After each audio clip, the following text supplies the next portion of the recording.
In a Marvel universe, Peter Parker discovers that under the sun, his powers gradually intensify. Just as he begins to comprehend this phenomenon, a black hole suddenly appears and engulfs him, transforming him into a superhuman Spider-Man. Ultimate Spider-Man. He is revered by all Spider-Men. Zombie universe. He is the savior of human civilization. Inheritor family. He is the hero of every Spider-Man, the embodiment of a lifelong aspiration. DC universe. He stands as a formidable rival to Batman and a dear friend to Superman, playfully covering Lois Lane's eyes and saying, "Lois, don't look back. I truly am Superman." Years later, Peter's eyes gleamed with a red light. Avengers, listen up. I can do whatever I want. Chapter 1, Spider-Man. In America, New York. Within a certain house, in the living room. "Good morning, Peter. I have prepared a delicious breakfast for you." Aunt May stands before the oven, smiling at Peter Parker as he descends the staircase. "Good morning, Aunt May." Peter greets her with a wave and approaches the dining table. "Peter, you slept in a bit late today." Ben Parker glances at his watch before lowering his gaze back to the newspaper. "I suppose so. I wasn't feeling well yesterday, which is why I got up late." Peter scratches his head and takes a seat. "Oh, my poor little Peter. What happened? Are you feeling any better?" Aunt May sets down a plate of fragrant meat rolls and touches Peter's face with concern. Ben Parker also looks up from his newspaper, regarding him with worry. "I'm fine, Aunt May. I was just bitten by a little spider yesterday, nothing serious." Peter smiles, showcasing the muscles in his arm. "Peter, you should see a doctor. Some spiders are venomous." Ben Parker expresses his concern. "No need, Uncle Ben. The spider that bit me couldn't possibly be poisonous otherwise. I might not have gotten up at all." "Well, all right then, Peter. If you're not feeling well, do see a doctor." Aunt May gently replies as she takes the now empty plate back to the kitchen. Ben continues to observe Peter, reassured of his well-being, and resumes reading the newspaper. Peter picks up his knife and fork, opening his mouth to begin his breakfast. Today is a fortuitous day for him. He has become Spider-Man, a successful man, destined to be known as the Little Hulk of superheroes. Just the thought brings immense joy to his heart. Peter was originally not from this world due to certain reasons. He found himself traversing, or perhaps, reborn. He has reincarnated as the infant Peter Parker. After coming to terms with his circumstances, years have passed. Uncle Ben and Aunt May have treated him like their own son. In his previous life, Peter was an orphan and greatly cherishes this affection. He is unwilling to follow the original Spider-Man narrative and lose his family. Thus, he aims to assist the police in thwarting robbers within the storyline. This way, he can prevent Uncle Ben's demise and emerge as a successful man. In the days that followed, Peter remained vigilant. Even though he could protect Uncle Ben from being slain by robbers, he understands that to become Spider-Man, he may have to endure the loss of someone dear. It is akin to the laws of nature, inescapable.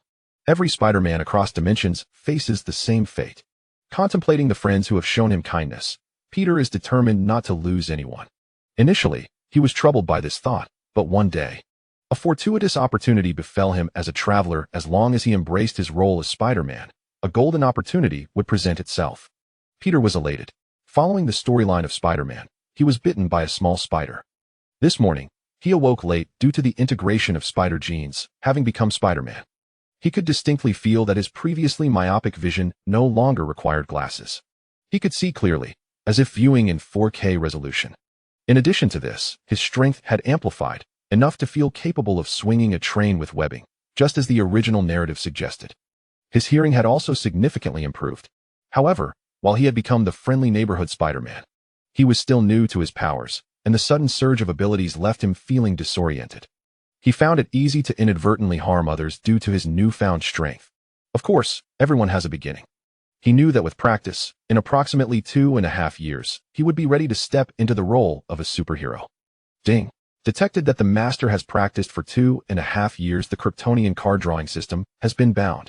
At that moment, a chilling voice resonated, causing Peter to freeze, his hands halting mid-meal. "What's wrong, Peter?" Uncle Ben sensed something amiss and set aside his newspaper. "Nothing, just had a little something stuck in my throat." Peter replied with a smile. "All right, take your time. Finish your meal and hurry off to school, don't be late." Uncle Ben resumed reading, no longer probing further. Peter nodded, his face brimming with excitement as he continued to eat breakfast, his mind now pondering the system, just as in the novels. "System, what are your capabilities?" As soon as his thoughts settled, Peter's eyes lit up. He quickly grasped the function of the system. As the name suggests, it was a card drawing system. As long as he had sufficient funds, he could draw cards from it. The rewards for drawing cards could come from myriad realms, with his luck determining the outcomes. Furthermore, the system was quite generous, akin to the card-drawing games he had played in his previous life. It included a safety net, ensuring that he wouldn't be left empty-handed. This aspect earned Peter's internal approval. Yet, card-drawing aside, he was still a student. Each month, he received a meager allowance of $250. The system did not provide a beginner's gift pack. Each draw cost $100, allowing for only 2 attempts. What if he drew something worthless? As soon as this thought crossed his mind, he immediately dismissed it. Such a mindset was too small. Having become the friendly neighborhood Spider-Man, wouldn't he just borrow from those dark chocolates if he needed funds? With that in mind, he opened the lottery interface. A small gacha machine appeared before him, visible only to him. After silently wishing to draw, Peter felt his pocket lighten. The gacha machine spun wildly. Then with a crack, a capsule marked with a basketball icon rolled out. Without Peter needing to intervene, the capsule cracked open on its own. A golden light swept across the room. Peter's face instantly lit up with joy, causing him to glance over at Uncle Ben with a hint of discomfort. He hit the jackpot, a probability of 0.0001. Peter had never expected that he would draw gold on his very first attempt. At that moment, he felt as if luck was on his side. However, upon seeing what he had won, his smile faded. A nano-spider suit? Well, this isn't too shabby. Peter had just become Spider-Man and lacked a suit, so this was deliberately provided by the beginner pool. The nano-suit not only offered high protection, but was also convenient to wear, making it perfect for his current situation. Upon opening the system's built-in repository, he accessed the set of battle attire. A flash of white light illuminated the screen, revealing nothing but a collection of paints and tools. Peter immediately comprehended that he was not being provided with a ready-made Spider-Man suit. Rather, he was required to create one himself. He had never been fond of the traditional red and blue costume of Spider-Man. Fortunately, having studied fine arts and fashion design in his previous life, inspiration struck him almost instantly. With the power of his thoughts, patterns began to materialize on the screen. Before long, a stunning platinum nanotech suit adorned with a spider-themed cape was freshly crafted. Stylish. This was Peter's first impression, astonished at his own innate talent. Eager to don the suit and show off, he devoured his breakfast with gusto. Under Uncle Ben's watchful gaze, breakfast was consumed entirely. Aunt May, Uncle Ben, I'm off to school. Peter sprang to his feet, reached the door, grabbed his backpack from the coat rack, and dashed outside. Peter, be careful on the way. I will, Aunt May. This boy. Uncle Ben shook his head in resignation as he observed Peter's retreating figure, then resumed reading the newspaper. Meanwhile, as Peter basked in the sunlight outside, he suddenly felt his senses and strength gradually intensifying. However, he paid it no mind, pulling out his phone to request a day off from school, intending to familiarize himself with his newfound abilities. Just as the phone emitted a couple of beeps, Peter's gaze was fixed ahead, utterly bewildered. A black vortex had suddenly appeared, accompanied by an overwhelming force of suction. Before he could react, he was drawn into the swirling darkness. Peter felt as though the world was spinning around him, and with a jolt, pain shot through his rear end. What just happened? Dazed, Peter stood up to find himself atop a rooftop. The sun that once illuminated the sky had been replaced by the moon, casting darkness over New York City. Peter, being quite astute, realized within seconds that he had traversed dimensions once again. Upon this revelation, a frown creased his brow. This was not a favorable omen. He did not wish to be separated from his loved ones yet. At this moment, there was no use lamenting needed to ascertain the situation at hand. At that instant, an advertisement on a nearby building blared an urgent news bulletin. We interrupt this program with breaking news. The superhero known as Spider-Man has perished. He died during a catastrophic earthquake in Brooklyn. Multiple sources have confirmed that the hero who saved New York City, Spider-Man, is named Peter Parker. He was a 26-year-old graduate student and photographer, having served as Spider-Man for at least a decade. Chapter 2. Parallel Universe. Wow, this is so cool. Gazing at the mature version of himself on the screen, Peter understood the realm in which he found himself. A parallel universe. This was the cinematic world he had once seen, where 6 Spider-Men coexisted. In this universe, Peter had met his demise while attempting to thwart the Green Goblin and activate the particle collider that opened the multiverse. This tragic event led to the crossing over of 5 Spider-Men from different universes. Of course, with him included, that made a total of 6. To be honest, while the film had an intriguing plot, The Green Goblin's motive for resurrecting his wife and daughter by seizing another version of himself from the multiverse was understandable. Peter thought to himself that he might have acted similarly in his shoes. However, he believed the film's greatest flaw lay in the portrayal of the successor to the deceased Spider-Man, a character with dark skin. The character's design was passable, yet he could not warm up to it. Especially the notion of this character dating Gwen Stacy, the Spider-Woman, just the thought sent shivers down Peter's spine. Therefore, having arrived in this universe, he was determined not to allow the chocolate-skinned Spider-Man to be a source of distastio no, Spider-Man. With that thought in mind, he retrieved the nanotech suit. In an instant, he felt a multitude of tiny ants crawling over him as the suit enveloped his form. It's still early, I can take the time to familiarize myself with my abilities. Beneath the moonlit sky, Peter smiled and declared, "Hee hee, criminals under the moonlight. Are you ready for the arrival of your friendly neighborhood Spider-Man?" Without further ado, he commenced a running leap from the rooftop, feeling something within his arm that could launch. As the wind swept around him, Peter executed a mighty leap, shooting out webbing. Unlike other Spider-Men who required mechanical web shooters, his body produced it naturally. However, this came with a drawback. Excessive web slinging would leave him feeling weak. Unbeknownst to Peter at this moment, he swung through the air, exclaiming, "Woo!" The adrenaline coursing through him quickened his heartbeat. Seizing the moment, he launched another strand of webbing towards his target. Listening to the wind rushing by his ears, Peter felt as though he were soaring, an exhilarating sensation enveloping him. As time passed, he became increasingly adept at web swinging, committing no errors. "Help! There are too many of you. This is going to end badly, someone save me." At that moment, he suddenly heard a cry for help. Peter's ears perked up, and his eyes lit up. The voice was sweet, and undoubtedly belonged to a beautiful woman. Though he couldn't fathom how he heard her from so far away, this was the perfect opportunity to practice his skills. "Fear not, beautiful. Your friendly neighborhood Spider-Man is on his way." He swung toward the source of the voice, which emanated from a graveyard about a kilometer away. To his astonishment, Peter realized his eyesight was remarkably acute. It seemed to be improving by the moment, albeit just a tad. He thought little of it, attributing it to the fact that he had yet to reach his peak. Thus, he swiftly arrived at the shadowy graveyard. "Hey, who needs oh my gosh?" As he turned to the person in distress, he immediately exclaimed in shock. Before him lay shattered gravestones, and three figures blended into the darkness, coughing up blood. They heard his voice and raised their heads towards him, revealing their pearly white teeth, as if pleading for rescue. "You lot are truly bothersome. I said one at a time, what's the rush?"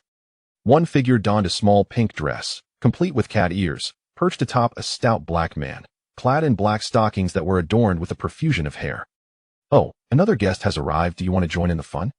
She turned her head towards Peter, blowing him a kiss. "My goodness." Peter stared in disbelief at the hairy figure before him, feeling as though the world had darkened, and his heart shattered into a million pieces. This was no beauty, she was a muscular version of Barbie with a lovely voice. It was an eyesore, and he felt a wave of nausea wash over him. Spider-Man, you've changed into a stylish new suit. I almost didn't recognize you." The muscular Barbie pointed at him, and just as she was about to speak further, a web silenced her. "This is terrifying. Spider-God, I feel like my eyes are going to be blinded." The more Peter looked, the more discomfort he felt. This muscular Barbie was causing his eyes to burn. He rubbed his eyes, sensing an overwhelming urge to expel something. In the next instant, a beam of golden light shot from Peter's eyes, igniting the grass beside him and creating a crackle of sparks. The muscular Barbie jumped back in fright, screaming, "Spider-Man has gone rogue. Someone save me." Peter was unfazed, feeling a surge of excitement and gratitude as he watched the figure flee. To his surprise, the formidable Barbie had awakened his laser vision, a power traditionally associated with Superman, immensely potent and undeniably stylish. Could it be that I was bitten by a Kryptonian spider? He speculated boldly, recalling how the morning sun had seemingly amplified his abilities. He was convinced that basking in sunlight could enhance his strength. Each Spider-Man from various universes possesses unique powers. Perhaps he had transformed into an extraordinary Superman Spider-Man. "This is simply too cool," Peter exclaimed with joy.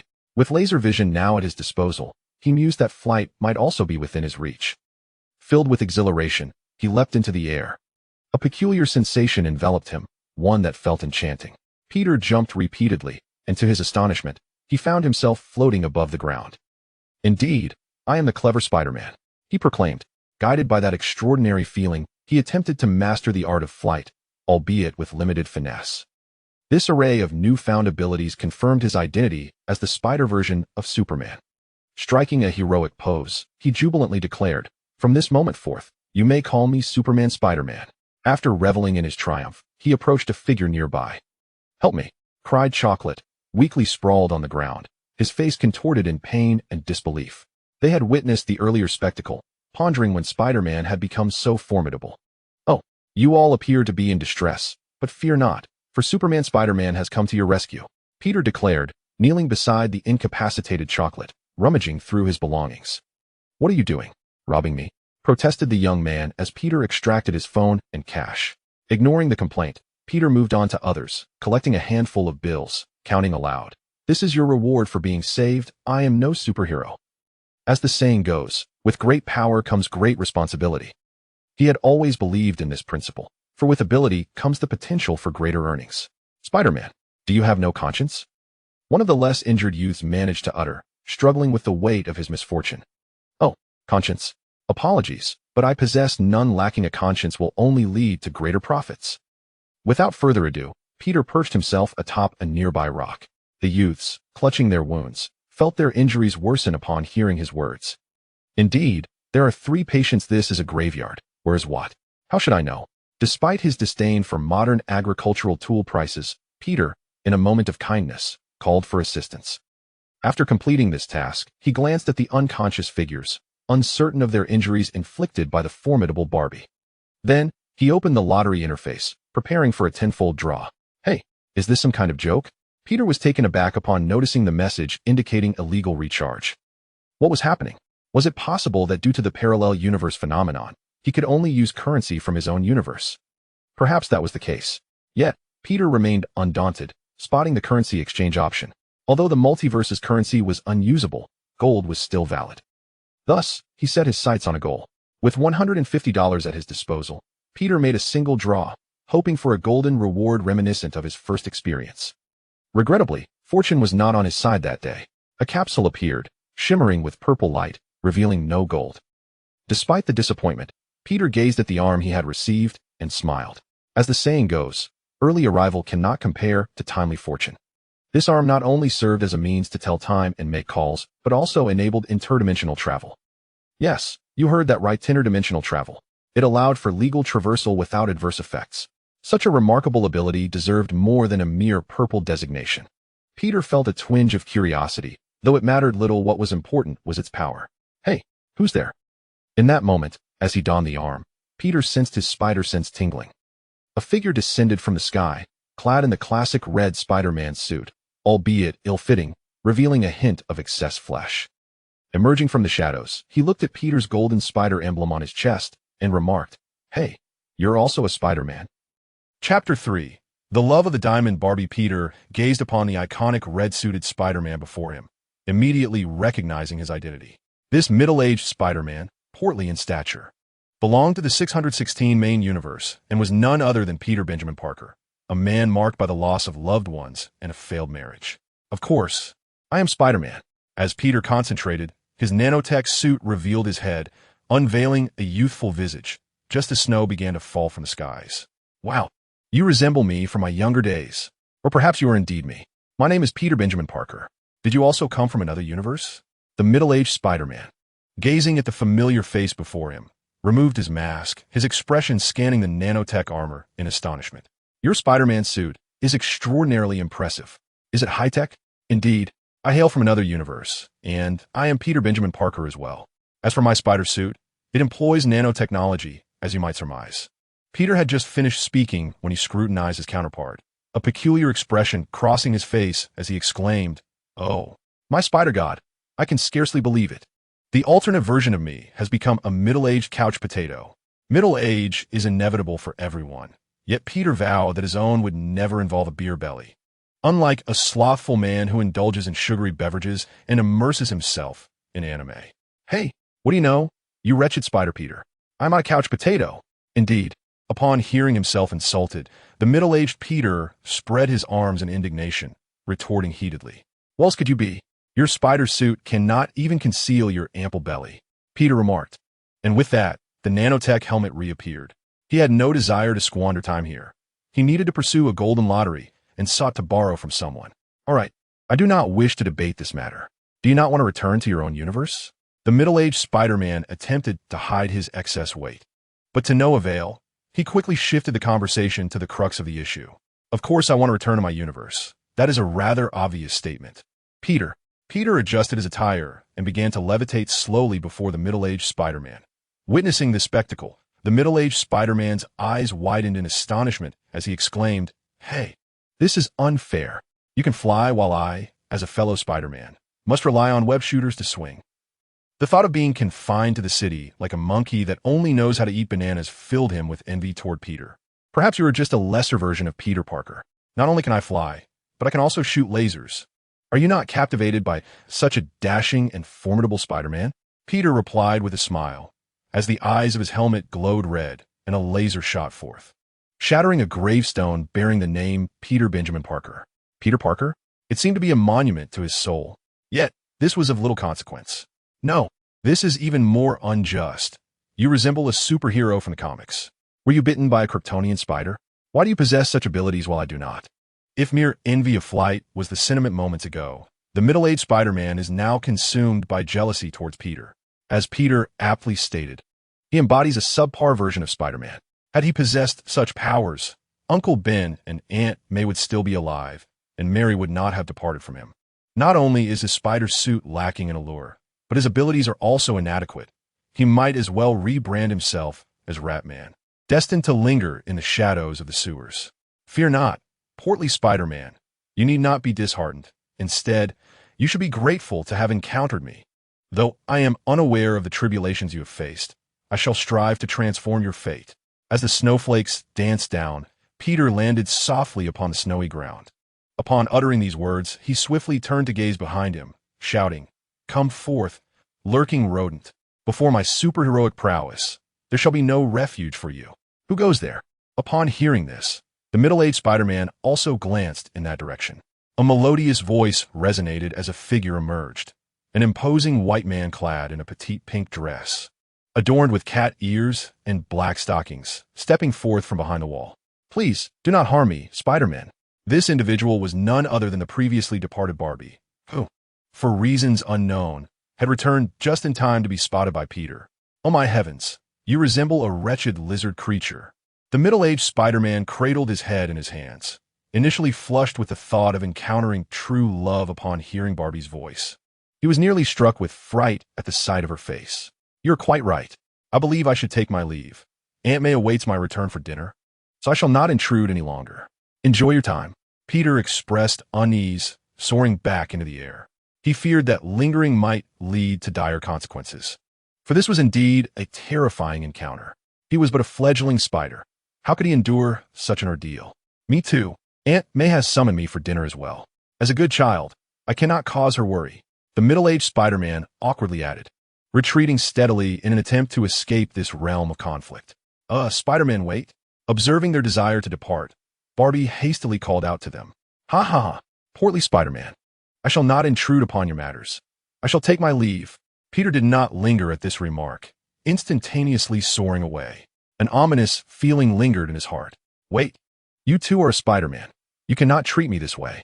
Hey, superhero Spider-Man, return to me." The middle-aged Spider-Man extended his hand towards the sky, feeling utterly helpless as Peter's figure vanished into the distance. "Is there something you require, esteemed lady man?" In resignation, the middle-aged Spider-Man suppressed the urge to flee, mustering the courage to meet Barbie's gaze. "Mr. Spider-Man, I'm actually your fan. Just moments ago, I found myself enamored with you. Might you grant me your autograph?" The muscular-legged Barbie, filled with excitement, exclaimed, "I don't have a pen. Perhaps next time. Farewell." The middle-aged Spider-Man wore a grim expression, rejecting her advances, sensing that something unpleasant was about to unfold. "Wait, Spider-Man, I happen to have brought a pen. From the moment I laid eyes on you, I realized I had fallen deeply in love. Even if in this world you're no longer alive, I know you hail from another realm, yet I must confess, I cannot live without you, Spider-Man. You are the hero of New York City. Please grant me a chance." The muscular Barbie blushed, covering her crimson face shyly. "Oh my, sir, the Spider-Man you are enamored with is undoubtedly a different one, not me. I wish you luck in finding true love. Farewell, handsome." The middle-aged Spider-Man felt slightly nauseated and nearly wrenched his lunch, turning to flee. Wait, Spider-Man. I can provide you with everything you desire. Gold or riches. I possess them all. If only you would speak. Unmoved, the middle-aged Spider-Man continued to jog away. But in the next moment, a voice suddenly echoed. Hey, I heard someone mention gold. The middle-aged Spider-Man looked up to see Peter reclining in mid-air, propping his head on his hand as he gazed at them. Peter had been far away, troubled by the quest for gold. Being a good young man, he could not resort to crime. Just as he was about to seek out a gang for gold, he unexpectedly heard someone mention it. Somehow, his speed of flight surpassed all limits, and he instantly arrived at the scene. Peter regarded the muscular Barbie, feeling an inexplicable sense of familiarity. Of course, he would never sell himself out for gold. Peter, I thought you had abandoned a splendid partner. The middle-aged Spider-Man glared at Peter, annoyance evident in his expression. Do not leave me. I understand why you have come to this universe. The muscular Barbie, equally bewildered, inadvertently spoke her thoughts aloud. What is happening? I merely mentioned it casually. Why would a Spider-Man be fond of gold? What? You know? The middle-aged Spider-Man was taken aback, his demeanor serious, realizing that the Spider-Man's arrival in this universe was no mere coincidence. Yes, it is gold and the use of a particle collider. You must have been innocently swept in. The muscular Barbie touched her cat ears, revealing the truth. Just as she was about to elaborate, Peter interrupted. Hey, can we discuss something substantive? I have no interest in the trivial matters of gold. Please, just tell me about the gold. Peter landed in the snow, rubbing his hands together, seemingly eager. Spider-Man, are you jesting? I never imagined this superhero would have an affinity for gold. I thought my ears were blocked by fragrant earwax. Is our arrival in this universe not about serious matters? The middle-aged Spider-Man, slightly irked, dug at his earwax, believing Peter should not waste time on such trivialities. Who declared me a superhero? However, before we discuss these matters, I prefer to keep our conversation private. Yes, I am referring to that cotton machine. Do not feign ignorance. Even if you have merged with the shadows, there is no place for you to hide in the presence of my amicable neighbors, Superman and Spider-Man. Peter exclaimed, his eyes suddenly shimmering with a red glow as he cast a glance towards the dark corner behind him. Indeed, he had discovered the protagonist of this world, the little black Spider-Man, stealthily observing them from the rear. Chapter 4. Poor Miles. Hey, you are a bunch of racial knights. From the dim corner, Miles emerged, his countenance far from pleasant. After all, being mistaken for Little Cotton upon their first encounter was intolerable for anyone, regardless of their complexion. Why are you wearing Spider-Man's costume? Wait, Spider-Man, weren't you supposed to be dead?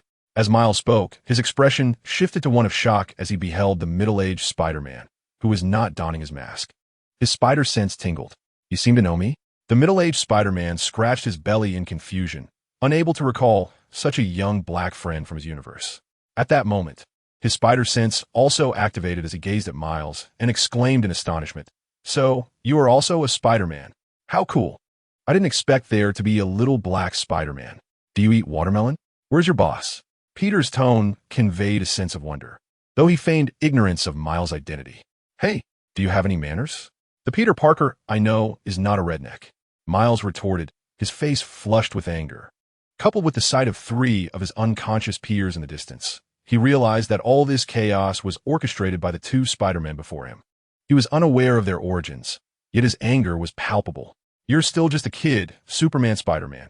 You shouldn't speak that way, the middle-aged Spider-Man interjected, perhaps feeling a pang of conscience. Oh, I suppose you're right. What do you think, my friend? Peter nodded thoughtfully, then turned to the muscular Barbie, who he had almost patted on the shoulder, but refrained. I concur, though I feel as if I have fallen in love again. He is a Spider-Man and a little black one at that. Truly my cup of tea. The muscular Barbie winked at Miles, revealing a preference for the darker hue over white. Wow, you are utterly repulsive. Keep your distance. Miles shuddered at such a gaze. What had he witnessed? A brawny figure clad in a pink dress with cat ears was expressing admiration for him. He could already envision himself ensnared by the muscular Barbie. Your taste is truly unique. I, Superman Spider-Man, am in awe. Peter gasped, casting a glance at the fallen little blacks, and suddenly had a flash of insight. Moreover, he conceived a brilliant idea. Hey, queer fellow, I have a proposition for you. Are you interested? What kind of proposition? The presence of the formidable Barbie sparked an instant recognition within him. He had an inkling that this transaction would undoubtedly yield profit. What do you think of his physical allure? In the blink of an eye, Peter found himself beside Miles, startling him with his astonishing speed, so swift that, even as Spider-Man, he could only perceive a fleeting shadow. "Very healthy, quite handsome," Barbie remarked, stroking his chin and licking his lips as he gazed at Miles. "Wait, you want tea? Consider." The seasoned Spider-Man's eyes widened in realization as he grasped Peter's intentions. "What? You intend to sell me to him? You cannot treat me this way. This is our first encounter." Miles, sensing the oddity of the situation, recoiled in trepidation, envisioning the grim fate of being at the mercy of a rancher. "Come on, buddy. Don't you desire a Spider-Man who can shoot webs in bed? I won't ask for much. Just 100 pounds of gold will suffice. And these few extras, consider them gifts." Peter smiled broadly, gesturing toward the unconscious dark chocolate figure nearby. 100 pounds of gold. Barbie hesitated, contemplating the substantial value. Tens of thousands of dollars in exchange. To be frank, the diminutive black Spider-Man before him was indeed captivating. He was a subordinate of Kingpin and possessed notable abilities. However, the sight of this dapperly dressed Spider-Man, capable of flight and laser vision, instilled a profound sense of danger within him. Thus, for the sake of safety, a transaction seemed prudent. "Ah, you have successfully persuaded me. You are cut out for this underworld business. I agree. You have orchestrated a flawless deal. However, if you desire gold, I shall require some time." Barbie gazed affectionately at Miles, ultimately unable to resist the pull of compassion. "Congratulations on finding true love." Peter snapped his fingers, evidently pleased with the success of this transaction, as it was akin to receiving a monetary boon. Such serendipity was something he wished to experience again and again. While he felt elation, the bewilderment of the middle-aged Spider-Man was palpable. He stammered in disbelief. How could it be so simple? 100 pounds of gold, just like that. "No," Miles gasped, abruptly vanishing from sight. Where'd he go? Could he be an invisible Spider-Man? The middle-aged Spider-Man touched his face, pondering that only invisibility could explain such an abrupt disappearance. "Fear not, my friend. I shall apprehend him." Peter's eyes sparkled. He could still see Miles, as his invisibility was no match for Peter's enhanced vision. Yet, as a newly minted Super Spider-Man, his range of vision was limited, and soon Miles escaped his line of sight. Nevertheless, this posed no issue. No one could elude him. "Hey, prepare the gold, and await my arrival tomorrow for the exchange." The location, as you are aware, is the particle collider of Kingpin. Upon uttering these words, Peter took flight in pursuit. He had already formulated his next objective. "Hey, wait for me. You cannot abandon me now." The middle-aged Spider-Man, witnessing this, donned his mask and shot out webs to follow suit. Remaining here might allow the formidable Barbie to revel in delight, which was far more terrifying than any specter. "I have warned you, there is no escape." Watching their silhouettes vanish, the formidable Barbie approached the unconscious trio of chocolatiers with a smile. Suddenly, cries of anguish erupted. The officers arrived too late, falling into silence as they surveyed the scattered remnants of clothing and blood. The individuals were already gone. Meanwhile, in another direction, Peter's speed was remarkable as he followed the Black Widow to her abode. The Black Widow stifled her voice, hiding behind the television, fearful that even the slightest sound would draw Peter's attention. "Come out, Black Widow. I've already seen you," Peter called out, standing in the living room, surveying the surroundings. In truth, he had long since discovered Miles's hiding spot. He merely sought amusement. "Are you truly going to proceed in this manner?" At that moment, the middle-aged Spider-Man swung in and landed on the floor, lifting his mask in discontent with Peter's actions. As a superhero, how could he condone such dealings occurring right beneath his nose, even if it was another version of himself? The middle-aged Spider-Man felt compelled to counsel Peter. Since Peter possessed superhuman abilities, it implied he would continue to grow stronger. He understood the terror of such power. If Peter's demeanor grew increasingly reckless, it would spell disaster, one that could not be averted. "Of course, you had better not impede me. Perhaps I shall spare him once I grow weary of this." Peter extended his arm and playfully tossed the television aside. To the middle-aged Spider-Man, the space behind the television appeared vacant. However, Peter reached toward the air as if seizing something, declaring, "Black Widow, you must understand, before the superhuman Spider-Man, all methods are futile." Upon finishing his statement, he cast the Black Widow onto the ground, revealing Miles, who deactivated his invisibility, his expression as grim as one who had tasted bitterness. At that moment, who could comprehend his feelings? He had heard others refer to Peter as the superhuman Spider-Man, initially believing it merely a coincidence of abilities. Little did he suspect that Peter truly embodied that title. His once prized ability of invisibility had proven woefully inadequate. The middle-aged Spider-Man helped him to his feet, saying, "Do not fear, child. I am here." Though he spoke those words, uncertainty lingered within him. After all, defeating a superhuman was out of the question. He could hardly expect to seek out kryptonite.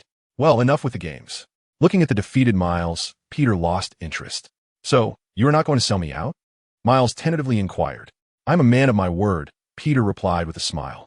Upon hearing this, Miles was on the verge of tears, nearly losing his balance. "Hey, please do not frighten him any further, will you? It is imperative that you act rightly rather than intimidate a child. As the adage goes, with great power comes great responsibility." The middle-aged Spider-Man wiped away his tears and regarded Peter with solemnity. "Very well, my friend," Peter responded, opening his arms in agreement. As for the truth, only he knew. Subsequently, the middle-aged Spider-Man comforted Miles, who gradually began to speak. However, as he spoke, he often cast fearful glances at Peter, who stood nearby listening.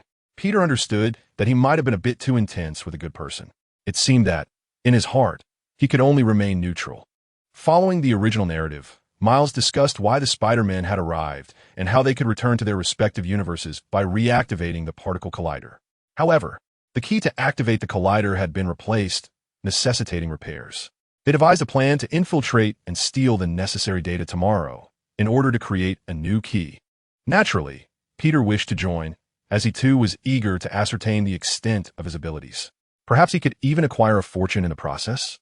If memory served him correctly, Gwen Spider-Man would also encounter them during the infiltration. Chapter 5. Infiltration of the base. A new day dawned. The sun illuminated the earth as Peter and his companions arrived in the valley, gazing upon the base nestled in the snowy terrain. "I never imagined I would wear it," exclaimed Miles, donning his spider suit and mask, feeling exhilarated. Behind the suit, he also sported a white cape, which looked rather splendid. "Indeed, your taste is quite unique," Peter remarked, stroking his chin as he appraised Miles' spider attire. Observing his slender frame and the exposed eyes, Peter found the appearance to be rather comical, so unattractive that he believed it mirrored Miles' own visage. "What sort of aesthetic is this? Why are you wearing a cape?" The middle-aged Spider-Man, also clad in his spider suit, reached out to yank off Miles' white cape. No one would appreciate such an unsightly Spider-Man. Don't you think it looks cool? I thought you would find it appealing," Miles replied, somewhat crestfallen, akin to a farmer who had lost his cotton crop. "Spider-Man does not require a cape," declared the middle-aged Spider-Man, tugging at his outfit to conceal his protruding belly, though it remained stubbornly visible. "What about him?" Miles retorted, pointing at Peter, seemingly seeking his judgment. Peter's Spider-Man suit was undeniably stylish, complete with a white cape adorned with a spider emblem on the back. In this comparison, Miles had attempted to emulate Peter but failed to capture the essence of it. After all, a counterfeit is ultimately just a counterfeit. He is distinct. Just look at that uniform, so dashing, exuding an unmistakable aura of wealth. In contrast, you appear as if you've emerged from a refuse bin. The middle-aged Spider-Man's gaze flickered with envy, yearning for a suit akin to Peter's. Even if it were exceedingly precious, he would desire to acquire such attire. "Hey kid, you must understand that Spider-Man doesn't require such ostentatious embellishments. Except, of course, for me, the extraordinary Spider-Man." Peter stood with his arms crossed, his cape billowing in the breeze. "The nanotech suit isn't merely a matter of affluence. Connections are equally essential for even a faint possibility of acquisition." "Wow, here you come again." The middle-aged Spider-Man regarded Peter with a hint of dissatisfaction. How could his counterpart from another universe be so inclined to jest and exhibit a hint of prejudice? After all, the other was merely a child. Could you refrain from treating me this way?" Miles' face betrayed his fear, goosebumps prickling his skin as he recalled the formidable Barbie. "All right, enough with the frivolities. Time waits for no spider, and I have no desire to endure that agony again." The middle-aged Spider-Man halted Peter mid-sentence, fearing that if he continued, Miles might shatter. After all, his time was limited. In this universe, the atoms within him were incompatible. They would occasionally inflict sudden pain, ultimately leading to his demise. "So, how do we gain entry?" Miles inquired, gazing at the distant base, where two armed guards stood sentinel. That's an excellent question. I have devised a flawless plan. We infiltrate, hack into the computer, and steal the data. The middle-aged Spider-Man nodded, speaking of this seemingly dubious approach, as if it were his most brilliant strategy. No, my friend, we cannot engage in illegal activities. Peter's words drew their attention simultaneously. Do you possess a superior method? The middle-aged Spider-Man's face was etched with confusion. This was not the extraordinary Spider-Man he remembered. Of course I do. My proposal is to borrow. Are you jesting? What shall we use to borrow? Our lives? Miles was at a loss for words. This suggestion seemed implausible, and in reality, even more so. To say borrow implies someone would be foolish enough to share their painstakingly gathered data. Clearly, that was not the case, especially with adversaries. It was even less likely. If I could exchange your life for it, I would willingly do so, but regrettably, you've already been sold by me, and your worth is less than $1 to those who do not need you. Therefore, I shall employ my own method of borrowing, which is the best course of action as dictated by my superior intellect. With that, Peter took a step forward. The actual plan, however, was to resort to theft. Wait, are you saying? The middle-aged Spider-Man felt a sudden jolt of realization. He had forgotten that Peter was indeed a superhuman, a Spider-Man who could grow stronger simply by basking in the sunlight. Peter did not respond, but soared into the air. In an instant, his figure materialized at the entrance of the base. Bathed in sunlight, he grew more formidable with each passing moment. It was not merely a matter of confronting a mere villain. Even an army would find themselves vanquished by him. Who goes there? The two guards at the entrance noticed a figure clad in a white uniform descending from the sky before them. They were taken aback, as this uniformed individual, reminiscent of Spider-Man, emanated an overwhelming sense of pressure. It seemed that even the firearms in their hands could not provide them with a semblance of security. Hey there, fellows. Allow me to introduce myself. I am Superman Spider-Man, or you may also refer to me as the Ancestral Man. Peter beamed at them with a warm, friendly smile. The guards, for a fleeting moment, perceived the smile of a bright and cheerful young man. However, they soon found themselves ensnared by two strands of webbing that shot in from a distance, their weapons clattering to the ground as they were bound against the wall. What are you doing, chubby Spider-Man? I hadn't even asked for their names yet. Peter cast an unsatisfied glance at the middle-aged Spider-Man, dismayed that his quarry had been snatched away so easily. Well, fine, my mistake. Although Peter's gaze held no threat, it sent a shiver down the other's spine. Oh, do I seem like the type who holds grudges? Peter extended his middle finger, then clenched his fist, striking the iron door with great force. The door crumpled and flew inward with a resounding crash. Who is it? It's Spider-Man.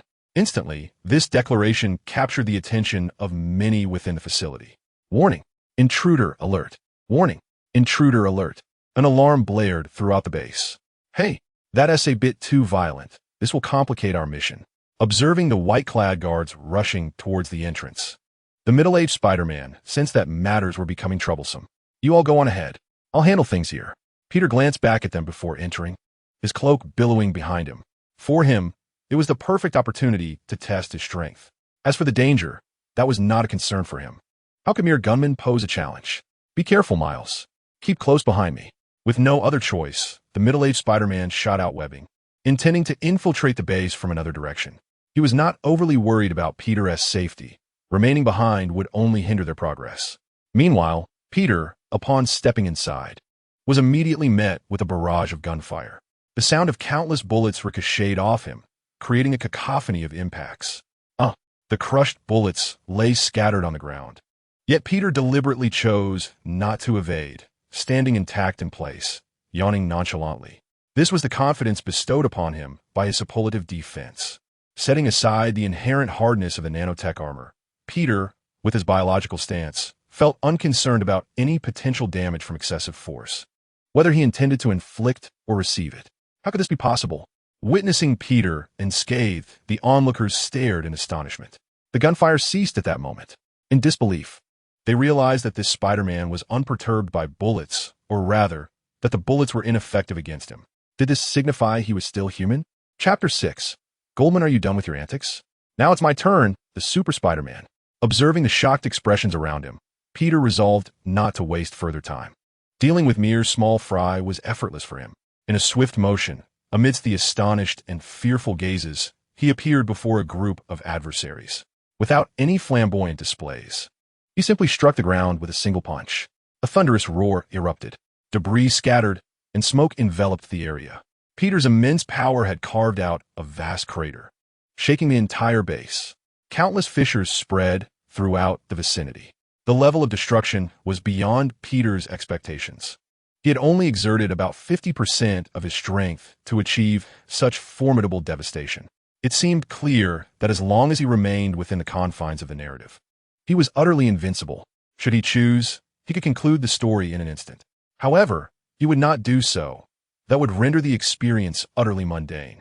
As the smoke dissipated, there were no standing figures left in the vicinity. Particularly, the group directly before Peter was now reduced to mere remnants, with hardly any recognizable pieces remaining. Now that he had taken lives, the superhero's principle of not killing became evident. He could not truly identify as Spider-Man, nor would others dare to label him as such. Therefore, in order to preserve his illustrious title for being tarnished by unflattering names at this moment, he could not claim to be the Super Spider-Man, but rather the willful progenitor. No one could impede him. With this thought, Peter gazed upon the nearby wailing masses, declaring, "I shall do as I please, and you cannot hinder me. Remember this day. It shall be unforgettable. My name is Peter Parker, but you may also refer to me as the progenitor. Those who dare obstruct my path shall meet their demise." Upon uttering these words, Peter strode towards the elevator, pressed the button for his floor, and the doors opened with a chime. He entered the compartment, a devil incarnate. Meanwhile, the incapacitated figures writhing on the ground exchanged expressions of sheer terror. It was utterly horrifying. The battle of the day would undoubtedly leave a lasting psychological scar on those fortunate enough to survive, forever haunted by the sight of this Spider-Man clad in a cape and white bodysuit. At that moment, Jean Bing, observing the surveillance screen from above, noticed Peter entering the elevator, his expression heavy with foreboding. As the elevator doors opened on the second floor, a group of individuals clad in white opened fire. However, the projectiles they unleashed were not mere bullets, but rather vibrant beams of laser light. Astonishingly, these powerful lasers, capable of penetrating steel, struck Peter without so much as a ripple in the air. How could this be? Everyone stared at Peter in disbelief, astonished that their weapons were so ineffective. This must be an illusion. Some, unwilling to accept the truth, cranked their weapons to maximum power and unleashed a barrage of shots. Yet, regardless of their efforts, the outcome remained unchanged. The formidable lasers could not breach Peter's defenses, not even causing a tremor in his spider suit. He was a demon. The harbinger of hell had arrived. In that moment, realization dawned on everyone, their faces etched with terror as they hastily discarded their weapons and fled in all directions. "Hey, how rude of you all. After shooting at my ancestors, you just run away? And at such a leisurely pace. Let me assist you." Peter shook his head, his eyes glowing red. The next moment, golden lasers shot forth from his gaze. Sizzling sounds filled the air. The speed of the lasers was so swift that no one could hope to escape. Even those who sought refuge behind sturdy objects found no sanctuary. Peter's laser vision cleaved through both them and their cover with ease. When the beams finally ceased, the scene was grotesquely bloody, with no survivors in sight. The sheer force capable of creating such devastation, coupled with the laser vision, was bewildering. When did Spider-Man become so formidable? Furious, Jean Bing slammed his hands onto the table as he watched his subordinates perish on the monitor. He had never imagined that among the spiders that had appeared, there would be such a formidable entity. Even the Spider-Man he had personally slain in this world paled in comparison to the one clad in a white uniform and cloak. As this realization dawned on him, his fury dissipated, replaced instead by an overwhelming fear. Truth be told, he began to regret ever utilizing the particle collider. He had not only failed to locate his wife and children, but had also inadvertently summoned such a formidable foe. What was he to do next? He did not believe himself capable of confronting this Spider-Man alone. Sighing, Jean Bing turned to his paralyzed guards and uttered, "We must abandon this base." With a sense of profound disappointment, he led a few of his men to escape through a secret passage. Meanwhile, Peter Parker, of course, overheard Jean Bing's words. Yet he had no intention of intervening. After all, he considered this mere supervillain unworthy of his concern. Besides, if he were to eliminate him so easily, it would prematurely conclude the narrative. Otherwise, it would be exceedingly mundane. At this moment, Peter arrived at the employees' lounge. Having searched the vicinity without uncovering anything of value, he decided to venture here. Wow, this is quite splendid. The laser effortlessly severed the door requiring a code, and Peter stepped into the room. Gazing at the opulent single suite, he mused about the wealth of Kingpin and how well he treated his subordinates. The items within were evidently of considerable worth, far more comfortable than his spider lair. After casting an envious glance around, Peter did not forget his purpose for being there. He began rummaging through the nightstand and inspecting various boxes. In the case of encountering locks, brute force would have to suffice. Eureka! Shortly thereafter, he discovered a ring crafted from pure gold within an exquisite little box. This ring appeared to be quite valuable. After placing it in his system space, Peter also stumbled upon several fragrant bills. Regrettably, the currency of this world held little utility for him. It could not be used for lotteries and was only applicable for purchases here. However, this did not imply he would decline the bills, as they could be exchanged for gold in this realm. Thus, with the intent to amass gold, he swiftly cleared the room of all valuables. The items within the house became quite disheveled, yet perhaps no one would reside there any longer. Upon concluding his search of this room, Peter proceeded to the next. Before long, he had thoroughly explored this chamber as well.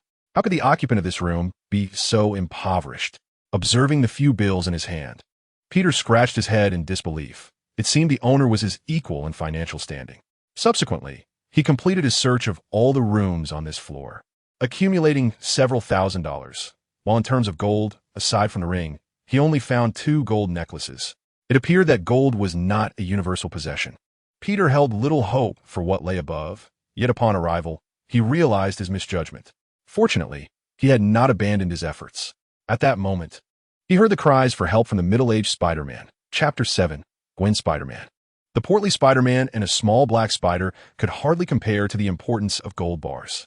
Within this office, Peter, using his X-ray vision, spotted gold within a safe and felt a surge of excitement. Without hesitation, he employed his laser vision to slice open the safe door. It was only when the small iron door fell that Peter ceased his laser vision and reached in to retrieve the gold bars. What a windfall!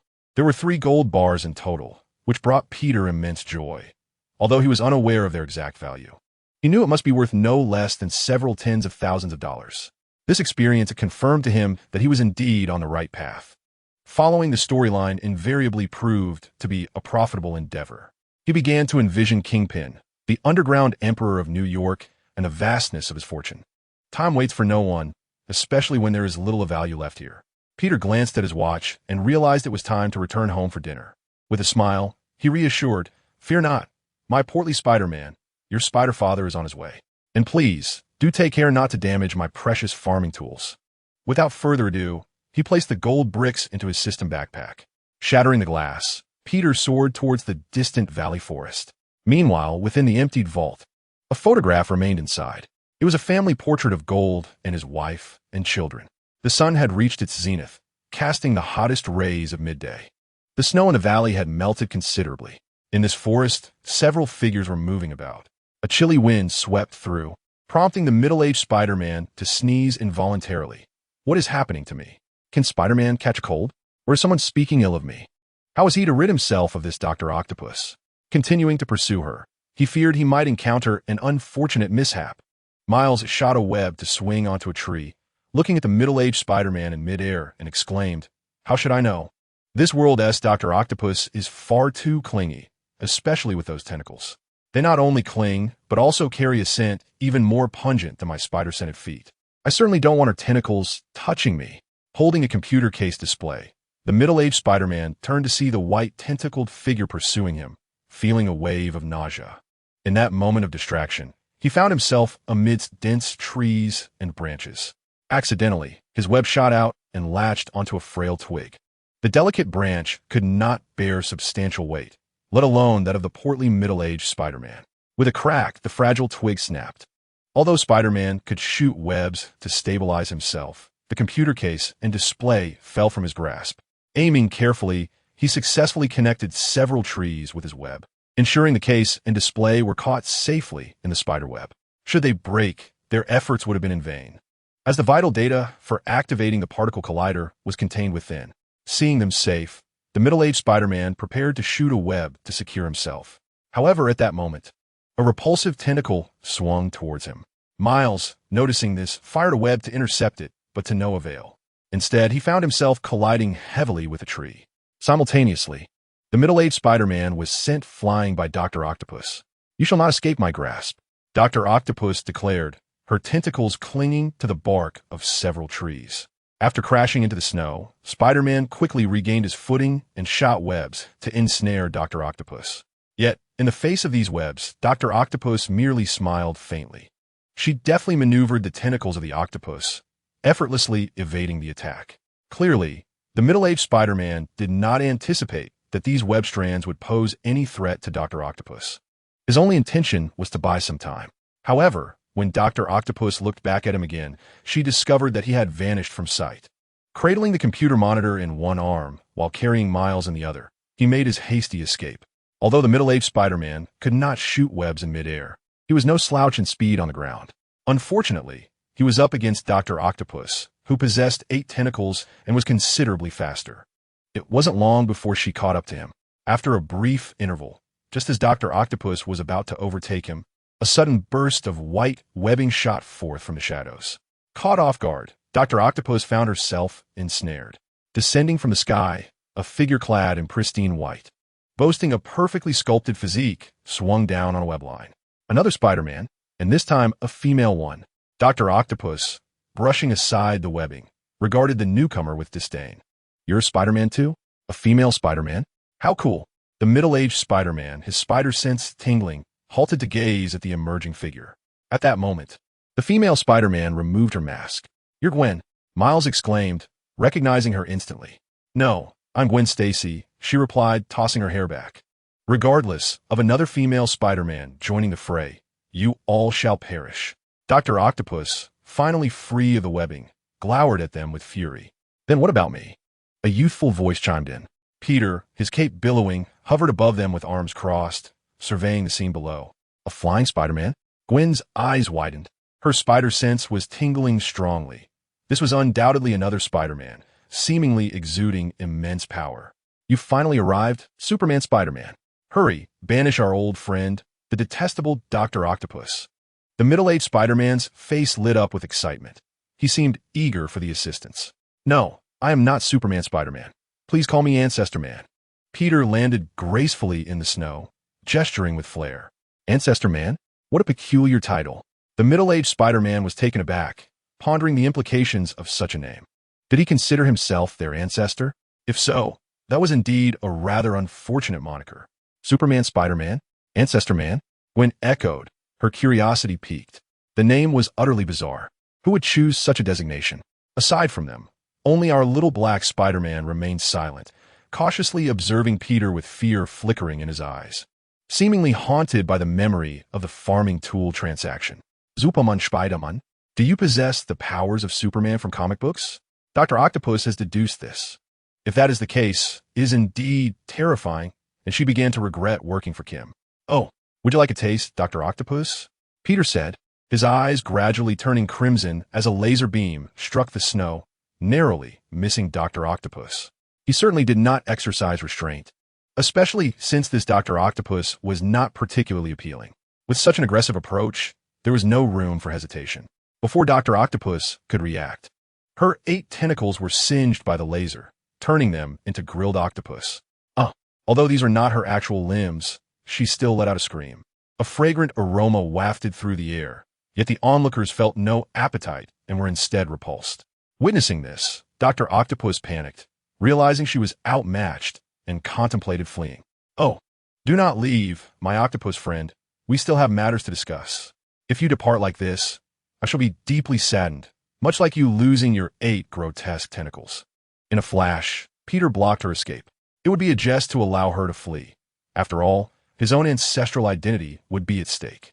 Just a mere octopus, yet she dared to escape without regard. How unaware she was of her own limitations. How formidable.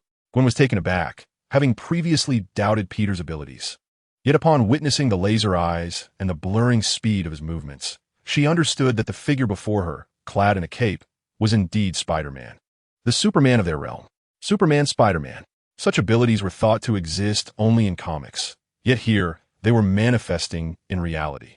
Gwen was utterly astonished. Please, do not kill me. Chapter 8. The Farmer Peter. Dr. Octopus's face displayed fear and desperation. Against such a being, she found herself defenseless. Although she had heard tales of Spider-Man's no-kill policy, she could not ascertain whether this principle applied to every Spider-Man across the multiverse, especially this one, who rendered her utterly powerless. Oh, who would have thought that the esteemed Dr. Octopus would plead for mercy? A middle-aged Spider-Man approached with a smile. In his universe, even after multiple defeats, Dr. Octopus had never been reduced to such a state. To spare you, let me contemplate. Oh, what benefit does this hold for us? Peter stroked his chin thoughtfully. In the Marvel Universe, superheroes defeat villains without resorting to murder. Even if a villain has taken numerous lives, superheroes would hand them over to the law. Peter found this notion rather foolish, for such laws seldom impose the death penalty. Supervillains, upon serving their sentences, would inevitably re-emerge to threaten society once more.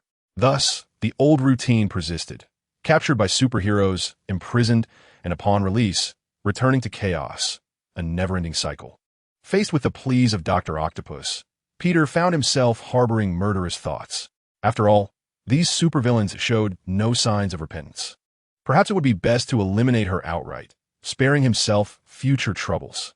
As this notion crossed his mind, a palpable aura of lethal intent enveloped the room. Please, Spider-Man, you cannot kill me. This is against the code of conduct between superheroes and villains. Dr. Octopus, drenched in cold sweat, collapsed to the ground, her eyes wide with terror as she beheld Peter, whose eyes glimmered with a menacing red light as he approached her. Wow, Dr. Octopus, I cannot believe you would utter such words. In this world, when Spider-Man meets his demise, did you ever consider persuading Kingpin to spare Peter's life under similar circumstances? Peter remained unmoved, and her words only intensified his murderous resolve. Superman, spare him. He is a doctor and could still be of some use to us. Interjected the middle-aged Spider-Man, stepping in front of Peter to plead on her behalf. Indeed, Spider-Man, you cannot take her life. Let the law decide her fate. Although Miles did not step forward to intervene, he voiced his opinion. Miles is right. You should hand her over to the authorities. The law will not wrong an innocent, nor will it absolve any villain. Gwen nodded, approaching Peter and offering a reassuring pat. As everyone urged him against murder, the crimson light in Peter's eyes began to fade. Very well, you have successfully persuaded me.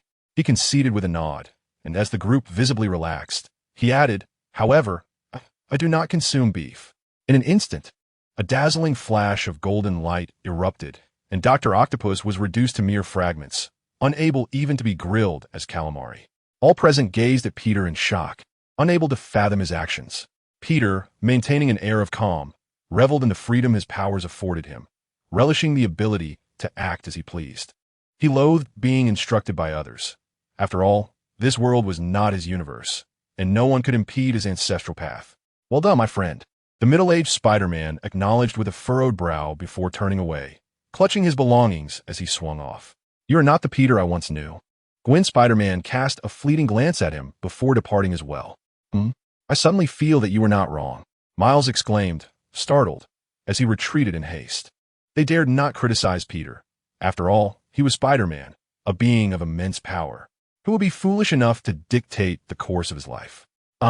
This cannot be attributed to me. It must be this cursed ability that has unleashed the darkness within me. Watching them leave, Peter mindlessly shook his head. Becoming a paragon of solitude was a path he had chosen, making it difficult to find a friend who would disapprove of his actions. Peter opened the system lottery interface. Seizing the opportunity while time was still on his side, he intended to draw some items to alleviate the pressure weighing upon his mind. It appears that the lottery is directly utilizing gold. On the lottery interface, beneath the gacha machine, there's an option to switch to the gold lottery machine. Peter clicked to switch and discovered that the probability of winning something valuable had significantly increased. Naturally, the cost was also higher. Unlike the ordinary lottery machine, which charged a mere $100 per attempt, the gold lottery machine displayed a gold ring for 1 draw, 2 gold necklaces for 2 draws, and 3 gold bricks for 3 draws. This seemed remarkably user-friendly, focusing solely on quantity rather than quality, didn't it? Peter made a sarcastic remark, and after a moment of contemplation, he proceeded with the lottery. The machine quickly began to spin, and in no time, a flash of white light signaled a disappointing outcome. Unsurprisingly, Peter found himself with a hammer, which felt surprisingly heavy in his hand, though it served no practical purpose. How generous! It resembled a reward one might receive from a pay-to-win game. Peter's expression soured. It seemed less worthwhile compared to a $100 draw. He tossed the hammer into the system's storage and decided to take a bold risk by clicking on a 5-draw option. Instantly, the screen erupted with white light, revealing 3 useless items: a straw hat, a crowbar, and cotton seeds. Damn it! Peter's face darkened with frustration, and, just as he was about to vent his anger, a flash of purple light appeared, revealing a card inscribed with storage. What on earth is this? Before he could comprehend, another burst of light emerged. This time not white or gold, but red. Eureka! Peter's eyes sparkled with delight. It is worth noting that red items could only be obtained from the gold lottery, with an exceedingly low probability of 0.0000001. He never anticipated being so fortunate. One could even call him the king of luck. Oh, for goodness sake, are you kidding me? However, when he finally saw what the item was, his smile faded. Before him lay a whip. Indeed, you read that correctly. The red item was a whip. Peter opened his storage to examine the description of the whip in the red item section, feeling an overwhelming sense of disbelief. This is an indestructible whip. If a certain black humanoid ape is struck by it, it will suffer from soul pain. The whip measured approximately 1 meter in length. Clad in a straw hat and white nano armor, Peter held it aloft. With a swift crack, he lashed the whip through the air, producing a sharp, piercing sound. Damn it! Are you trying to make me a farmer? Peter remarked, both exasperated and exhilarated, as his current appearance resembled that of a farmer. The character, the action, and the whip were all fitting. The only discrepancy lay in the era. Oh, that detestable Lincoln. Peter harbored a sense of resentment. For he harbored a dream, much like his grandfather, to become a farmer. Alas, that aspiration had been thwarted by this very person. Lacking one essential element, he could never truly embody the role of a farmer. Peter sighed with regret and began to walk away towards the horizon. It was time for him to return home, as lunchtime had long passed. If memory served him right, several other Spider-Men from different worlds also resided in this Peter's home. Chapter 9. Aunt May. The weather was fair, with sunlight bathing the earth in warmth. In a quaint neighborhood of low houses, Peter arrived at this place guided by his memories. This was indeed his home, or rather, the dwelling of Peter Parker, Spider-Man, in this world. He approached a house, the ground blanketed in snow, evidently untouched for some time. Alas, the loss of Uncle Ben, compounded by Peter's absence, made it hard to fathom how heartbroken Aunt May must be in this world. Peter, devoid of his costume, shook his head, looking at the dim house before him, filled with sympathy for Aunt May. This was a sight he had least desired to witness. Should we knock? He pondered aloud. Beside him, the middle-aged Spider-Man whispered, also out of costume. It wasn't just the two of them. Gwen and Miles felt the same trepidation. When Peter departed the valley, despite their speed as Spider-Men, they were no match for his pace, especially since they could not fly. Consequently, Peter quickly caught up to them.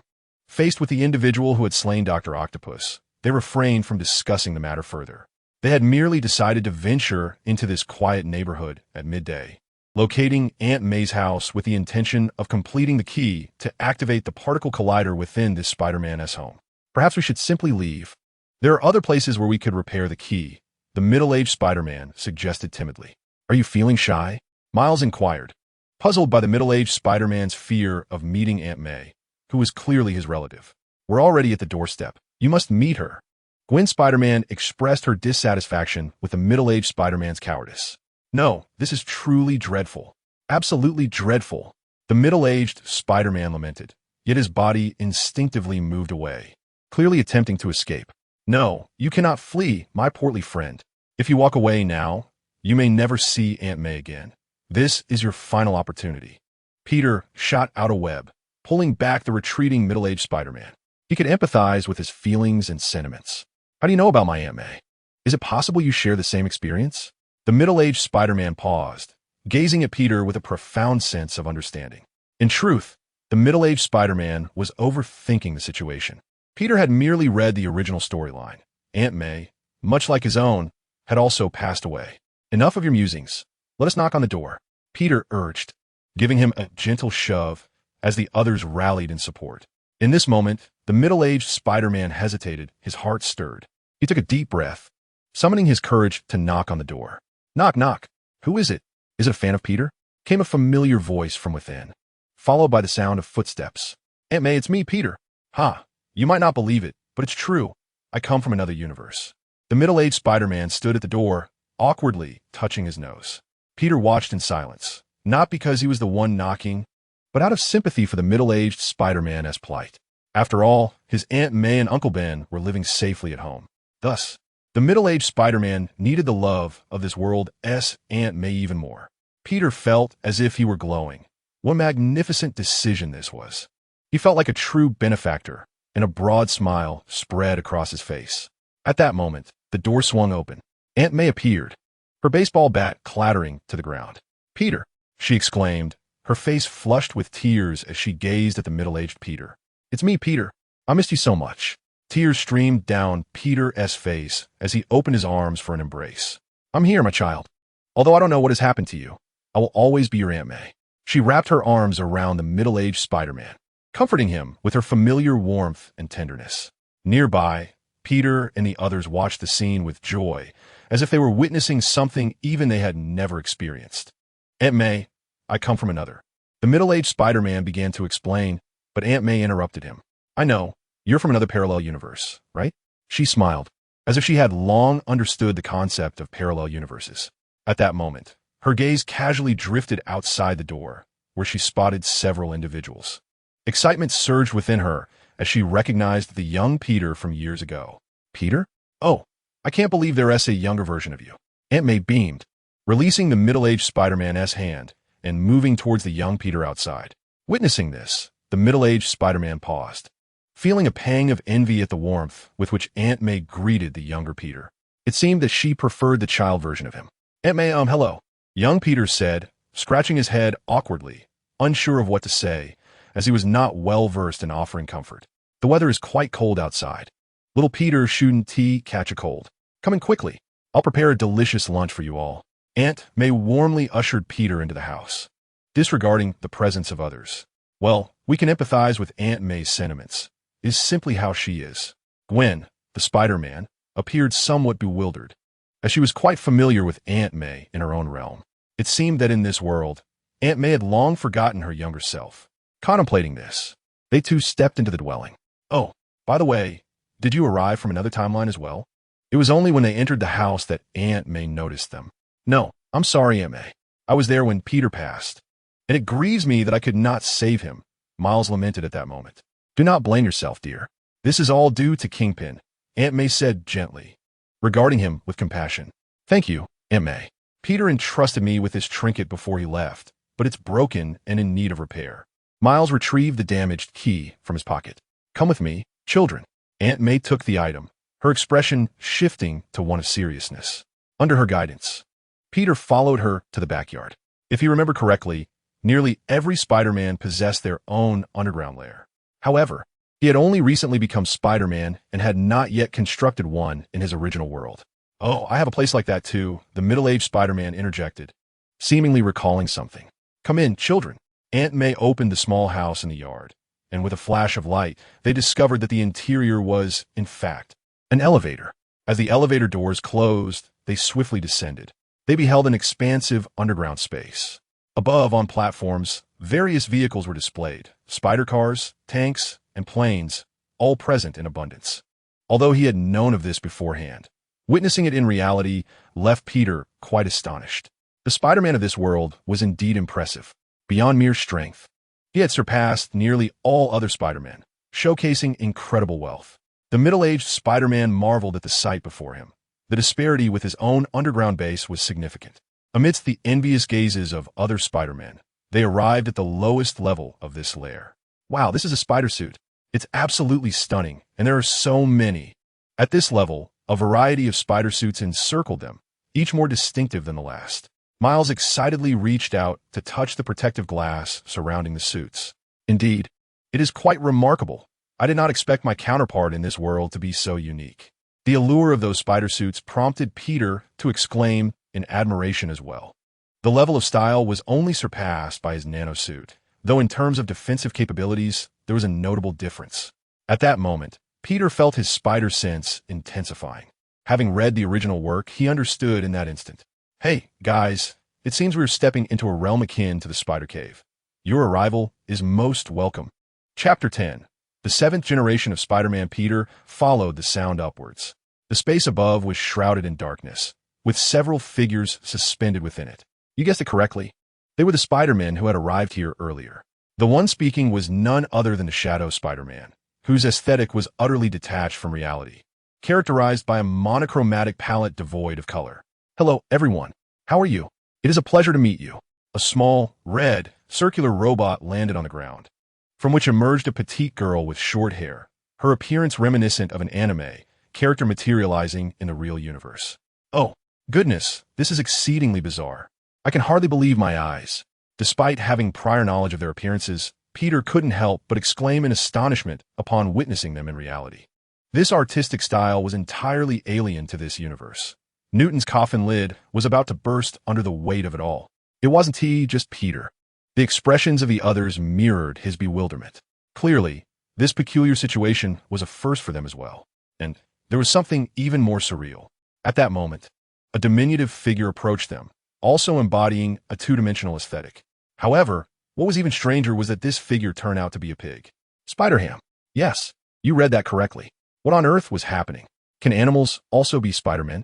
Peter began to feel as if any living creature could don the mantle of Spider-Man. This was truly fascinating. He pondered whimsically. I wonder how a spider pig would taste? Suddenly, he felt a surge of interest. Hey, Aunt May, I adore you. You've even prepared us a pig. My stomach is already yearning. Peter's eyes lit up as he approached the Spider-Ham. Wait a moment, I'm Spider-Man. Although I'm also a pig, you cannot eat me. My meat is not delectable, Spider-Ham quipped. A look of fear crossing his face as he saw Peter advancing toward him, backing away nervously. Calm down, Peter. He is not food. He is one of us. The middle-aged Spider-Man was startled and quickly intervened. He believed Peter's words were not a jest. He truly thought Peter intended to consume Spider-Ham. Yes, little Peter. He is not food. You must wait a little while before we can have lunch, Aunt May interjected at that moment. Is that so? What a pity, Peter replied, his face betraying a hint of regret. In truth, he merely wished to tease Spider-Ham. Of course, he was also quite curious about the taste of Spider-Ham. Ahem. All right, everyone. Let's introduce ourselves. I am Peter Parker. Observing the awkwardness of the situation, the Shadow Spider-Man deftly shifted the topic. I am Penny Parker, declared the short-haired young girl. I am Peter Porker, announced the final Spider-Pig. They all shared a common bond, having been bitten by a radioactive spider. I am a detective in my universe. It is the year 1933, an era characterized by the Great Depression, she continued. I hail from New York City in the year 3145, where a spider resides within my father's robot. We share a telepathic connection and are lifelong companions. I am a photographer, and outside of my professional duties, I delve into sensational news like a dog on a hunt. Thus, the three Spider-Men introduced their identities and backgrounds. However, the final introduction was abruptly interrupted by the impatient middle-aged Spider-Man. Peter, listening to their narratives, felt increasingly agitated. After all, the formula remained the same. Why not simply state that they were bitten by a spider and became Spider-Man? Why the unnecessary verbosity? How did you all get here? He inquired. The particle collider, replied the Shadow Spider-Man.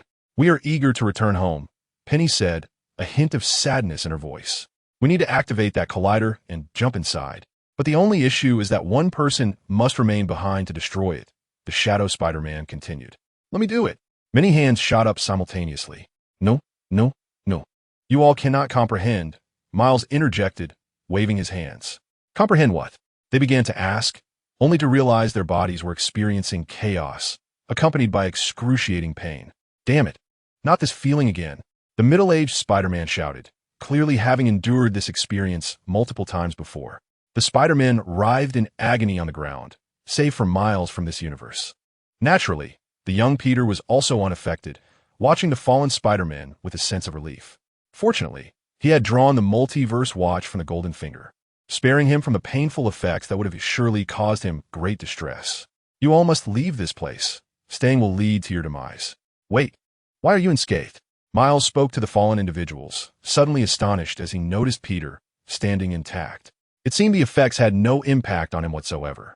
Indeed, why do we all react? Yet you did not. The shadow Spider-Man queried, rising from the ground and dusting himself off. This might be related to the spider that bit him. The middle-aged Spider-Man struggled to stand. Spider? What do you mean? Confusion enveloped the group as they failed to grasp the significance. Surely, you have all read the comics about superheroes? He possesses extraordinary abilities and physique, having been bitten by a Kryptonian spider, thus transforming into a super Spider-Man. The middle-aged Spider-Man, with an unusual expression, elucidated the situation to them. What? Surely you jest? The shadow Spider-Man exclaimed, a mix of astonishment and skepticism evident in his demeanor, for the intersection of comic lore and reality was indeed preposterous. Yet, upon reflection, it seemed their artistic style diverged remarkably from that of their current surroundings, making the notion somewhat more palatable. Wow, a super Spider-Man. He must be incredibly powerful, especially with the ability to gain strength from sunlight. Penny exclaimed, her face brimming with envy. No wonder you can fly and emit laser beams, added Gwen Spider-Man, her admiration palpable. The others gazed at Peter with a myriad of bewildered expressions, astonished to discover such a formidable anomaly among Spider-Men. They couldn't help but wonder why the spiders that had bitten them were not of Kryptonian origin. No, I believe you're mistaken. Though I'm a super Spider-Man, I have only been bitten by the Kryptonian spider for a few days. My current abilities may seem formidable, but they are insufficient to withstand the influences of parallel worlds.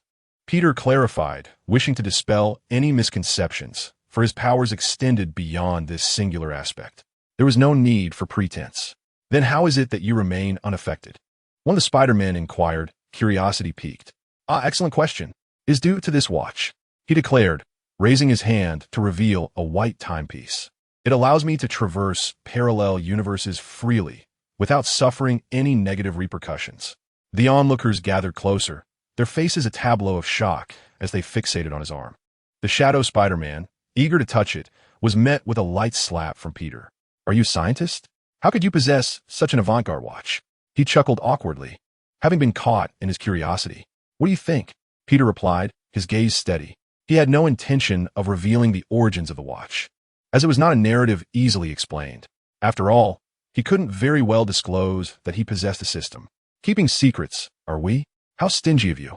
Not even allowing me a touch, the shadow Spider-Man muttered, turning away disinterestedly. So, you intend to remain here to dismantle this machine? With that watch, you are indeed the most suitable candidate, the middle-aged Spider-Man remarked, steering the conversation back to the matter at hand. That is acceptable, provided I receive compensation. After all, my watch does have its demands for allowing me to traverse universes at will. No need for American dollars. A bit of gold will suffice, Peter asserted, seizing the opportunity to monetize his involvement. Unlike these Spider-Men, he was no altruistic hero. For him, as long as there was gold involved, everything was negotiable. I could also destroy the collider without any compensation, Miles interjected suddenly. His words directly incited Peter's displeasure. With a mere thought, the straw hat adorned his head, and in his hand materialized the previously drawn crimson whip. Chapter 11. An old acquaintance, what is the meaning of this? Miles' actions were nothing short of a blatant disregard. Did he not see that Peter was speaking? How audacious to compete for tasks. It was as if he had grown weary of life itself. Oh, where did you procure these items? Just a moment ago, there was nothing at all. The shadow Spider-Man gazed in astonishment at the hat perched atop Peter's head and the whip he wielded.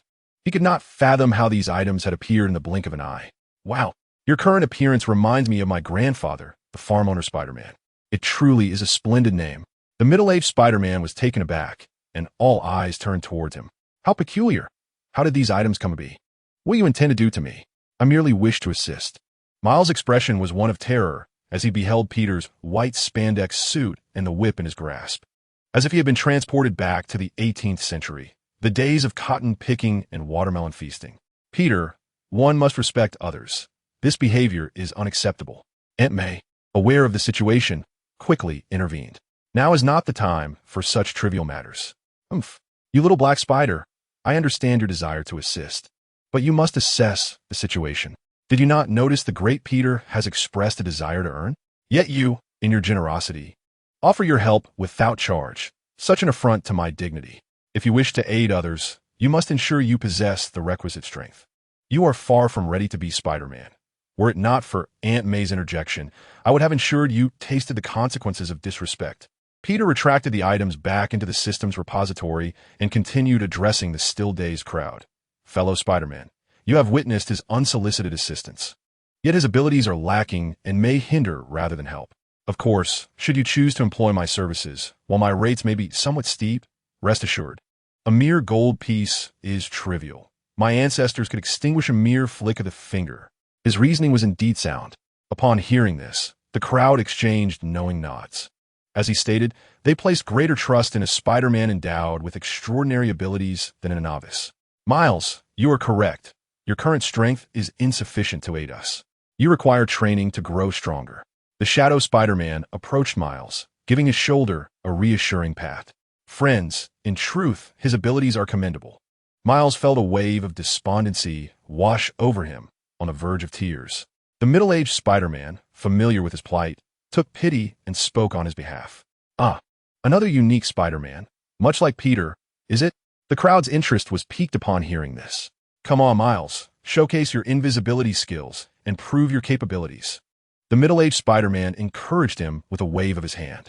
I can do it. However, Miles ultimately disappointed him. Nearly a minute had elapsed, and his form remained visible, presenting itself like a jester before the crowd. Well, he might need some more practice with his invisibility. I've seen him succeed before, truly, the middle-aged Spider-Man admitted, a hint of embarrassment coloring his tone. All right, Miles, since you cannot activate your invisibility, why not try releasing your electric powers? You are a unique Spider-Man. I am certain you will succeed. Hearing this, Miles found a modicum of comfort in his failure. He remained silent, extending his palm and swinging it forward. I thought as much. Even if he possesses such abilities, he is currently incapable of unleashing them and is evidently unprepared to be a Spider-Man. As the seconds ticked by, Peter could no longer contain himself. Sigh. He is indeed correct. Miles is not ready to be a Spider-Man. The Shadow Spider-Man shook his head in resignation. They had provided him with an opportunity, yet Miles had failed to demonstrate his worth. Even if he were to become a Spider-Man in the future, their time was not something they could afford to waste. Well, let's discuss the costs of hiring Peter's assistance, exclaimed Spider-Ham, munching on a hot dog as he addressed the group. The crowd, upon hearing this, shifted their interest away from Miles. You truly need to work hard and train yourself, the middle-aged Spider-Man remarked with a touch of exasperation before departing from Miles' side. Unbeknownst to them, as their attention waned, the elevator doors opened, revealing that Miles had vanished, successfully rendered invisible. Yet, this revelation seemed inconsequential. Now, tell me, how much gold do you require? The middle-aged Spider-Man cast a regretful glance in the direction Miles had departed, then turned to Peter. The more, the better. No need to rush. I will transport you back to your universe. You understand my watch's capabilities. I will visit your universe in due time, and when I do, feel free to request any amount of gold. The more, the merrier.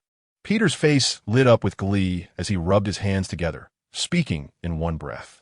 He believed that once the topic of gold was broached, these Spider-Men would undoubtedly be generous, ensuring he would not be disappointed. This was beyond question. Without a second thought, the group acquiesced. To secure such a powerful Spider-Man's assistance, a little expenditure of gold was a trivial matter. Peter, do you truly need money? If so, feel free to take whatever you desire from here, Aunt May interjected, expressing no hesitation in offering Peter assistance. While it is said that with great power comes great responsibility, it is essential to consider whether one is willing to accept it. One must not impose moral obligations upon others. Now that this matter has been resolved, we should consider repairing these items. Penny, clutching the damaged collider key, approached a large piece of machinery nearby. Can you fix it? How long will it take? As Shadow Spider-Man approached, the large display screen on the machine flickered to life. It can be repaired. However, I cannot ascertain the duration. If all goes well, it may take less than a day, but if not, it could extend to several months. Penny pressed a series of incomprehensible buttons while addressing the group's inquiries. By the way, Superman Spider-Man, or should I say Ancestor Man, you must also be a scientist, right? Could you assist me, Penny, in repairing this key?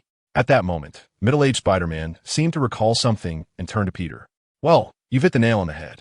Although this would incur a separate fee, I trust Penny can handle it independently without my assistance. Peter spoke somewhat sheepishly. He was a genius in school.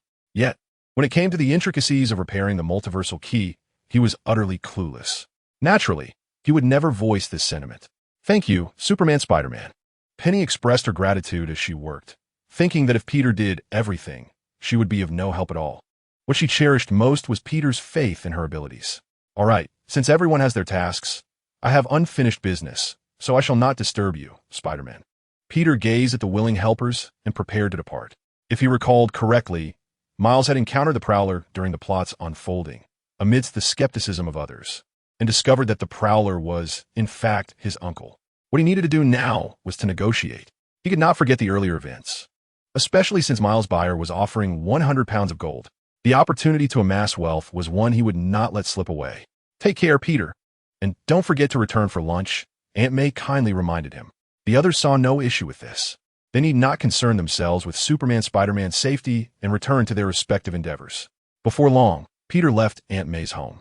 His speed was swift, and soon he located Miles' whereabouts and discovered the lair of the Gold Goblin, the very place housing the particle collider. There, he encountered a familiar face, the Gold Barbie, whose name he did not even know.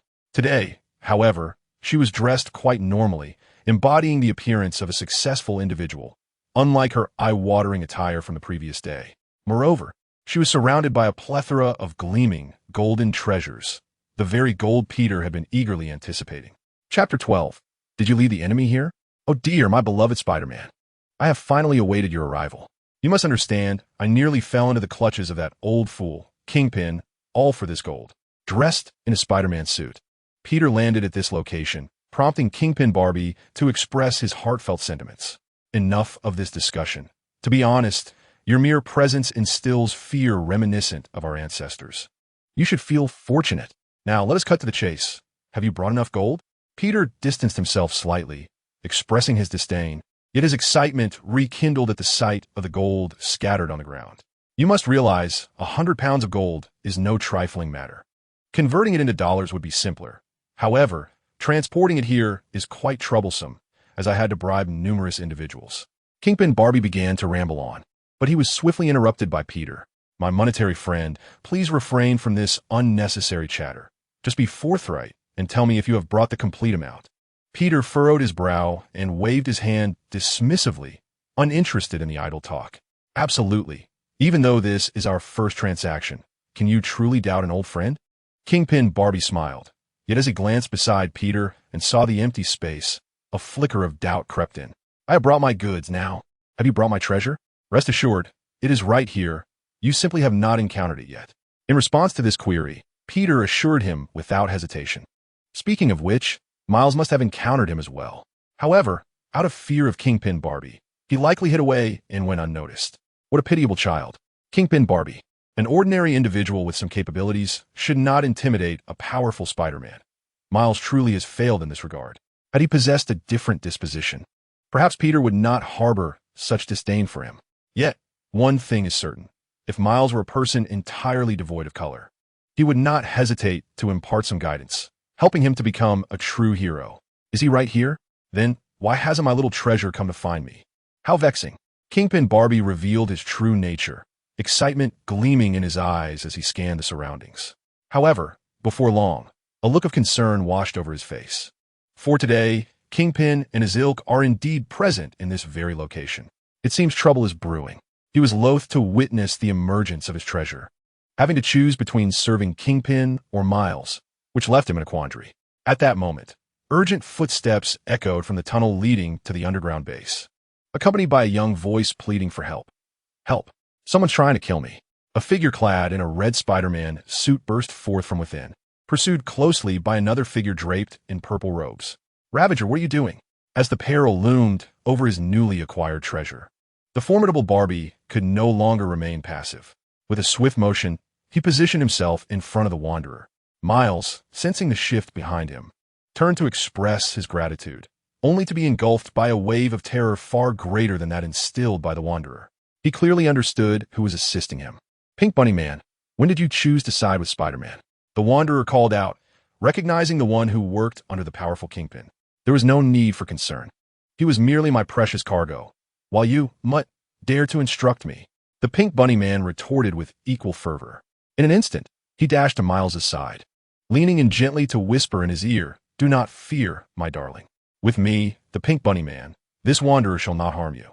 No, you are utterly repulsive. Stay away from me, Miles exclaimed, consumed by fear. Yet, retreat was futile. His hand was firmly grasped. Allow me to behold your exquisite visage, my dear.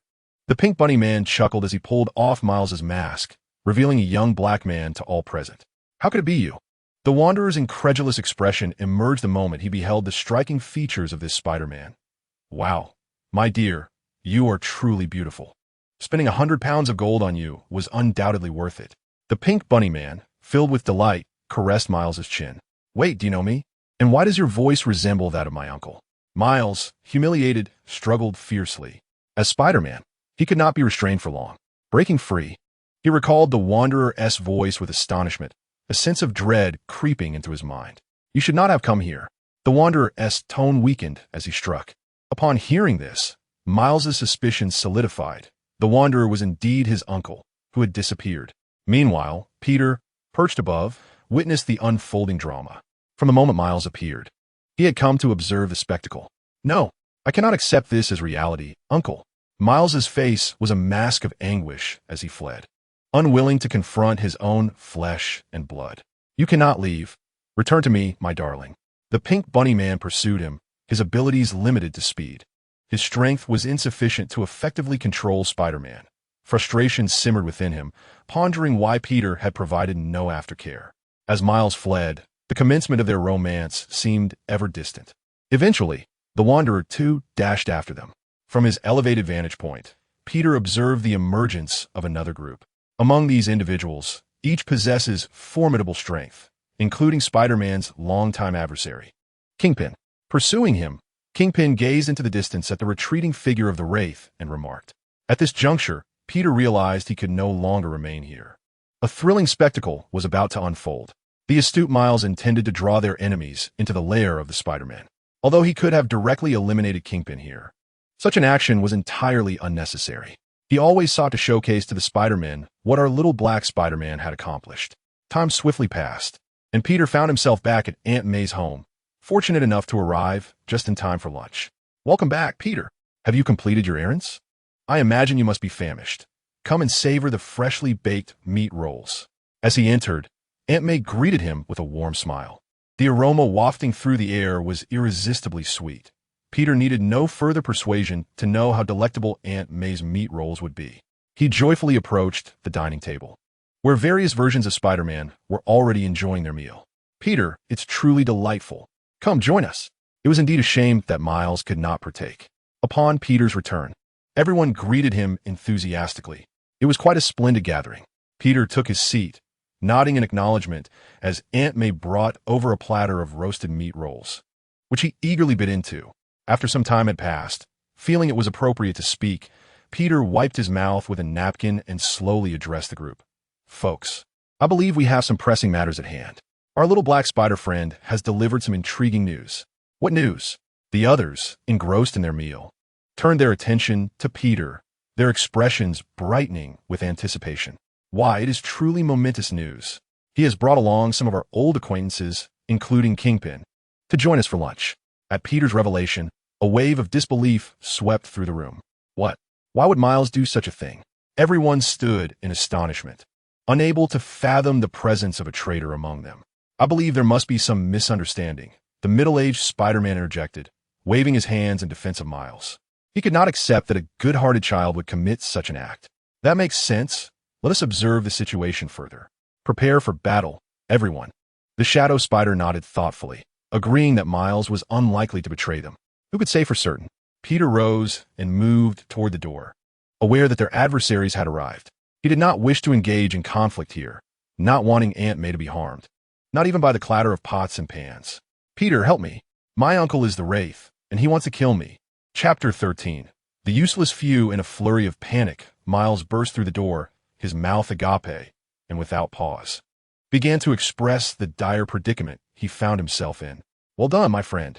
You have successfully led the enemy to their lair. Perhaps I should believe that it was not intentional on your part. You may not have considered the implications of your actions. The Shadow Spider-Man shook his head in disbelief. What does this mean? Miles also sensed the unease. The expressions of those around him were far from favorable. Clearly, He had failed to grasp the gravity of the situation. "Child, what we mean is that you should not have lured the enemy here." The middle-aged Spider-Man stepped forward, his face betraying deep disappointment. The foes he had attracted were all formidable supervillains, their powers not to be underestimated. In the event of a confrontation, Aunt May could be in grave danger. This was a scenario he dreaded above all else. Having lost one Aunt May, he could not bear to lose another. "But I couldn't help it. I can't fight him. I would be threatened and might not return," Miles stammered, panic evident in his demeanor. Those present understood that it was not his intention. He simply lacked the foresight. However, a mistake is a mistake, and no amount of justification could alter that fact. "Miles, I believe you are in dire need of a lesson. It seems you remain oblivious to your errors," Peter interjected, unable to remain silent. Despite the Spider-Man's admonitions, this individual continued to be unaware of his missteps. Was it truly so difficult to utter an apology? Miles fell silent, an overwhelming urge to cry washing over him as he turned and bolted outside. "Darling, you finally plan to stop running? What do you think you are?" The Pink Rabbit Man blocked the entrance, thwarting Miles' escape. Miles, seeing this figure, felt a wave of panic. He realized he could not flee. "Oh, my little darling, I did not expect you to be this kind of person. I am somewhat disappointed." It was only when the Spider-Men clad in their tight suits emerged that the Pink Rabbit Man shook his head, finally grasping the situation. They had been drawn towards the Spider-Man. So many little spiders, I wonder how they scream. It was at this moment that several individuals caught up with them, all superpowered criminals and minions of Kingpin. Among them was a man with a scorpion tail, laughing. Beside him stood a wraith and a large-headed creature. A little scorpion and a big-headed doll. "And you dare come here to meet your end?" Peter descended the stairs, mocking them. "You damn Spider-Man, you killed Dr. Octopus. I will kill you." The scorpion-tailed man, provoked by the taunt, charged forward. With his scorpion tail raised, he swung at Peter. His speed was akin to that of his peers, appearing excruciatingly slow to Peter's eyes. Indeed, every movement was easily discernible to him. Though the scorpion's tail was sharp and possibly laced with toxins, to Peter, it posed no significant threat. With a swift strike, Peter, feeling a sense of revulsion from the scorpion's tail, barely bothered to evade it. "Your speed is woefully inadequate. I fail to comprehend why Kingpin would enlist a fool like you as his subordinate." In an instant, Peter vanished, reappearing behind the scorpion creature. "What?" The tail swept through empty air, leaving the scorpion astonished as he turned to see Peter behind him, regret beginning to creep into his heart. What speed is this? Not only he, but others failed to react. Just as the scorpion's tail was about to land a blow, Peter had unexpectedly positioned himself behind the creature. "Go find your mother for some milk," Peter said, no longer toying with him, as he effortlessly grasped the scorpion's tail and hurled it away. A piercing scream echoed as the creature was sent flying, its destination unknown. Wow, that was exceedingly effortless. The Shadow Spider-Man could not help but applaud as a formidable foe was dispatched so easily. The other Spider-Men shared in the joy of the moment. "Thank you all." Peter bowed graciously, exhibiting a gentlemanly demeanor. However, while the Spider-Men celebrated, others were not so fortunate. The Wayfinder had anticipated an opportunity to eradicate the Spider-Man, only to discover one among them was remarkably powerful. In a single exchange, he had felled one of his comrades. The situation was becoming increasingly dire. Seizing the moment, the Wayfinder unleashed a swift punch, successfully ambushing Peter in the chest. Yet, within seconds, shock spread across his face. The ambush had succeeded, but the Wayfinder felt as though his hand had struck something harder than steel. With a resounding thud, he staggered back, nearly breaking his hand. "What on earth? Wayfinder, do you lack the strength to strike? What audacity you have to attempt to ambush me." Peter, dismissive, raised an offensive gesture, and with a flicker of speed unseen by the others, he delivered a punch that sent the Wayfinder hurtling through the air, crashing against the wall of a nearby building. Peter had moderated his strength. Otherwise, that blow would have surely sent the Wayfinder to his doom. "Peter, you are truly formidable. I hope you refrain from using lethal force. These villains deserve their just punishments," Gwen Spider-Man urged, her heart heavy as she sought to dissuade Peter from his actions. If this continued, Peter would truly live up to his name, and he was beginning to understand what it meant to be an ancestor.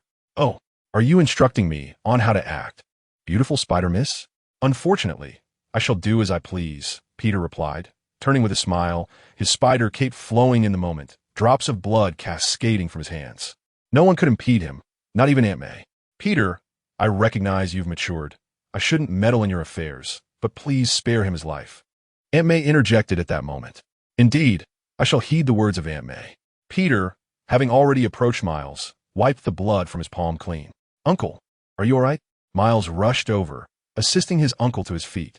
I am fine. The wanderer coughed blood, uttering reassurances while his condition was far from commendable. Witnessing this scene, Peter felt like a quintessential villain. Yet, this was not an insurmountable predicament. Now, it is your turn. He directed his gaze towards the other two individuals. The pink bunny man appeared relatively unscathed, but the pale, big-headed creature was now frozen in terror. With teammates stronger than himself incapacitated, Peter was no longer merely a formidable opponent. How could he possibly stand as a rival? Realizing this, he began to retreat in fright. Unfortunately, someone was quicker, blocking his escape. That someone was Peter himself. After all, since he had come this far, it would be disrespectful to leave in such haste. Let me ponder how to deal with you, he mused, stroking his chin as he contemplated something more entertaining. Please do not kill me. Spider-Man. I promise to turn over a new leaf and become a good person, no longer working for Kingpin. I beg of you, spare me. The creature clasped its hands in supplication, nearly dropping to its knees. The desire to survive was a complex endeavor. Anger brewed within him towards Kingpin for not revealing the true strength of Spider-Man. You wish to live? I'm not entirely convinced, but nonetheless. A criminal of your modest capabilities may still prove useful to me. At the very least, you could yield some profit. The thought of simply ending a life left Peter feeling regretful, as it would not serve his interests. Perhaps, he mused, recruiting these individuals as subordinates could be a prudent choice, as they could contribute to his gains. All right, I have come to a decision. I shall not kill you, provided you work under me and refrain from engaging in criminal activities. In doing so, you may preserve your lives. Peter, having reached a conclusion, patted the creature on the shoulder, revealing a perfect smile. Thank you, boss. I will surely obey your instructions. The pale creature was overjoyed, feeling an immense relief as he realized he had managed to survive. Was this truly a fortuitous turn of events? The middle-aged Spider-Man surveyed the group. At the very least, he would not commit acts of evil. The Shadow Spider-Man also regarded him with admiration. Wow, Peter is incredibly powerful. He can resolve all troubles single-handedly. Penny's eyes sparkled with wonder.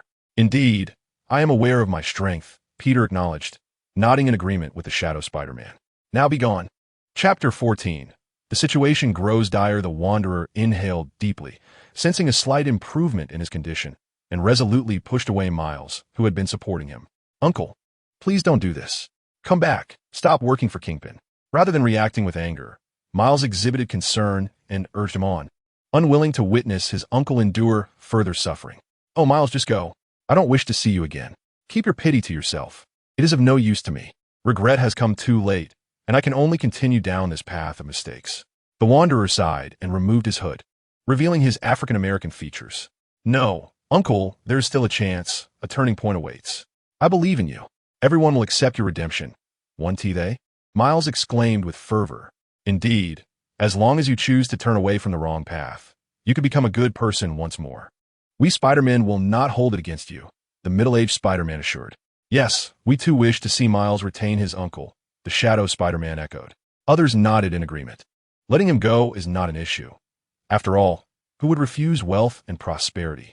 Peter remarked with a smile, his eyes glimmering ominously, indicating that any refusal could lead to dire consequences. This was an unmistakable threat. All right, boss, I will work for you, the Wanderer conceded, feeling compelled by the collective sentiment and the desire to protect Miles. Naturally, there was no alternative, otherwise he would never see Miles again. Whom one works for is indeed a matter of significance. That is wonderful, Uncle, Miles exclaimed, his joy dispelling any lingering resentment towards Peter. He took comfort in the belief that with his uncle present, the Pink Bunny Man would not dare to harm him. Indeed, we have gained yet another ally. Others chimed in, laughter echoing amidst the scene, marking a moment of blissful unity. Now it's your turn, old friend. What choice will you make? Peter inquired, his gaze shifting importantly to the Pink Bunny Man. What can I do? My beloved is here, and with such formidable Spider-Men around, how could I dare refuse? Moreover, Kingpin's downfall is merely a matter of time. For Miles, I'm willing to proceed. The Pink Bunny Man explained, casting a tender glance at Miles. Seeing this, the Wanderer immediately positioned himself in front of Miles, fully aware of the old friend's dubious nature. Excellent. We have lost another enemy and gained a friend.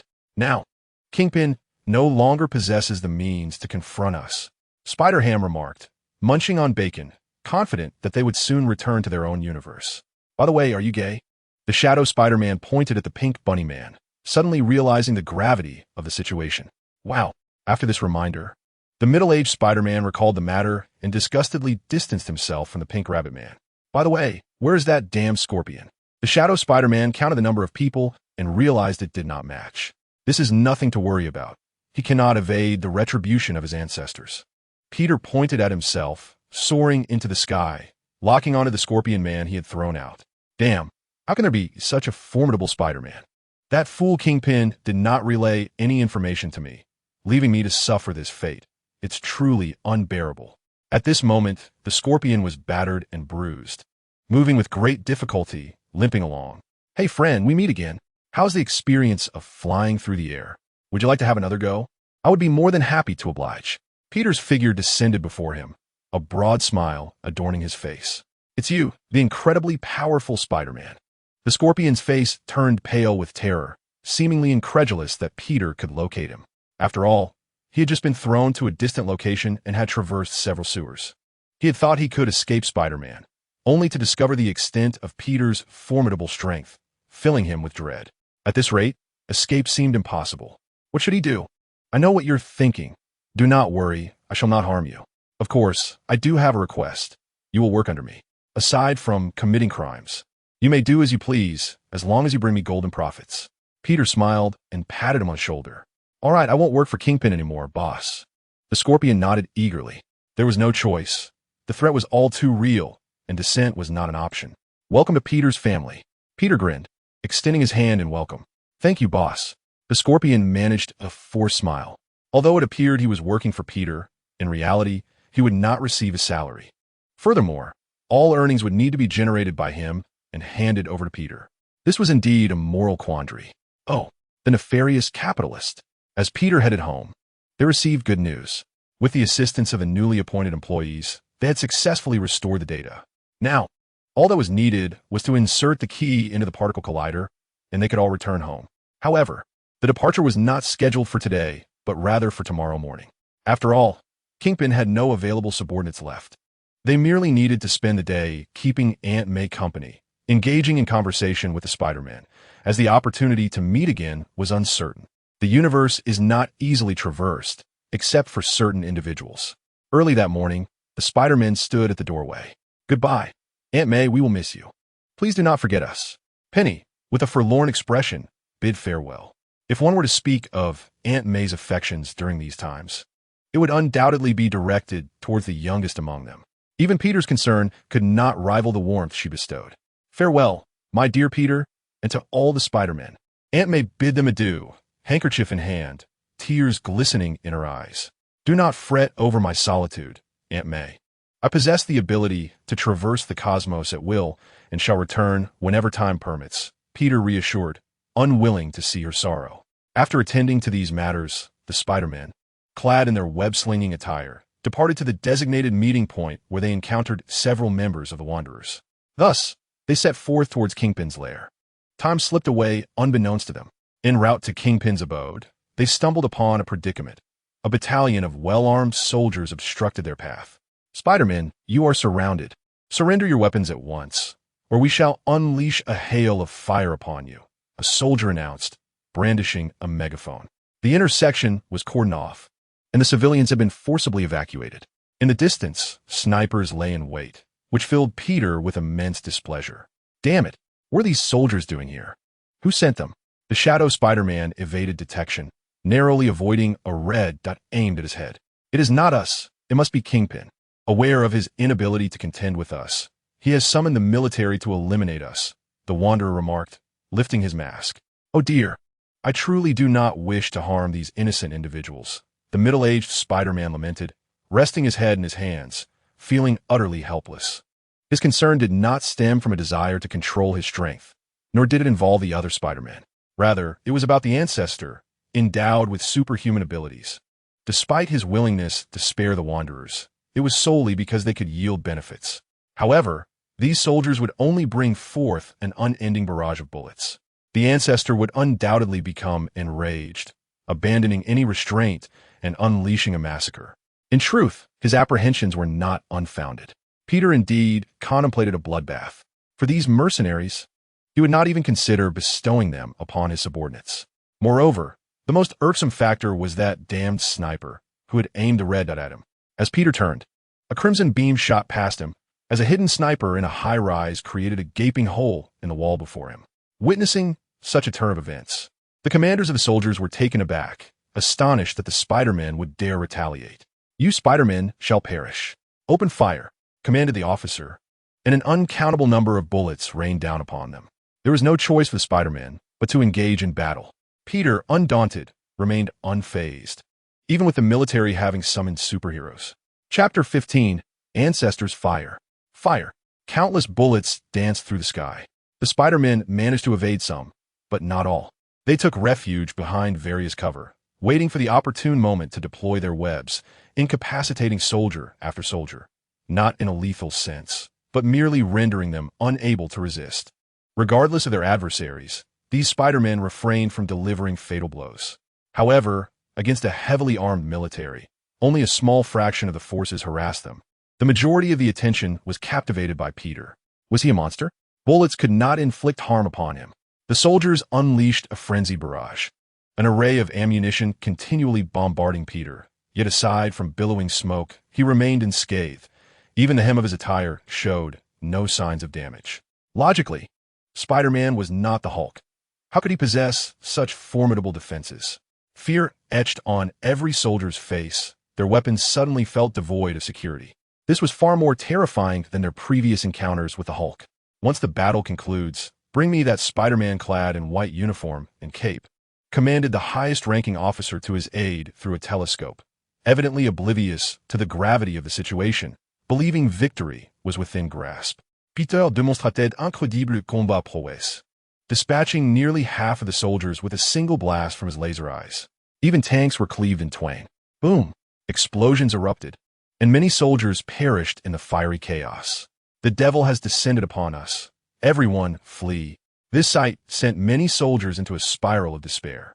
One by one, those still standing began to retreat in mass panic. "You worthless cowards! Do not flee. Charge forward.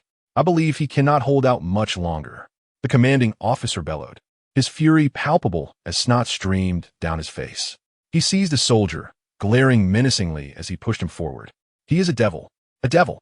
the soldier exclaimed, terror-stricken, tears and mucus streaming down his face. Clearly, the shadow cast by Peter was overwhelmingly potent.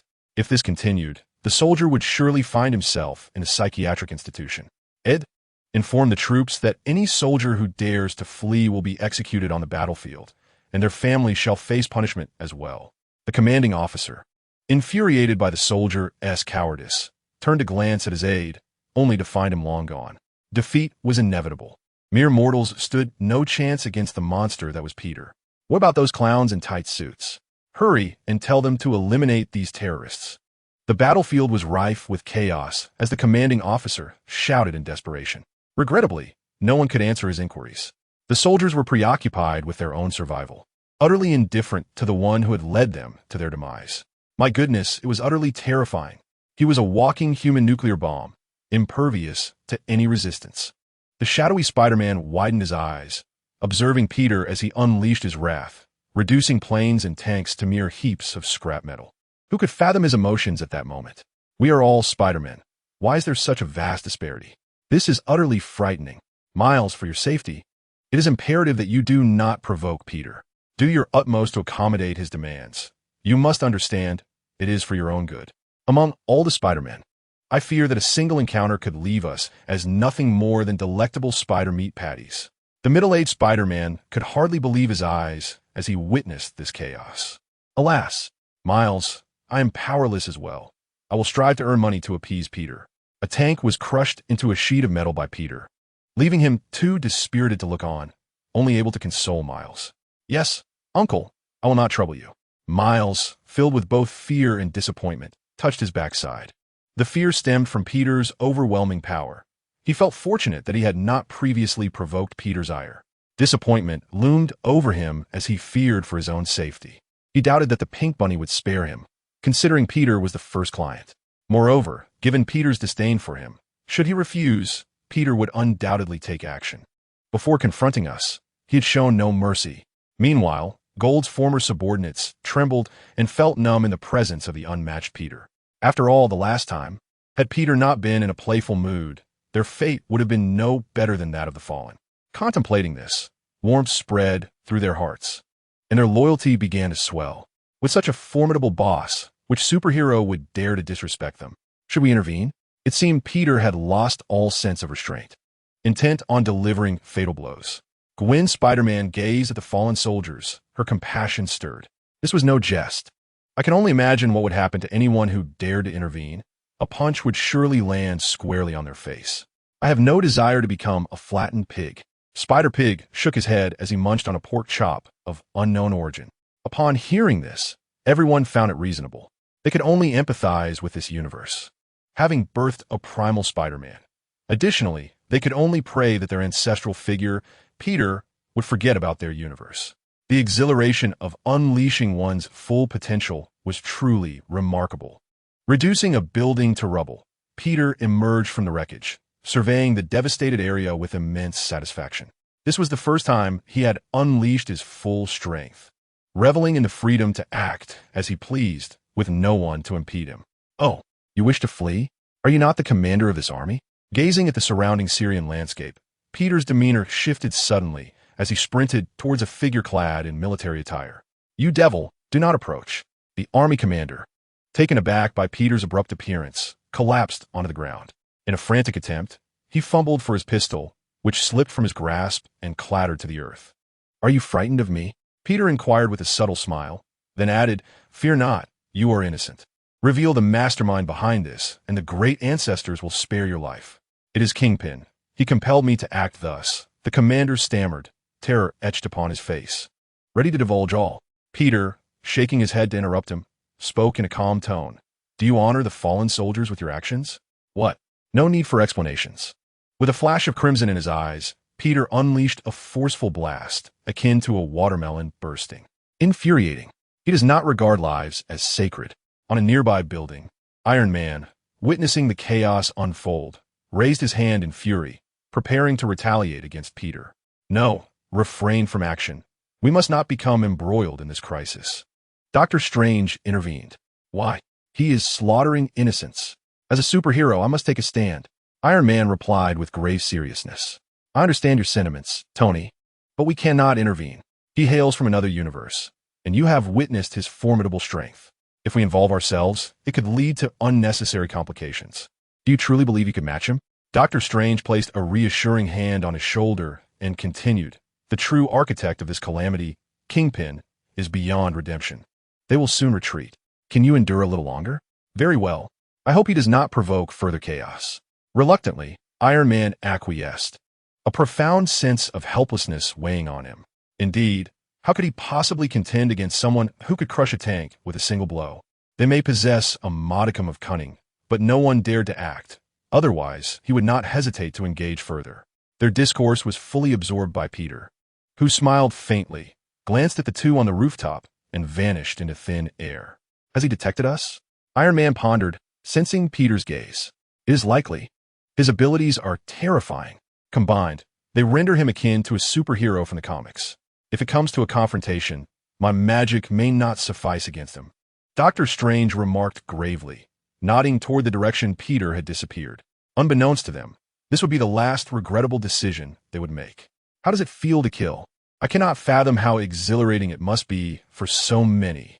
The shadowy Spider-Man exclaimed, watching Peter descend from the skies with excitement. I find it rather agreeable. The initial discomfort fades, and after a while, one becomes desensitized. Wiping the blood from his face, Peter nodded with a grin, his heart racing with exhilaration. The thrill of unleashing his full potential for the first time was indeed a delightful sensation. He thought to himself, please don't tell me a second ancestral figure has emerged now. He gazed at the indifferent shadow of Spider-Man, feeling that the middle-aged Spider-Man was leading him astray, which was hardly a promising sign. All right, gentlemen, enough of the chit-chat. Let's pay a visit to our old friend, Kingpin. The Spider-Ham interrupted their banter. Eager to move on, his dimensional pocket was nearly devoid of sausages, and as a pig, his instinctual need to eat was ever present. Let's set forth. I never anticipated it would be this effortless. At his words, the group promptly departed, heading toward Kingpin's lair, unimpeded and moving swiftly. Before long, they arrived at the base of a grand edifice. Oh, my friends, what brings you here? To their astonishment, Kingpin greeted them at the entrance. His behavior was decidedly unusual. Are you afraid, Kingpin? Peter teased, thinking that perhaps this adversary had finally gained some sense. It was rather late for him to consider surrender, wasn't it? Haha. Welcome to my domain. Perhaps we have had our misunderstandings in the past, and for that, I must extend my apologies. It was an unfortunate mishap that brought you here, and now, dear Spider-Man heroes, all the arrangements are set. We merely await your key to return home. Kingpin's smile was radiant, reminiscent of an old friend reuniting after many years. His words, though softly spoken, left an unsettling impression on the hearts of the Spider-Men. Kingpin, has your brain been damaged? This was what Peter expressed, yet it echoed the thoughts of all the Spider-Men. Such a fortuitous turn of events seemed implausible. After engaging in battle and shedding blood, would a mere apology suffice? Moreover, even if the other Spider-Men could find it in their hearts to forgive, Peter would not. Kingpin lacked credibility, being a born contrarian. Before the chaos unfolded, Peter had entertained the notion of accepting Kingpin, given that he was the ruler of the New York underworld, earning a staggering sum each day. However, after orchestrating circumstances that warranted military intervention against them, Peter's perspective had shifted. Had Kingpin truly underestimated his strength? To have employed such ineffectual minions against him revealed a blatant disregard. In reality, Kingpin did not intend to utilize the military against them. He was merely gambling on Peter's propensity for violence. In such a scenario, the superheroes of New York would undoubtedly not turn a blind eye. The thoughts were beautiful, and Kingpin had indeed placed the right bet. Peter wreaked havoc, yet, regrettably, the superheroes did not intervene, allowing him to act with impunity. Realizing the tide had turned, Kingpin muttered a curse at the superheroes. With no other recourse, he could only surrender. As long as he drew breath, the future held infinite possibilities. Dear heroes, should you require assistance, I shall exert myself to the utmost. In the face of insults, Kingpin maintained his smile, though the veins bulging from his forehead betrayed his fury. In times past, those who dared to speak to him in such a manner had long since become fish food. Yet now, regardless of the derision he faced, he was compelled to wear a smile. He thought to himself that as long as he survived, he would repay them 100-fold, especially those treacherous subordinates. You seem quite eager to survive, Peter remarked with a smile as he approached and placed a firm hand on Kingpin's shoulder. Feeling the undeniable pressure, Kingpin broke into a cold sweat and nodded repeatedly. Even as a towering figure in the underworld of New York, he had to bow his noble head before Peter at that moment. Since you wish to live, I shall grant you an opportunity, Peter said, releasing his grip and stepping into Kingpin's edifice. What does he intend to do? Gwen, the Spider-Woman, expressed her confusion, having expected Kingpin to be recruited by Peter. Yet he did not, nor did Peter strike him down. Whatever, as long as we can return, what does it matter? Shadow Spider-Man waved his hand dismissively and followed suit. The others echoed his sentiments and entered without further ado. Kingpin led the way, and soon they arrived at an underground research facility. There it is. Kingpin pointed towards the distant particle collider. All right, team. Middle-aged Spider-Man swung over, inserting the key and successfully activating the machine. A beam of laser light emerged, opening a black hole.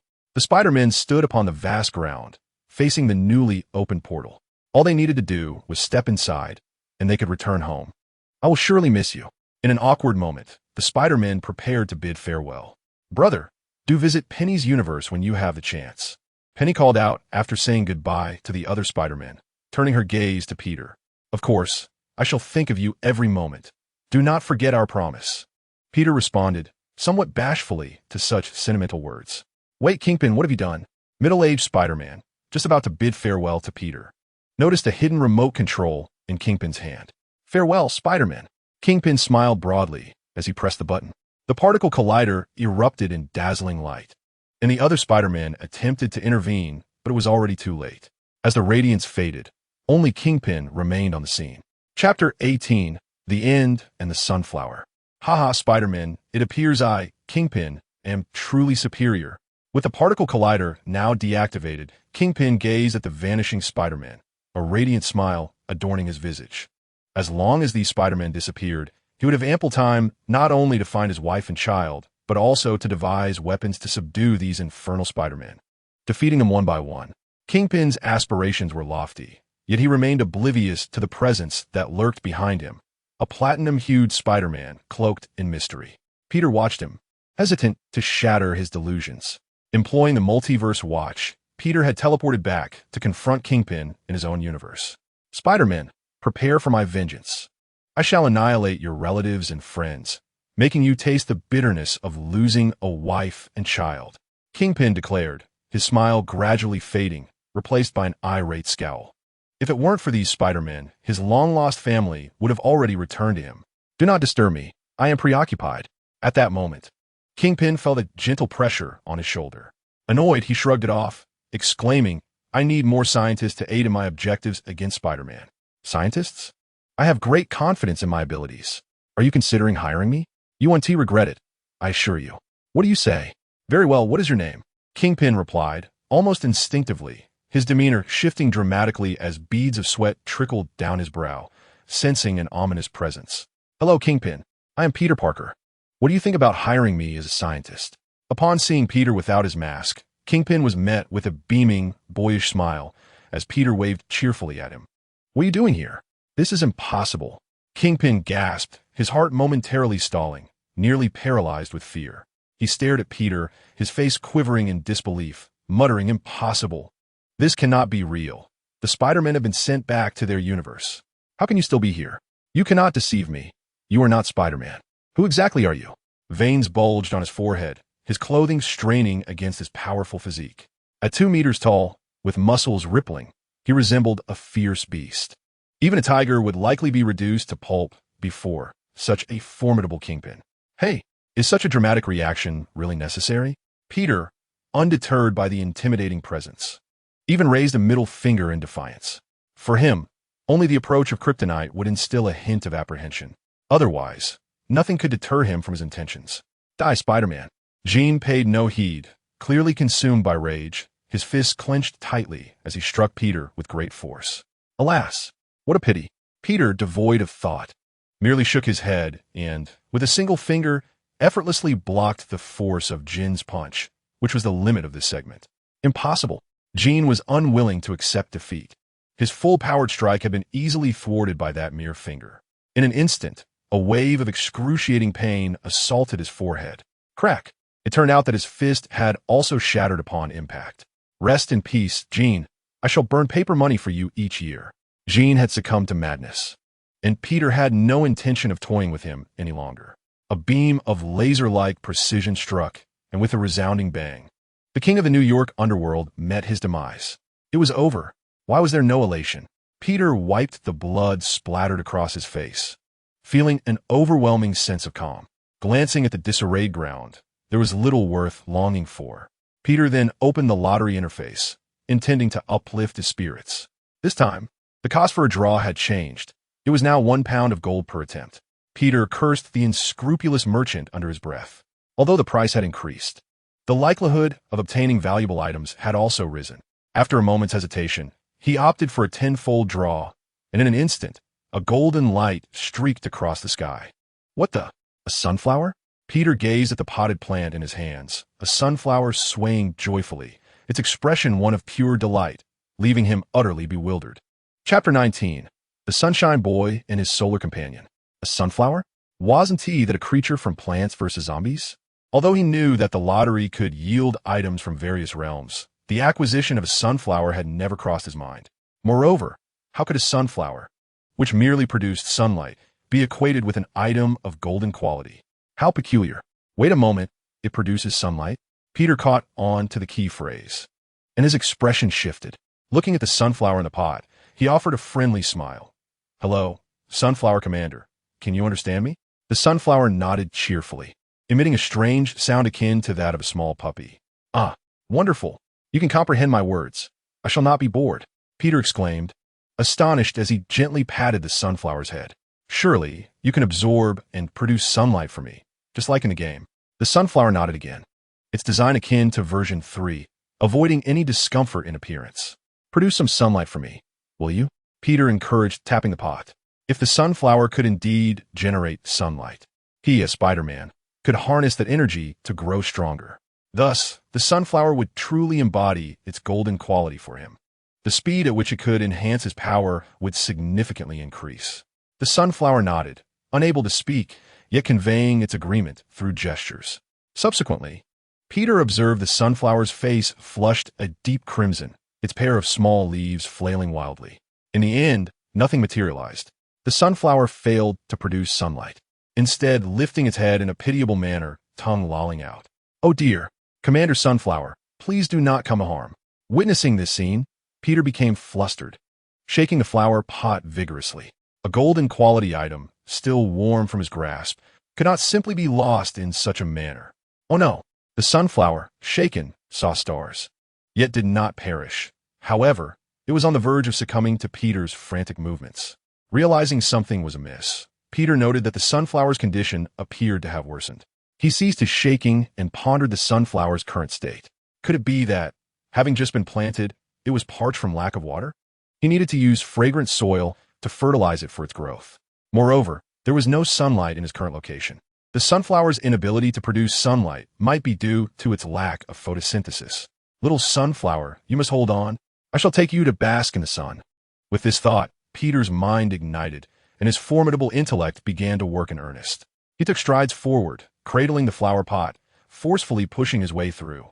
Even though the golden building was constructed from the finest materials and its walls were exceedingly sturdy, they could not withstand his advance. Debris flew as the walls were breached, leaving large gaping holes. Protecting the sunflower in its pot, Peter burst forth from the building. At that moment, the sun was at its zenith, and Peter felt his strength gradually augmenting. The sunflower, bathed in sunlight, transformed from wilted to upright. It raised its head, displaying a radiant smile, its small hands gently undulating, as if relishing the sensation.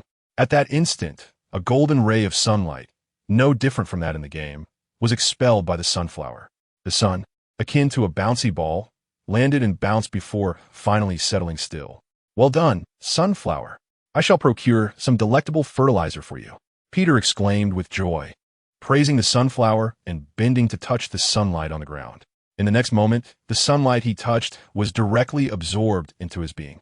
He felt a wave of comfort wash over him, as if something within him yearned to surge forth, an exquisite sensation. Instantly, a powerful force manifested, and Peter was astonished to discover that his strength had increased by 1/10. Chapter 20. The Concept God and the Main Universe. Well done, Sunflower. Cradling the sunflower in its pot, Peter was immensely elated. With this plant, he would have a continuous source of sunlight, enabling him to grow stronger at an astonishing rate. With this thought, Peter decided to engage in a tenfold draw. The gotcha machine whirred to life. Moments later, a burst of white light flashed. Alas, luck does not always favor one. Darn it. Peter's countenance darkened. 10 pounds of gold.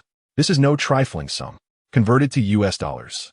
One could hardly fathom the indulgences it could afford him with numerous foreign women. Yet, the outcome was a haunting specter from Africa, bestowing upon him a collection of utterly useless tools. Undeterred, Peter persisted, undaunted by his misfortune, and continued to engage in a series of 10 consecutive draws. Much like an addict yearning for another cigarette after the first, he knew the detrimental effects, yet could not resist the allure of fleeting pleasure that jeopardized his future well-being. But wait, how could this be? In the realm of gaming, a set of 10 draws typically guarantees at least a purple card. Why was there no safety net in the system's lottery mechanism? Peter's expression grew increasingly grim, and a sense of unease crept in. As anticipated, he was once again met with a plethora of worthless white items, devoid of the purple assurance that should accompany such endeavors. This system seemed remarkably unprincipled. Determined, Peter resolved to confront the lottery mechanism head-on. He placed a sunflower on the ground, instantly vanishing all his gold in pursuit of a series of draws. Astonishingly, due to the guarantee of 100 consecutive draws, he widened his eyes in anticipation. Once again, he had drawn a red item. As the crimson radiance dissipated, astonishment and confusion flickered across Peter's face, for the item was none other than a clover. Indeed, you read correctly, a plant from the game Plants vs. Zombies. Peter was bewildered by the turn of events. Was he to emulate Dave and cultivate a small garden to battle against foes? The lottery machine, which purportedly offered items from myriad realms, seemed a mere fade. Though his dissatisfaction lingered, he nearly failed to grasp the significance of the clover's detailed description. Clover, effective within a 10-meter radius, it blows away and annihilates all aerial units, with a cooldown period of 1 day. Annihilate all units? A smile crept across Peter's face. Was this not the legendary concept of the divine clover? Regardless of the entity, as long as it lay within range and was not grounded, it could be obliterated. This was extraordinarily impressive. The most compelling aspect was the mere 24-hour cooldown. Peter marveled at the prospect. With this, he would be invincible. He could already forego beef. What need was there for superhuman traits or solar absorption? Peter produced the clover, followed by the pea shooter and the walnut, both of which were purple cards among the plants. Gazing upon these vibrant, animated botanical wonders, he also retrieved cottonseed and a watch. The watch, akin to the previous one, was a high-tech device capable of teleporting across the multiverse. This watch was not for his own use. He intended to allocate it to his employees, granting permissions solely to those he deemed worthy of undertaking tasks. As for the cotton seed, it was anything but ordinary. Unlike the ordinary, this possesses a purple quality, characterized by the ability to yield cotton once a day and, remarkably, never withers. In summary, it is exceptional. Were it not for the limited quantity, the cotton would hold greater significance. Otherwise, it would at least commence at a red quality. Aside from this, what remains are merely trivialities or peculiar trinkets, currently devoid of any utility. Peter gazed at the now desolate gold and withdrew the plants back into the system, raising his hand to utilize his watch, having already formulated his next course of action. This involved returning to his main universe, accompanied by Gene Bing and his original subordinates. If he desired gold, he was unfamiliar with Gene Bing's homeland, having visited it for the first time. Hence, for the acquisition of gold and the inheritance of wealth, it would be prudent to rely on Gene Bing's subordinates. At the very least, they could inform him of the location of Gene Bing's treasury. In a whirlwind, Peter materialized on the street. Miles, Spider-Man, and Gene Bing's original subordinates had all arrived in his universe. However, upon their arrival, he was uncertain of their whereabouts. Truly, trouble seemed to find him effortlessly. Just as Peter contemplated using his heightened senses to locate them, he discovered it was unnecessary. He noticed a news broadcast on a nearby building's display screen, revealing that even his subordinates, including Miles, were being sought after. This was absurd beyond belief. Chapter 21. The Blind Daredevil Hell's Kitchen. Outside a dilapidated store, the area was in ruins, stained red with blood. Firearms and ammunition littered the ground, alongside severed limbs and numerous corpses. A discerning observer would notice that all the bodies scattered about bore a chocolate hue. This was indeed a grave misunderstanding, brother. There is no need for such drastic measures, for we are the good ones. The Pink Bunny Man wiped the sweat from his brow, his expression tense as he gazed at a man in the distance, clad in a tight suit and wielding a cane. Astute individuals would realize that this was none other than the infamous Daredevil. And you claim this is a misunderstanding amid such carnage? Listening to the response, Daredevil, Matt Murdock, found himself laughing in disbelief. Though he was blind, his senses were acute, allowing him to distinctly perceive the heavy stench of blood permeating the air. The overwhelming scent signified the infamous gang of Hell's Kitchen. Ordinarily, the extermination of a gang would be considered good news for the ordinary citizens residing here, warranting a celebration. Yet, Daredevil found no joy in this. Instead, he was incensed. He would support the elimination of those whose hands were stained with the blood of innocents, and would not intervene. However, their actions had crossed a line. Within this gang were numerous wives, children, and families of its members. While not all could be deemed innocent, the vast majority were. Yet, the outcome was that not a single member of the gang had survived. The innocent have also been drawn into this predicament. He is no superhero, yet this is something he simply cannot tolerate. We cannot be blamed. I understand your thoughts, but we acted out of sheer necessity for self-preservation. We spared their lives, yet they did not cherish it, picking up weapons from the ground to unleash a barrage upon us. leaving us with no choice. The Scorpion Man shook his head. There was no alternative as long as the weapons in the early stages were in the hands of the enemy. Otherwise, it would be either your demise or our survival. They did not wish for this outcome either. After all, they had already become subordinates of their ancestral leader, Peter, and could not possibly harm the innocent. Go explain that to the judges. Such an explanation only fueled Daredevil's anger. Regardless of the reasoning, harming defenseless civilians is undeniably their wrongdoing. You wretched blind fool. Not only are your eyes blind, but your mind is also lost. To hell with you. Who fears whom? We hold the advantage 3 against 1. The veins on the pale man's head bulged as he clenched his fists, unable to endure the audacity of such shameless individuals. It was the first time he had encountered such brazen disregard.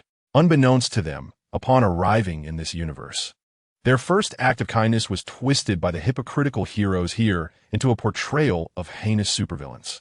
Originally, they had come to this universe and encountered a group of chocolate-themed characters engaging in a zero-cost shopping spree. In an effort to leave a favorable impression on their boss, Peter, they intervened to prevent a disaster, only to find that a gang was lurking nearby. Hearing the cries of suffering civilians, they took decisive action against the gang. In their quest to eliminate this menace, they were left with no choice but to confront the gang members' families, as those individuals were armed with heavy machine guns. To refrain from retaliating would be tantamount to awaiting death. After carrying out these actions, they were suddenly confronted by this blind man, who immediately attacked without hesitation. What kind of situation is this? Ultimately, the 3 of them combined found it a challenge to contend with Daredevil. Without further ado, I shall break your legs, forcing you to kneel in repentance before these deceased innocents. Upon finishing his declaration, Daredevil leaped off the wall. Infuriatingly, in the eyes of the trio, Daredevil's speed was astonishing. The 3, already wounded, could withstand only 100 exchanges at most before succumbing. Just as Daredevil's staff was about to strike the trio, a figure clad in a platinum uniform, adorned with a spider emblem on its back, suddenly appeared before them, firmly grasping Daredevil's staff. Who are you? And do you know what you're doing? Feeling the staff remain immovable in his grasp, Daredevil's expression shifted dramatically. Chapter 22. Who is this ancestral figure? Ha ha ha. He is our boss, the ancestral leader, the superhero Spider-Man. Moreover, he is the future ruler of New York. You are doomed, Daredevil. You have landed yourself in significant trouble. With just a flick of our boss's finger, you'll find yourself kneeling and crying out for daddy. Before Peter could respond, the Scorpion Man of the trio wore a smug expression, eagerly introducing their employer. Peter remained silent, loosening his grip on the tightly held cane. Who is this ancestor man? What a peculiar name. In all his years in New York City, he had never heard of it. Daredevil, breaking free from his restraints, furrowed his brow in contemplation. Yet he had no recollection of this name.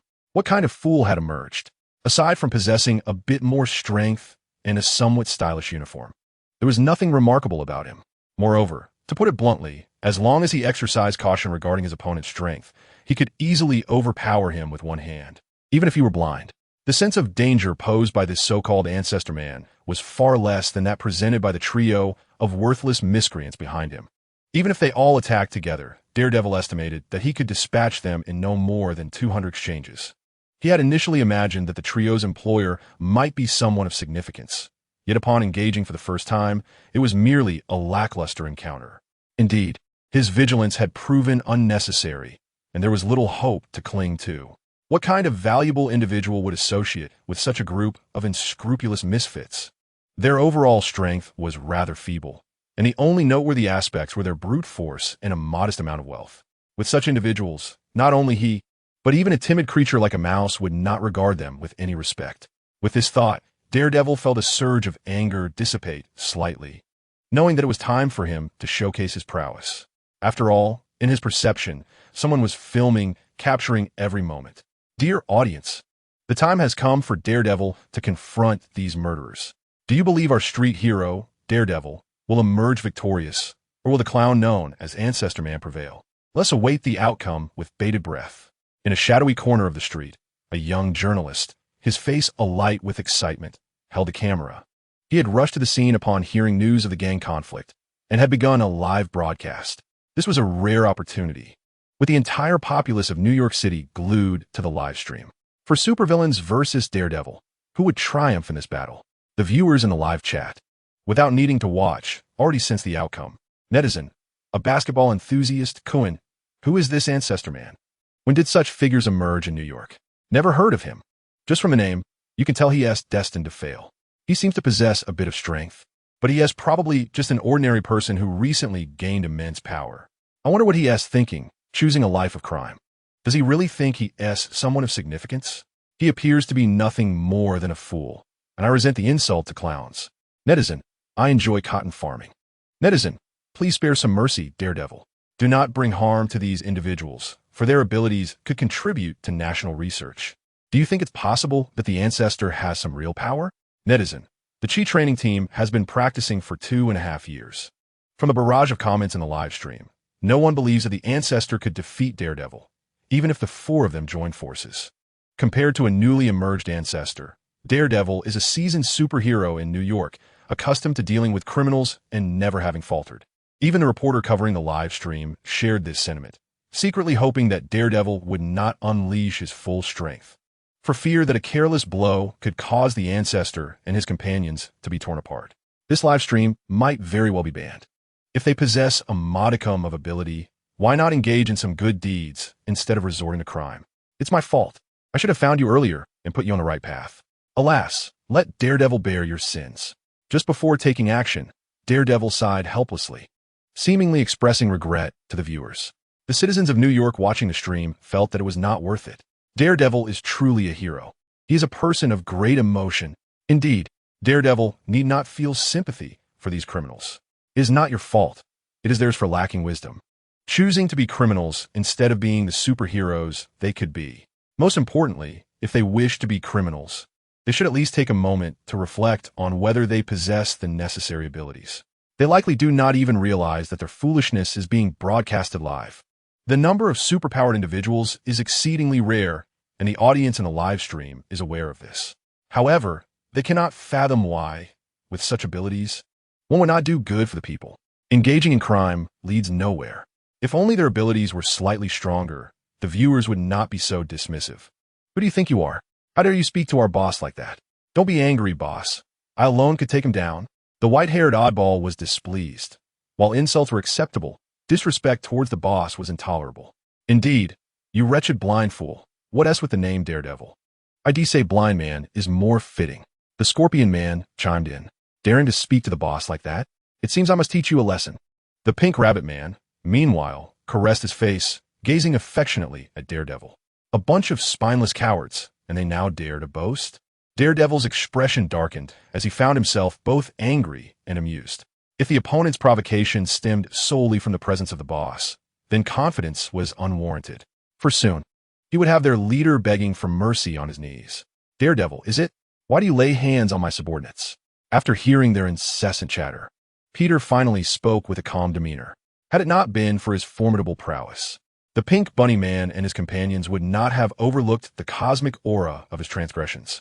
Otherwise, he would not mind eradicating the menace. One could easily deduce that a misunderstanding lay at the heart of this matter. Do you still have the audacity to speak? Perhaps you should inquire with your incompetent subordinates to avoid becoming a victim of injustice. The Daredevil was reluctant to articulate his thoughts, believing that offering explanations would tarnish his dignity. What do you think is the cause? Speak freely, as long as your words do not implicate you in crime. I shall not hold it against you. Peter regarded his reaction with calmness, turning to the Pink Bunny Man and his crew. Is that so?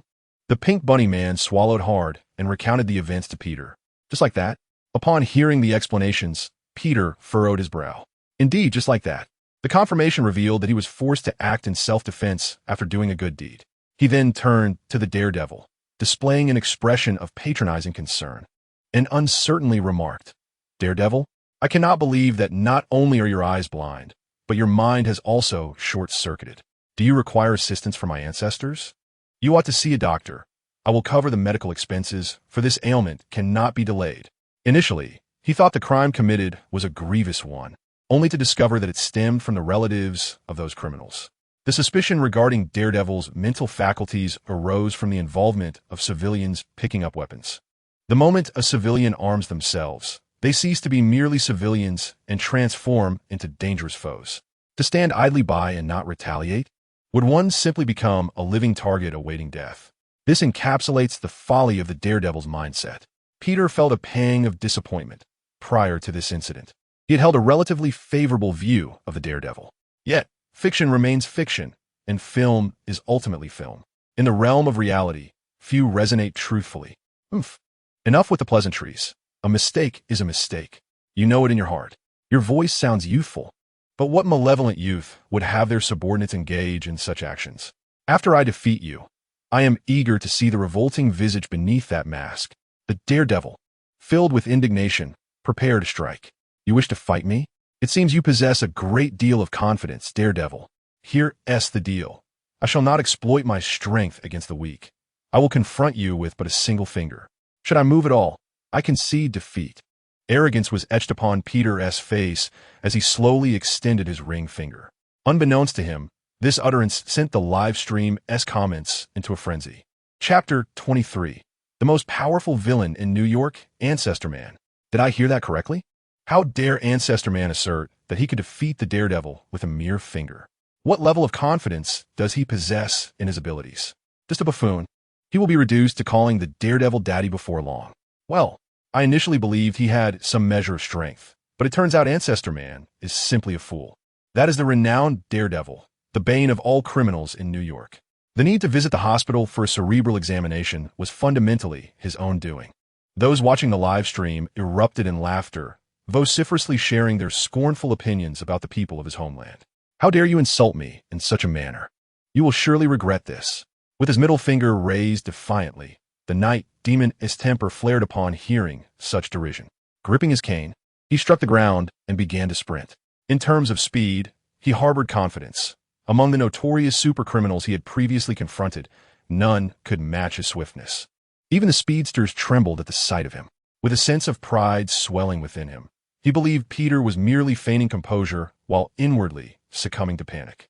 As he approached, he observed Peter still standing his ground with his middle finger extended, solidifying his conviction and inciting his ire further.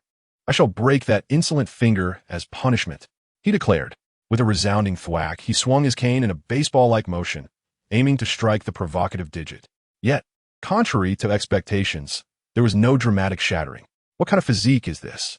The night demon's hand tingled with numbness, and his previously assured demeanor shifted abruptly.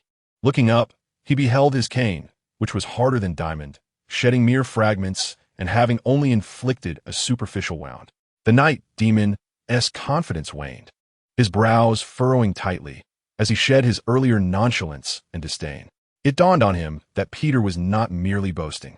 The audacity to stand still and invite an attack stemmed from genuine strength. In stark contrast, he now recognized his own misjudgment. Had he not appeared as a mere jester before Peter? When alone, such trivialities could be overlooked, but now the whole world was watching the live broadcast. What is happening with the night demon? Why is his cane shattering? Are you blind? The man possesses a formidable physique. This is no mere boast. He truly possesses strength. In a live stream, many were left bewildered, believing Peter to be the fool, only to realize the true jesters were themselves. Night demon, what are you doing? Quickly defeat him and prove you are not worthless. Some, filled with indignation, had initially placed hefty bets, convinced that the night demon could dispatch his opponent in a single round. However, reality unfolded differently, leaving them utterly defeated, and they placed the blame squarely on the night demon's shoulders. At this moment, although the night demon had shed his earlier carelessness, he began to doubt his own abilities. The earlier strike felt akin to hitting a mountain. He had not unleashed his full strength, yet it was evident he was outmatched. The man not only possessed great power, but also boasted a physical resilience beyond his own. Already, two aspects of their confrontation showcased his inferiority. Does this not confirm that in other aspects he may not necessarily surpass his opponent? This is implausible. The more Daredevil pondered, the more agitated he became, already feeling a twinge of regret. Unfortunately, it was too late. Hey, my friend, you have utterly disappointed me. I had thought you possessed some capability, but now it appears otherwise. I must say, even at the age of 3, I was more competent than you. Perhaps you should return home and practice for another 2.5 years before attempting again. Peter smiled and shook his head.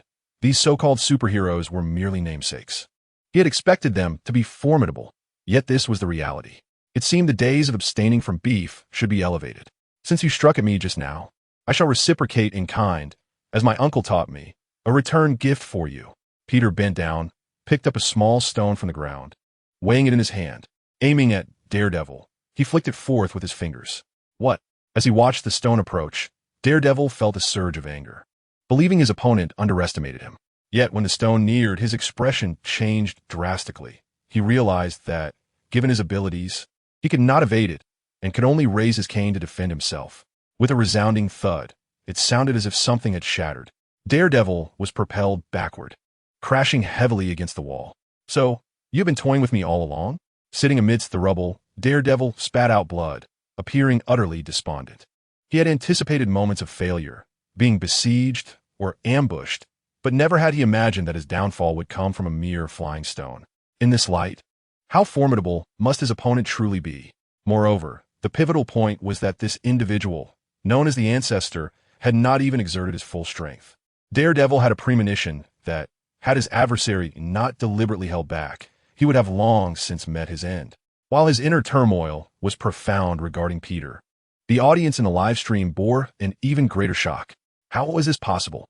The Daredevil, who has defeated countless supervillains, has now been incapacitated by a single stone. I knew those damn politicians were feeding our taxes to these freeloaders. Daredevil? What a trash hero. The mightiest Ancestor is the true hero of New York. Hey, are you out of your minds? We have all witnessed Daredevil's past achievements. This was merely a lapse in his vigilance, allowing the Ancestor to take advantage. It's just one failure, and you all seem like entirely different people. How much does it cost to get a line up there? All right, everyone, stop the noise. Daredevil has failed. Quickly inform the other heroes to stop the Ancestor. With Daredevil's defeat, chaos erupted in the livestream, as they called for assistance from other superheroes. Nevertheless, regardless of the outcome, the name of the Ancestor would undoubtedly grace the headlines of New York news. Indeed, the boss has proven his prowess by incapacitating the blind vigilante with a single blow. The trio of inept companions beside him wore expressions of astonishment. In their universe, they had crossed paths with the Daredevil, easily thwarting him in their nefarious endeavors. Yet, this version of Daredevil was formidable, rendering their combined efforts futile. It appeared that this universe was considerably more advanced than their own. Might there exist a version of themselves endowed with even greater strength? How tedious. Capturing Daredevil would compel the insipid officials to pay a ransom.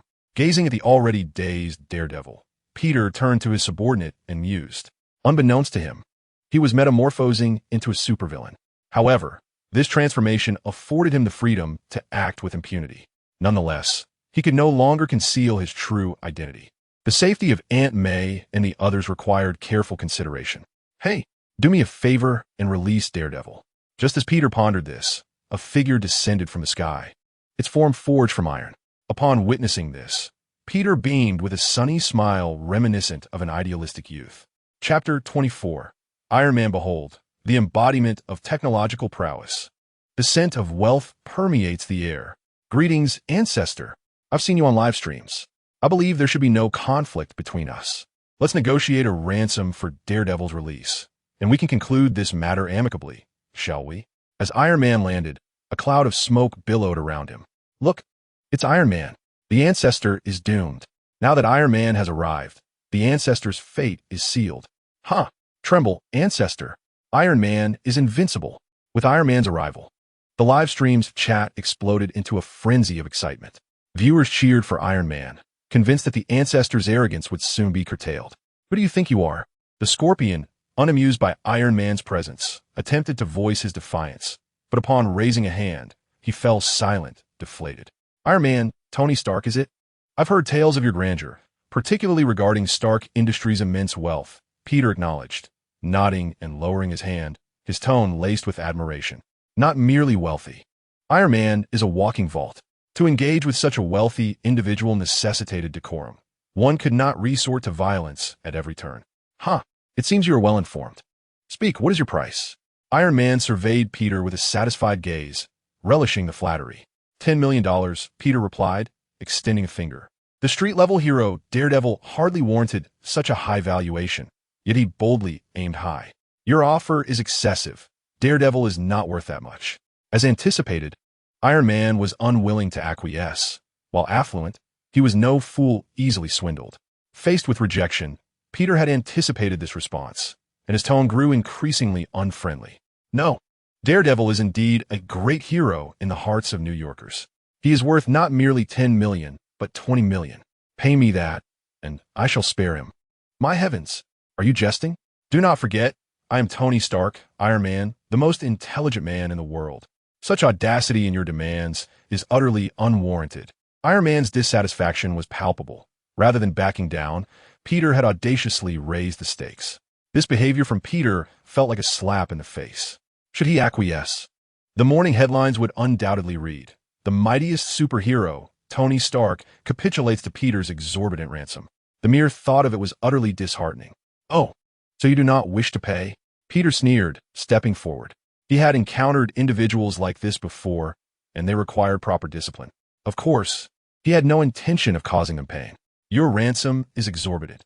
I offer a flat rate of $5 million. Iron Man, momentarily taken aback by Peter's assertiveness, raised 5 fingers in response. "Regrettably, our negotiations have collapsed," Peter remarked, feigning disappointment before his expression shifted dramatically. "However, a new negotiation shall soon commence. I wonder how much your life is truly worth." With this declaration, he revealed his true intent. "Is that so? How unfortunate. Then I shall oblige you. Let me witness your true power, Peter," Iron Man declared. Yet in a breach of honor, he raised his hand. Gathering energy, a laser shot forth from his palm towards Peter. "Is this truly your full strength? If so, you might as well surrender, Iron Man." As the laser approached, Peter merely needed to concentrate, and time itself would stretch infinitely before him. For others, such an assault could result in severe injury, but let us not forget, he was not just any adversary. He was Spider-Man, destined to dominate the universe. This minor offense was hardly worth evading. There was no need whatsoever. Returning to the present, the laser struck Peter's chest, dissipating without causing a ripple. In that fleeting moment, Tony Stark within his armored suit found no humor in the situation. His heart sank, and his expression grew grave. Peter's physical defenses inspired a sense of dread. "J-A-R-V-I-S. Can you discern anything?" Iron Man inquired gravely, addressing his artificial intelligence. "Sir, his physical defenses are remarkably high. Conventional weaponry is insufficient to inflict meaningful damage. As for the threshold of his resilience, I regret to inform you that I am unable to ascertain that without further experimentation. The analysis conducted by J-A-R-V-I-S yielded an array of uncertainties. A rarity indeed. At least Iron Man has never encountered such a situation. During his tenure as a superhero, the challenges he faced were always effortlessly resolved. However, this time, he found himself quite perplexed. What are you daydreaming about?" A voice emerged, and in the blink of an eye, Peter appeared before Iron Man, startled. Iron Man took several steps back. Peter's speed was astonishing. His astute mind struggled to comprehend the suddenness of it all, as if Peter had always been there. Even the pinnacle of artificial intelligence, Jarvis, could not deduce the circumstances. "Wow, Iron Man, what are you doing? Are you playing house?" The physical prowess of this being is formidable. No, his speed is even more exceptional, rendering one utterly unresponsive. New York City is far too perilous. I wish to return to Syria. Iron Man's earlier reactions were broadcasted live to the audience, who had expected that Iron Man's mere presence would rectify the situation. Yet, what transpired? An attack ensued, though it was not wholly realized. In that moment, many comprehended the immense might of this being. He was exponentially more powerful than any previous superhero or villain. As for why the battle was not swiftly concluded, it was evident that Peter was toying with Iron Man. "Haven't you outgrown your infancy? You lack the strength to strike, my friend. Iron Man is merely a title. Perhaps you should be dubbed Rusty Iron Man." Indeed, the rumors online are untrustworthy. With a broad grin, Peter placed his hand on Iron Man's shoulder. Iron Man was taken aback, realizing that he could not maneuver his suit in any way. What a terrifying power. It was utterly unresisting. "What on earth? Tony, what are you doing? For goodness sake, why aren't you fighting back? You should be resisting." It had been some time since the emergence of this being, and any superpowered individual committing a crime would inevitably draw the attention of S.H.I.L.D. Seated before the screen, Nick Fury, with his single eye, slammed his fist on the table, glaring intently at the image of the being overpowering Iron Man. Such a superpowered individual could no longer be described as merely strong. It was an outrageous display of prowess. Chapter 26. His True Identity. This being, the most notorious supercriminal in New York, must not be allowed to continue his reign of arrogance. Nick Fury's expression darkened considerably as he contemplated for a moment, holding a communicator, hesitating whether to use it. Iron Man, one of the most formidable heroes in New York, found himself powerless before this being, treated like a mere child. Who, then, could possibly thwart this formidable entity? Ding, ding, ding, ding. Just as he fell into silence, a video call came through. Nick Fury's expression soured further. The caller was none other than the high-ranking officials. With a stiffened finger, he answered the call. Nick Fury, how do you manage affairs? Just look at the ancestral beings in the news broadcasts. The superheroes you've nurtured are utterly inept, mere disgrace to the nation, devoid of any utility. I care not for the methods you employ. In any case, resolve this predicament within today. We cannot allow the ancestral beings to become a persistent headache. Most importantly, ensure the safe return of Tony Stark. Otherwise, prepare to beg for alms, you wretched scoundrel. As the video connected, the councilman's vitriol greeted him. After unleashing his tirade, the councilman abruptly terminated the call. Nick Fury felt an overwhelming sense of frustration. He too wished to put an end to this farce, yet the ancestral beings were far too formidable. Even if he dispatched the superheroes from the vicinity of New York, he feared they would falter against even a single blow from the ancestral beings. If this continued, New York would surely become the stronghold of these beings. Report, we have made progress. At that moment, a knock resounded at the door, revealing Agent Coulson standing outside. Come in. Nick Fury's heart leapt with anticipation. After such a prolonged period, he finally had good news. Coulson entered, paused briefly, and began. Following a thorough investigation, we have ascertained the identity of the ancestral being. On the screen appeared a photo of Peter clad in his nano-spider suit. The surveillance footage revealed the ancestral being materializing from thin air. Coulson elaborated, presenting a brief video. In it, an empty ground suddenly manifested a figure. This was Peter's return. As the video concluded, it transitioned to another clip featuring the likes of the Pink Bunny Man, who also appeared out of nowhere. What kind of technological ability is this? Why do they manifest so inexplicably? Are they extraterrestrial beings? Nick Fury's brow furrowed in confusion. The specifics remained elusive. It was certain that the subordinates of the ancestral being were undocumented citizens, individuals living in the shadows. Coulson shook his head and continued to explain. Finally, the crux of the matter emerged. A captured image displayed Peter being engulfed by a black hole. After extensive investigation, there is a 90% probability that the ancestral being is indeed Benjamin Parker. Coulson recounted the pivotal revelation. This is indeed a stroke of good fortune. Upon learning this, Nick Fury finally allowed a smile to grace his lips. From then on, everything would become manageable. Once the identity was fully confirmed, even the invincible ancestral being must possess vulnerabilities. For instance, Nick Fury gazed at the screen, where a middle-aged white man and a woman exhibited a range of expressions. These two were none other than Uncle Ben and Aunt May. Chapter 27. The strongman's lock on the man. Well then, my friend, it must be conceded that you have successfully triumphed over Tony Stark. You have ample reason to boast to the outside world. After numerous struggles and ultimately realizing the futility of his efforts, Iron Man raised his hand, surrendering to a wave of despondency. Hey, you need not feel disheartened. Amongst those I have vanquished, you are indeed formidable.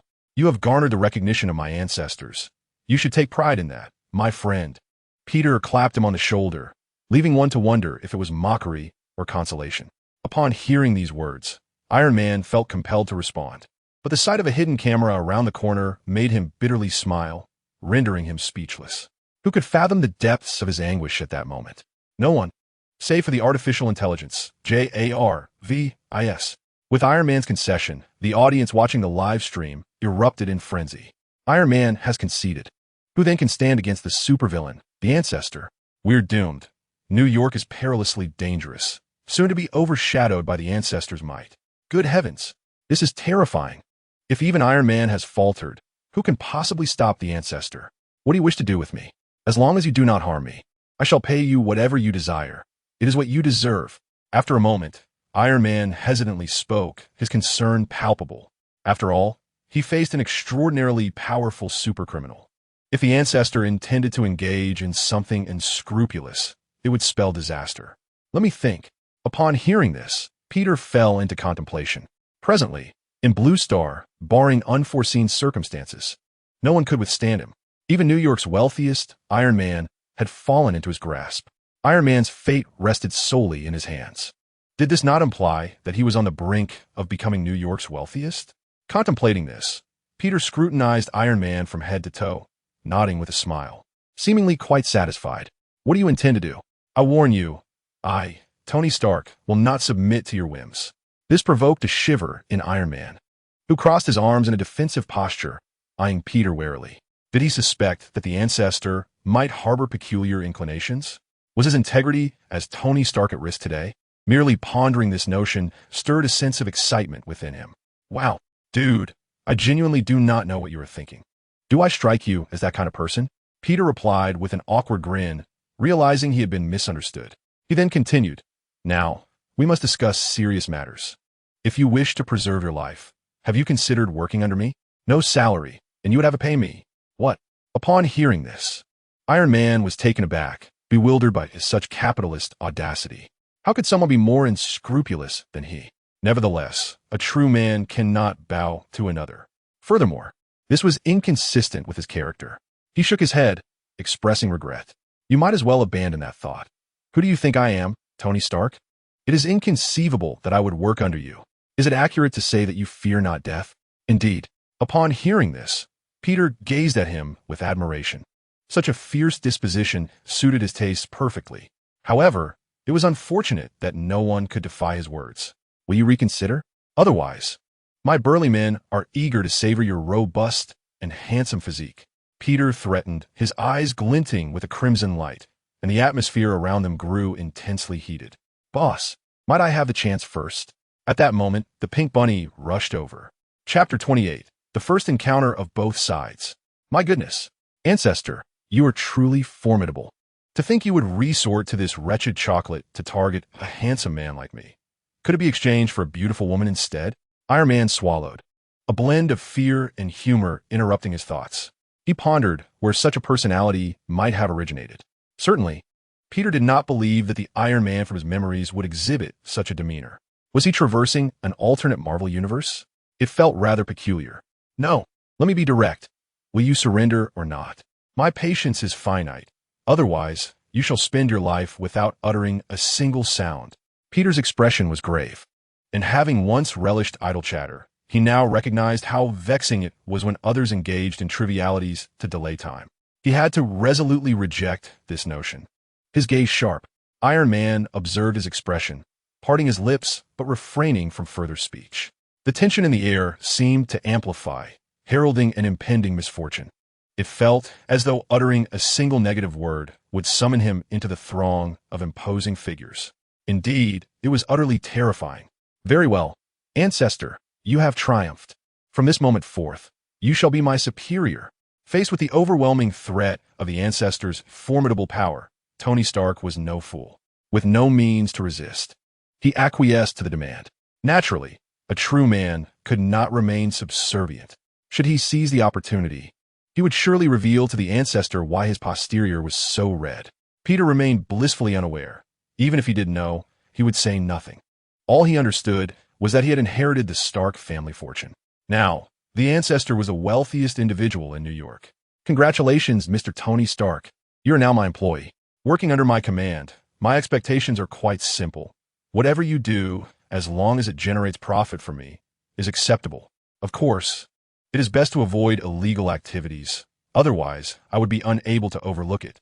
The world knows that I, the Ancestor, am a good person. With just a few words, Peter left the viewers in the live stream feeling particularly disingenuous. Tony desperately wanted to retort, but held his tongue. Nevertheless, these remarks were etched in his memory. It seems that the Ancestor has retained a modicum of conscience. If his actions were solely malevolent, he might as well have perished. This notion, at least, offers a semblance of comfort. However, the viewers in the live stream hold a different perspective. Iron Man is a traitor. How could he agree to work for the ancestor? Fool above, can't you see how powerful the ancestor is? If he doesn't comply, will he just await his demise? Death is not an excuse. Betrayal is betrayal. Just like a dog cannot change its nature. I declare from this day forth, I am a fan of the ancestor. The live stream is filled with incessant clamor. Suddenly, the sound of a phone ringing pierces through the noise. Hello, who is this? Peter, retrieving his phone from his pocket, gazes at the unfamiliar number and answers without hesitation. Ancestor, or rather, Peter Parker, this is Nick Fury, director of S.H.I.E.L.D. Are you interested in a conversation? A gravelly voice emanates from the other end. S.H.I.E.L.D. Or perhaps it's the serpent S.H.I.L.D. Yet, such distinctions matter little. Peter, having anticipated this encounter, remains unfazed and retorts, what do you want? If you wish to chat, I must inform you that my time is invaluable and requires compensation. Multiverse, I pronounce your name, yet you exhibit no fear, only a fixation on money. Nick Fury slams his hand on the table, his expectations dashed by Peter's response. After a brief pause, he adopts a menacing tone, threatening, Peter, I advise you to release Iron Man and the others. You wouldn't want Uncle Ben and Aunt May to be in jeopardy, would you? Chapter 29. The Power of an Eagle. That phrase sounds rather familiar. Could this chocolatey acquaintance be from Japan? Peter, entirely unperturbed, regards the threat as insignificant, dismissing it entirely.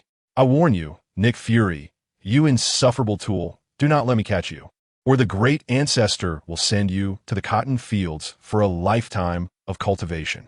Do not let me witness any harm befall my loved ones, or you shall understand the consequences. He retorts with fervor, then strikes the adjacent wall with a powerful punch. Boom! A formidable force shatters the wall, composed of concrete and rebar, reducing it to dust as it collapses entirely. What on earth are you doing? At this moment, the trio of incompetents can sense Peter's fury, while Iron Man can only express his dissatisfaction. Multiverse, you will regret this, ancestor. Nick Fury's face darkens, akin to a boiled egg, as he pounds the table heavily before abruptly ending the call. After completing these tasks, his mind was aflame with indignation, and his hand unconsciously brushed against his face. Ultimately, he arrived at a bold decision. Nick Fury's lips curled into a subtle smile, revealing a glimmering set of teeth against his chocolate-hued skin. Inform Agent Hawkeye to bring that couple to me. Is this an acceptable course of action? To threaten the ancestors of such a powerful individual? What if he provokes him? Beside him, Coulson displayed concern, disapproving of such a tactic. S.H.I.E.L.D. is not merely an organization formed by petty thugs. If one cannot overpower their adversary, resorting to threats against their family is hardly heroic. Do you dare question my judgment? How audacious! You have begun to show signs of insubordination. Nick Fury, dissatisfied, slammed his hand on the table and rose to his feet. What is happening now? One of his subordinates dares to contradict him. It appears time has come to demonstrate to the world who the true leader is. Is this the place? The abode of the most formidable supervillain in New York, the home of the ancestor. In a modest neighborhood, Hawkeye closed the car door, surveying the 2- or 3-story house before him with a puzzled expression. It beggared belief. Why would such a powerful criminal reside in such a humble location? Never mind.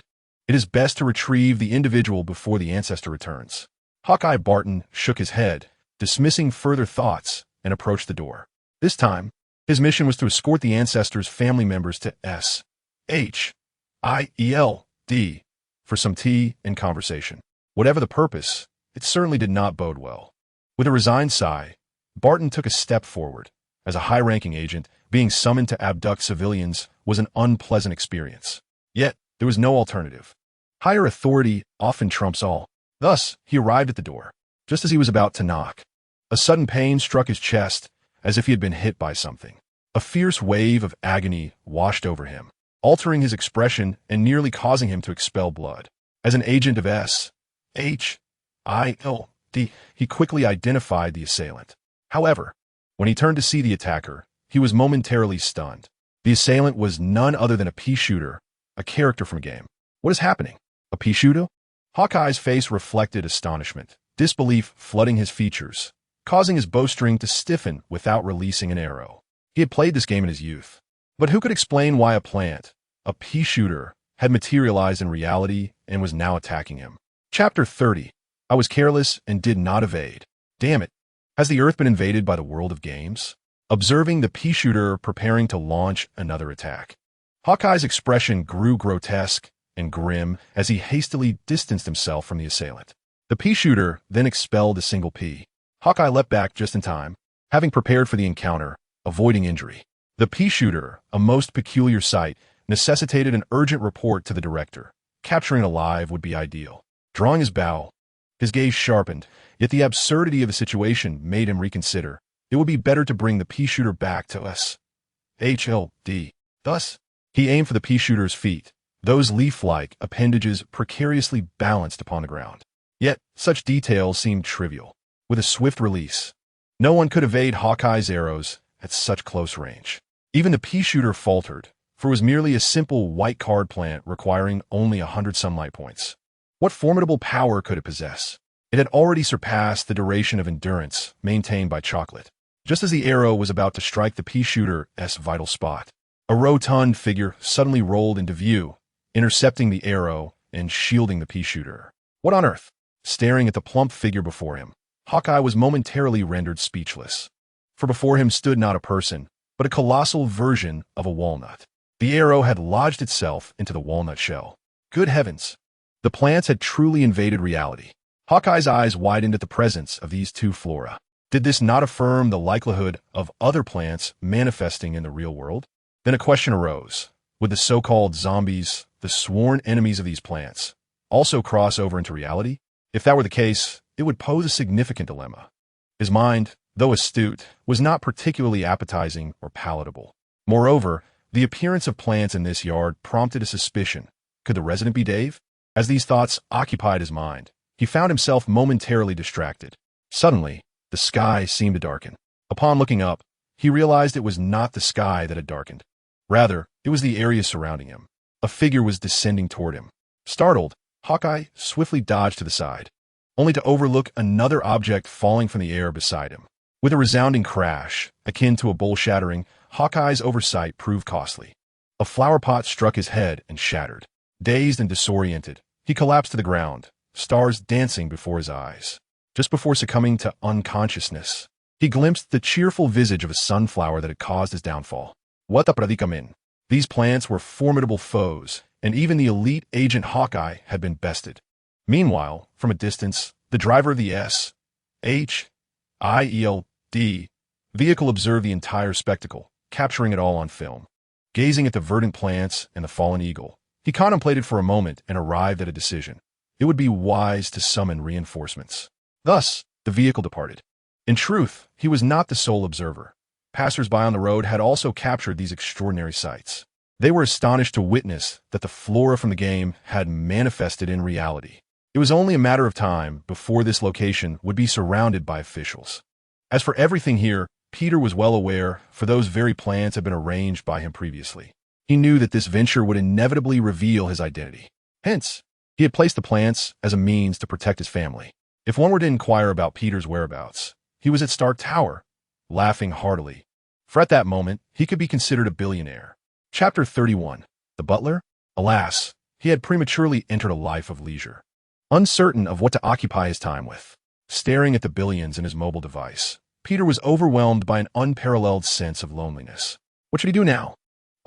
He activated the system's lottery mechanism. With such wealth, he ought to indulge in a lottery. With this thought in mind, he prepared to take action. However, upon seeing the information that popped up on the system panel, he hesitated, for what was written was utterly enticing. For a mere $100 million, he could elevate the lottery's tier significantly. This suggested that the system was indeed aware of his affluence. The advantage of upgrading was to enhance the probability of winning valuable items while diminishing the chances of acquiring useless ones. This prospect stirred Peter's interest. After all, he had amassed such wealth. Spending a fraction of it seemed inconsequential. In an instant, his total balance diminished by $100 million. Why did it feel as though he had been swindled? Upon completing the upgrade, Peter perceived no noticeable change. Logically, after such an expenditure, there should have been a prompt or at least an aesthetic enhancement to the interface. Yet, nothing of the sort occurred. However, these were not the gravest issues. When he glanced at the lottery amount, he exclaimed in frustration, "What is this? Damn system." He vowed that when he became sufficiently powerful, he would ensure the system understood the true value of money. This was utterly absurd. No wonder he was incensed. Sitting in his chair, Peter helplessly rubbed his temples. Regardless of the circumstances, the situation has unfolded in this manner. He can now only hope that the system is not deceiving him. $100 million for a single attempt might indeed yield numerous splendid rewards. With this thought, Peter steadied his emotions and reopened the lottery interface. Gazing at the figure of $100 million for a single draw, he hesitantly tapped the lottery button, eyes shut tight. This time, he opted for a cautious approach rather than a tenfold draw. Otherwise, he risked encountering a plethora of worthless items, which would be quite disastrous for him. In the next moment, a flash of purple light appeared. Peter opened his eyes, his heart leaping with joy at the sight. Winning a purple item from a single draw was a commendable probability. Soon, the item materialized before him, a head-mounted surveillance camera. Strangely, it bore a body clad in a suit. What on earth? Was this not a surveillance entity? How could such a thing even be drawn? Peter was momentarily stunned, then recognized the entity. The surveillance being was a standard model from the battle between the toilet man and the surveillance man. He never anticipated drawing such an item. However, this was the Marvel Universe. Where on earth did a toilet arise for the surveillance entities to engage in combat? Could it be? This marvel was extraordinary. On the verge of an invasion by Toilet Man, questions swirled in Peter's mind. Drawing such a thing for $100 million left him uncertain whether he had gained or lost. Resigned, he released the surveillance entity. A bright light flashed ahead, and a surveillance being collapsed onto the ground, bewilderedly shaking its head. "Huh, do you not know why you are here?" Observing the confused reaction of the surveillance entity, Peter was filled with curiosity. Could it be that this system merely traversed to the world of the surveillance entities and Toilet Man and randomly captured one to present to him? The surveillance being raised its head, scratched it, and finally gave a thumbs up. Indeed, at this moment, Peter comprehended everything. The system was indeed mischievous. He sighed and spoke. "Forget your past. After all, you cannot return. Live well in this universe, for I shall be your master from now on. If you understand, nod your head." Peter shook his head in exasperation, contemplating the absurdity of the situation. In the next moment, the surveillance entity seemed to truly comprehend, extending its thumb and nodding. Thus, Peter reopened the system lottery. After a moment's contemplation, he drew again. It was, after all, a promising beginning. This time, fortune appeared to smile upon him. Golden light soared into the sky, and all of Peter's previous dissatisfaction evaporated. Another item had emerged. What was it? An information panel? Once the light dissipated, Peter found himself momentarily stunned, for this item enabled the assessment of his own attributes. Acquiring a golden quality item was certainly not excessive. What leaves one bereft of words is the familiarity with this panel. Logically, should not every system initiate with the most fundamental elements? Yet this particular system, rather than providing the basics, offers rewards instead, as if to mock the very essence of its purpose. This system is, quite frankly, more capitalist than capitalists themselves. Peter, feeling an overwhelming sense of futility, merely scoffed internally, realizing that no amount of protest would yield any result. This absurd system lacks any semblance of customer service. Inquiries are utterly futile. With that thought in mind, he opened his personal attributes panel. Name, Peter. Abilities, street-level combat prowess, heightened senses, and superior defense. Speed, 25 Mach. The panel appeared rather unremarkable, even simplistic. However, Peter held no grievances. At the very least, it provided him insight into his current strength. How shall I put it? In a span of 2 to 3 days, he had ascended from an ordinary individual to one of formidable power. He dared to assert that within a month, he would roam the cosmos at will. And what a blue star. It might merely serve as an anchor weighing him down. What did he desire? Whatever he wished. Clenching his fists, he sensed the strength coursing through him. Peter initiated another lottery draw. Overall, he found this mechanism to be a mixed bag of satisfaction and dissatisfaction. Mediocre, yet a marked improvement over previous iterations. In a decent mood, he nodded in acknowledgement, and at that very moment, a crimson light manifested. Item name, 662. Quality, red. Description, 662 is a silver bell measuring 4 centimeters in height and 2 centimeters in circumference. even in the absence of a clapper. It emits a sound akin to that of an ordinary bell when shaken.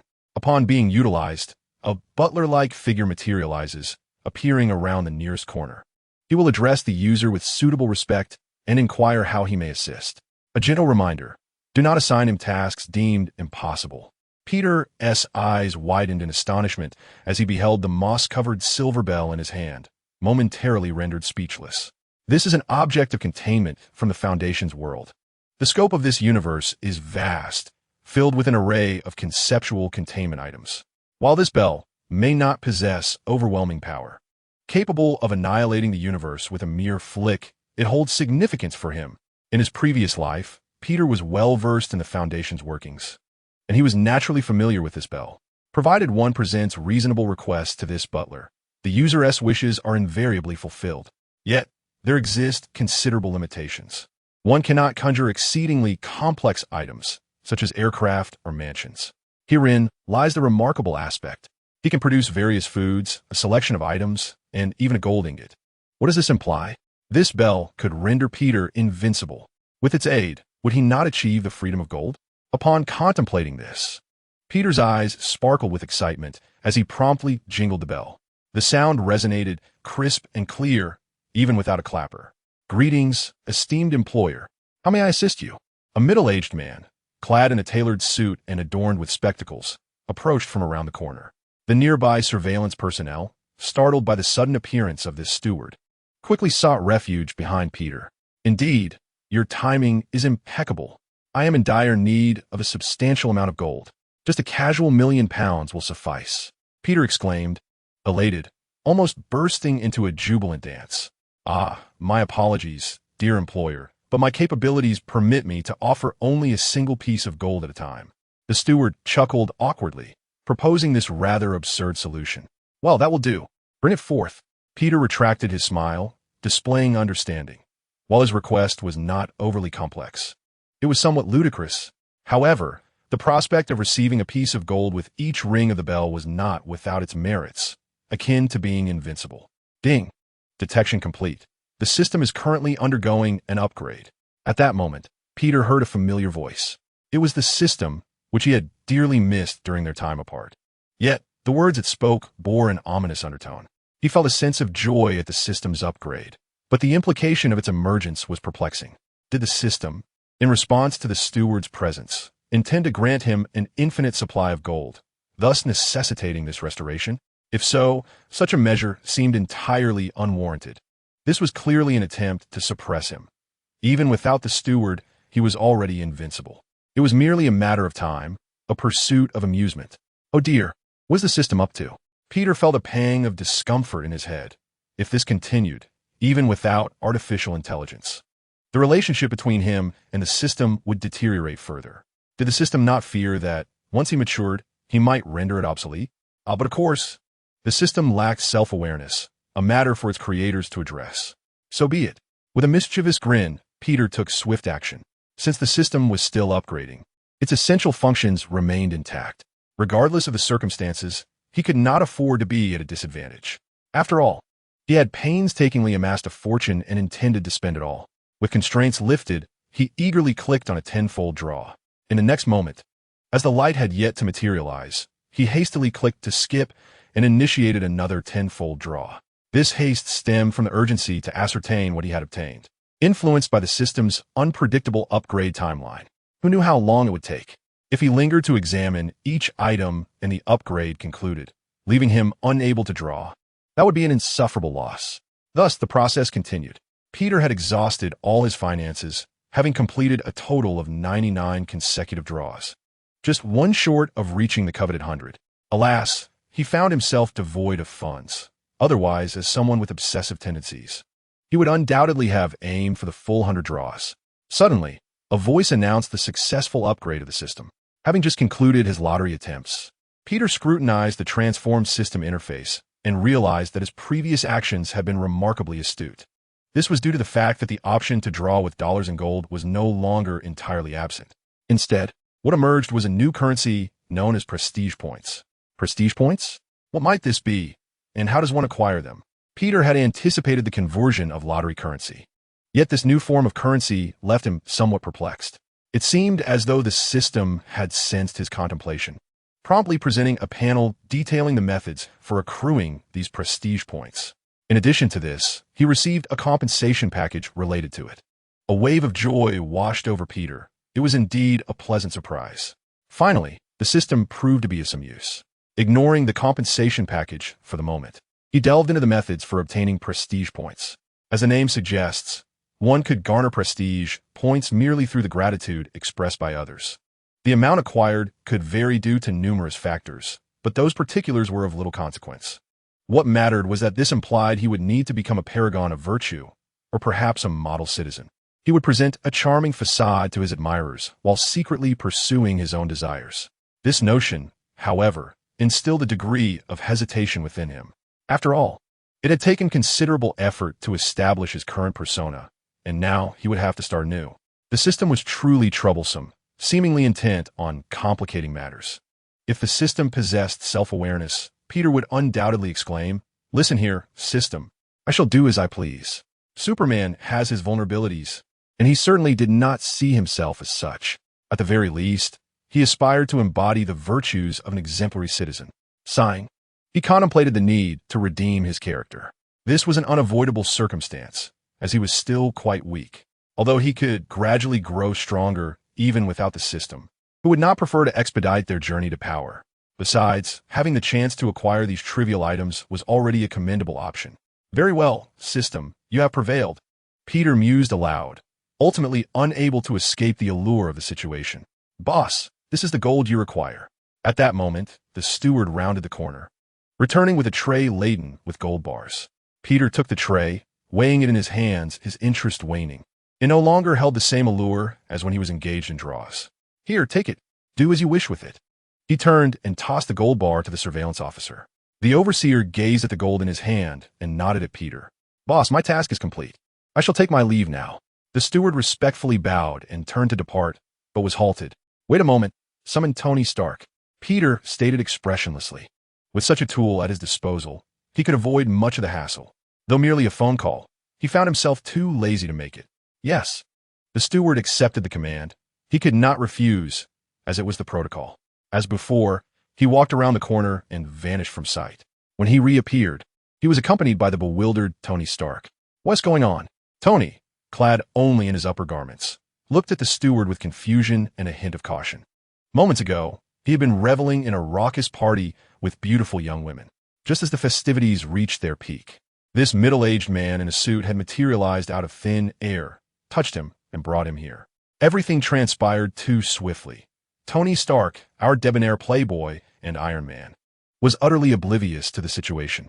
It was only then that he noticed Peter in uniform, alongside a figure resembling a monitor. A suspicion arose within him. This entire affair must pertain to Peter. His perception of the potential danger posed by Peter's ancestors escalated several notches. "My esteemed employer, what has transpired? Why was I brought here by this gentleman?" Tony attempted to steady his astonishment, forcing a feigned smile onto his face. Though he was reluctant to work under this ancestral figure, he recognized that resistance was futile given his current capabilities. "Tony, my dear friend from the ancestral lineage, I require a favor from you. This task should be simple for you. Erase all the unpleasant incidents concerning me, particularly the negative press. Do you understand my intention? After all, that was never my intent. I aspire to be a great superhero and to establish a superhero company. Let's call it the League of Heroes." Peter expressed his thoughts with an air of regret, articulating his vision. Establishing a superhero company, akin to the ancestral figure S, would surely attract admirers. Although it posed some complications, wouldn't that ultimately enhance his prestige? "All right, no problem. I shall attend to it immediately," Tony stammered in response, taken aback by the unexpected request. What on earth was this? Unable to comprehend, he chose to dismiss the thought, focusing instead on the fact that as long as he was not compelled to engage in nefarious deeds, all would be well. Thus, he exited the room, while the steward, devoid of tasks, also vanished. Peter settled into a chair, now that matters were falling into place. All that remained was for them to come to fruition. As for his subordinates, they have acquired the ability to traverse the multiverse and return to their respective realms. There is no need to worry about their escape, as communication with them has been severed. Peter possesses absolute control over their watches. At this point, one might inquire about the whereabouts of Little Black Spider and the Wanderer. In truth, Peter is unaware. Ever since their arrival in this universe, they have vanished without a trace. It matters not. With nothing else to occupy his time, Peter opened his phone and searched for news related to him. He discovered that Tony's efforts had borne fruit, as negative reports had been entirely eradicated, or replaced them with a movie trailer accompanied by some explanations. In summary, he is depicted as a newly emerged superhero, with the previous incident merely a publicity stunt. It is all fictitious, mere demonstrations. Even Daredevil had recorded a video to clarify matters. Nevertheless, some remain skeptical, though their disbelief is inconsequential. Most people tend to trust what is immediately before them. Just then, a luminous screen materialized before Peter. A one-eyed creature, known as Black Egg, was grinning at him from the screen, saying, "Hello, Peter. I believe it is time for us to converse." Chapter 33. Nick Fury, the Cotton Planter. "Oh, it's you. What do you want?" Peter said, tapping his foot on the table, displaying an air of fearless amusement. He could tell that the technology facilitating this communication had provided Black Egg with information about his recent news. "I hear you aspire to become a superhero. Might I inquire if you would be willing to release my employee?" Black Egg, well aware of Peter's temperament, wasted no time and directly stated his objective. "Are you joking? I have not captured your employee." Peter thought back to the brief period since the arrival of Daredevil and Iron Man. What other subordinates of Black Egg could have come by? Do you not know? In your own backyard, the plants you cultivated from that game have ensnared our greatest agent, Hawkeye Barton. Black Egg furrowed his brow, pondering whether Peter was toying with him or genuinely oblivious to the situation. "Oh, is that so? What a pity." Peter nodded with an understanding yet perpetually cheerful expression. However, his inner thoughts were less tranquil. The implication was quite clear. Why had Hawkeye come to his home? Was it to investigate him, or merely for a drink and a meal? Most glaringly, it was infuriatingly evident that S.H.I.E.L.D. had recognized his strength and sought to constrain him through Aunt May and Uncle Ben. This tactic, while effective, crossed Peter's boundaries. He detested the idea of anyone using his loved ones as leverage against him. It can be said that this dark figure, Nick Fury, has evidently devised a path towards demise, even if his plans have not come to fruition. "Speak. What is it that you desire, and at what cost? In order to release Hawkeye? Moreover, how do the plans from the game manifest in reality?" The dark figure proposed a bargain regarding the rescue of Hawkeye. Yet he was more intrigued by the origins of these plants, for it was indeed utterly preposterous. As for that inquiry, it is not beyond the realm of response. However, Peter straightened his posture, his expression shifting as he declared, "I refuse to answer." "Do you comprehend the reason behind my refusal?" "Why?" The dark figure's brow furrowed slightly as he instinctively replied, an ominous premonition looming over him. "That is because you ought not to target my loved ones." The gravity of this statement was palpable, as Peter's eyes blazed with a fierce light, causing the screen before him to flicker chaotically. The negotiation had reached an impasse. "You will regret this. I shall make you understand the consequences of opposing S.H.I.E.L.D. The dark figure, now incensed, uttered his harsh retort. Thus, their conversation concluded on a discordant note, with neither party finding satisfaction. However, Peter did not perceive it as an end. The moment the dark figure terminated the video call, he felt an insatiable urge to not let this transgression go unpunished. It was an affront to his lineage. It was time for the dark figure to comprehend who truly reigns over New York. In an instant, Peter vanished from his position, and the glass of Stark Tower shattered, creating a gaping hole. When he reappeared, he soared above the cityscape. Hovering in the air, Peter retrieved a compass, inputting Nick Fury's name. In no time, the compass pointed towards a specific direction. This compass, a purple-grade item obtained from a previous 99 draws, possessed a remarkable effect. By entering the name of the individual sought, it would indicate their location. It was an exceptionally practical tool. "Tony, secure me a plot of land, not for construction, but for cultivation, if possible." Having pinpointed his target, Peter then made a phone call. Once these tasks were accomplished, he surged towards the direction indicated by the compass. The journey was devoid of peril. He encountered no threats.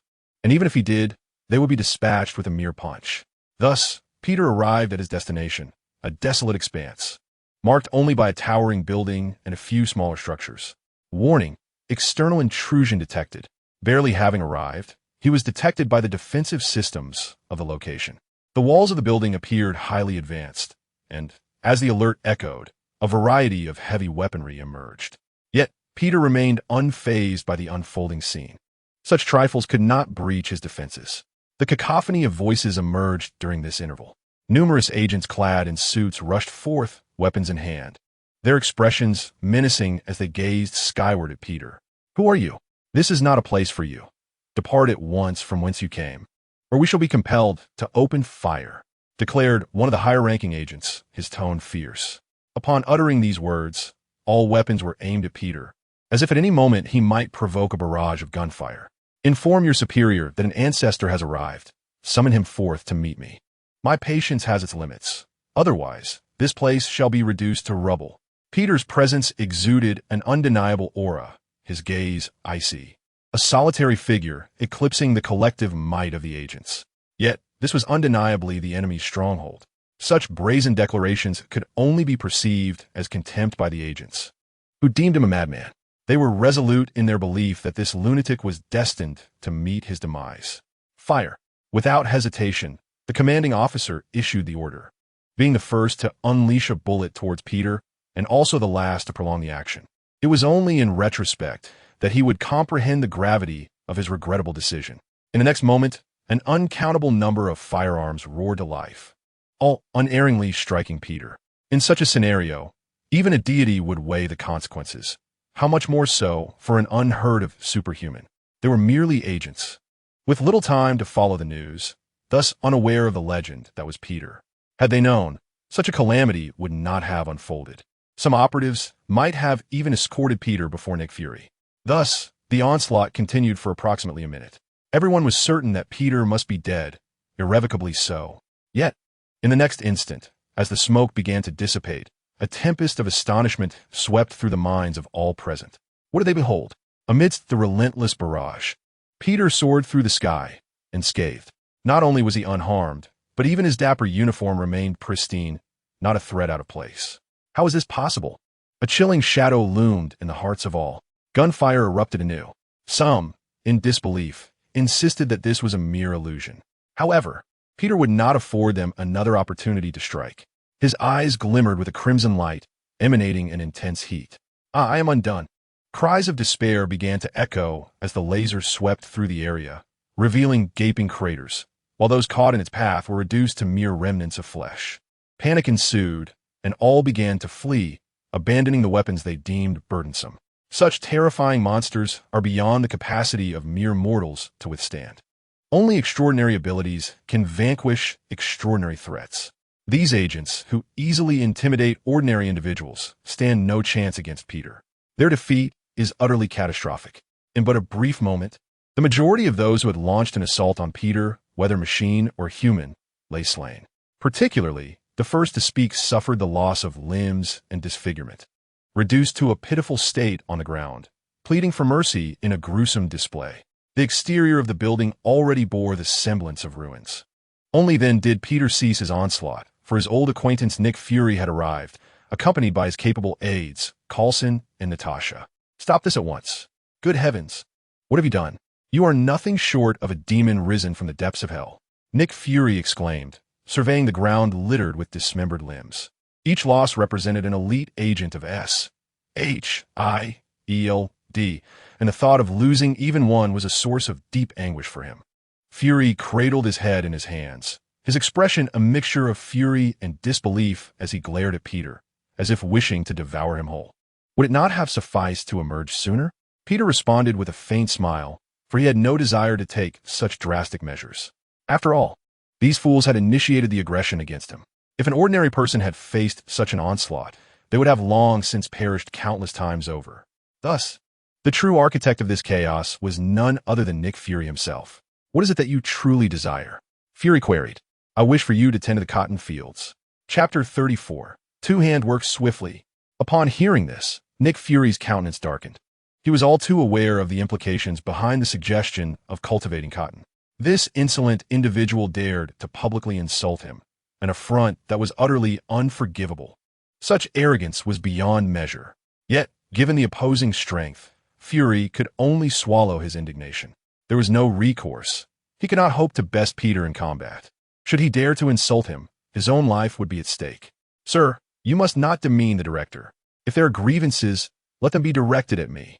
Just as Fury was about to voice his thoughts, his loyal aide, Coulson, interjected. What do you think you are? Peter chuckled, amused by Coulson's lack of self-awareness. Enough. Why do you come here? Is it regarding our previous encounter? I offer my apologies and hope you will show leniency in an effort to de-escalate the situation. Nick Fury interrupted Coulson before he could speak further, fixing a serious gaze on Peter. It is nothing of consequence. I merely wish to invite you to my office. Peter yawned, displaying signs of impatience. Very well, I shall accompany you, but you must release these agents. They are mere mortals, entirely innocent. Nick Fury nodded, raising his hand as he surveyed the terrified expressions of the agents surrounding him. You lack the authority to negotiate terms with me. Should you choose not to depart now, I cannot predict the dreadful actions I may undertake. Peter, visibly displeased, ceased to engage in further dialogue after uttering these words. With a swift motion, he advanced towards Nick Fury. The loyal agents nearby promptly aimed their weapons at Peter, though their hands trembled, betraying their fear. Nevertheless, in the interest of their director's safety, they remained resolute. Peter, however, was indifferent to their apprehension. In truth, he held a certain admiration for such loyalty. Yet, he knew they had but one chance. Should they act similarly again, their fate would be sealed. I shall drive myself, he asserted. Under the gaze of onlookers, Nick Fury maintained a facade of calm, straightening his suit, while internally he was a bundle of nerves. What business could a terrorist have with him? Surely, it could not be for friendly visit. Was a duel he sought? Regardless, either scenario was one he wished to avoid. Resigned to this predicament, Nick Fury made his way towards the parking lot. That will take too long, Peter countered, grasping Nick Fury's shoulder. What if something occurs on the way? While I do not shy away from inconvenience, I certainly do not seek it out. Besides, who knows how long it would take to drive? Thus, let us ascend directly. That mode of travel is exceedingly swift. As for any physical concerns, there was no need for worry. In the midst of such rapid movement, Nick Fury would not disintegrate into a mere puddle of blood. His biological integrity would safeguard him. Thus, Peter soared into the sky, leaving the agents below without a single soul to impede their progress. In the blink of an eye, they vanished from the agent's sight. After a brief interlude spent navigating by coordinates, Peter arrived at a vast, desolate farm, abundant with untapped fields. This was the very site Peter had previously acquired from Tony. With the support of financial resources, he could finally fulfill his dream of becoming a landowner. Good grief.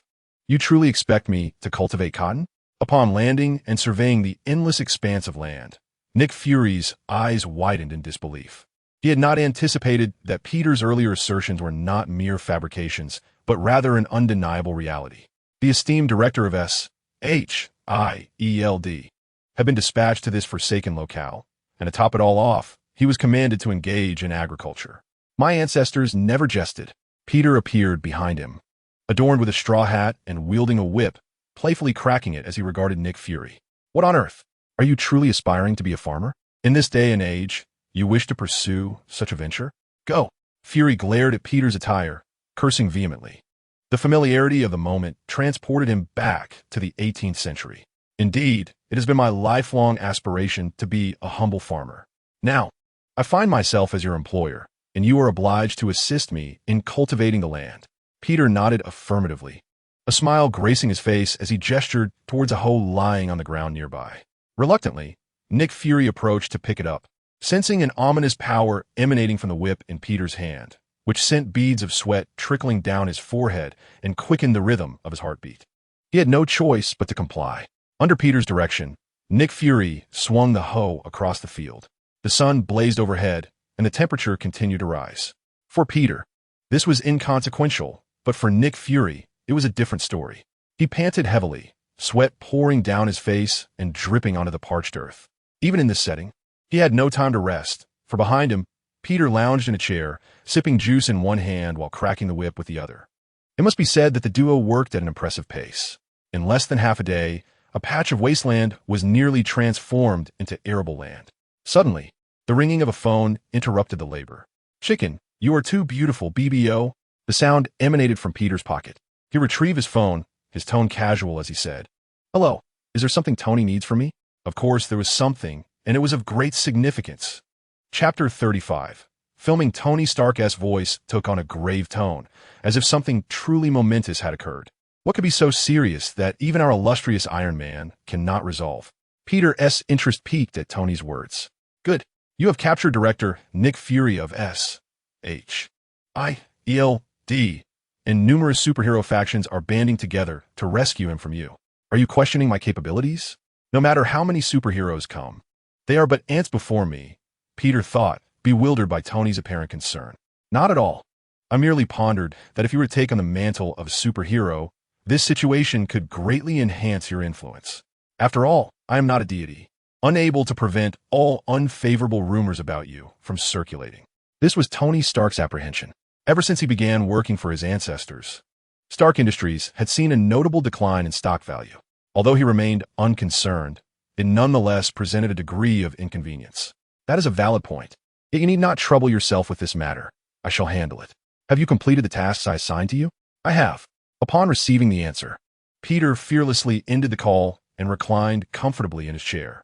He paid little mind to the impending superhero rescue, for his own superhero company had already been established. It was time to create a film to win the hearts of the populace. The title shall be Ancestral Heroes vs. The Avengers. "Nick Fury, do you wish to be dismissed by me?" At this moment, Peter turned towards Nick Fury, who had not paused for rest. This was an integral part of the plan, and it was indeed crucial. "I certainly contemplated this. It was a fortuitous circumstance I longed for." Nick Fury ceased his actions, a flicker of joy within him. Yet he sensed that this matter was far from simple. "Did I instruct you to stop? How dare you?" Peter's expression shifted, and he struck Nick Fury with a whip. "Ah!" With that lash, Nick Fury cried out in agony, rolling on the ground, his clothing stained with mud. This was precisely what Peter intended, to ensure the tools obeyed. A memorable lesson was necessary. Thus, whenever Nick Fury contemplated breaking his oath, he would recall this unforgettable lesson, instilling a lifetime of psychological trauma. "Ancestral being, Peter, curse you.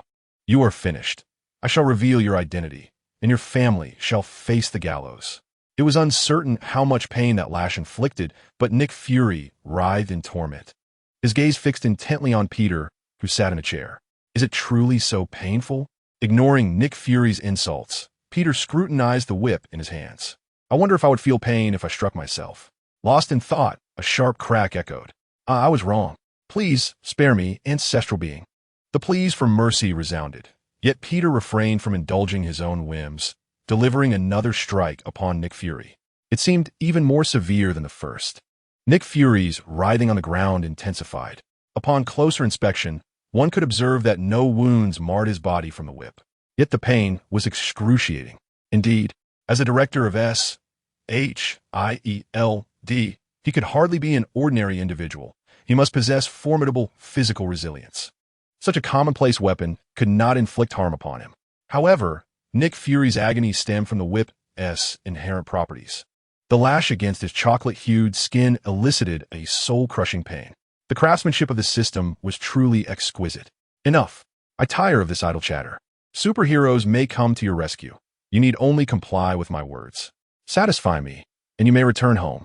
Peter laid forth this simple condition, and the truth of it remained known only to the heavens. "Really, ancestral being, I accept this demand." Upon hearing the words "go home," Nick Fury agreed without a second thought. After all, he truly wished to escape this soul-rending pain. Little did he know, he had fallen into an inescapable trap. In the blink of an eye, a new day dawned. Few were privy to the true identity of Peter, the ancestral being. After bidding farewell to Aunt May and Uncle Ben as usual, he set off on his way to school. Of course, it was not a genuine return to academia. However, under the weighty influence of his ancestors, the school authorities dared not inform Aunt May and Uncle Ben about Peter's truancy. Thus, Peter found himself back at his farm, having received alarming news from Tony Stark that their network had been compromised. This signified that the heroes had commenced their operations. Surprisingly, the first batch of superheroes to arrive was none other than the long-absent Miles Morales and the Prowler. Peter quickly released the director. There is still time. Upon their first encounter, Miles seemed to have forgotten previous lessons, daringly addressing Peter in such a manner. Chapter 36. The hammer of Thor blown away. Are you being threatened or controlled? If so, blink for me, and perhaps my benevolent nature will lead me to rescue you. Peter pondered the peculiar ability that could manipulate the two. This was indeed perplexing. Nevertheless, being the kind-hearted individual he was, he remained willing to assist Miles in reclaiming his true self. In the next moment, his figure appeared abruptly behind them. Without allowing them a moment to speak or react, he firmly restrained them. Then, before their astonished eyes, he wasted no time and promptly placed a candy into each of their mouths. "What did you give us?" the prowler exclaimed in a panic, gagging and unable to expel the confection even with outstretched hands. "Only something delicious. I wouldn't dare consume it myself." Peter shrugged, revealing that the sweets they had ingested were called obedience candies, and he had only 2 of them. Their effect was quite straightforward. It compelled the users to follow any command given to them. This effect would persist for an entire month. "Now go and cultivate cotton for me. Nick Fury, you are my seasoned employee. It is time to instruct these novice recruits." Pointing toward the uncultivated fields that Nick Fury had yet to prepare, Peter issued his command. Of course, Nick Fury felt a chill run down his spine as he cast a sympathetic glance at the two. They were now all in the same predicament. As they commenced their labor, Peter suddenly remarked, "You've been watching for quite some time. Aren't you going to reveal yourselves?" At this proclamation, several figures hidden on the distant hillside were taken aback. They had not anticipated being discovered by their ancestral kin despite their careful concealment. "What have you done to them?" "Ancestor, release the director at once." The first to step forward was a figure clad in a blue bodysuit, wielding a shield, whose striking posterior drew much attention. This individual was none other than the familiar Captain America, Steve Rogers. Behind him stood some familiar faces, Thor wielding his mighty Mjolnir, Black Widow, Loki, and the enigmatic Deadpool clad in a tight red suit with dual blades on his back. Wait a moment. Loki was understandable. He was Thor's brother, and Miles' control could very well be linked to them. But Deadpool? Was there an academy for X-Men? Gazing at these well-known figures, Peter felt utterly bewildered. It appeared that the Marvel universe he inhabited was quite extraordinary. According to the Multiverse Watch, his universe was designated as 54,088, not particularly renowned. Yet, judging by today's events, it might possess considerable strength, at least far surpassing that of its cinematic counterpart. Do they think they could capture your director with just a motley crew like this? Truly, they were underestimating his ancestors. After counting their numbers and assessing their respective powers, Peter crossed his arms and shook his head. There would be no need for idle chatter.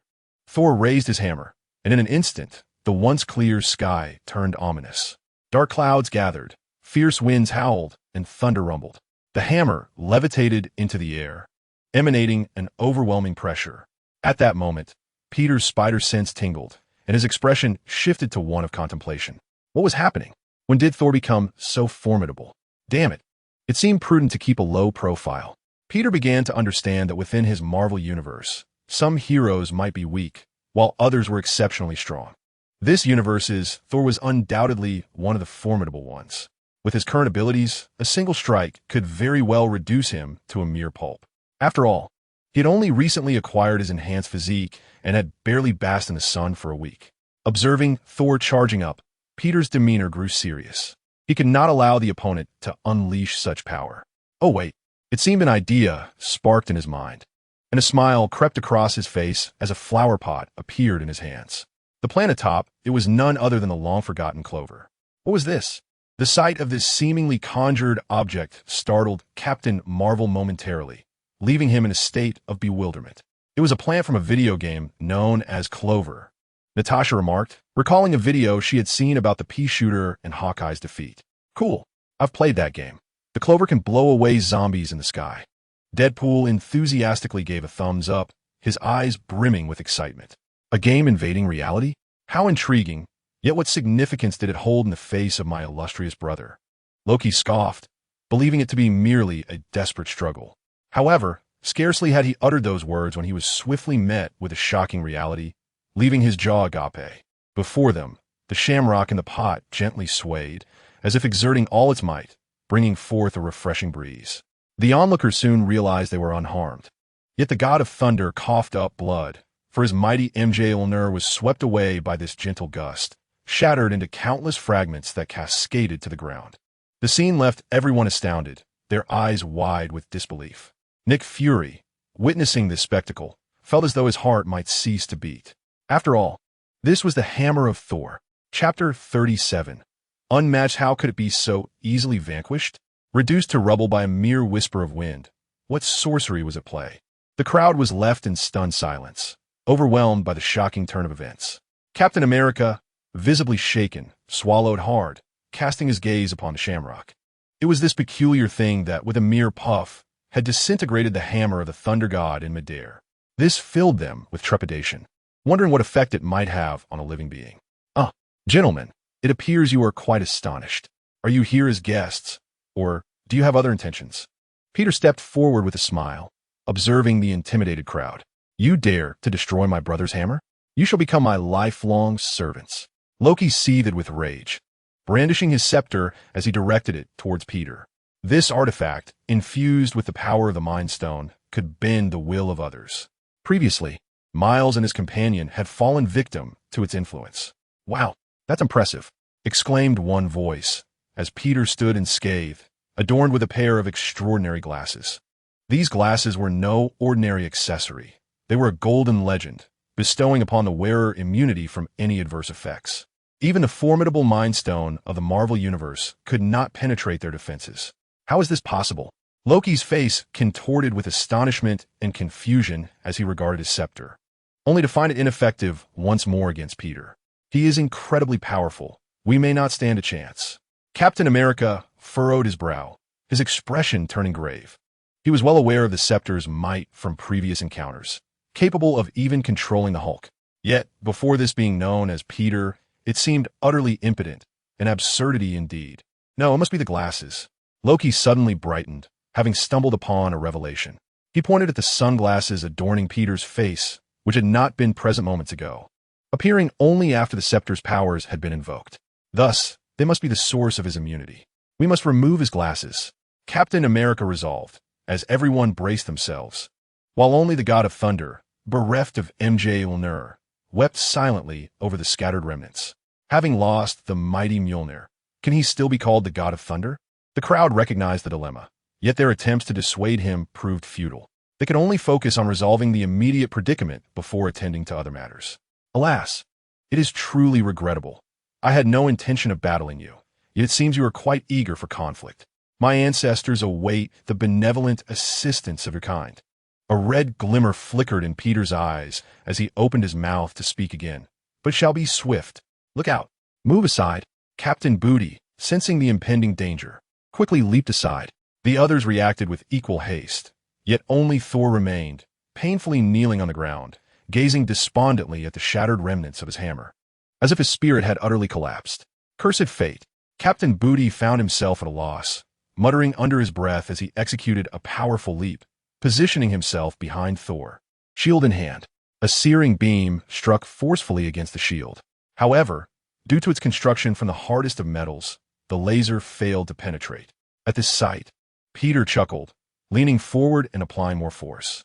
He was eager to see how long this shield could withstand such pressure. Yet, Captain Booty had a different perspective. His expression morphed into one of agony as he felt an intense burning sensation coursing through his hands.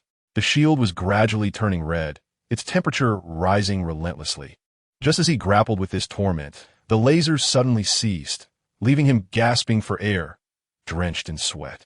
Deadpool, great ancestor of mine, I admire your sharp tongue. How about working under my command? Meanwhile, Peter was deftly evading the dual blades swung by Deadpool. Just as he was reveling in his shooting spree, Deadpool abruptly interrupted him. Peter held a deep admiration for this individual, particularly for his formidable combat prowess. Invincibility, after all, is a remarkable asset. Having him on the team would be an excellent choice. Really? Ancestor, you are quite formidable. Huh, you have piqued my interest, but Deadpool is of great value. And as a mere farmer, how could you possibly afford the illustrious Deadpool? Deadpool replied amidst the fray. Hey, that's rather disrespectful. Farming is merely my side venture. My true identity is that of the owner of Stark Industries. Wealth is plentiful. Just name your price. With a glimmer of hope, Peter laid out his terms.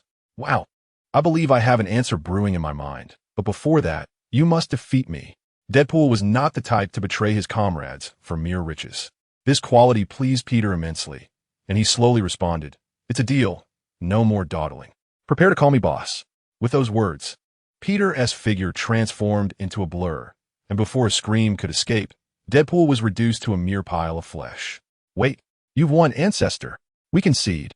Do as you wish, and we will cooperate fully." Chapter 38. Do superheroes commit crimes? This is a dismal defeat. No one can triumph over the Ancestors. Captain Booty, filled with dread, gazed at his fallen comrades, realizing that this could not continue. This monster was simply beyond the capacity of any human to vanquish. He relinquished his shield, surrendering in demeanor, and hastily moved to assist his downed allies. Each of them bore varying degrees of injury. Peter had not dealt any fatal blows. He had merely incapacitated them according to their respective strengths. After all, he aspired to be a paragon of virtue. How could he indiscriminately take lives? Of course, unless truly provoked, he would resort to such measures. No. Nick Fury felt darkness envelop him as he collapsed to the ground, fully aware that his fate was sealed. The so-called rescue force was no match for the Ancestors. The collective might of so many heroes had proven woefully inadequate. Not even the Asgardian gods proved useful in this dire moment. What awaited him now was a hellish existence. As for the promises made by the Ancestors, Nick Fury harbored no belief in their veracity. "All right, listen up, my friends. If you wish to survive, you must heed my commands. From now on, you are no longer superheroes. You are all supervillains. Each of you must engage in at least 3 criminal activities. Of course, you may refrain from taking lives, but you must commit crimes." Peter clapped his hands to attract their attention and articulated this bewildering demand. "This is impossible. You would have me commit crimes? I would rather be slain." Captain Booty, a true hero in the hearts of the American people, could not acquiesce to such a proposal. The other heroes nodded in agreement. Truthfully, they would prefer death over this. "Oh, are you certain you wish to proceed with this?" Peter's gaze sharpened, and his expression betrayed his dissatisfaction. "No." Captain Booty found himself speechless, an inner voice warning him that should he dare to defy, his fate would be dire. "Very well, since there are no objections, henceforth, you shall be known as the League of Vengeance. Due to your grievances with SHIELD, you will now embark on a path of retribution." From this moment on, immediately, seeing them cowed into silence by his imposing presence, Peter withdrew his gaze, bestowing upon them their new moniker. Thus, the Avengers ceased to exist. Only the League of Vengeance, a consortium of supervillains, remained. Let us depart." The group exchanged resigned glances, realizing they had no other choice. Unable to combat this foe, survival took precedence over all else, especially a death fraught with agony. In the blink of an eye, the scene shifted. In the bustling city, a vehicle adorned with flashing red and blue lights navigated through the busy streets. A middle-aged man, clad in a police uniform, leisurely sipped his coffee. Suddenly, the communication device erupted with urgency. A robbery was underway at an intersection, suspected to involve superpowered individuals. Assistance requested.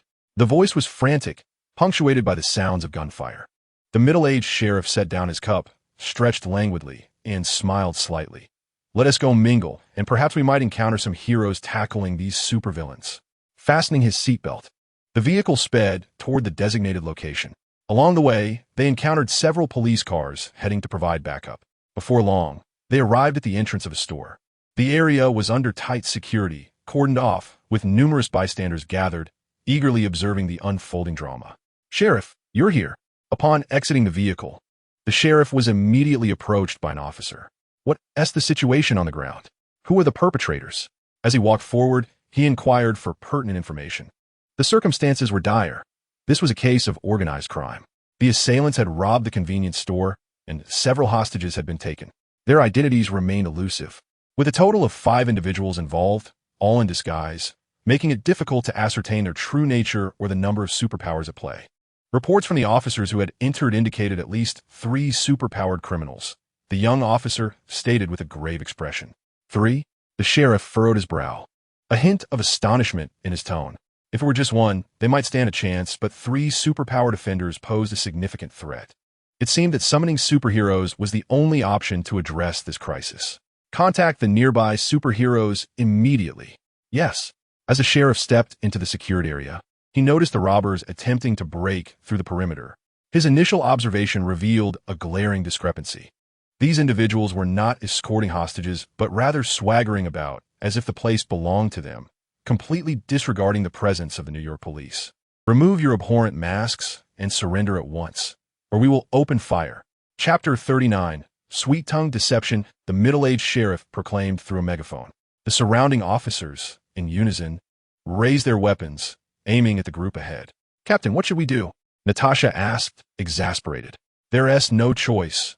We must remove the masks," the captain sighed, glancing at his companions. Initially, they had thought that as long as they concealed their identities, engaging in crime would be tolerable. Hence, they donned masks to hide their faces. However, that plan had just crumbled, for there was a person hiding nearby, none other than Peter, who had followed along. If they concealed their identities, how could Peter present the forthcoming plan? Thus, it was made clear to them that they could not hide their true selves. Contemplating this, Captain Buttocks felt an overwhelming sense of frustration. He took a deep breath and removed his ludicrous mask, revealing a countenance filled with resignation as he faced the assembled crowd. "What? Is this not the captain of the Avengers?" Gasps of astonishment erupted from the onlookers. To their utter disbelief, the notorious supervillain beneath the mask turned out to be a hero among the people. Expressions of incredulity adorned every face, including that of the officers, whose expressions shifted to one of perplexity as they gradually lowered their weapons, exchanging glances. However, this was merely the beginning. Next, the other four individuals removed their masks. Although some were unfamiliar with Natasha, Thor and Loki were well-known figures. These were gods from Asgard. Why they joined forces in crime? A profound sorrow and immense disappointment filled their hearts. Heroes of the people? How ludicrous! Even upon recognizing the identities of those before him, the middle-aged sheriff showed no intention of relenting. He bellowed, "Captain, along with these gods, you supervillains are surrounded. Surrender and lay down your weapons at once." The moment his words echoed, all firearms were aimed at them once more. "Please step aside. I wish to avoid causing you harm." Captain Buttocks shook his head in resignation. "Fire!" With no alternative left, the middle-aged sheriff, in anguish, shouted. Immediately, the sound of gunfire erupted on the street. Armed with his shield, Captain Buttocks was left with no choice but to retaliate against the firing officers. He did not strike to kill. Rather, he subdued them into unconsciousness. The other supervillains followed suit. Deadpool shielded himself with a shield while the remaining members effortlessly dodged the incoming bullets. One by one, they vanquished their assailants. "Oh dear, who will come to our rescue?" The once revered superheroes have turned to crime. Who can stand against them? In less than 10 minutes, few officers remained standing on the battlefield. Despite the overwhelming firepower, the onlooking crowd was unavoidably caught in the crossfire. Despair etched their faces as the very heroes who had once protected them now turned against them. What were they to do? As if someone had heard their silent pleas, a figure streaked through the sky, appearing swiftly within their view. "What are you doing?" The figure landed gracefully, his cape billowing in the wind, his expression far from pleasant as he spoke. "Is this the ancestry of humanity?" As the newcomer appeared, donned in a striking spider nano battlesuit, the onlookers were left in a state of bewilderment. "It is our hero, Ancestor Man." The previous rehabilitative efforts had evidently been effective, prompting some to shout with enthusiasm. Ancestor Man swiftly vanquished these supervillains, particularly the captain. "I never imagined he could be such a person. He was once a hero." Soon, the majority began to chant, while only a fraction of the crowd maintained their composure. Observing silently, confronted by Peter's inquiry, the captain and his cohorts were momentarily perplexed, as they believed these actions were indeed instigated by him. However, this query lingered only briefly before they realized it was all a performance. "I understand now. There is no need for further clarification." Just as the captain, with his ample backside, opened his mouth to speak, he was abruptly interrupted by Peter's raised hand. In an instant, a crimson glow flickered in Peter's eyes, and a laser shot forth. The incident transpired with alarming suddenness, compelling the captain to instinctively raise his shield in defense. Surprisingly, the once formidable shield shattered upon impact, as though it could not withstand another such assault. The captain, now facing the cracked shield, felt a wave of anger rise within him, directing an expletive-laden tirade at Ancestor Man. "To hell with you, Ancestor Man. Are you seeking death? Truly, you overestimate yourself." In that moment, The voluptuous captain transformed into a figure of incredulity, his demeanor shifting dramatically. Even his companions were taken aback by this unfamiliar side of their leader. What? The captain has resorted to profanity. This is certainly not the captain we know. Chapter 40. Who is the true hero? Many in the crowd could scarcely believe that this was the so-called people's hero, for the circumstances felt exceedingly surreal, evoking an overwhelming sense of unreality. Your words are foul. Being insulted would provoke ire in anyone, and Peter was no exception, even with his typically amiable disposition. He chuckled softly, refraining from further commentary. Ancestor man, let us duel for 300 rounds. Witnessing the captain's unabashed bravado, emboldened by the lack of retaliation, he seemed to reveal his true self, previously cloaked in pretense. Enough of this idle chatter. Will you confront me directly, or shall I take the initiative? As the matter returned to its core, Peter's smile faded, replaced by a somber expression. Yet, due to the mask he wore, no one could discern his true emotions, only sensing a shift in his tone. Let us fight. Do you truly believe I fear you? Recalling past events, the captain's competitive spirit flared, ultimately allowing his anger to eclipse his reason. Having completely forgotten the formidable prowess of his ancestors, the moment his words fell, a chilling breeze swept through the air.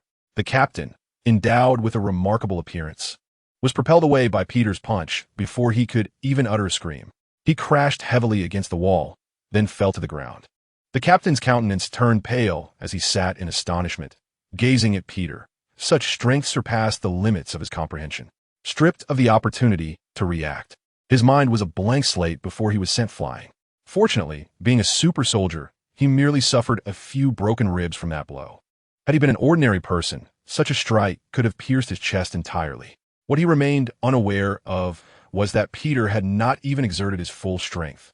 He had not even utilized a fraction of his power. The notion that anyone could impede him was utterly misguided. He was akin to a deity among mortals. Time stood still for a moment as onlookers beheld the captain, utterly devoid of resistance, swallowing hard in anticipation. Then, with a single cheer, a fervent celebration erupted. The ancestral warrior was indeed overwhelmingly powerful. The captain was no match for him, not even for a single round. This revelation was entirely unexpected for the gathered crowd. Do you wish to continue fighting? I, the ancestral warrior, am more than willing to engage. Casting a glance at the captain, who was struggling to rise, Peter then directed his gaze towards the others. Of course not. You are far too formidable, ancestral warrior. Even if we joined forces, we would not stand a chance against you. You have won, my friend, Deadpool proclaimed, placing his dual blades behind his back and raising his hands in surrender. It was no jest. They had previously assessed the ancestral warrior's might and had faced him in battle, suffering a devastating defeat. Deadpool had no desire to experience the sensation of being reduced to a mere pulp by the ancestral warrior's fist again. Indeed, we concede. You are an absolute monster. Fear flickered in the eyes of the others as they too sheathed their weapons. With that proclamation, Peter nodded in satisfaction. His objective had been accomplished, and he had garnered a wealth of prestige. Due to the disparity in strength, each individual contributed differently to his reputation. Ordinary people offered but a mere point, while those possessing some abilities would bestow greater accolades upon him. To accrue prestige from the same individual again, one would need to await a month for the refresh period.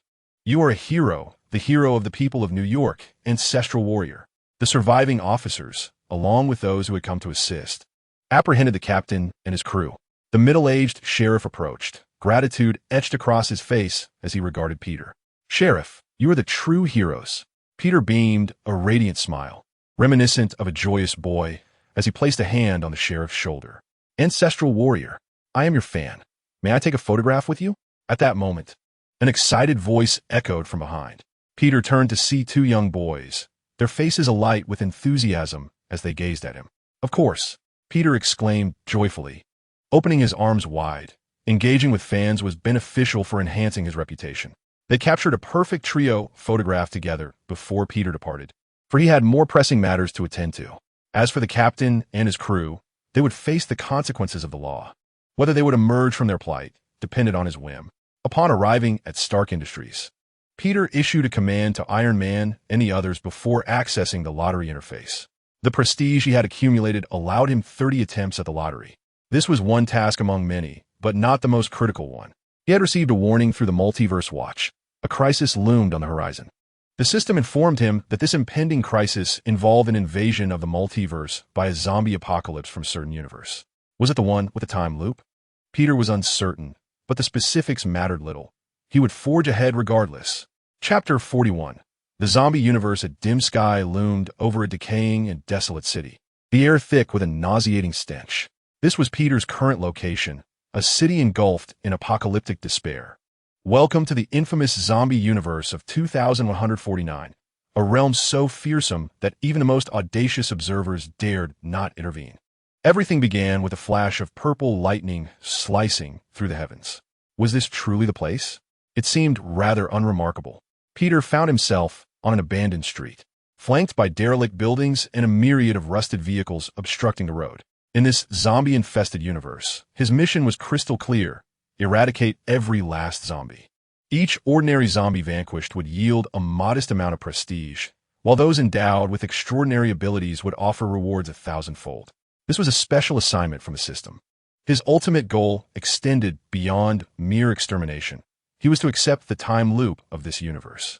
The 2149 universe had undergone countless cycles, and if left unchecked, the confines of the time loop would eventually shatter, precipitating a multiversal crisis that would affect all realms, including Peter's own.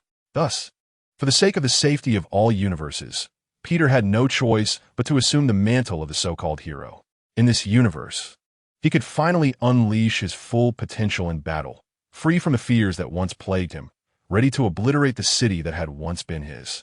In this realm, all creatures are merely flesh-eating zombies, devoid of mercy when they strike. Thus, he feels unrestrained to act as he pleases, unafraid. For few here possess the capability to harm him, save for the later chapters of the narrative.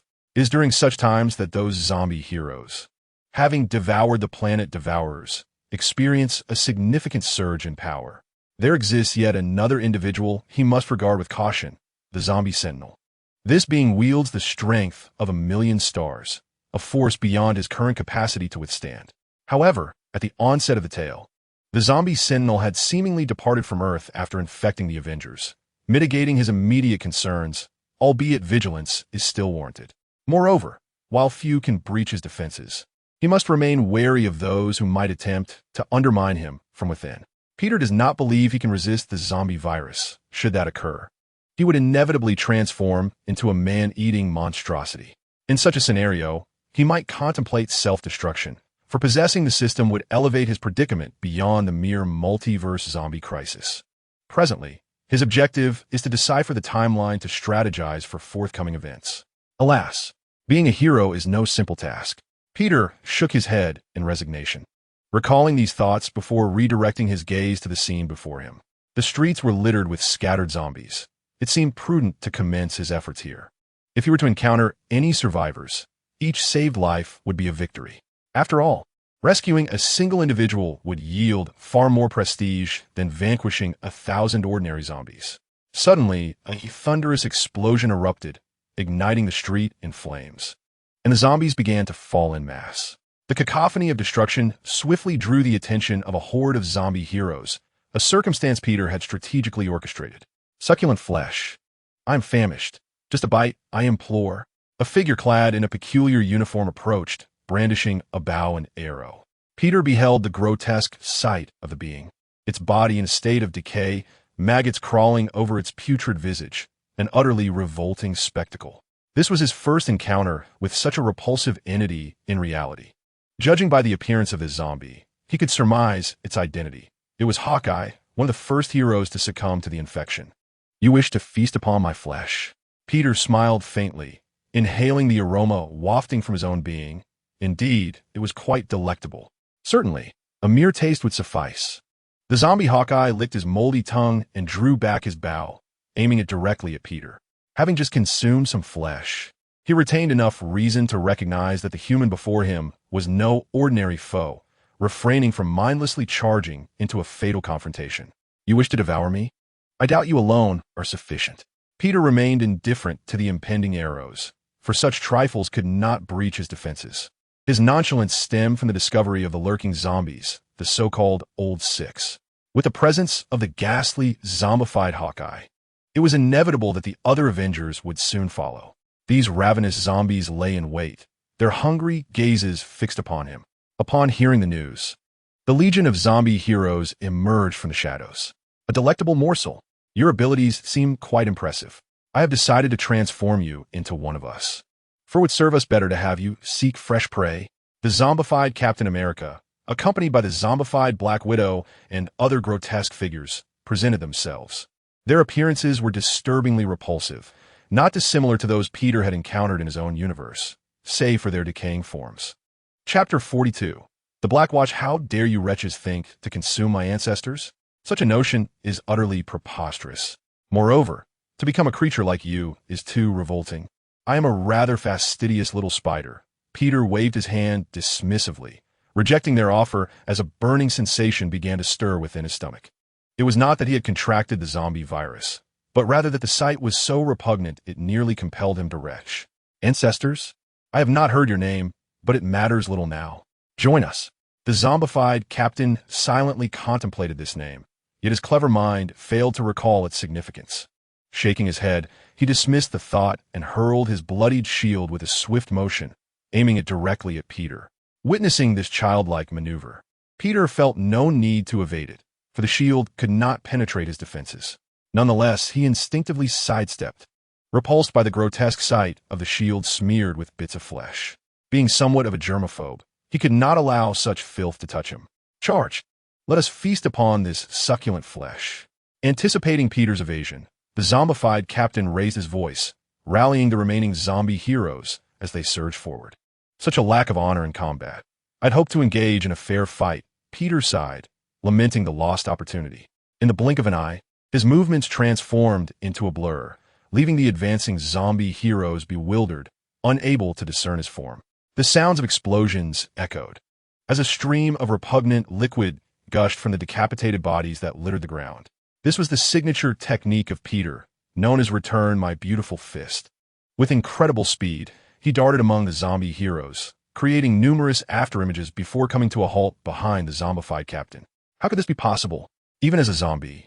Shock was evident on the captain's face. Quick, he is far too fast. He had yet to fully comprehend the scene before him when his companions collapsed around him. Victims of cerebral explosions, lifeless on ground. Oh, my dear captain, how tragic it is. You were once my hero, but now you are but a flesh-hungry zombie. Devoid of reason, Peter retracted his clenched fist, mindlessly shook his head, and finally let out a resigned sigh. The true captain has perished. You are merely a zombie with the captain's memories. Rest in peace.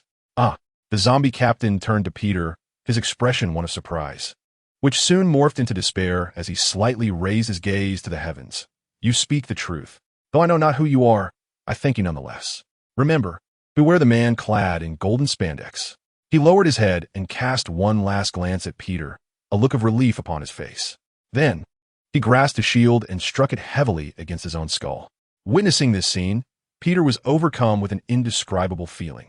With a laser-like focus, he obliterated the zombie captain's head. That was the mark of a true hero.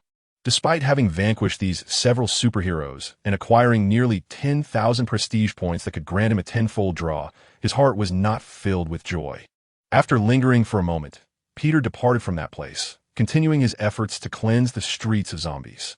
Regrettably, even after eradicating all the undead in the area, he had yet to encounter a single living soul, only a ground littered with white skeletons, a testament to the profound despair that had once engulfed this place.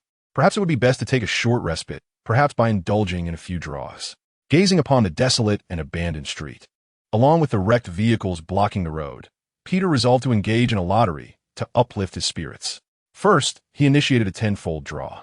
The gotcha machine whirred into action, but upon noticing the option to skip the draw animation in the lower left corner, Peter quickly selected it. A true man must act swiftly. In an instant, the animation ceased, revealing the rewards. The first 3 items were of the highest caliber, marked by a purple hue. They were large syringes filled with a green liquid. Item: medical syringe. Description: just a single injection can cure all diseases and injuries in the world, restoring one to their peak condition. Wow, this truly is a life-saving artifact. Clutching a syringe in his hand, Peter's face lit up with excitement. With the syringe, As long as a person wasn't instantaneously deceased, if they still clung to life, a single injection could revive them. Moreover, it claimed to cure all maladies. Does this imply that the so-called zombie virus in this universe could be cured? If so, that would be extraordinary. Such a mere purple item seems to be underappreciated. Peter carefully stowed the artifact away and then turned his attention to the other items. Item: Blackguard Squad Card. Introduction: Upon usage, one can summon a squad of elite black sentinel soldiers. How astonishing! Are they not characters from a game? Summoning them will allow me to combat the zombies. Chapter 43. Surge in Power. Observing the soldiers adorned in exquisite gear, a smile illuminated Peter's face. These warriors hail from a game depicting a viral outbreak of zombies. Each soldier possesses the prowess of a master fighter, exhibiting remarkable skill in combat.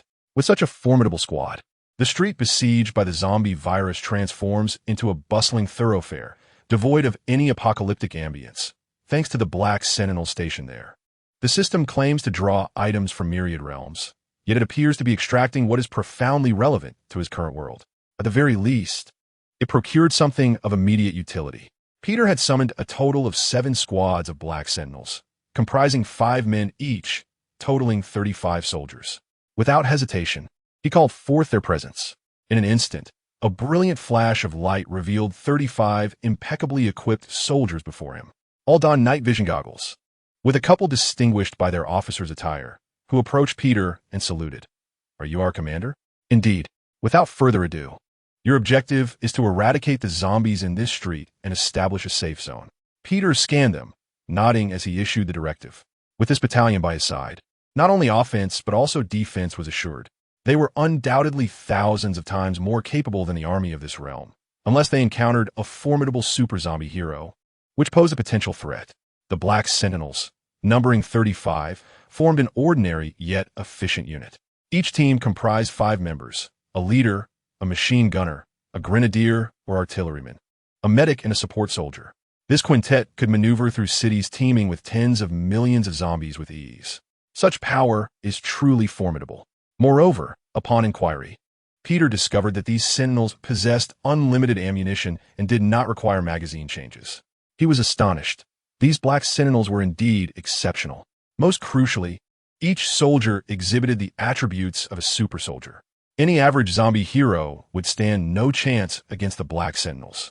With such a powerful force at his disposal, Peter began to feel a sense of relief. Being a player with such advantages is exhilarating. Bang! The sporadic sound of gunfire echoed as the Black Sentinels commenced their operation.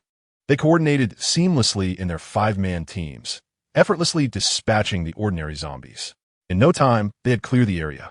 With the assistance of the Black Sentinels, Peter seized the opportunity during this respite to ascertain his location: New York City.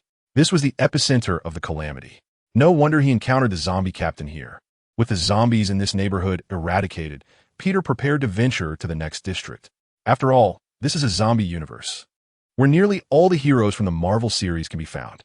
In the city of New York alone, there are approximately 7,000 superheroes, a fact he learned from another version of himself from a different universe. Just moments ago, he had also dispatched numerous zombie clowns clad in tight uniforms. Though they were not particularly formidable, the sheer number of them indicates that this universe is indeed perilous, necessitating a cautious approach to his development. For instance, he should first enhance his own abilities. Prior to arriving here, he had brought along sunflowers capable of absorbing solar energy. Leaving behind some offensive plants to protect his loved ones was more than sufficient. Gazing up at the blazing sun above and the sunflowers around him, Peter could feel his strength increasing moment by moment. Although he had been augmenting his power in this manner for some time, the benefits derived from sunlight and sunflowers were now minimal. Nevertheless, every little bit counts, and over time, this could accumulate into a significant force. Seizing the opportunity, Peter commenced 3 lottery draws, a reward earned from dispatching the overlooked zombie heroes. Furthermore, the zombies defeated by the Black Watch also contributed to his prestige points. Thus, he had exactly 3 draws. To his astonishment, he received a cray, and after swiftly clicking through the animations, Peter obtained 3 blue quality items. However, in reality, these items were green and resembled beans. Peter immediately recognized what they were. These seeds were none other than the energy beans from Plants vs. Zombies. Consuming an energy bean would allow plants to unleash their full potential. How fortuitous! He had discovered an excellent method for rapidly enhancing his strength. Ecstatic, Peter took out the energy beans without a moment's hesitation and fed them to the sunflower in the pot. Upon consuming the energy bean, the sunflower joyfully waved its little leaves, its face shimmering with golden light. In the next instant, before Peter's eyes, it produced 10 suns in quick succession. Peter was taken aback. While 10 suns alone would not typically astonish him, what did surprise him was that these suns were red. If memory served correctly, red suns were known to explode. They would only turn golden after resting on the ground for some time. How cool! He was quite fond of this red sun. Unconcerned about the possibility of an explosion, Peter reached out to touch the suns, and in an instant, a surge of immense power coursed through his entire being. Peter's face displayed astonishment, solely due to the presence of this crimson sun, which astonishingly augmented his overall prowess by 110. The most pivotal aspect was that this 110, upon absorbing the next sun, would not diminish the previously enhanced strength, allowing for yet another increase of 110. Viewed in this light, it was undeniably impressive. By the time he had consumed the remaining crimson suns, his senses had enveloped the entirety of New York City, reaching a staggering level of 13. Chapter 44, Zombie Spider-Man. Should he continue to elevate his power in this manner, it would not be long before he could transcend the confines of Earth. Peter felt an immense surge of joy, further motivating him to vanquish these zombies. Slaying zombies would yield prestige points. At that moment, a sudden thought struck him. A slight smile crept onto Peter's lips. Thus, it seemed that as long as he dispatched zombies, he would accrue prestige points. The sheer number of zombies in this universe was mind-boggling. Alien zombies also fell within his purview. Relying on this universe alone, he could continuously partake in lotteries and become invincible. Moreover, even if all the zombies in this universe were eradicated, the timeline would inevitably reset. At that juncture, there would once again be a plethora of zombies to eliminate. This truly was a splendid strategy. Peter marveled at his astute intellect. Regardless of the circumstances, the zombie universe would now be his playground. Even the observers would be powerless to impede him. On that note, Peter realized that since his entry into this universe, he would undoubtedly attract the attention of the observers. However, the mystery lay in why they had yet to confront him. Regardless, Peter remained unconcerned. He would pursue his desires unabated. After placing the sunflowers into his system backpack, Peter, accompanied by the Dark Sentinel, proceeded towards the next destination. This locale was a neighborhood, intriguingly populated not only by zombies, but also by numerous survivors. Surprisingly, within his heightened senses, a small contingent of soldiers was valiantly resisting the undead. Yet, it was merely a matter of time before they would falter, for the emergence of zombie heroes loomed. The soldiers, mere mortals, stood no chance against the zombie heroes, even if a few uninfected heroes were among them. The outcome was predetermined, unless an unforeseen event occurred. Damn it, the horde is overwhelming. We cannot hold our ground. Wolverine Logan exclaimed as he dispatched a zombie with a swift claw strike, narrowly avoiding being bitten due to the sheer numbers. Indeed, ordinary zombies pose enough of a challenge, and the addition of those infected heroes left him utterly drained. After eliminating a swarm of zombies with his optic blasts, Cyclops squeezed his eyes shut and rubbed them, fatigue setting in from the relentless barrage. We must retreat at once. If we persist any longer, we shall not endure. The survivors can only resign themselves to fate. With a resounding explosion, the head of a zombie hero was obliterated, and Wolverine, drenched in blood, found himself utterly exhausted, gasping for breath. If this continued, while ordinary zombies posed little threat, they would soon be encircled by a greater number of zombie heroes. The sound of gunfire echoed around them.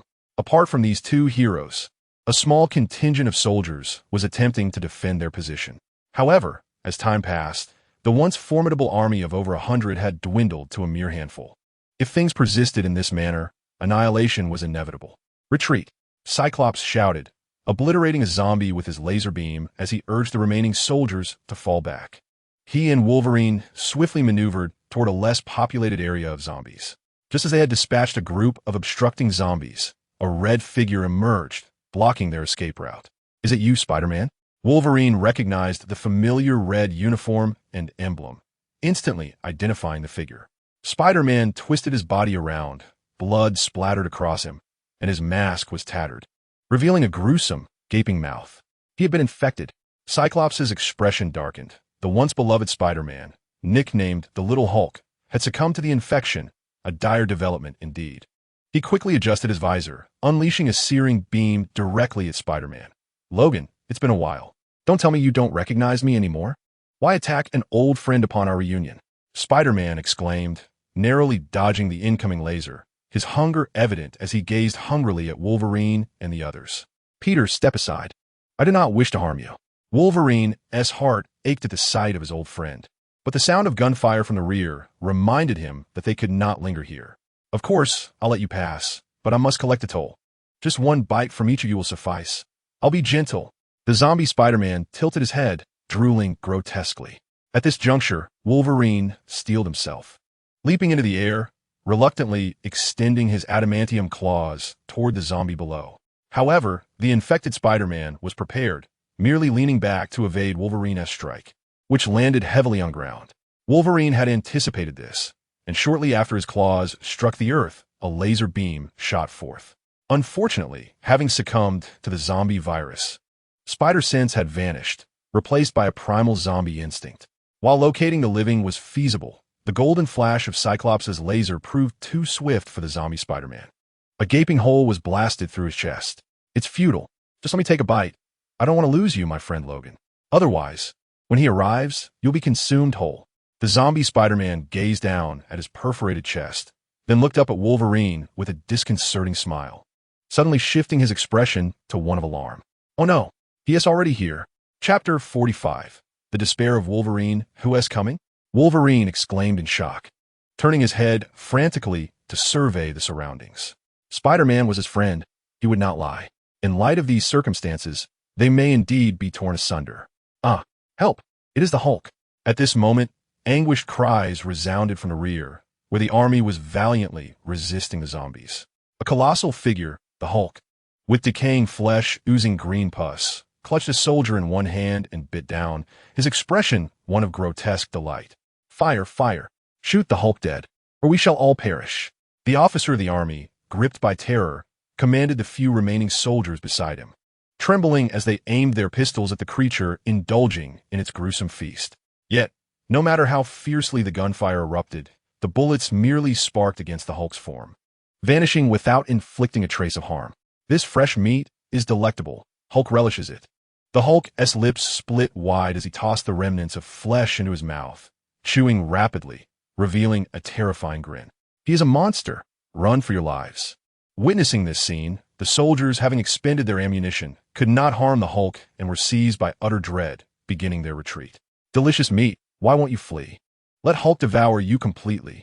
The soldiers began to crumble in panic as the Hulk displayed a chilling smile, extending his arms and lumbering forward on his decaying legs.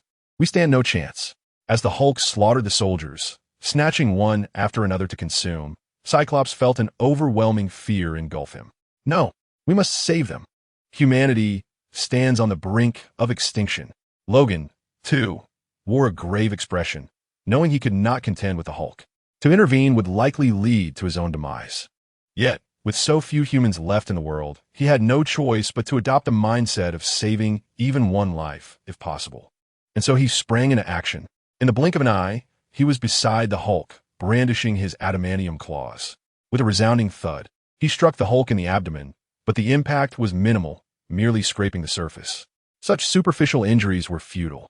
The Hulk smirked slightly, spitting saliva as he remarked, "Wolverine, do you so eagerly wish to enter Hulk's belly?" Upon hearing this, Wolverine took a step back, his expression unchanging. He understood the difficulty of inflicting harm on the Hulk. His intention was merely to buy a little time for the remaining survivors to escape. However, the following words caused his countenance to shift dramatically. "Wonderful, thank you, Logan. I find this buffet quite satisfying." Spider-Man, crouched atop a few individuals, seized a large piece of meat, opening his mouth wide to savor the delicacy. "No, Cyclops." A greater despair descended as Cyclops realized he had collapsed, leaving Logan in tears. An old acquaintance was feasting upon Cyclops. It was Captain Marvel, devouring a hefty chunk of flesh. "Laser, I could only weep in anguish. unable to utter a word, his chin already severed. Gazing at Logan, he seemed to implore him to flee. Delicious meat, do not forget me. Watching his dear companions depart one by one, Logan could not help but wipe away his tears, yet he neglected the looming presence of Hulk behind him, who reached out with a massive hand, intent on crushing him. With a thunderous clap, Hulk's hand closed, generating a fierce whirlwind. Logan, drenched in sweat, narrowly evaded the blow, though it proved to be of little consequence. If he were to be crushed by Hulk's palm, at least he would die without prolonged suffering. The reason for his despair lay in the fact that the other heroes had ceased to feed. They had encircled Logan, leaving him the sole survivor. In such a precarious situation, escape seemed nearly impossible. Logan, can you let me have a bite? I'm so hungry. The other survivors have already been devoured by Spider-Man. Please, just one bite. We are good friends. Among the encircling figures, Laser, I joined in, and Captain Marvel had not consumed him entirely, but transformed him into an ally instead. Even though Laser Eye had lost his chin, the advantage of becoming a zombie was that he could still articulate words using his vocal cords. Seeing Laser Eye, who had only moments ago been his comrade, now yearning for his flesh, Logan felt a wave of despair wash over him. How could it have come to this so swiftly? He lamented, "This is beyond my control. This virus is too potent. My mind is consumed with the urge to devour flesh. Just let me have a taste, and I assure you, we shall spare your life and welcome you as our comrade." Laser Eye was bewildered, sensing a corruption gnawing at his very soul. To protect humanity and civilization? Indeed, it was necessary, for otherwise, what would he consume? Logan let out a bitter smile. He would rather embrace death than be transformed into a zombie. No, we cannot allow him to become a zombie. Logan's healing factor is exceptionally robust. If we only consume a portion of him, we would have an endless supply of meat. Suddenly, Zombie Spider-Man had an epiphany, bursting into laughter. Indeed, the other zombie heroes exchanged glances, their faces lighting up with excitement. Can you actually do this? Logan felt a surge of fear, his heart sinking deeper into despair. This prospect was akin to willingly becoming a zombie. The very thought of being a perpetual buffet for the undead was utterly disheartening. Exactly. But I, Hulk, desire the larger portions. I shall take his lower half. For merely a morsel is far too little for me. Hulk's tone was exuberant, but he cast a fierce gaze at the other zombie heroes. Very well. The zombie heroes nodded in agreement, their dissatisfaction evident yet deemed inconsequential. Damn it. As the zombie heroes prepared to act against him, Logan raised his claws, bracing himself for a faint glimmer of hope for escape. Desiring to take a leap of faith, he realized that what awaited him next was an overwhelming dread. He had contemplated suicide, yet the resilience within him was formidable, rendering him incapable of truly ending his own existence. The only way to achieve such a fate would be to transform into a zombie, which would extinguish his inherent superpowers. However, the zombie heroes before him would not grant him that opportunity. "Fear not, Logan. We shall administer anesthesia," one of them exclaimed eagerly. "I am certain your flesh will be quite delectable." Cyclops stepped forward, unable to contain his impatience. "Is that truly the case?" Logan inquired. "Absolutely," Cyclops instinctively replied, only to realize something was amiss. "Who is it?" The expressions of all the zombie heroes shifted, and they hurriedly scanned their surroundings. "Your friendly neighbor, the Grand Ancestor." Peter's figure soared through the air, and upon glancing down, he saw only Wolverine as the sole survivor. It appeared he had arrived a tad late, though this was not due to a lack of speed, but rather a delay caused by encountering a group of survivors and some zombie heroes along the way. Nonetheless, it was not a significant issue. Moreover, his healing syringe seemed to have found its purpose, especially considering that below him were some of the most formidable heroes in the zombie universe. Chapter 46, Saving the Zombies' Grand Ancestor? I have not heard of you, but since you have so graciously presented yourself as a delectable morsel, do stay. Below, the zombies exchanged puzzled glances, shaking their heads in unison, unsure of who he was. Zombie Spider-Man then pointed at Peter, preparing to launch webs to ensnare him.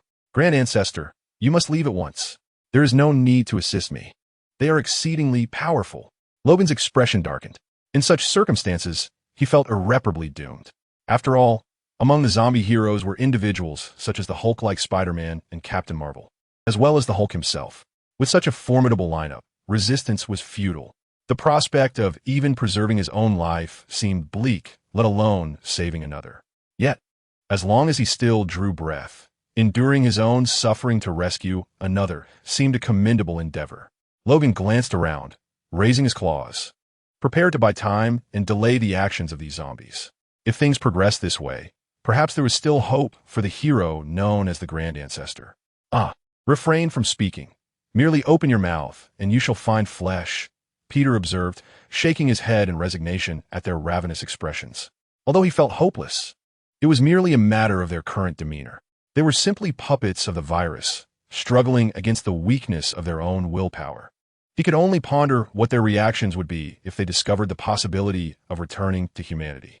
After all, each of these heroes had likely taken the lives of countless human beings, perhaps more than 1,000. Even if these zombie superheroes were to revert to ordinary humans, would they retain the resolve to live as such? To be a superhero once more? It seems that hope is but a distant mirage.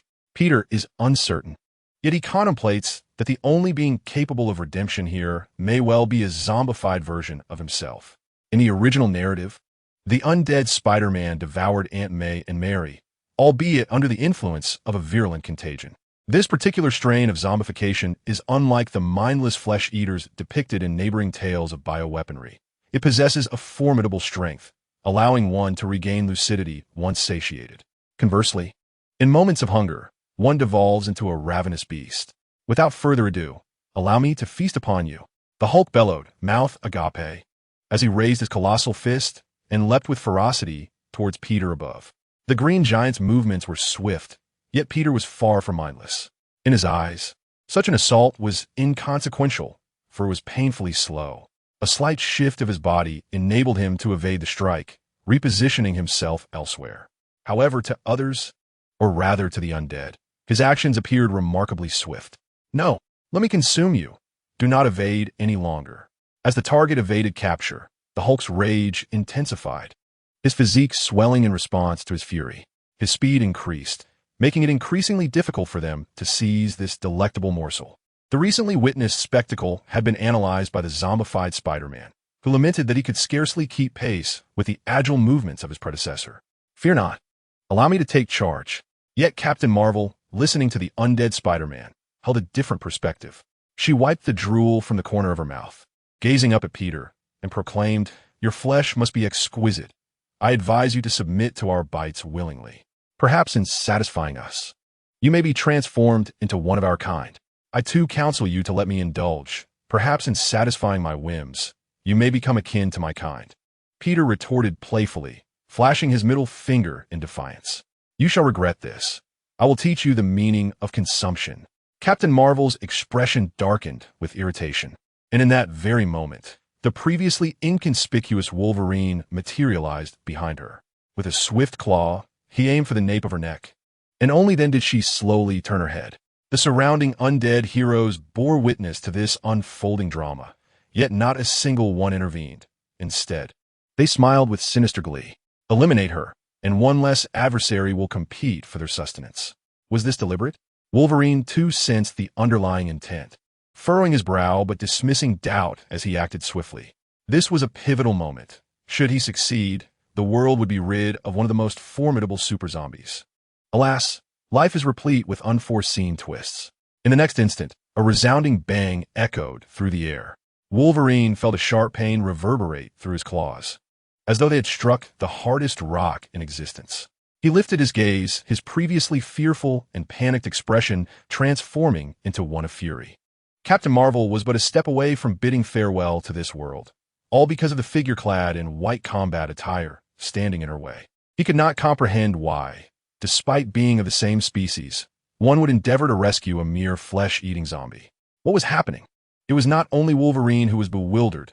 Even the other zombie heroes were taken aback by Peter's actions. When did the ranks of the undead include a traitor from the realm of humanity?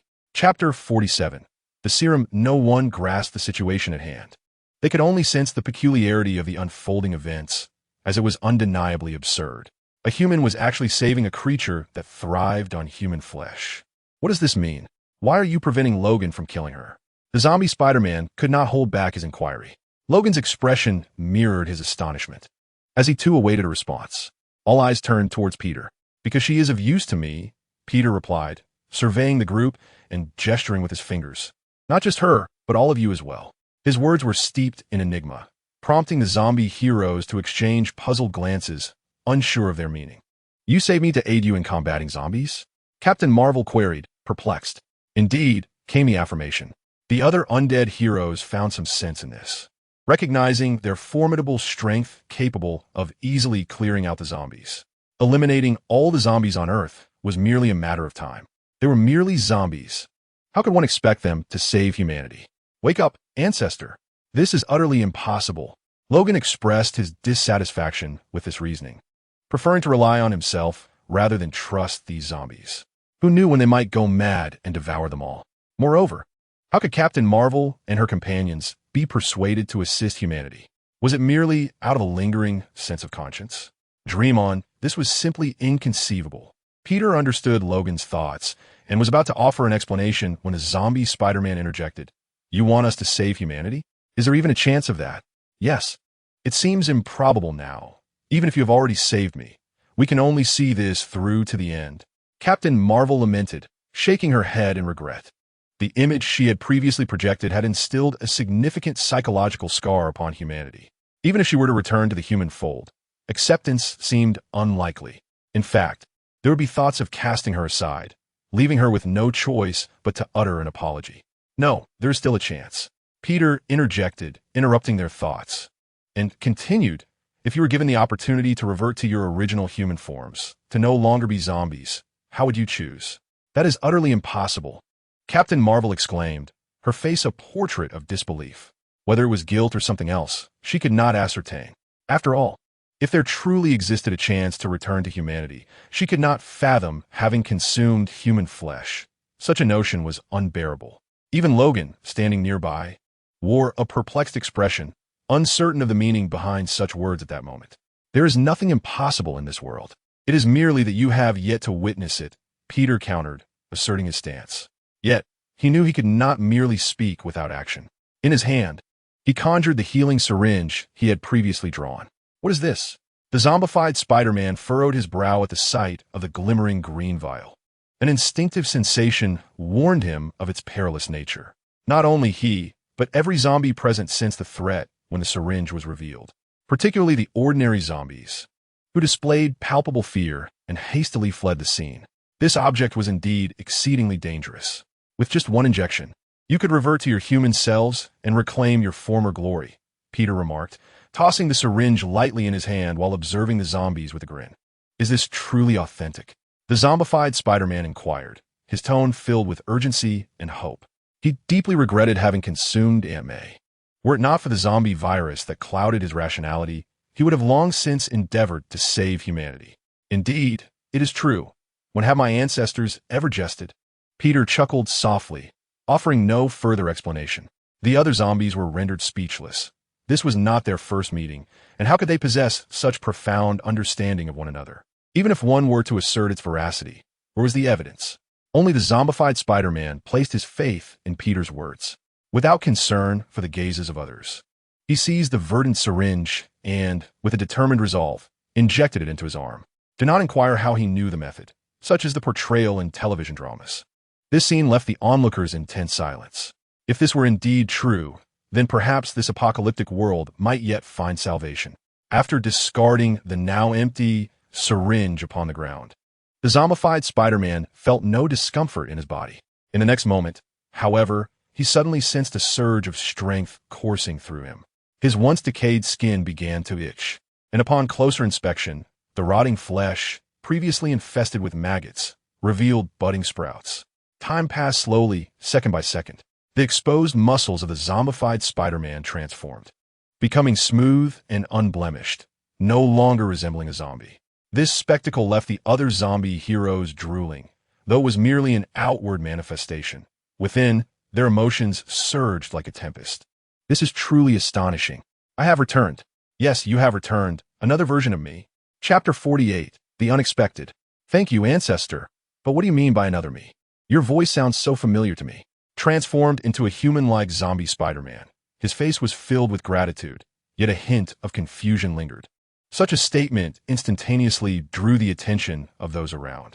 What does another me truly signify? Could it be? As the crowd pondered, Peter glanced at them and spoke up. Of course, it refers to myself. You are another version of me. Upon uttering these words, Peter's nano headgear vanished, revealing a strikingly handsome young boy with blonde hair. Wow, this is unbelievable. You resemble my younger self. In that moment, Spider-Man expressed his astonishment, looking at himself and then at the boy. This was not merely a resemblance. This was indeed his younger self.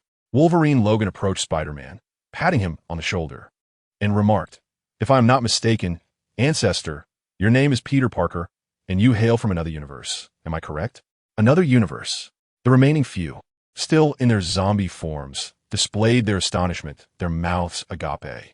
Thus, if they could capture the ancestor and interrogate him about traversing other universes, would they not be free from the burdens of sustenance? Naturally, they merely entertained the thought. Despite their desires, their dwindling rationality restrained them from taking action.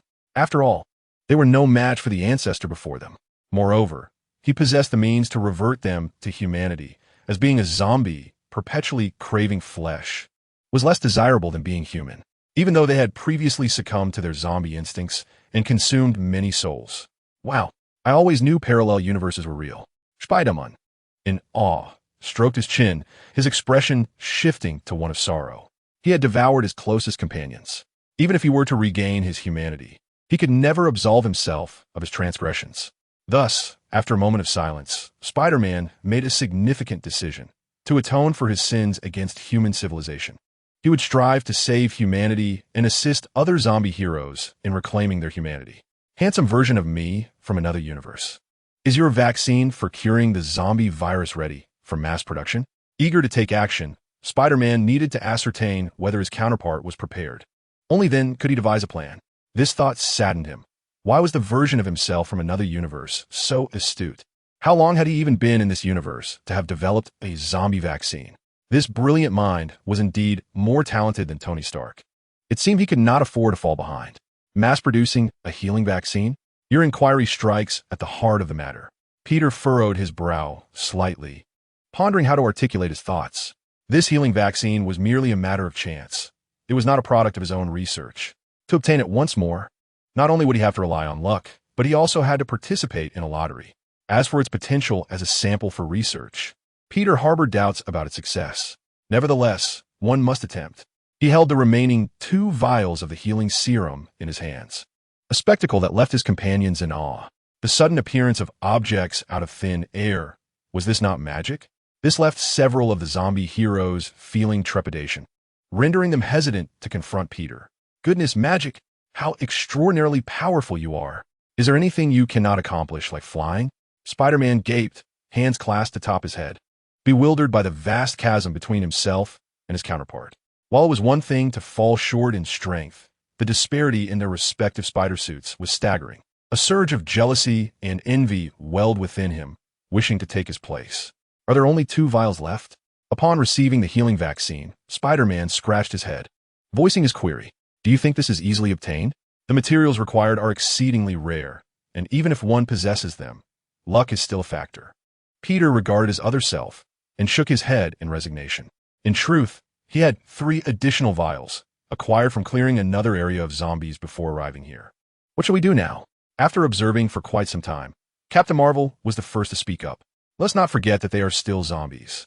Well, Spider-Man, I shall give you another vial. Take it for research purposes and strive for results. As he spoke, Peter tossed another vial of the healing vaccine towards him. This with 3 vials in total, Spider-Man hesitated. This could cure 3 zombie heroes. However, that would mean he could not conduct his research. After some contemplation, for the sake of human civilization, he resolved to burden Laser Eye, also known as Cyclops, since he was the weakest among them. Finally, we can return to being human. Captain Marvel caught the healing vaccine without a moment's hesitation and promptly administered it to her shoulder. Zombie Hulk followed suit, unperturbed, as the needle easily penetrated his green skin. What about me? Observing the 2 soon-to-be human zombie heroes, the bewildered Cyclops pointed to himself in confusion. Just wait a moment. Do not worry, it won't be long. Spider-Man reassured him. Peter opened his mouth to offer words of comfort, but his expression shifted suddenly as he noticed a rapid figure darting toward them.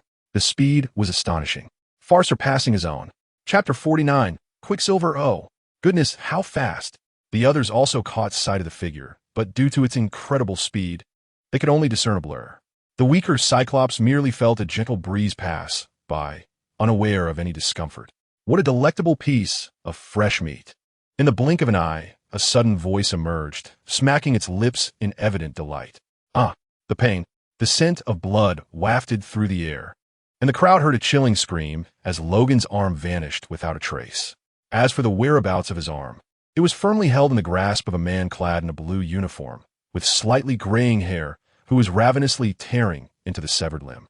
"It was you, Quicksilver!" exclaimed Captain Marvel in astonishment, recognizing the intruder. Quicksilver remained engrossed in his meal, offering no response. "Damn you, Quicksilver. I swear I'll chop your head off and feed it to the dogs." Logan, the Wolverine, unable to contain himself, clutched his mutilated arm while cursing vehemently. "Ha ha! What a delightful jest. By all means, give it a try." Quicksilver turned and laughed heartily. In the realm of speed, no superhero could surpass him. "It's you. You used your speed to infect the entire world with the zombie virus." The Hulk, having utilized the healing vaccine, had reverted to his human form, now standing as Dr. Banner, slightly dizzy and holding his head. "And so what? As long as I can fill my stomach, that's all that matters." Quicksilver gnawed on the arm until only the bones remained, then turned his gaze towards Banner, his face etched with confusion. "Dr. Banner, I thought you had already become a zombie. How did you revert to human?" Then, upon seeing Captain Marvel and Spider-Man, he expressed his astonishment. "How did you two return to human form?" But that has become irrelevant. I am in need of fresh food." Quicksilver smirked slightly, finally fixing his gaze upon Peter. "What do you want?" Under his scrutiny, Peter felt a wave of nausea wash over him, discomfort enveloping his entire being. If he could, he would obliterate that repulsive face to soothe his wounded spirit. "Who are you? Why does your flesh smell so enticing?" Quicksilver tilted his head, licking his lips, which were writhing with parasitic movements. He was a descendant of a remarkable lineage and an accomplished scientist, having developed the zombie vaccine. Spider-Man stepped forward, taking the lead, holding a green healing vaccine in his hand. "Descendant? I don't recognize you." Quicksilver stroked his chin, pondering for a moment, struggling to recall any memories of this individual. However, one thing piqued his curiosity. Spider-Man mentioned the vaccine for zombies had been developed. This possibility might indeed hold some truth. After all, those who were once more ferocious than him in New York City, like Captain Marvel, had returned to their human forms. Thus, the potential for a zombie vaccine was not to be dismissed. However, did he truly wish to revert to human form? Quicksilver found himself ensnared in a web of self-doubt. Unlike other zombie heroes, who merely spread the virus and feasted upon flesh in New York City, his situation was far more terrifying. The Earth fell under the dominion of zombies in a matter of mere days, and Quicksilver played an indispensable role in this calamity. When he was first infected, driven by hunger, he unleashed his speed recklessly. Consequently, within less than a day, the zombie virus erupted initially in New York City. As long as defenses were strong, its spread could have been contained within the borders. However, thanks to Quicksilver's relentless travels across every continent, sampling the local delicacies, the zombie crisis spiraled out of control, bringing humanity to the brink of annihilation. Should you wish to escape the clutches of hunger, swiftly administer the serum to revert to humanity. Our civilization teeters on the edge of oblivion, and your assistance is crucial. Spider-Man implored as he extended the healing syringe. Just when everyone anticipated Quicksilver would return to humanity's embrace, he shook his head, tossing the syringe back and forth in his hand. His expression tinged with regret as he spoke. "It is too late. I cannot return. If only you had discovered this sooner." With that, he released the syringe, which shattered upon hitting the ground. "What are you doing? Have you forgotten your former life?" Spider-Man gasped, staring in horror at the syringe that rolled across the floor.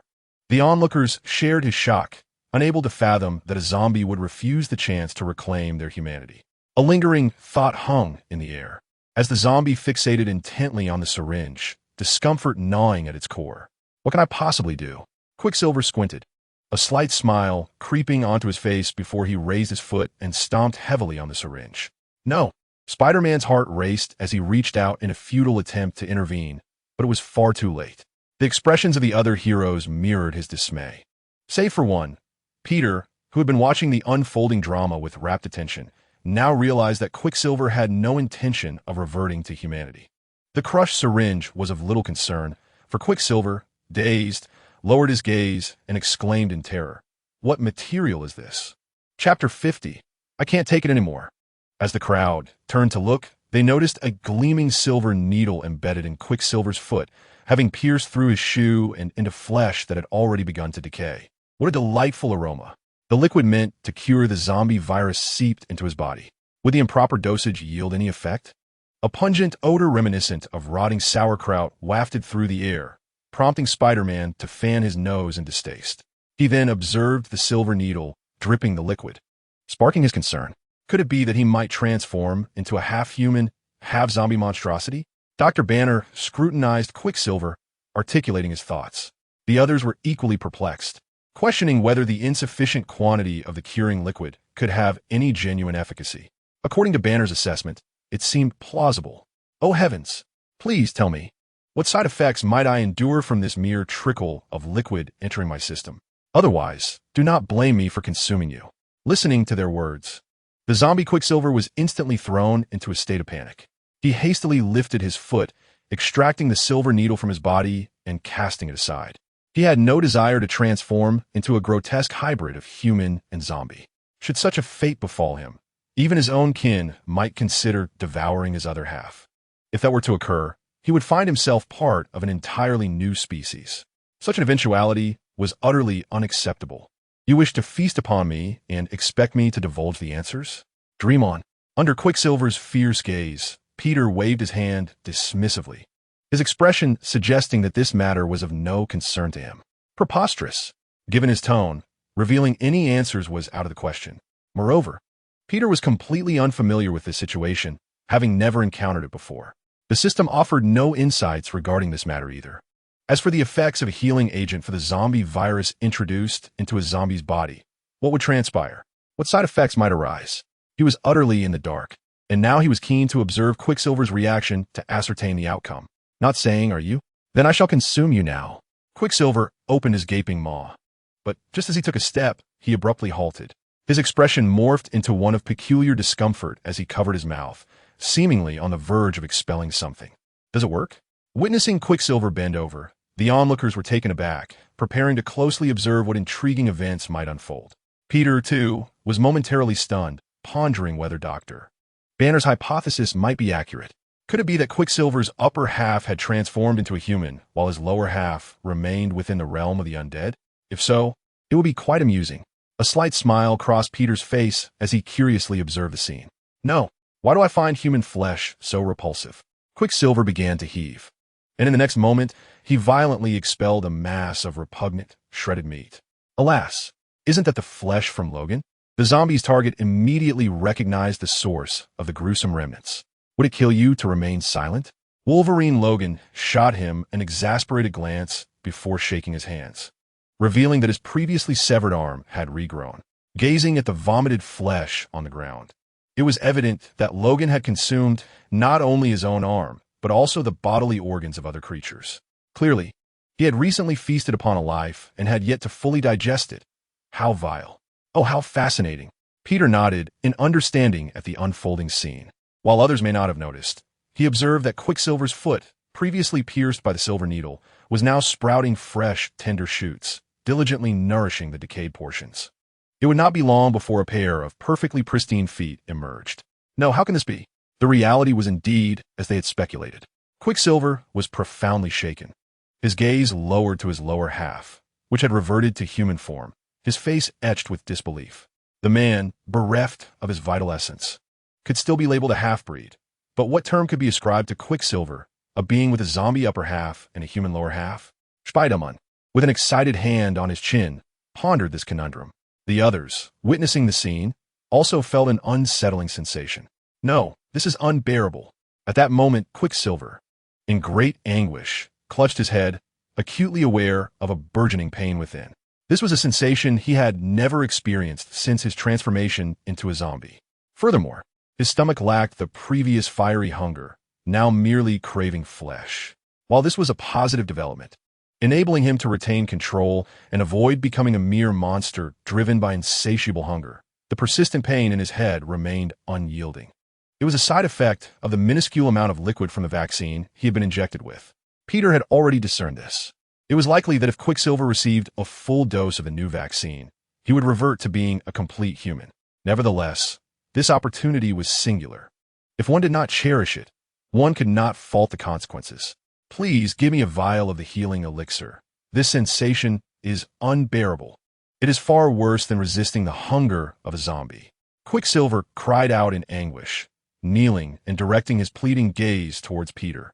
However, Peter merely shook his head in silence. Seeing this, Quicksilver's desperation surged, and he exclaimed, "I have vital intelligence to share. The zombie heroes have commenced their assault on the airborne aircraft carrier. I implore you, grant me a chance. I shall strive to be a better person." Chapter 51. Hope is what you say truly the case? Spider-Man, witnessing such formidable superheroes seeking to ally with humanity, queried with excitement, "Indeed, I speak the truth. I beseech you. I have reformed and wish to join the human cause." Quicksilver nodded, pleading through his pain. Who can ascertain your sincerity? What if your intentions are not genuine? Given the destruction of the vaccine capable of curing the zombie virus, Hawkeye crossed his arms, casting a dubious glance at him as he continued. After all, it was someone who moments ago failed to appreciate the vaccine and instead destroyed it. Now, having inadvertently injected a portion, they are howling in distress. Such behavior is truly hard to believe. As these words fell, the others nodded in unconscious agreement. Indeed, Hawkeye had a point. This could not be genuine repentance. Anyone subject to torture would confess under duress. Quicksilver's current state bore no distinction from those individuals. I believe in him. Once he reverts to humanity, he shall surely contribute positively. I shall keep a vigilant watch. Spider-Man's earlier excitement waned, his expression turning grave. Yes, I shall earnestly serve humanity. I shall rescue human civilization.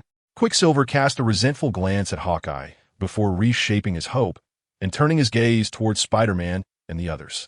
In light of this, I believe there is still hope. The class leader, the Doctor, nodded in agreement.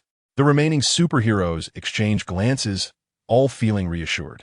After all, if trouble arose, their ancestors would shield them. Surely, a mere Quicksilver could be effortlessly subdued by their forebear. Ancestor, with humanity's best interests at heart, I implore you to assist Quicksilver.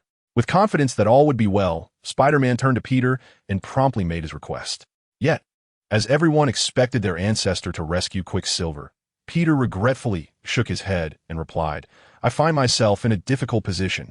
How could I possibly refuse the addition of such a superhero to our ranks?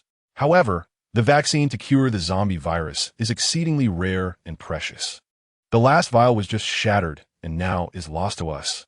Indeed, upon hearing this explanation, the assembled heroes found it reasonable. Otherwise, they would not have entrusted the vaccine to Spider-Man for development. But cannot another vial be created? This query did not come from Spider-Man, but from the suffering Quicksilver. The agony he experienced was unbearable. Were it not for the glimmer of hope, he would have sought a stone to end his misery, sparing himself further suffering. I have already stated that was the final vial. To manufacture another would require materials of great rarity, and given the current circumstances, it is impossible to produce more on this planet. Peter said with a frown. Although he possessed a few more vials, he lamented their lack of preservation. One vial per zombie. Once gone, it was irretrievable. Such a temperament could not be indulged. Furthermore, upon observing Quicksilver, Peter sensed ulterior motives. Were it not for the excruciating pain, Quicksilver's intentions would have been clear. How could he possibly abandon his zombie identity to join human civilization? Nevertheless, the recent intelligence intrigued him. From Quicksilver's words, it was evident that the zombie heroes had united and were preparing to assault the airborne carrier. That was the domain of SHIELD. Thus, after contemplating the time concept experienced by the zombie universe, he had come to a conclusion. As for whether to save the individuals aboard the carrier, the answer was unequivocally affirmative. After all, each of them represented a point of prestige. He had already devised a future plan. Once the zombie virus in this universe was eradicated, the so-called zombie universe would become one of his bases. The so-called survivors would ultimately become his subordinates. Although his strength allowed him to act as he pleased, and none could stand in his way, who would ever despise their own power? Oh, my heavens, is this truly the case? I am nothing short of a sinner against humanity. Upon hearing Peter's response, Spider-Man's expression darkened, and he grasped his hair, unable to restrain his complaints. It was in a moment of fleeting kindness that he severed his path to perfection. Regret consumed him, wishing fervently for death as a means of atonement. Yet, he understood that such thoughts were merely an attempt to escape his own transgressions. No need for that, little spider. You have done remarkably well. Who could have known that this scoundrel would be so ungrateful, deserving of such anguish? Captain Marvel approached, offering a comforting pat on Spider-Man's shoulder. What? Does that mean I am beyond salvation? The words of his companions reached Quicksilver's ears as he suffered in torment. He too was filled with regret, recognizing that if things continued this way, he would surely succumb to mental collapse from the pain. The best possible outcome seemed to be that he might perish before completely losing his sanity. A wave of fear washed over him. He was still so young, unwilling to meet an untimely demise. He resolved to take action, even if it was merely to find some semblance of peace before the end. With this determination, Quicksilver lifted his gaze to Spider-Man and the others, contemplating a feast, so that if he were to die, he could at least do so with a satisfied stomach. However, as soon as this thought crossed his mind, a sharper pain seized his head, and his stomach churned violently, forcing him to expel a torrent of vile substances. Was there truly no hope left? Spider-Man looked at Quicksilver with a heavy heart. If there was no way to save him, perhaps it was best to send him off to meet his maker. Surely, Quicksilver would hold no grudges against him. Yet another possibility flickered in Peter's mind, and he spoke up. What solution do you have in mind? Is it possible that there is more than one vaccine to cure the zombie plague? Everyone turned their gaze toward him, anticipation glimmering in their eyes. Just look at the ground. Peter gestured toward a specific direction. As they followed his indication, they observed that amidst the shards of glass, a peculiar liquid remained intact. It clung to the ground, and a particularly aromatic large shoe, resembling jelly in its tenacity. Oh, the realization dawned upon them all simultaneously. Could this be a method worth utilizing? If so, might Quicksilver be saved? No, that is utterly repulsive, and it could have severe side effects. After their discussion, Quicksilver grasped that the antidote had not been diluted. However, the sight of the green liquid sticking to the glass debris was difficult for him to accept. After all, if such shards were to enter his bloodstream, he might end up worse off than Iron Man. In truth, he might be in a far worse predicament. As who had ever witnessed a substance that could adhere to glass fragments? I refuse this. If that is the alternative, then I might as well embrace death. How dare you? Chapter 52. In the past, I had no choice. Now I just want to be a good person. Spider-Man, dare you insult me? I'll devour you first. The verbal insults pierced through Quicksilver, who was kneeling on the ground, causing him to lift his head. He glanced at the speaker, and his previously furious expression instantly transformed into a calm demeanor, albeit tinged with embarrassment as he stammered, "Do not misunderstand. I was not referring to you." The reason for his subsequent words was a realization. The one speaking was not Spider-Man, but rather Peter, his ancestor. Though their uniforms differed, their voices bore no distinction. In a haze of anger and pain, Quicksilver had mistakenly believed he was being berated by Spider-Man. Thus, it turned out to be a misunderstanding. However, this situation did not instill fear in him. Rather, it was the intelligence of the individual before him, Peter, that commanded his respect. Anyone capable of devising a vaccine for zombies could not be a mere triviality. Moreover, an inexplicable intuition warned him not to become an adversary to Peter, lest he find himself regretting such a choice. Therefore, he could only acquiesce. Why the sudden cowardice? Logan couldn't help but chuckle at Quicksilver's predicament, relishing the opportunity to avenge his severed arm. I warn you, Quicksilver, I will do as I please. Do not provoke me further. This is your final chance. The antidote lies before you. Consume it, or I shall swiftly send you to meet your maker. Were it not for my relatively good mood of late, you would have been dead long ago, do you understand? You putrid, rotting corpse. Do not presume that your speed renders you invulnerable. Should I wish to end you, I have countless means at my disposal. Peter unleashed a torrent of curses, eager to avoid wasting any more time. After all, it would not be long before the airborne aircraft carrier fell, leading to the inevitable consumption of the remaining human survivors by the zombies. Should that moment arrive, he would have no further rewards to claim. His urgency stemmed from the fact that the aircraft carrier was not breached by the zombie heroes amassed outside, but from within, betrayed by Reed Richards, the Fantastic Four's leader. This betrayal infuriated Peter, who had read the original works. The notion that zombies could achieve immortality led Reed to consider this a glorious evolution. Thus, he stealthily injected the zombie virus into the other members of the Fantastic Four, precipitating the downfall of the aircraft carrier. The rapid collapse of human civilization began here. For Peter, Reed Richards must not survive, lest he concoct some nefarious scheme to betray him at a critical moment after being saved. Yet, he was not the only threat. Nick Fury from this universe was also a cunning individual. Despite knowing the zombie virus had erupted, he dispatched the remaining superheroes to rescue the survivors. If one were to speak of human traitors, he undoubtedly would rank among them. In this era, Hawkeye serves as a commendable example. While the undead have been transformed into zombies, one must wonder how long it will be before Logan meets a similar fate. Those familiar with the original narrative are aware that Logan and his companions were dispatched under Nick Fury's directive to rescue the survivors. Had he not arrived in time, it is plausible that Logan too would have succumbed to the zombie plague. This holds true for these two, or the other zombie heroes. Although it is said that Nick Fury in this universe lacks astuteness, he nonetheless prioritizes the welfare of humanity. At the very least, he surpasses the Nick Fury of his own universe, who is of African descent. This assessment is not rooted in the racial differences between the two, but rather in Peter's earnest evaluation. Has he always been this fierce? Hearing the vitriol directed at him, Hawkeye instinctively leaned closer to Logan, fearful that Peter might tear him apart as an aberration. Observing Hawkeye's proximity, Logan, however, instinctively recoiled. He was acutely aware of his own appealing scent, and the thought of Hawkeye, the zombie, possibly succumbing to temptation and biting him was quite alarming. As for the question of ferocity, Logan found himself unable to provide an answer. After all, this was their first encounter, and who could say if Peter had always been this menacing? Faced with Peter's ire, the assembled heroes fell silent, too intimidated to speak.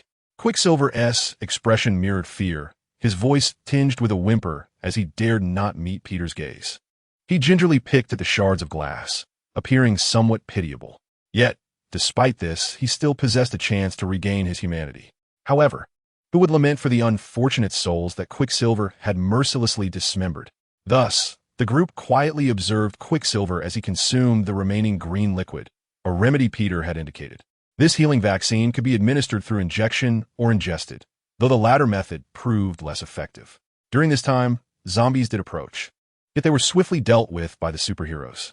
Most of the zombie heroes had engaged in assaults on the aerial aircraft carriers and other survivor camps, thus sparing them from zombie attacks for a while. Quicksilver managed to drink down the entire liquid, and after a moment of silence, he realized that his head no longer throbbed, replaced by a warm, comforting sensation throughout his body. However, he felt slightly nauseous, as remnants of the green liquid lingered on his shoes, which had gone unwashed for months, now moldy and odorous. With no other choice, he painstakingly licked them clean, the sole silver lining being that he no longer tasted the glass shards. The flavor, however, remained quite unpleasant. So, how does it feel to regain your humanity? This inquiry came from Dr. Banner, his face radiating joy. The other superheroes he shared in his delight, for before them stood Quicksilver. Although he had reverted to his human form, the vaccine's dosage had been insufficient, failing to achieve the desired effect fully. At this moment, Quicksilver revealed a gleaming bald head, his hair having fallen out during the transformation back to human form. Although it is often said that baldness can lead to greater strength, Quicksilver touched his hair with a grimace, showing no sign of joy. Despite regaining his peak speed, which was significantly faster than in his zombie form, he faced noticeable side effects. Not only was he bald, but he also sensed that his manhood seemed to have vanished. Returning to humanity had cost him his lifelong happiness. He had been transformed into a bald man, and coupled with the loss of his manhood, he could very well change his surname to Buddha. Quicksilver could only feel a deep sense of discomfort, too ashamed to speak of his lost manhood. Nevertheless, he believed that if he could please the ancestral spirits, there must be a way to restore what he had lost. Thus, he smiled and flatteringly said, "Thank you for the plan that allowed me to return to humanity. It has finally dawned on me just how foolish I was to anger and offend the great ancestral spirits." Chapter 53. Everyone is Captain America. Quicksilver's demeanor now resembled that of a well-fed puppy, eager to please its master. This shift in emotion caught everyone off guard. However, regardless of the circumstances, it was still a positive development, was it not? As long as they remained cautious around Quicksilver, there should be no complications. With the ancestral spirits watching over them, there was no need for them to fret unnecessarily. At that moment, Spider-Man suddenly shouted, "It seems someone is approaching us, and they're not zombies. Are there survivors coming our way? We should hurry to assist them." Logan nodded and looked around, spotting a group of figures making their way toward them. "Don't engage. Let me handle this." Quicksilver interjected, stopping Spider-Man and the others from taking action, eager to prove his loyalty. "Allow me to take the lead. You don't seem to be in the best condition, so rest here for now. There will be tasks for you later." Spider-Man patted his shoulder, willing to seize the opportunity to claim his first kill since reverting to human form, hoping to alleviate the guilt within him. "Stupid Spider, this is where you went wrong. I am here to demonstrate my loyalty to humanity. Wouldn't you agree, my lord?" Quicksilver beamed, then turned his gaze toward the ancestral spirits. In truth, there was no need for any of them to intervene. Peter, with a calm expression, revealed that he recognized the approaching survivors. They were a group from the Black Watch. Additionally, lurking in the shadows was a zombie hero following closely behind. Peter urged them not to assist, for the Black Watch was not only formidable, but also not easily defeated by typical zombie heroes. The pursuing zombie hero posed little threat, so there was no cause for concern. This was not mere conjecture. It was the unvarnished truth. Why? Survivors rushed towards them in a state of urgency. Yet Peter declined to offer assistance, leaving the crowd bewildered. He remained silent, gazing into the distance at a few distant figures. The others, unable to do anything else, followed his gaze, and what they beheld was shocking. A zombie, grotesquely adorned with tentacles, suddenly sprang forth from a nearby building, lunging at the black-clad soldier. A zombie hero had entered the fray. Spider-Man, filled with concern, disregarded Peter's words and aimed for the high-rise, shooting out webs in an attempt to intervene. However, in the next instant, he nearly lost his grip and plummeted from the heights. The soldier, who had been knocked down, swiftly lifted the zombie hero and hurled him violently against the wall. The zombie hero, momentarily stunned, had yet to regain his composure when the black soldier approached, yanked out the creature's repugnant, sticky tentacles, and with a forceful tug, snapped them off. "Dr. Octopus, it's you." Spider-Man descended gracefully to the ground, witnessing the grotesque creature being mercilessly subdued by the black soldier, a familiar adversary, Dr. Octopus. "Wonderful. Spider-Man, you have arrived. Let us feast upon these flesh and blood." Dr. Octopus exclaimed with delight, attempting to rise, but was met with a brutal kick to the chest. His tentacles tried to resist, yet the other soldiers held them firmly, prompting him to shout in desperation, "Spider-Man, please help me. I'll let you have an extra meal." "Apologies, Dr. Octopus, but I cannot assist you," Spider-Man replied, arms crossed, shaking his head. As a zombie antagonist, he possessed no antidote and could not save him, thus resigning himself to the grim outcome. "Why? Wait, you." Dr. Octopus turned to question Spider-Man, only to see him remove his mask, revealing his handsome visage, devoid of any zombie-like features. "No, how have you reverted to human form?" Dr. Octopus gasped in disbelief, his expression one of utter surprise. This was troubling. The human Spider-Man would undoubtedly seek to eliminate him. After all, this was no longer a trivial affair. Defeat now meant death. "Let me handle this and rid myself of an old foe." Spider-Man ignored Dr. Octopus and curiously surveyed the soldiers. He was astonished at how easily these human soldiers had vanquished Dr. Octopus. Not only had they bested him without firearms, but they had also fought him hand-to-hand. While he could do the same, the circumstances were quite different. "Do not concern yourself with it." The leading black soldier, better equipped than the others, rejected Spider-Man's request and approached Dr. Octopus directly. In jest, had Dr. Octopus been vanquished by Spider-Man, Peter would not have received the reward for the kill. At this moment, the repulsive tentacles of Dr. Octopus had all been severed, and his limbs were firmly restrained by the black-wearing soldiers. "Damn you, release me at once, or if I find the opportunity, you shall suffer a most terrible fate." The captain approached Dr. Octopus, uttering not a single word. Meanwhile, Dr. Octopus unleashed a torrent of curses, thrashing wildly, yet utterly helpless. Crack! In the next instant, Dr. Octopus's head was brutally crushed by a hand. "Good heavens, your strength is immense." This scene left not only Spider-Man in a state of astonishment, But even the recently arrived Captain Marvel and her companions wore expressions of sheer surprise. What kind of elite soldiers are these, exhibiting such formidable power? They had encountered Dr. Octopus before. Typical military forces were no match for him. In mere moments, the soldiers would be decimated without firing a shot. Hey, from which department do you hail? I've never seen you before. Could you be from S.H.I.E.L.D.? No, that can't be right. They are barely holding on themselves. Quicksilver mused, arriving at a conclusion only to reconsider. The other superheroes awaited a response, yet to their astonishment, the soldiers bypassed them and approached Peter. The captain saluted, stating, "Sir, we have rescued numerous survivors and relocated them to our base. The mission is accomplished." "What? Brother, this is your unit?" Spider-Man exclaimed in disbelief, taking in the scene before him. The other superheroes shared in his astonishment, as this revelation provided clarity. The incompetence of S.H.I.E.L.D. could never muster such a force. After all, judging by their performance, every soldier in this unit rivaled Captain America. Only those who had developed the zombie vaccine could command such troops. Well done. However, we cannot afford to rest. A new mission has arisen. Gather the remaining forces. I have a significant task ahead. Peter patted the captain on the shoulder, his expression turning grave. The upcoming mission involved rescuing survivors from the aircraft carrier, a stronghold for zombie heroes. A fierce battle loomed on the horizon. Peter then turned to the superheroes, conjuring a vial of healing vaccine, the antidote to the zombie virus. "Wait, didn't you say there were none left? How is this possible?" Quicksilver stared at the green-tinted syringe, utterly bewildered. He soon realized that Peter was intentionally playing a trick on him. Though a flicker of resentment stirred within him, he dared not voice it, understanding that his zombie self had brought this upon him. Spider-Man was also perplexed, and Peter promptly revealed the answer. "This is my spare antidote." "Spider-Man, Dr. Banner. You take it back to the base for research. The Black Watch will escort you."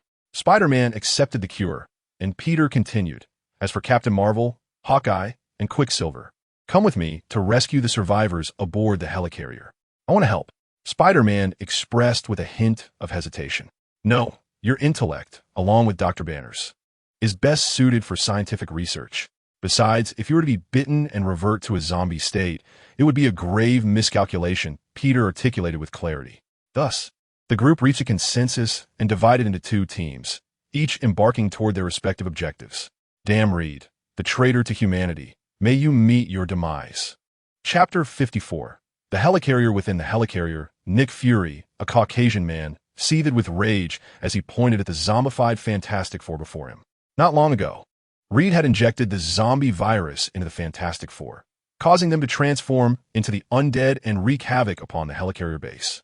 Among the so-called superheroes, few could truly be called heroes now, as they had all succumbed to zombification, a calamity largely attributable to the Fantastic Four's actions.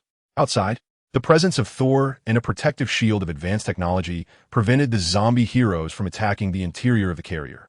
Nick Fury had contemplated many scenarios regarding the helicarrier's potential fall to external forces, but never anticipated its internal collapse. "No," came Iron Man's agonized scream as he attempted to don his Mark suit, only to be dismembered by the zombified Fantastic Four. "You all deserve to perish." Fury's eyes were bloodshot as he glared at the zombified quartet, feeling powerless to retaliate. He was no superhuman, nor a genetically enhanced warrior. He was merely a director, slightly stronger than the average person. How could he stand against these undead heroes? "This cannot continue. I must take action." Nick Fury slapped his taut face and scanned his surroundings. He spotted the multiverse teleportation device that Iron Man had previously researched, and a resolution formed in his mind. The device must be destroyed. If these zombie heroes were to acquire it, it would not merely result in a zombie crisis in their universe, but would precipitate a catastrophe across the entire multiverse. With this thought, Nick Fury dashed away. Surrounding him were not only the zombified Fantastic Four, but also other undead heroes engaged in battle with the uninfected heroes, creating an exceptionally chaotic scene. Thus, no one noticed his actions. Stealthily, he seized the teleportation device and made his way to an elevator shaft. "This is bad. We must stop Nick Fury." However, despite his admirable actions, he was still discovered by some zombies. Nick Fury hastily reassured them, "We won't harm you." At that moment, the Fantastic Four were the first to react. Mr. Fantastic, Reed, proposed an offer that was difficult to refuse. But would our Nick Fury be swayed? Naturally. The thought crossed his mind. If survival was an option, who would willingly choose death? Yet, this remained merely a fleeting thought. In Nick Fury's mind, the notion of existing like a zombie paled in comparison to making a final contribution to humanity, even if that meant sacrificing his life. You will regret this. You will be left as nothing but a skeleton. As Nick Fury reached for a grenade, intent on obliterating himself along with the impending teleportation, the thing was incensed. If that were to happen, once the living beings on Earth were consumed, they, as eternal zombies, would find themselves devoid of sustenance. The thought was utterly unbearable, and none of the zombies wished to experience such a fate. Thus, they all turned their hungry gazes towards Nick Fury. The scene was exceptionally terrifying. Those with weak constitutions might have collapsed under their stares. Yet, Nick Fury remained resolute, embracing a mindset of inevitable demise as he pulled the pin on the grenade. His thoughts and actions, while beautifully audacious, were preempted by Mr. Fantastic, who elongated his form and seized the grenade, enveloping it entirely. With a thunderous explosion, it was over. Damn it! Nick Fury failed in his plan. Nick Fury, director of S.H.I.E.L.D. You have made the gravest error, and you shall pay the price. One of the zombie heroes exclaimed angrily. The other zombie heroes, now exhilarated, anticipated the prospect of fresh meat. Haha, I've got it. A figure clad in armor snatched the teleportation device from Nick Fury's grasp. Iron Man, are you to be devoured? Destroy him. Nick Fury, astonished, gazed upon the familiar visage before him. Yet, this individual was no longer the one he once knew. Indeed, it was Iron Man, but transformed into zombie Iron Man. The Fantastic Four, now in their undead forms, refrained from consuming Iron Man, recognizing the immense value his intellect held for them. After all, this teleportation device, capable of traversing the multiverse, was a creation of Iron Man himself. Originally intended for escape, it had now taken on an entirely new purpose. No, Director, I will not do that. I shall not destroy it, Iron Man declared. Instead, I will use it to traverse parallel universes and embark on a culinary feast. He squinted and smiled slightly. Fortuitously, he had refrained from destroying it earlier. Otherwise, he would have surely regretted it. Thor, destroy the teleportation device. At that moment, Nick Fury suddenly shouted. Lightning streaked across the sky as the summoned god of thunder swung his hammer. Shortly thereafter, Thor was overwhelmed and brought to the ground by the other zombified heroes. In his final moments, the hammer he hurled was on a collision course with the teleportation device. Nick Fury felt a surge of joy. At last, it would come to an end. No, destroy that hammer quickly. His elation contrasted sharply with that of the other zombified heroes. They attempted to intercept Thor's hammer, but their efforts proved futile as they were sent flying, sustaining injuries in the process. The hammer seemed to possess a singular focus, directly aimed at the teleportation device. In this critical moment, a figure interposed itself before Nick Fury, effortlessly grasping the mighty hammer with a single hand. Well done, my friend. I shall gladly let you enjoy this delectable morsel, remarked the S.H.I.E.L.D. director, his expression turning bitter. The crisis of the multiverse had erupted. In despair, Nick Fury listened as the individual before him spoke. I appreciate your kind intentions, but I have no interest in Nick Fury. His flesh is too tough. It would only get stuck in my teeth. The voice was clear and melodious, devoid of the raspy tones typical of the undead. Nick Fury was taken aback. The figure before him, clad in a uniform, did not appear to be a zombie. This was a complete superhero. Realizing this, he scrutinized the individual closely and found no signs of decay or the stench of blood. Thus, he confirmed this was indeed a human. An inexplicable rage surged within him, compelling him to shout, "What are you doing? Why are you alone, trying to stop Thor's hammer from destroying the teleportation device? Little director, mind your own business. I shall do as I please, and no one can stop me," Peter retorted, turning a point at Nick Fury. He was human? Moreover, he seemed to share a kinship with Fury, believing that the zombifying virus was a glorious evolution. Chapter 55, Don't Shoot, It's Our Own. Witnessing such a scene left Reed, who had never seen anything like it, utterly dumbfounded. A powerful human aiding the zombies? It was beyond his comprehension, and the other zombies were equally perplexed. They were witnessing an extraordinary spectacle. My dear brother, though I know not your name, I am truly grateful for your assistance," exclaimed the zombified Iron Man with a broad smile, unable to contain his admiration. "No need for thanks. Is the least I could do," Peter replied with a nod, mirroring the smile. Meanwhile, Nick Fury continued his furious tirade, his fierce gaze seemingly intent on devouring Peter. "You wretched creature, do you realize what you have done? Countless universes may perish because of this." Peter paid little heed to this, casting a glance around before addressing Nick Fury. "Are you the sole survivor?" "Indeed. But not for long. The things I have done, my fans will not let me escape," Nick Fury replied, his anger palpable despite his uncertainty regarding Peter's intentions. "I see," Peter mused, stroking his chin. "If that is the case, it seems there is but one survivor aboard the carrier. So, it appears this journey was in vain. How disheartening. Yet, the situation is not entirely grim. To swiftly accrue reputation points, aside from saving humanity, his gaze shifted to the surrounding zombie heroes. It would involve eliminating these undead. With so many zombie heroes at his disposal, one could only wonder the extent of reputation points he could amass. The mere thought sent a thrill through him. What happened? Have all the living been devoured? Why are there only zombies? At that moment, a gasp pierced the air. The horde of zombies turned towards the source of the sound, revealing two individuals and a zombie emerging from the entrance. They were evidently the companions who had followed Peter, Captain Marvel, Quicksilver, and others. Their pace, however, had not matched Peter's, resulting in their delayed arrival. Ultimately, it made little difference. There weren't any survivors left to rescue. So what are we here for? There are no living beings to save. Are we merely here to offer ourselves as sacrifices? Quicksilver questioned, surveying the room filled solely with zombies. Perhaps. However, clearing out these zombie heroes could be deemed a mission in itself, Captain Marvel conceded, recognizing the logic in this. Yet, they could not leave empty-handed. At the very least, these zombies present an opportunity to hone their skills and avenge past grievances. "I regret coming along. I thought we were merely here to rescue a few survivors," lamented the zombie, known as Hawkeye, slapping his forehead in resignation. If it were not for saving humanity, facing these zombies would lead to his utter demise. Ever since becoming a zombie, his mutant powers had vanished. He could no longer unleash laser beams from his eyes, no longer live up to his name.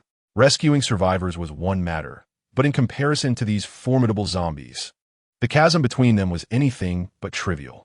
However, amidst their conversation, the zombies displayed signs of surprise at their arrival. "Captain Marvel and Quicksilver?" a voice echoed, causing confusion among the crowd. The reason was simple. The majority of them had become zombies due to the actions of Captain Marvel and her companions. Yet, what were they witnessing now? Flawless prey? No, flawless humans. What transpired? How is it that several zombies, seemingly intact, suddenly reverted to humanity? As zombies, why have you returned to being human? This constitutes a betrayal. Reed, who regard the transformation of zombies back to humans as a disgraceful regression, finds himself unable to endure this. His fury is palpable. It feels as though his dignity has been trampled upon. "Mr. Fantastic, we shall pursue our desires unimpeded. Who are you to instruct us on our actions?" In response to this declaration, Quicksilver was the first to express defiance, gazing at Reed with an expression of fearless resolve. His body language seemed to challenge, "Come at me if you dare." Words are futile. Even if zombies revert to humanity, what difference does it make? It merely provides us with additional sustenance. The brothers sprang into action. One zombie hero wiped the drool from his mouth and shouted eagerly, "Indeed, let's feast upon them." The other zombie heroes nodded in agreement, their stomachs raising their hands in approval. "Hey, are you all going to devour me as well? I am merely a passing zombie." The hapless target pointed to himself, realizing that had Peter not been present, he might have fled. After all, he was no altruistic savior willing to sacrifice his life for humanity. "We certainly will not consume you. Your flesh is far too unappetizing. We wouldn't take it even if it were offered for free," declared the Rockman, a smile spreading across his face. After bumping his fists together, he continued, "Though we won't eat you, we shall tear you apart with my stone-like fists." "Oh, if that is the case, then this is truly dire," the target exclaimed in fear. Yet, he found himself unable to flee. Even if the zombies did not pursue him, others would certainly seek him out. Thus, he resolved to take advantage of the impending battle, planning to slip away unnoticed. If all else fails, he would distance himself from a fray. This was the prudent course of action. "Onward, comrades. Let us consume them." One zombie hero, prepared for battle, shouted and charged ahead. With a leader in place, the rest of the zombie heroes disregarded their own strength. In the midst of the zombie onslaught, Captain Marvel and her companions were undoubtedly doomed. They could fail countless times, yet Captain Marvel had only one chance, and that would seal their fate. The advantage was clear, making it a lucrative endeavor. In this moment, all the zombie heroes surged forward, driven by the promise of meat. Come on, I am eager for this pinnacle moment. Do not think it just you who has arrived. Even if I were to encounter that fellow in the yellow spandex again, he might not stand a chance against me. Captain Marvel felt elated. Ever since returning to her peak state, nothing seemed capable of withstanding her punch, except, of course, for one human. That fellow is nothing short of a monster. This individual is Peter, and after observing the unfolding drama for quite some time, he understands that merely standing by, wide-eyed, is no longer an option. He harbors doubts about whether Captain Marvel and her companions can vanquish all the zombie heroes present. Should they revert to their undead forms, it would spell trouble, at least for him. My good brother, I trust you wouldn't take action merely for a morsel of flesh, would you? After a moment's contemplation, he turned his gaze to Iron Man, who at that moment was holding a teleportation device, his eyes fixed ahead, lost in thought. It was only upon hearing Peter's words that he snapped back to reality and replied, No, I wouldn't do that. Although I feel quite famished. My reason tells me that such an action would lead to humanity's demise. You truly are a hero. Even as a zombie, you still consider the welfare of humanity. Peter admired him, only to later realize that something was amiss. When Iron Man had transformed into a zombie, he did not utter such noble sentiments. He had expressed a desire to consume humanity. Had reason truly reclaimed dominion over his mind? Otherwise, he would not destroy his own meticulously crafted teleportation device. This perplexity left Peter in a quandary. Oh, my friend, I perceive your thoughts. What was just said was merely a ruse to deceive the masses. Besides, having just transformed into a zombie, my mind is not entirely clear. It is only now that I dare to express my true thoughts, for they are all captivated, and few will concern themselves with us. Iron Man spoke to himself, oblivious to the surrounding circumstances. Captain Marvel and her companions were indeed engaged in fierce combat with numerous zombie heroes.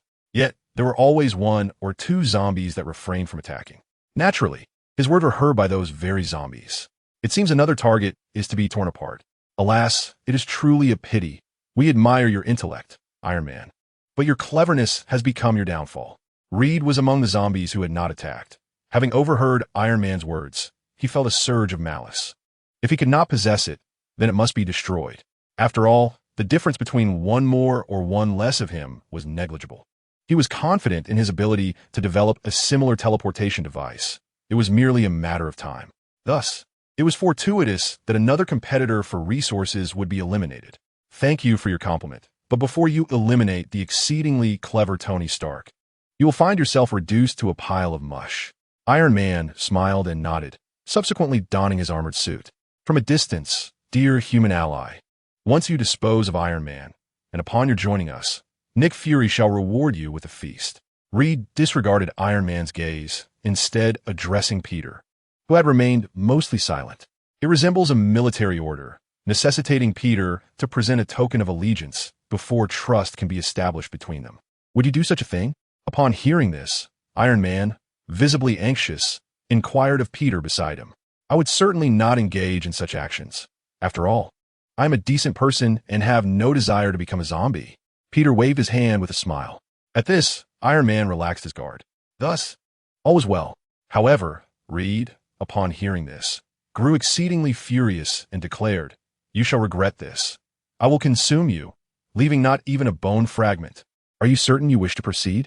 Peter chuckled, and in an instant, his figure flickered, appearing before the astonished Mr. Fantastic Reed. What? Your speed is astonishing. Reed gasped in shock at the sudden appearance. Chapter 56. Monotony. It seems you are quite surprised, Mr. Stretch, but even greater astonishment awaits. Upon uttering these words, Peter delivered a punch to the unresponsive Mr. Fantastic. With a resounding thud, a significant hole was made in the pliable body of Mr. Fantastic. One must not underestimate this strike, for it was executed with full force. When facing a stretchy adversary, especially one he did not favor, the approach of utmost respect was to give it everything he had. No, Reed, on another battlefield, witnessing a group of incapacitated Mr. Fantastics. Invisible Woman, Susan could no longer contain herself. She broke free from Captain Marvel's onslaught and rushed to the side of the severely injured Reed. Mifine, Susan. We are advanced evolutionary beings, not like the frail human body. As long as our heads remain intact, we can endure any injury without feeling pain, nor will we meet immediate death. Mr. Fantastic reassured the worried Susan, then unsteadily rose to his feet, his abdomen a gruesome sight. You wish to devour me? With such abilities, you ought to return to your grandmother. Peter, finding amusement in the situation, raised a middle finger at him. As for why he did not simply obliterate Mr. Fantastic entirely, it was because he found the current scenario rather dull. After all, there were scarcely any survivors to rescue. He could only engage with these zombies, providing them with both hope and terrifying despair. This is indeed the duty of an ancestor. I do not share that sentiment. Once you are infected, you shall join our ranks and realize the grave error of your current actions. Mr. Fantastic wiped the fresh blood from the corner of his mouth and smiled, completely forgetting the previous turmoil. You dare to harm Reed, I shall slay you. Witnessing her loved one nearly fall, Susan's face filled with uncontainable rage as she unleashed her powers upon Peter. A mental ability, you say? This could prove interesting. A glimmer of amusement flickered across Peter's face, but he soon shook his head in disappointment. Alas, your abilities are simply too feeble to be of any use to me. You might as well employ your power of invisibility. It could cause me some inconvenience. No, how could this be? Susan exclaimed, her face a mask of astonishment. The prowess she so proudly possessed was rendered utterly ineffective against Peter. Enough, Susan. We may not be his match, declared the enigmatic Mr. Fantastic, interjecting as she prepared to strike again, his expression grave. How dull. Peter yawned, feeling a wave of fatigue wash over him as he listened to their exchange. You seem to be enjoying yourself, Mr. Fantastic, but we are on the verge of exhaustion. At that moment, Captain Marvel on the other side of the battlefield could not help but shout. After all, the horde of zombie heroes was overwhelming. For every batch they vanquished, another emerged. As it was said, they had erred countless times, and as a mere human, a single bite could spell doom. They could be consumed by these zombie heroes even before they transformed themselves. Even with Iron Man's arrival, the struggle remained arduous. Besides the internal zombies, the external zombie heroes and villains had also flocked here, having heard of the human delicacies available. Very well. You have all worked hard. Now, it is my turn to take action.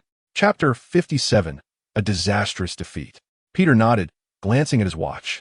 Just as they had indicated, it was indeed time to cease this frivolity.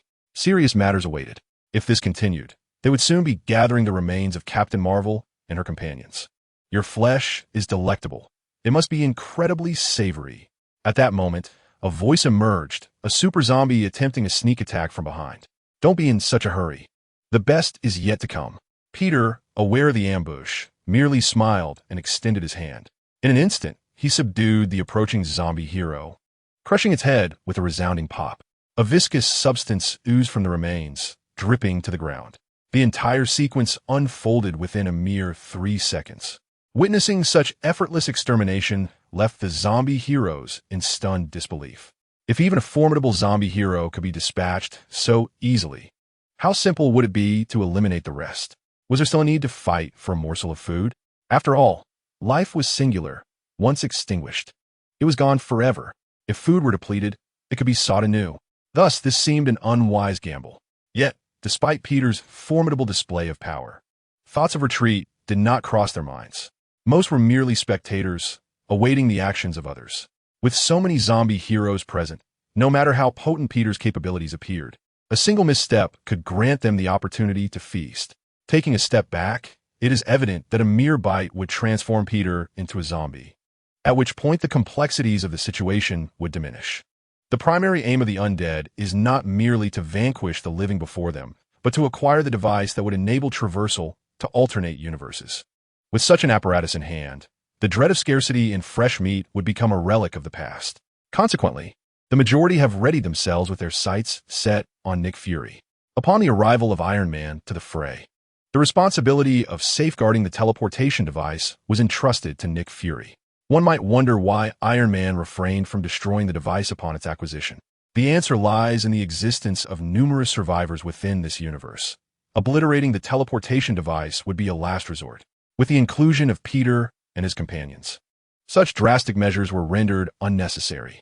Moreover, upon learning that the once zombified Captain Marvel had reverted to her human form for reasons unknown, Iron Man was led to ponder whether he too might shed the zombie shell and return to his former humanity. Do you covet that device? Observing the covetous gaze of the zombies, Peter swiftly grasped that, rather than being drawn to his succulent flesh, the undead were far more interested in the teleportation device. Hence, the number of zombies willing to confront him directly was scant. Their focus lay predominantly on the coveted apparatus. This realization sparked a flicker of indignation within Peter. Was his significance as a human ancestor truly overshadowed by a mere device capable of interdimensional travel? Calm down, my friend. We do not wish to be your adversaries. Faced with Peter's fierce gaze, the zombie heroes poised to seize the teleportation device found themselves momentarily daunted. After all, they had witnessed the overwhelming power displayed mere moments ago. The strength shown was such that ordinary heroes would find themselves powerless, reduced to mere offerings of their heads. Without a modicum of strength, none were eager to initiate hostilities against him. Let us secure the teleportation device while we provide cover. Mr. Fantastic, the leader of the Fantastic Four, declared as he stretched his limbs and surged towards Peter. Accompanying him were his fellow heroes, including the Human Torch and the Thing, alongside various lesser-known superheroes. United in their efforts, they sought to seize the opportunity and buy time for their comrades attempting to claim the device. They wagered that Peter would be unable to fend off their collective onslaught in a short span of time. However, while the strategy of the zombie heroes may have seemed sound, if they were to face an ordinary person, it might indeed unfold as they envisioned. But could Peter be considered an ordinary individual? The answer was a resounding no. Is that all you've got? He mused, undeterred by the belated assault. In his eyes, the attacks from these zombie heroes were riddled with flaws. After all, they were not a cohesive team of heroes. Achieving such feats individually was commendable, but teamwork was paramount. There is absolutely no need to hold them in high regard. If they were still in their human states, it might pose a challenge for him. However, these individuals are now mere zombies, and their overall strength has significantly diminished. Yet, this is not the crux of the matter. The most critical aspect is that after becoming zombies, their minds have become as simplistic as that of a genius. There is no system or coherent teamwork. They merely charge forward recklessly. To deal with these remnants of fallen warriors, Peter rubbed his eyes, and then a beam of intensely high-temperature laser shot forth from them. The approaching zombie heroes, though forewarned, still had some of their numbers struck directly, pierced through the heart and left cold. The remaining zombies that reached Peter did not have time to rejoice, as they merely perceived a flicker before their vision faded to the floor. No, such abilities, surely. You cannot be Superman. Chapter 58. The retreat. Mr. Fantastic's face was filled with disbelief. Based on previous observations, Peter's abilities bore a striking resemblance to those of the superhero in comics. If this were the case, they would be utterly defenseless against his assault, likely facing complete annihilation. Reed, what are you saying? Isn't Superman a character from comic books? Susan inquired, her gaze fixed on Mr. Fantastic, perplexed. Indeed, it is Superman. He possesses laser vision, the ability to fly, and that inexplicable speed. Without a doubt, he is Superman. Reed's analysis was undeniably logical. Susan bit her parched lips, astonished. Just as Reed had stated, she had also read the Superman comics. Considering the earlier display, the likelihood that Peter was Superman was exceedingly high. Having read the comics, she understood just how formidable Superman could be. With a mere exposure to sunlight, he could continuously grow stronger. With such an extraordinary physique, who knows how long Peter had been basking in the sun? Thus, the attacks from others would, in his presence, appear as feeble as those of infants, akin to watching a clown perform in a circus. Superman? Why even engage in battle? He could likely stand still and, should I attempt to bite him, shatter my teeth in the process. Reed's words resonated with the other zombie heroes, and the Thing, after rubbing his damaged teeth, began to reconsider. It was not just him. Those frail superheroes felt the same. It was absurd. They could hardly penetrate his defenses. Were they to remain here? Were they merely waiting for death? To take a step back, even if there were a corpse of Superman before them, they would still be unable to breach his defenses. Thus, it would be wiser to make a hasty retreat to avoid suffering and potentially losing their lives here. If that were to happen, it would be a grave miscalculation. With this thought, some zombies had already begun to leave. No one could hinder them. Every zombie harbored the same thought. If they did not depart, they would surely meet a grim fate. Retreat. Observing the increasing number of fleeing zombies, Mr. Fantastic felt a sense of helplessness. He hastily summoned his companions, preparing to vacate this perilous place. "Hey, you there, do you hold my ancestors in such low regard? If you wish to leave, you must first seek my consent." Peter's tone was tinged with discomfort as he watched their retreating figures. It was as if they disregarded his lineage entirely. To leave without consequence? Surely, that could not be the case. Was it not customary to leave something behind? After all, he was still considered an ancestor. "We have no desire to be your adversaries.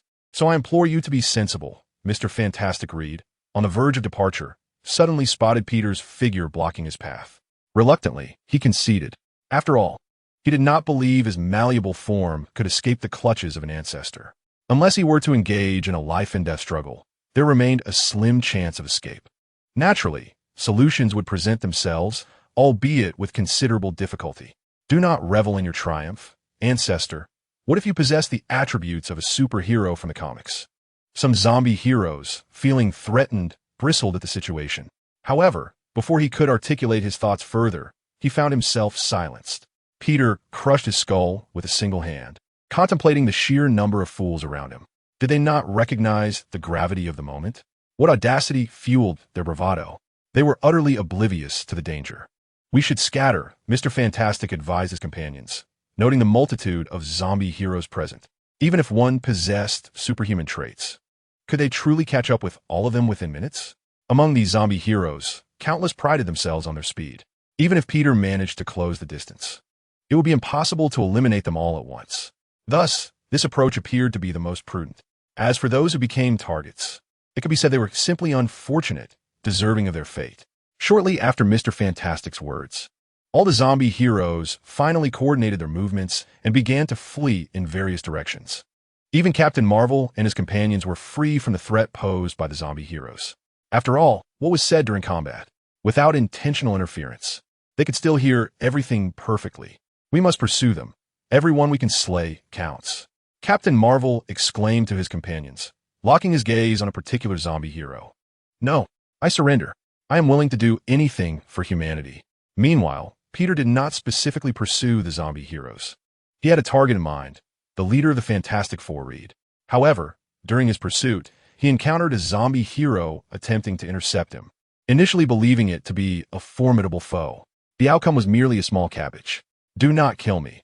I possess knowledge of the Fantastic Four's headquarters." Just as Peter was poised to take lethal action, the zombie hero suddenly spoke, seeking to betray his comrades to save his own life. "Speak," Peter urged, a faint smile gracing his lips as he reassuringly patted the hero's shoulder. Chapter 59. "Oh dear, I am doomed." "Thank you." The zombie hero, beads of sweat trickling down his forehead, wiped away tears, his expression one of profound gratitude. However, before he could relish this moment of relief, Peter's eyes reddened, and he declared, "You are speaking far too slowly. Perhaps you shall return in your next life to utter your words."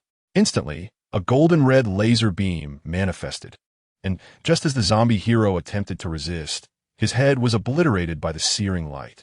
Peter gazed at the headless corpse on the ground, wiping the blood that had splattered across his face. It was unfortunate that he had not cherished his life more. Peter had afforded him ample time, yet all he received in return was a mere expression of thanks. One could hardly blame him. After all, given his own formidable abilities, he had no need for this individual as a guide. His senses enveloped the vast majority of New York City. Where had the Fantastic Four fled? All was under his vigilant gaze. Thus, it could be said that Peter had indeed granted the deceased zombie hero sufficient opportunity. They had fled with remarkable swiftness. Yet everything unfolded as per his design. Casting a glance at the dilapidated city, Peter's voice resonated within that space, yet his figure had already vanished. When he reappeared, he was at a considerable distance away. This marked the limit of the Fantastic Four's escape. Any further would defy the balance of their powers, especially in their current zombie forms, which bore no resemblance to their former strength. Even should they regain their peak abilities, they would still be unable to evade Peter's relentless pursuit. Unless, of course, This was the Mr. Fantastic of the main universe, who might possess a greater chance of successful escape. Regardless, from this moment onward, the fate of the Fantastic Four was sealed in death, a conclusion that none could thwart. Damn it, he is caught up. In a narrow alleyway, the Fantastic Four, in a state of panic, found themselves cornered. Before they could catch their breath, Mr. Fantastic spotted a figure atop a building, his countenance immediately darkening. The faces of his companions filled with dread. The reason was simple. Peter's strength was overwhelmingly formidable. It could be said that none present could withstand him. Even should they unite their efforts, the outcome would remain unchanged: death. Hello, everyone. Though we have only been apart for mere minutes, it feels as though months have passed. Yet, this is of little consequence. What truly matters is that we have reunited. Have we not? Peter leaped down from the rooftop, a smile adorning his face as he greeted them. However, it was merely a greeting, and the expressions on everyone's faces were exceedingly grim, akin to having consumed something foul. Run. Every moment you can delay is a blessing. Mr. Fantastic nudged his companion beside him, immediately determined to use his own body to obstruct Peter's advance. Oh, how touching it was. This scene evoked a pang of conscience in our protagonist, Peter. Of course, it was all fade. One must not be deceived by appearances. Had Mr. Fantastic not committed such an act of betrayal against humanity, Peter might have genuinely considered sparing him. Yet, this remained a mere fantasy, a scenario unlikely to manifest. I cannot abandon this place. I shall stand by you in life and death. Susan rejected the proposal, her expression already resigned to the inevitability of fate. She and Mr. Fantastic were married. She could never flee alone. After all, he was her sole remaining kin. Her two sons had already been devoured by the zombified She-Hulk. She could not bear the thought of witnessing her husband fall victim to humanity. If death were to come, they would meet it together. So do I. The voice of Human Torch resonated with conviction. The Fantastic Four were not merely a cadre of superheroes. They were a fellowship of friends and family. When a friend was in peril, how could he possibly flee? Me too. The Thing clasped his fists, his expression unmistakably revealing his sentiments. A team missing one member could hardly be called the Fantastic Four. Though they were now referred to as the Fantastic Four Corpses, the distinction remained minimal. Observing their poignant display of loyalty left Peter quite perplexed, for in that moment, he bore an uncanny resemblance to a villain. Yet he was the embodiment of justice. Was this the effect of the protagonist's halo? It stirred a sense of guilt within him. How remarkable, indeed. I hope in your next life you are born anew, free from the burden of betrayal against humanity. Though, even if you were, it would be of no concern to me. With thoughts for the safety of human civilization, Peter uttered these words before taking action. This time, his approach was unlike his previous antics of toying with others, especially those feeble prey. He unleashed all his might and speed, delivering a seemingly mundane punch to Mr. Fantastic's chest. The Fantastic Four were astounded. Peter's velocity had transcended their understanding. Such an unremarkable strike went unnoticed, leaving none capable of reacting or defending against it. With this realization, time appeared to pause, and tranquility returned. Only Peter stood, quietly observing them, as everything felt so surreal. Chapter 60, Magneto Help. There's zombies. Somebody save me. In an abandoned district, a standard Caucasian woman was shrieking, "Damn it! Shut your filthy mouth. Do you wish to lead us to our demise?" Beside her stood a middle-aged man who, after shooting a zombie that lunged at the woman, pointed his firearm nervously at the surroundings, his face a mask of panic. Ah, is it the sound of fresh prey? A voice echoed from within the derelict houses, stirring ominous movements in the vicinity. The man's complexion darkened as beads of sweat trickled down his brow, his hands trembling uncontrollably. Ordinary zombies posed little threat, as long as their numbers remained manageable. However, the last thing he desired was to provoke those superpowered zombies. Encountering such beings was tantamount to a death sentence. "You fool. The captain warned us against shouting. Now look what you've done. You've attracted the zombie heroes, and we're all doomed." A young man, one of the few survivors in the group, chastised the woman in terror. Alongside him were several other survivors of varying ages, who echoed his sentiments, blaming the woman for dragging them into this perilous situation.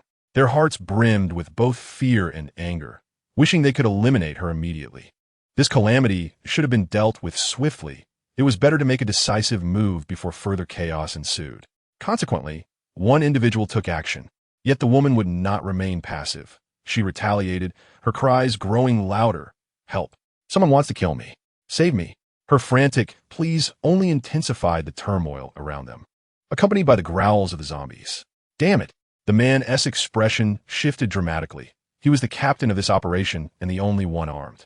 Their mission was not solely to forage for food, but also to locate survivors. The woman's shouts had indeed led them to a survivor. Yet he could hardly fathom how someone so loud could survive in this zombie-infested world. Why had she not perished sooner? Now, she had ensnared them in a dire predicament. "Delicious flesh, here I come." Finally, the last thing they wished to witness materialized. A superhero clad in a tight uniform raced toward them, drooling with delight. What a bounty of delicacies. I am finally in for a treat. The survivors' faces paled, their terror palpable. The once protective hero of humanity had turned against them, now harboring a desire to devour them. It was an excruciating realization. Just then, the sound of gunfire erupted. The captain had taken the initiative to fire his weapon. Though firearms held some efficacy against superpowered adversaries, the situation remained dire. For instance, take the demise of this zombie hero. As the echoes of gunfire gradually faded, the middle-aged captain, having exhausted an entire magazine, wore a countenance marked by astonishment and dismay. The bullets he had unleashed bore no consequence upon the formidable zombie hero before him. This clearly indicated the impressive prowess of the zombie hero, who had managed to deflect every single bullet with mere flesh. Thus, it was evident that this band of survivors had encountered a most unfortunate fate, facing a potent adversary whose sole intention was their consumption. What a thrilling resistance it is, delectable morsels. Do you possess any further tactics? If so, I implore you to employ them swiftly. Otherwise, I shall be compelled to indulge myself without delay. The zombie hero remarked with a smile, his hesitation to strike stemming from a peculiar penchant for witnessing the agonizing struggles of his prey. "Damn it, we are doomed." The middle-aged captain cast an irate glance at his companions, particularly fixating on the Caucasian woman, blaming her for their descent into this abyss. How else could they have found themselves on such a perilous path? Just as the zombie hero prepared to act, sensing the survivors' surrender, an unforeseen vehicle plummeted from the heavens, crashing down upon the unsuspecting zombie hero and inflicting substantial damage. "Magneto, is that you?" The zombie hero, trapped beneath the wreckage, expressed his shock, recognizing the figure hovering above. Yet, the individual known as Magneto remained silent, manipulating the discarded vehicles along the roadside to hurl them at the zombie hero once more. Struggling, the zombie hero managed to rise, muttering curses under his breath, when suddenly a bullet struck his head, causing it to explode spectacularly in front of the onlookers. The headless corpse of the zombie hero crumpled to the ground. The demise of such a defensively robust entity astonished not only the survivors, but also drew a frown from Magneto in the sky. Chapter 61. Taunt from the distance approached a contingent of highly equipped soldiers, armed with firearms, accompanied by unfamiliar tanks advancing steadily. Their movements were synchronized, comprising over 100 personnel. Behind these soldiers trailed numerous survivors, sheltered within their protective perimeter. Magneto scrutinized the soldiers with keen interest, a smile gracing his features as he contemplated the potential for salvation these troops represented. Not only could they rescue a greater number of survivors, but they could also establish a formidable bastion of defense. "Magneto, thank you for your assistance," the middle-aged captain below reverently proclaimed. Magneto's name had resonated across the globe. Only those dwelling in the most remote wilderness could remain unaware of his existence. "Magneto, you must be a superhero, right? Hurry and rescue me. Take me away from this perilous place," exclaimed the agitated white woman in the group. Magneto is one of the most formidable beings on Earth, and with his protection, one could expect to live a life free from peril. The woman's intentions were transparent to him. He was indeed here to atone for his past transgressions and to save humanity. However, he found himself somewhat irked by her words, which seemed utterly presumptuous, as if he owed her something. In truth, there was merit to her sentiment, for the outbreak of the zombie crisis was a consequence of his actions. In his desire to foster harmony between humans and mutants, he had engineered a virus intended to grant ordinary people superpowers.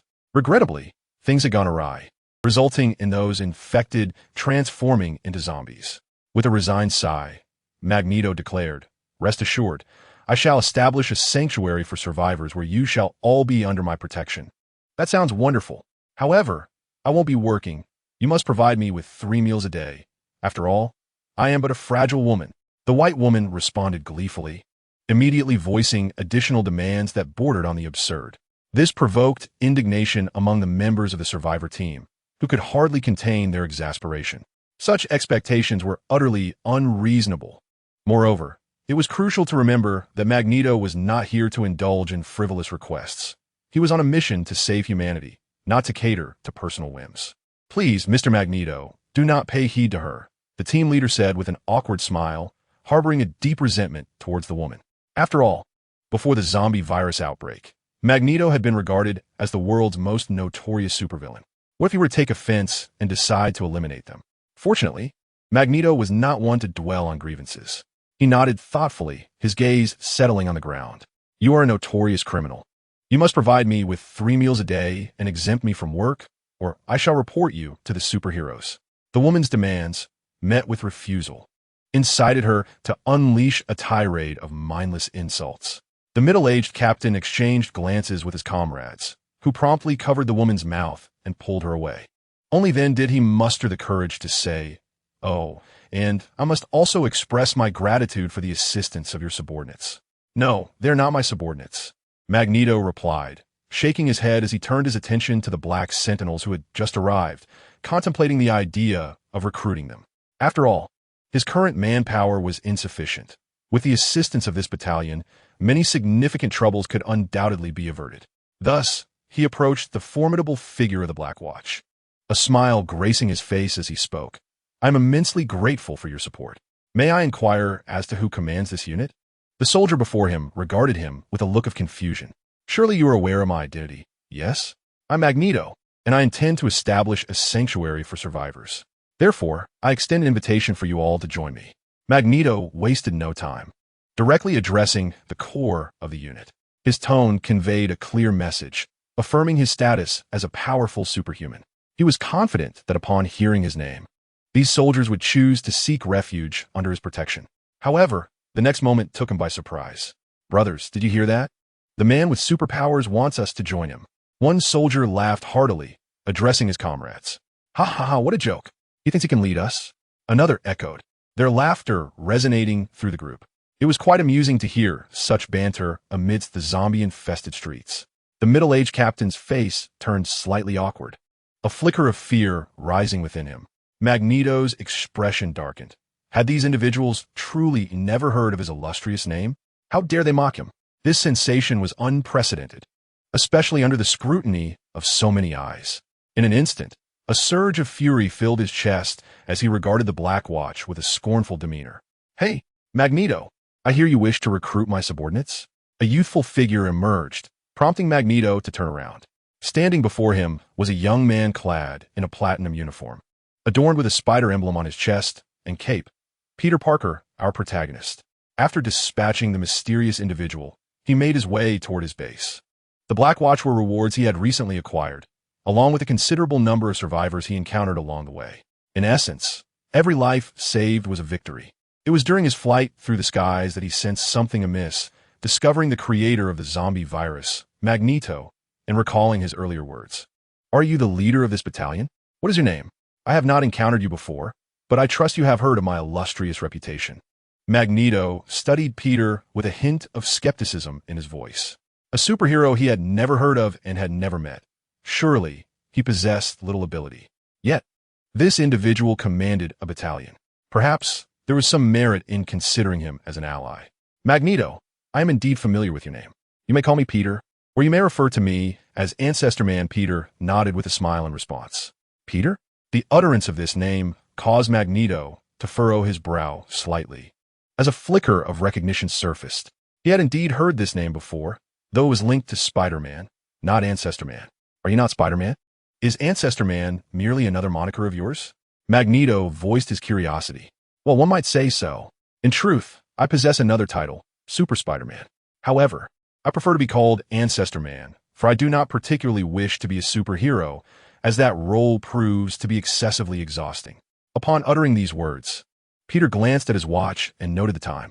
"Mr. Magneto, Do you have any further business? My time is quite precious. If you intend to recruit me, I suggest you abandon that notion. Very well. In this apocalyptic world, it is exceedingly challenging to find superpowered survivors, let alone someone as formidable as myself. Without sufficient strength, your armies cannot protect these mortals. I dare say you will soon regret your decision. Magneto inhaled deeply, nodding, visibly displeased. Nonetheless, even in his discontent, he harbored no intention of resorting to violence.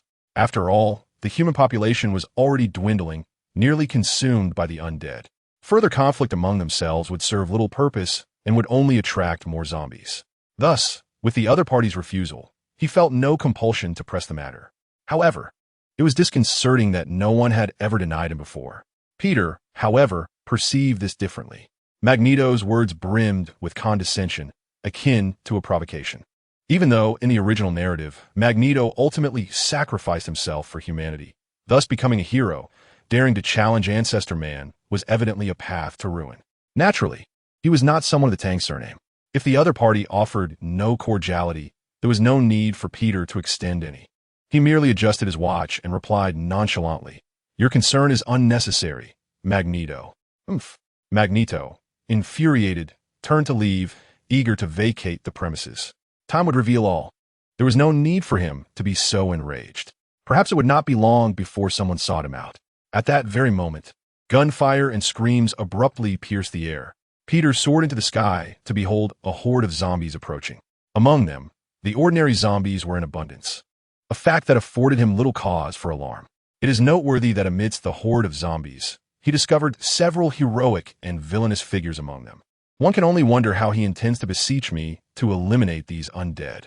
This scene, of course, caught the attention of Magneto, who, instead of preparing to depart, chose to witness this battalion being overwhelmed by the zombies. Today seems fortunate, as there is an abundance of delectable, fresh sustenance among the throng of zombies. Venom licked his lips, his excitement palpable as he surveyed the chaos ensued within the crowd. However, his joy was short-lived as a shell exploded nearby, sending debris flying and enveloping the area in smoke. Many zombies were shattered into pieces, and Venom was no exception, transforming into a mass of viscous black goo. "Damn it, I shall consume you," he exclaimed. Yet, before long, the monstrous form of Venom reverted to its humanoid shape. In a flash, he appeared at the center of the battlefield, devouring an unsuspecting survivor who had failed to escape in time. What did he do next? Observing the carnage wrought by Venom, Magneto remarked with delight. Chapter 63. Rending the enemy, Magneto pondered the imminent spectacle of Peter and his subordinates facing defeat, which filled him with glee. However, one should not jump to conclusions. In the next moment, he witnessed the seemingly invincible Venom being obliterated by a soldier's punch. What kind of force is this? Magneto's eyes widened in astonishment, as the outcome was utterly unexpected. Such power! How could one punch annihilate Venom? After a moment's contemplation, his expression shifted to one of disdain. Venom's form was merely liquid. That soldier possessed only a modicum of strength. Were he to engage, he could reduce Venom to a mere liquid state, or even extinguish him entirely. Magneto's gaze returned to the soldier, who stood before the now liquefied Venom, watching as the substance reformed into its humanoid shape once more.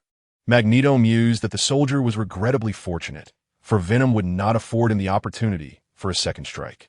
Naturally, he had no intention of intervening to save the soldier's life.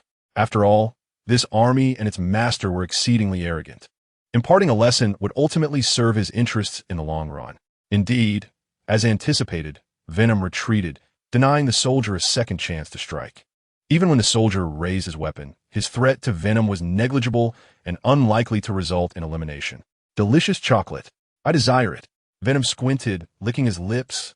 But just as he prepared to articulate his craving, a distant laser struck him, obliterating his liquid form, rendering him utterly lifeless. Such power! Magneto paused in shock at this scene, turning to see the glimmering red light in the eyes of the ancestral being. "Hey, Magneto, be cautious and do not let the zombies devour you." Peter greeted him and then soared to another location. Not only could he fly, but he also possessed laser vision, a power reminiscent of the superheroes found in comic books. Magneto's expression darkened, his words meticulously organized as his mindset grew increasingly serious.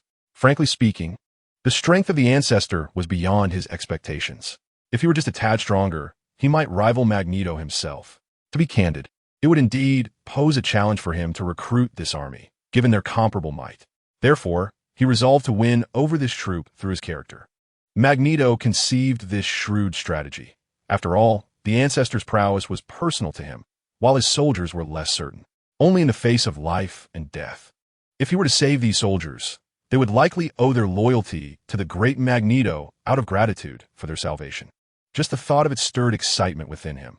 He was eager to witness the ancestor's reaction to the betrayal of his subordinates. Thus, Magneto shifted his gaze to the battlefield, searching for the beleaguered Black Watch soldiers. How could this be possible? At that moment, a tempest brewed within Magneto's heart, realizing he had been gravely mistaken. The true Joker in this scenario was himself. There was no other reason. These soldiers did not require his assistance. Instead, it was the zombie heroes, in essence, who were the ones in need of aid, not the undead. This was hardly a battle of zombies slaughtering humanity.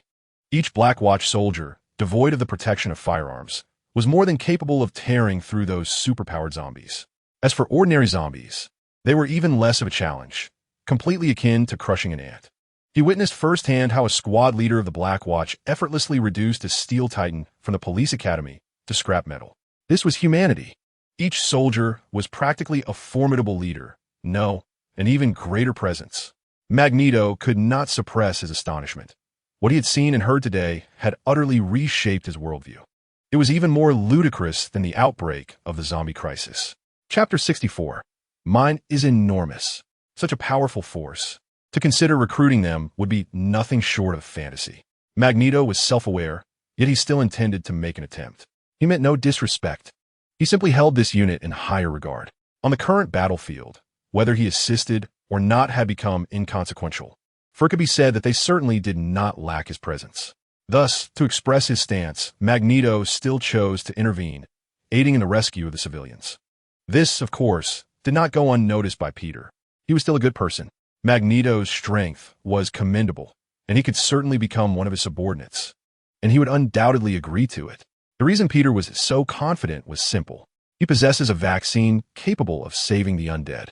As long as Magneto still harbors concern for humanity and holds a desire to rescue it, he will inevitably choose to accept Peter as his subordinate in the quest to save mankind. This decision not only promises rewards, but also provides substantial assistance. A true win-win situation. Alas, it is regrettable that the professor of this universe has already fallen victim to the zombies. Given his capabilities, he would have been a valuable asset. It appears that plans can only be formulated in the next universe.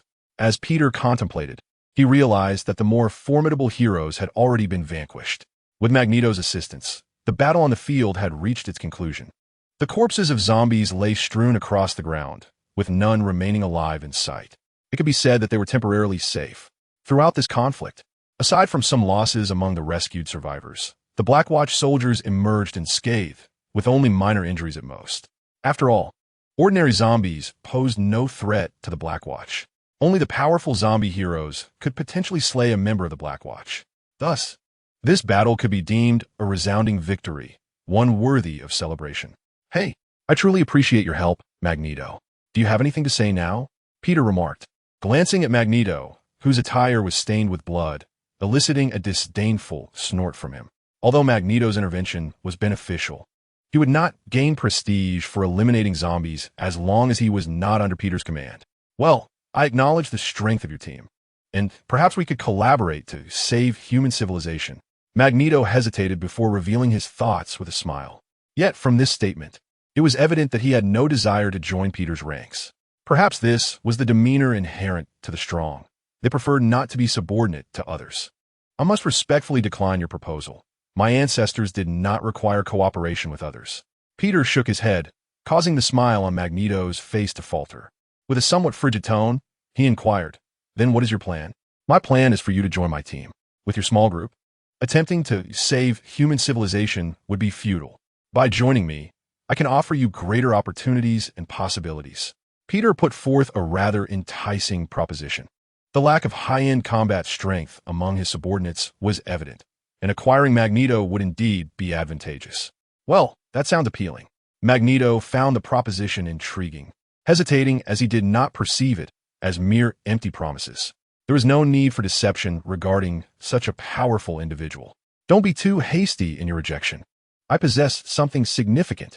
You will undoubtedly be captivated by this. Chapter 65, Conquest. A wicked smile graced Peter's face as he uttered these words. Something significant? What could that be? Magneto's expression revealed his intrigue, and he found himself eager to uncover the answer. Peter skillfully halted his advance, not leaving him in suspense, and conjured forth a vial of healing potion. Fortuitously, in a recent lottery, he had acquired numerous bottles of this elixir. Even if Dr. Banner's team could not mass-produce it, it would merely mean the inability to save ordinary humans. However, the zombie heroes could still be rescued. Of course, Peter would only extend his aid to those zombie heroes that serve his interests. Is this magic? Magneto stared in astonishment at the green liquid that had materialized in Peter's hand. This spectacle heightened his wariness of Peter by a notch. If this individual could wield magic, what else was beyond his capabilities? Perhaps by aligning with him, humanity could find a true savior from the past. Perhaps, Peter shrugged, dismissing the potion as a magical creation, for it was improbable he would attribute it to the system. Moreover, this perception could indeed work to his advantage. What is the purpose of this liquid?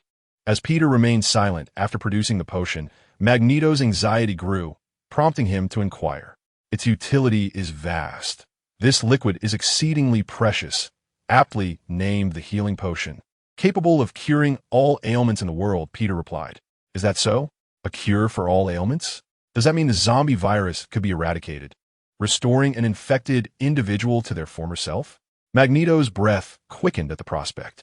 If this healing potion were genuine, then all his infected friends and family could return to him.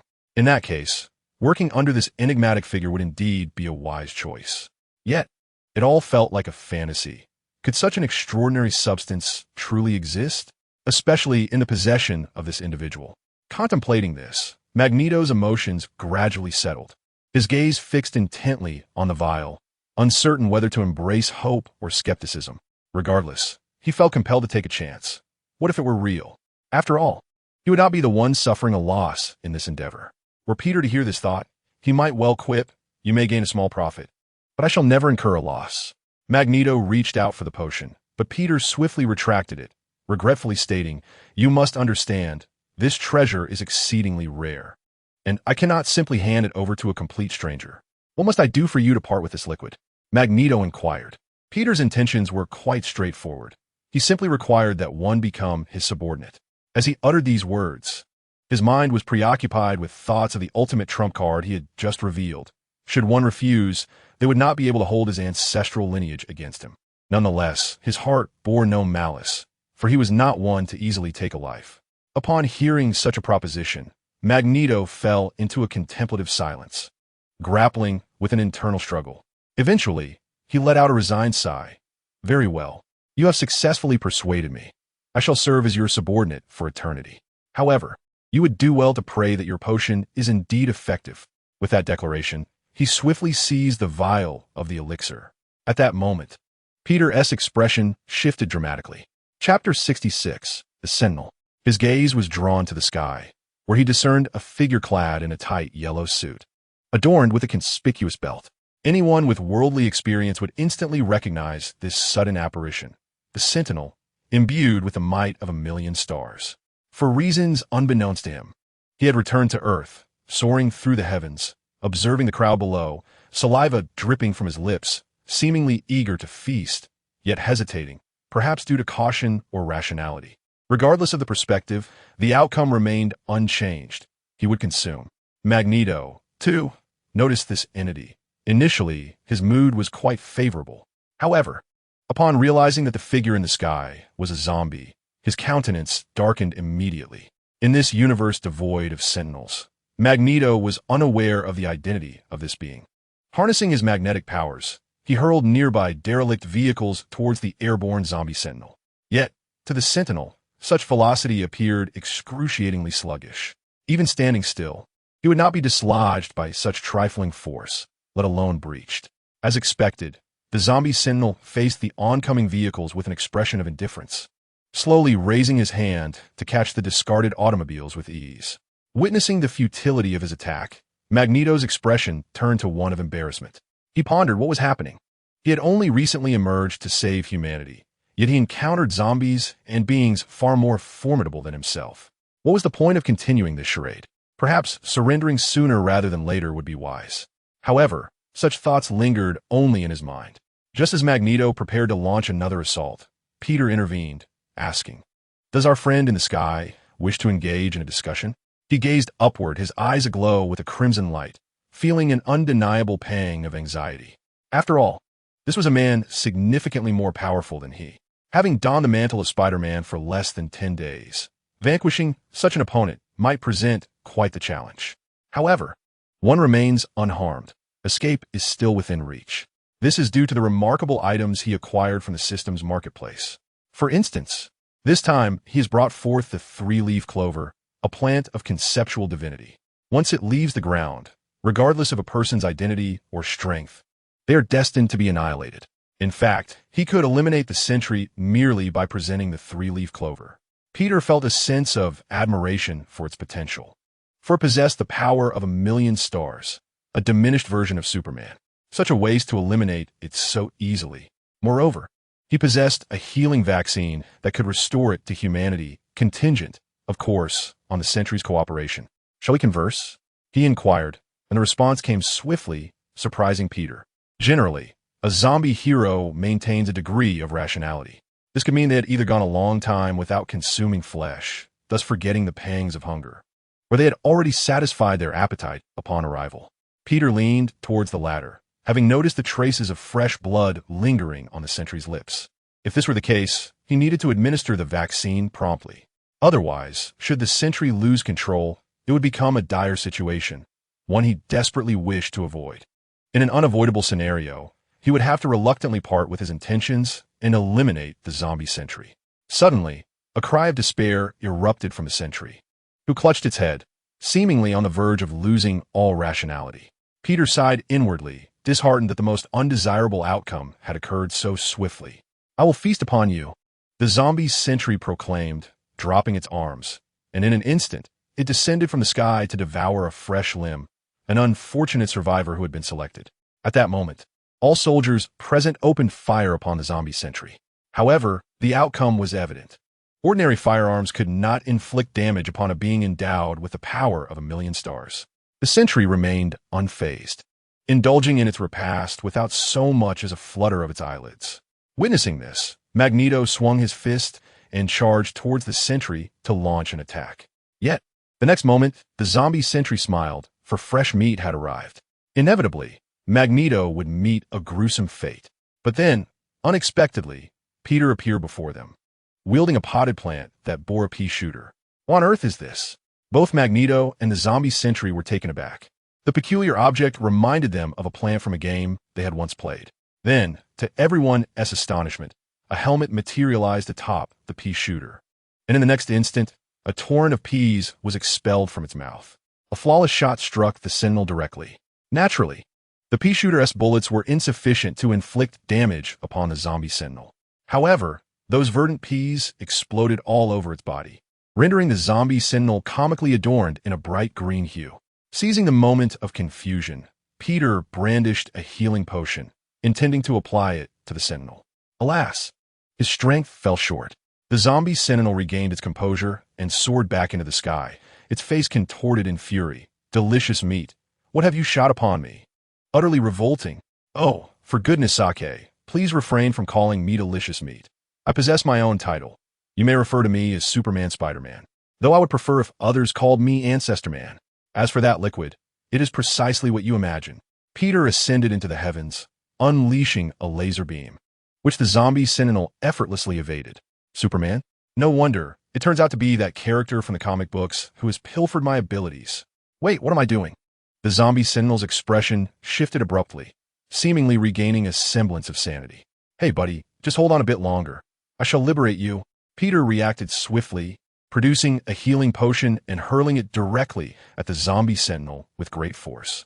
The entire motion was executed seamlessly. A flash of light illuminated the scene. And in that fleeting moment, the zombie sentinel had not entirely succumbed to madness. It gazed at the syringe, uncertain of its significance, yet even in the face of death, it willingly approached. Its heart no longer yearned for carnage. It recognized itself as a sinner against humanity, destined to atone with its demise. Although it was uncertain whether this substance could breach its defenses, it had no choice but to resort to this desperate measure. This spectacle did not escape the notice of Magneto, who observed the healing potion nearing the zombie sentinel. An idea took root in his mind, for this very scene could serve to validate the authenticity of the potion. Thus, in the days to come, he devised new plans. Peter, of course, would not disappoint him. Their thoughts intertwined in an instant. The healing potion penetrated the body of the zombie sentinel. "Ah, what a relief!" it exclaimed, as if some liquid had filled its very being, evoking certain associations. The next moment, it became evident that the once decaying flesh of the sentinel began to sprout fresh tender shoots. Thus, the onlookers understood that the healing potion had commenced its effects. "Wonderful! Our companion is saved." Magneto beamed at the evolving sentinel, his heart swelling with joy. He securely safeguarded the healing potions he had stowed away in his pocket, growing increasingly grateful to Peter. It appeared that the next phase of their plans could soon be set in motion.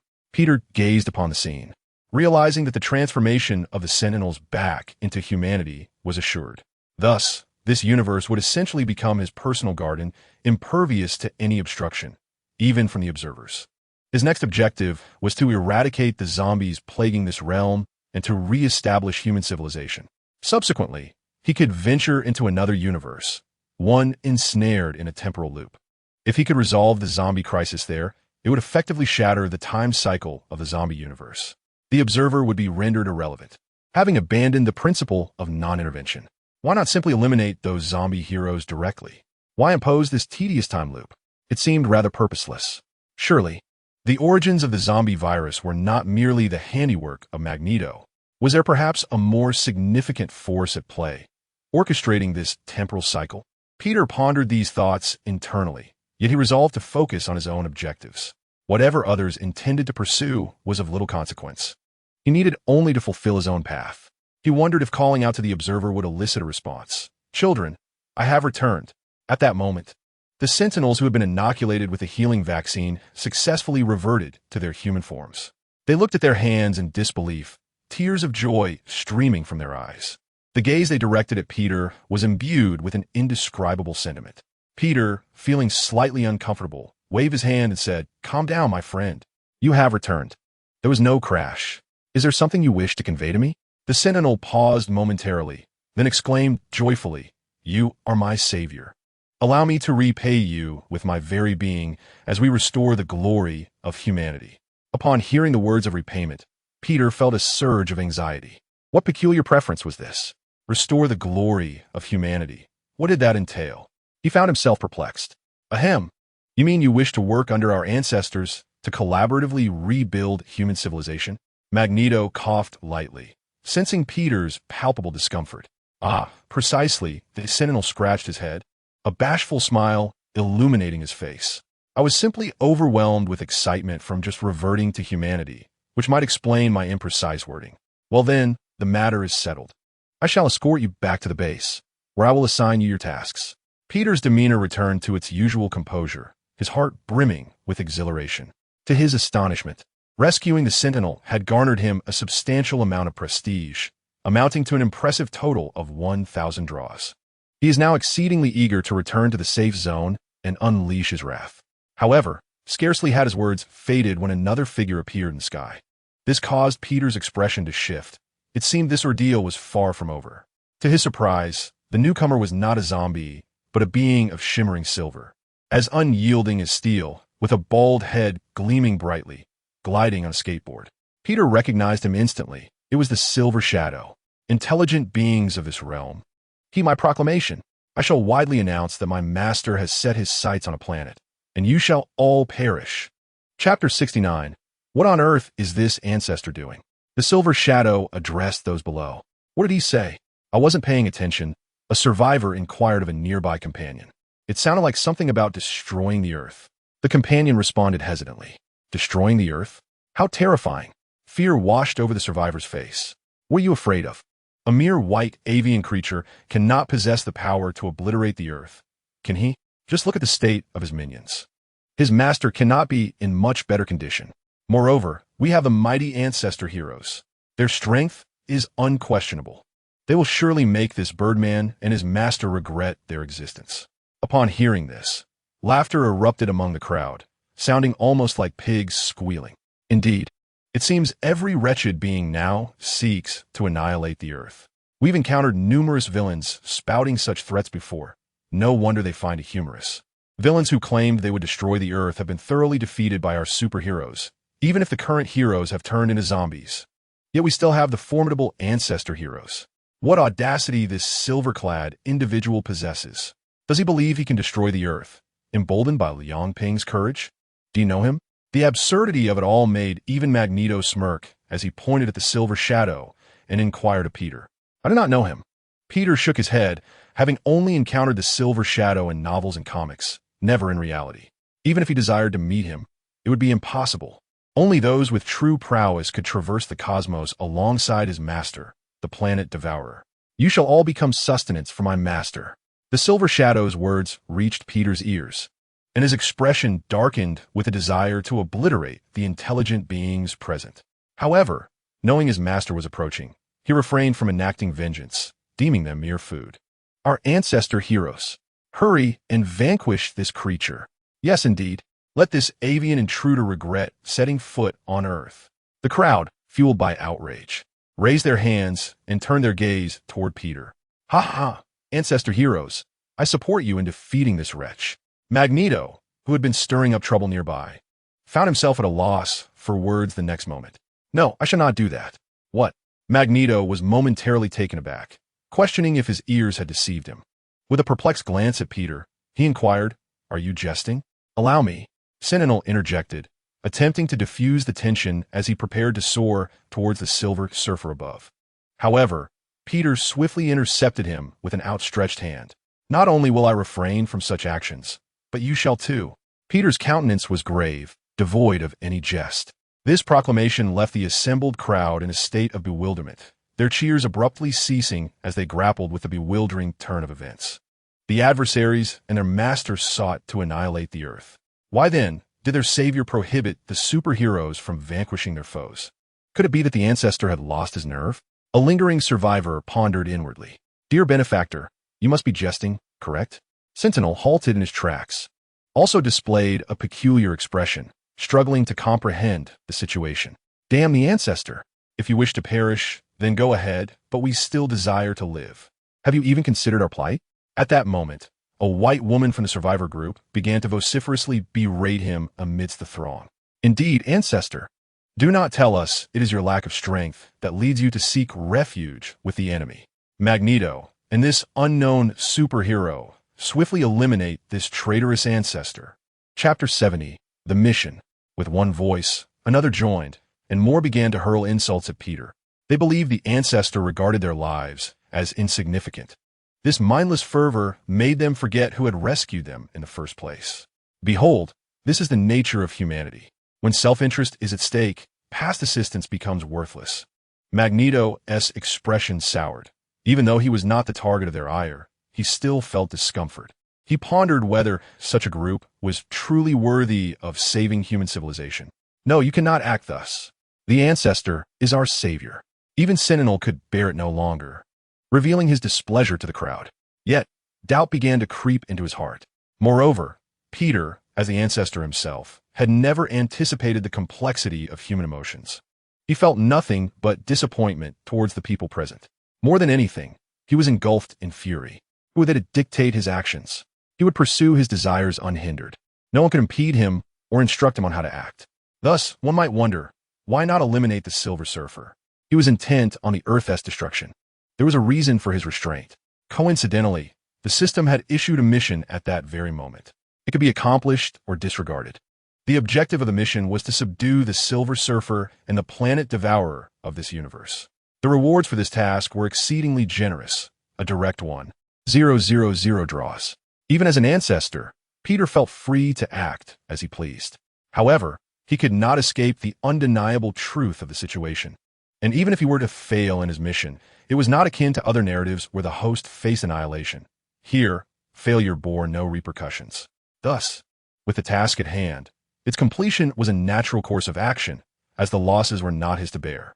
Yet his words, muddled and unclear, had inadvertently sparked a multitude of misunderstandings. Despite being mere misconceptions, they illuminated the true nature of those around him, igniting a fierce anger within Peter. He resolved to feed those who displeased him to the zombies. After all, the system only stipulated that saving a survivor would yield prestige points, which were already acquired at the moment of their rescue. Therefore, the survivor's utility to him was minimal. He was free to pursue his desires, though not at that moment. He needed to fulfill the immediate objectives of his task. As for the silver-clad figure, there was no need to become adversaries. Rather, they could forge a friendship. Peter proposed an enticing collaboration, curious if the figure would express interest. Ignoring the crowd's vitriol directed at him, he turned his gaze upward to the silver shadow. This scene only intensified the crowd's jeers, even causing Magneto to develop a negative impression of Peter. Why did he not trust the silver shadow and his master to withstand the challenges? Was the ancestor truly so fearful as to contemplate joining the enemy, seeking refuge when Earth met its demise? To acknowledge that being known as the Planet Devourer as his master? If so, that was indeed absurd. What are your terms? Speak freely. The silver shadow, uncertain of Peter's thoughts, acquiesced to engage in dialogue. Should Peter wish to serve as a traitor to his master, the silver shadow would never permit it. After all, if Peter could betray in such a manner, he would undoubtedly do so when faced with greater challenges. Join me, and I shall grant you everything you desire. It is that simple. In chapter 71, Peter articulated his thoughts. To others, this seemed a display of cowardice, an attempt to purchase life with wealth. Even if true, recruiting an alien as a subordinate paled in comparison to enlisting a zombie hero to rebuild their home. Allies from within were preferable to those from without. Confronted with this proposal, the Silver Shadow was perplexed. All the verbose dialogue was merely an attempt to recruit him. Yet how dared this ancestor presume such audacity? He contemplated briefly before responding with calm conviction. I must decline your offer. Regardless of the circumstances, I shall never betray my master. Moreover, perhaps you should reflect on the plight of your own planet instead of seeking to recruit followers here. It seems you have far too much idle time on your hands. Such a remark instantly elicited a faint smile from the disgruntled survivors towards Peter. Look at this. What do you receive in return for your goodwill towards others? Quite amusing, isn't it? Magneto shook his head, puzzled by the meaning behind those words. Have you not considered it? Or perhaps we could become friends. At that moment, Sentinel, in a sudden burst of enthusiasm, made this suggestion. That is not out of the question. In that case, I shall retract my previous statement. To everyone's surprise, Silver Surfer actually acquiesced. Peter's heart leaped with joy. Dismissing the earlier insults, until the mission reached its conclusion, he could assume the role of a Ninja Turtle. Is it not rather hasty? Sentinel also chuckled, taken aback by the instant agreement. Surely, they cannot be serious? Magneto appeared equally bewildered, at a loss for words. Is this genuine or merely a fade? In truth, the distinction mattered little. What was meant to occur would unfold regardless. My master has arrived. Silver Surfer suddenly beamed, glancing skyward. The crowd followed his gaze. And there, against the backdrop of blue skies and white clouds, loomed a colossal entity. It resembled a gigantic being, seemingly humanoid. This was Silver Surfer's master, the Planet Devourer. Welcome, my master. Silver Surfer stood respectfully at the side. However, the Planet Devourer paid him no heed, directing his attention to the throng below. Is this to be my forthcoming sustenance? Why does it smell so foul? Must we engage? That formidable creature appears rather formidable. Sentinel remarked. No need for confrontation. Peter addressed Sentinel's query, then turned his gaze towards the Planet Devourer. That massive figure should not consume recklessly. Otherwise, one risks becoming a zombie. Moreover, your subordinates have already allied with us. Do you have intentions of joining my ancestral kin? Is this truly the case? The Planet Devourer, upon hearing this, cast a questioning glance at Silver Surfer. No, my master, your devoted servant would never betray you. My earlier words were merely a jest.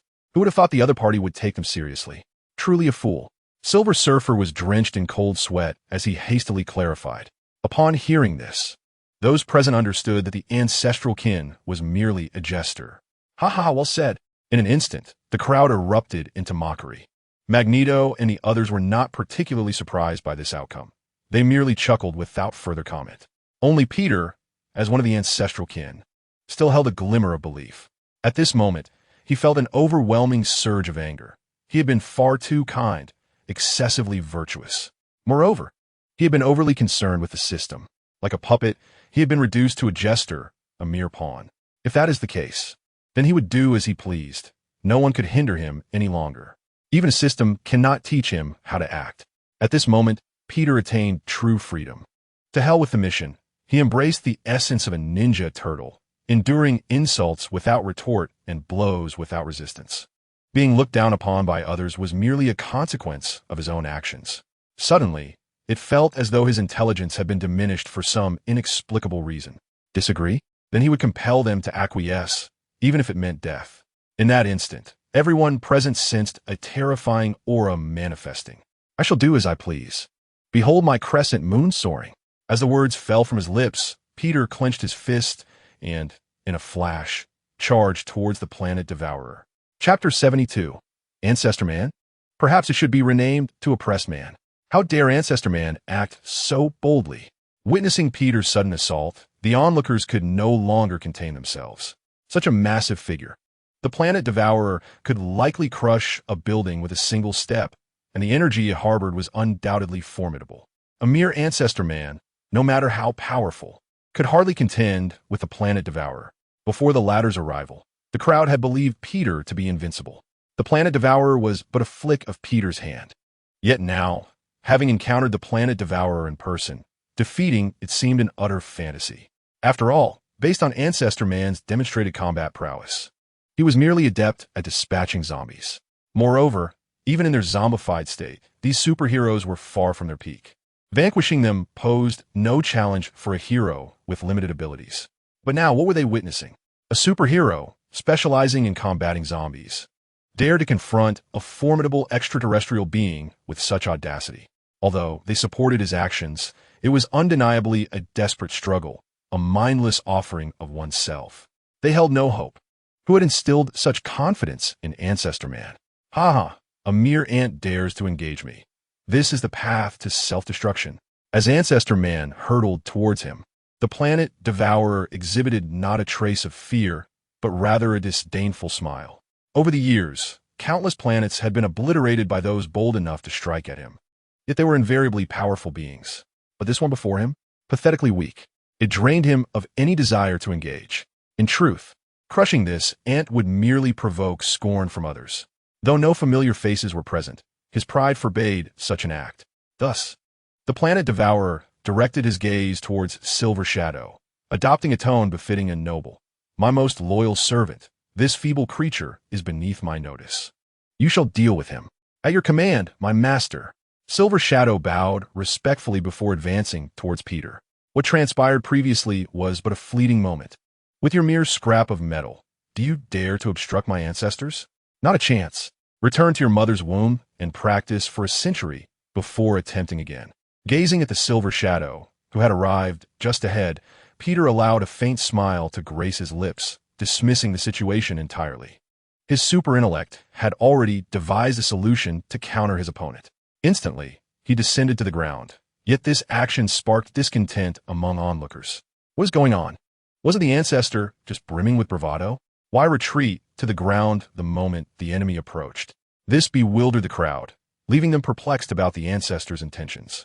If fear was the issue, they could have simply voiced it. There is no shame in that. However, this repeated psychological play was baffling. The planet Devourer was intent on annihilating Earth. "Ancestor, you insufferable fool, will you engage or not? If not, then step aside at this rate." Even a primary school student could seize your lunch money. Instantly, jeers erupted from the crowd. Not only them, but even formidable figures like Magneto and his Sentinels wore expressions of utter confusion. Was the ancestor still going to fight? It felt as if he was merely stalling for time, causing Magneto to question his decision to ally with Peter. A person of such evidently weak strength Why did he remain stationary, obeying orders?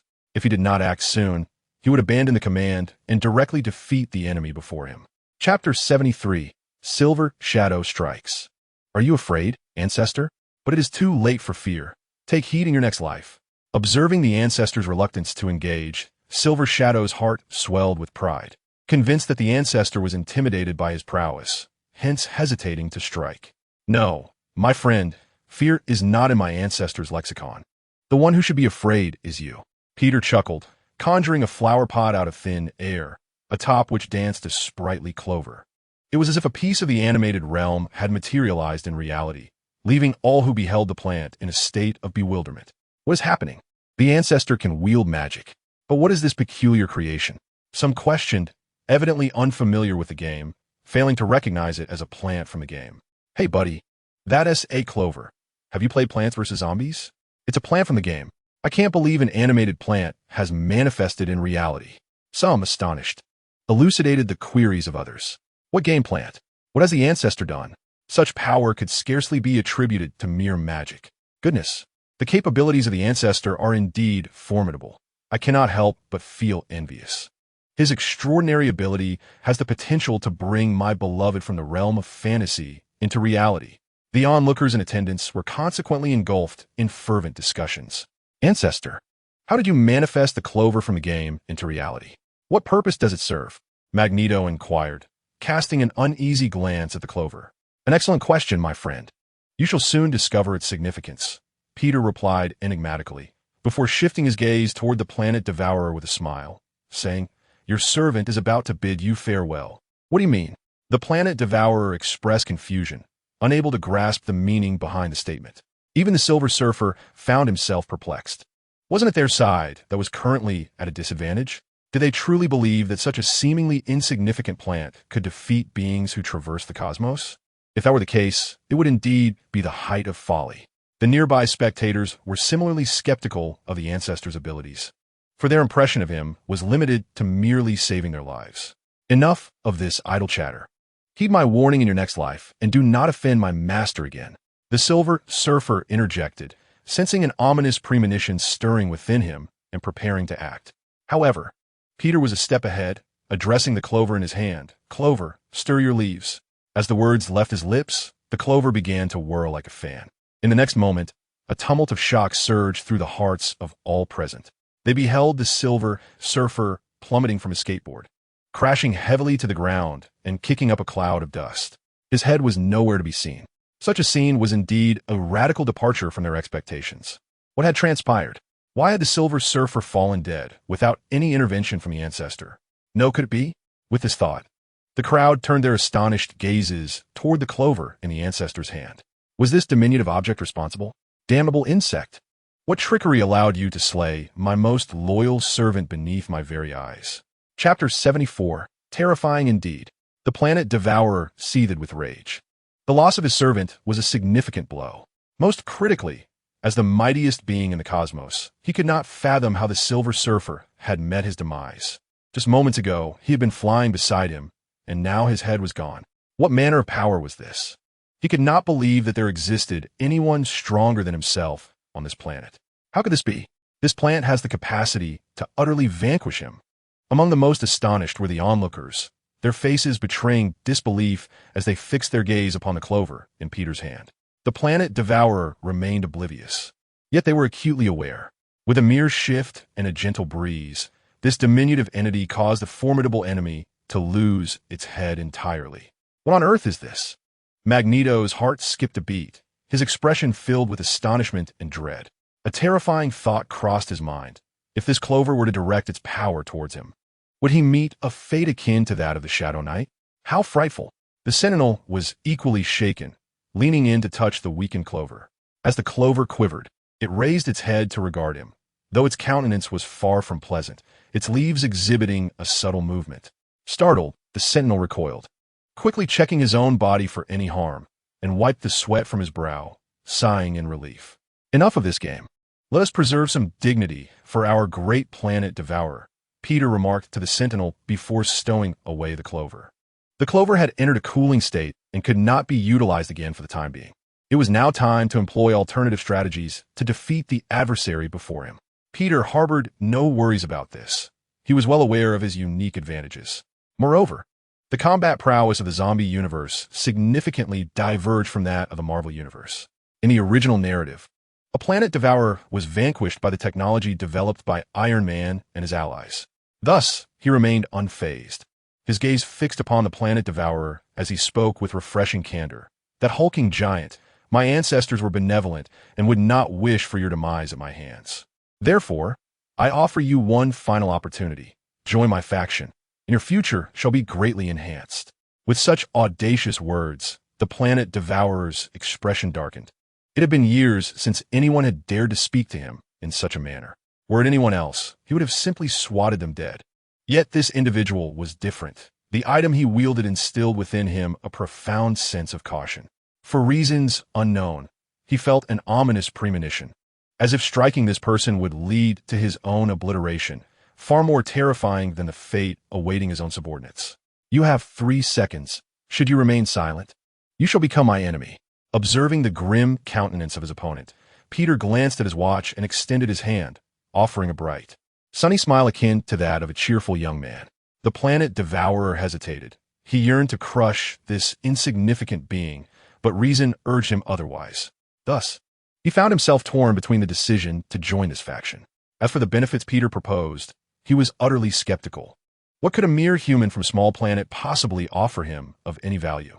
Very well, then you may perish. As 3 seconds elapsed, Peter lowered his watch, and his countenance abruptly transformed. He produced another object, instantly captivating everyone's attention. Chapter 75, The Ancient Void Coin. Peter revealed his fear. Upon closer inspection, it appeared to be an ordinary basketball, devoid of any remarkable attributes. Although others were oblivious to its significance, in Peter's eyes, it was a veritable treasure, far more precious than anything he had previously drawn. This basketball possessed an unparalleled quality, renowned in legend. Despite its mundane appearance, its latent capabilities were immense. A mere tap could summon the fabled ancient giant Cohen, and crucially, it bore no substantial limitations, unlike the clover that induced a state of weakness after a single use. This basketball was undoubtedly one of his trump cards. What on earth? Is he mad? What purpose does a basketball serve? Indeed, could it be that he had grown weary of solitary play and sought to entertain everyone with a basketball performance? That seemed unlikely. I suspect he intends to use this basketball to crush that hulking figure, much like the clover, which possesses extraordinary magical abilities. Within the crowd, some scoffed in confusion, while others expressed curiosity. Oh my God, please tell me your basketball does not possess the power of a nuclear weapon. Magneto observed the scene, his expression a tableau of bewilderment. Even the planet devourer was left in a state of confusion, lamenting the unexpected turn of events. Only the sentinel stroked his chin in contemplation, sensing the intrigue. Do not underestimate this basketball. While it may appear as such, the energy contained within is beyond your imagination. Peter regarded them, offering little explanation. Clutching the basketball, he struck it against the ground. With a resounding thud, it was as if the very timeline succumbed to silence. And a wave of trepidation washed over the onlookers, who stared in horror at the sphere. The once azure sky darkened ominously, and a spectral blue figure of an ancient behemoth emerged, gliding through the heavens, its wings beating as it slowly approached their location. What in the world is that? Gazing skyward, some covered their mouths in disbelief, pointing at the apparition with astonishment. It resembles a colossal fish. How could such a creature exist? No, that is not a fish. It is a Cohen. I've seen it in films, yet this one is far too immense. Its tail could obliterate the entirety of New York. And what is that peculiar white hairstyle adorning its head? Initially expressing surprise, they then fixated on the creature's middle-parted hair, falling into a stupor of confusion and bewilderment. For it was indeed exceedingly peculiar. What manner of being is this, so vast in size? The planet devourer perceived the surrounding environment dimming and, at that moment, looked up to behold the creature known as Cohen. An expression of terror resurfaced upon his visage. Unbeknownst to him, his arm had begun to tremble involuntarily. In his heart, he believed he stood no chance against such a being. Should he engage, he would surely be devoured in one swift gulp. Good heavens! The planet devourer was utterly astounded. A unique Cohen had already instilled fear within him, and now another had appeared. What manner of planet is this? Regret began to burgeon within him. He should never have set foot on this world to instigate destruction. Alas, his very existence now seemed inconsequential. This basketball possessed extraordinary power. Magneto, too, wore a face of trepidation, fixated intently on the basketball held by Peter. How astonishing! The Sentinels' faces were alight with excitement, possessing the strength of 1,000,000 stars. He had not encountered such a majestic Cohen in ages, feeling his blood surge with fervor, yearning to engage in battle with the creature. However, just as all were captivated by the celestial Cohen, the next moment brought bewilderment, as the magnificent being, akin to a colossal whale swimming through the ocean, suddenly vanished.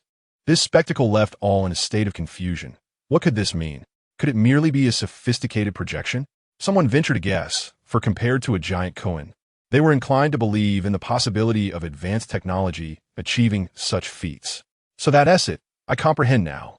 The ancestors must have utilized technological projection to conjure a gigantic Cohen, intending to frighten this behemoth into submission.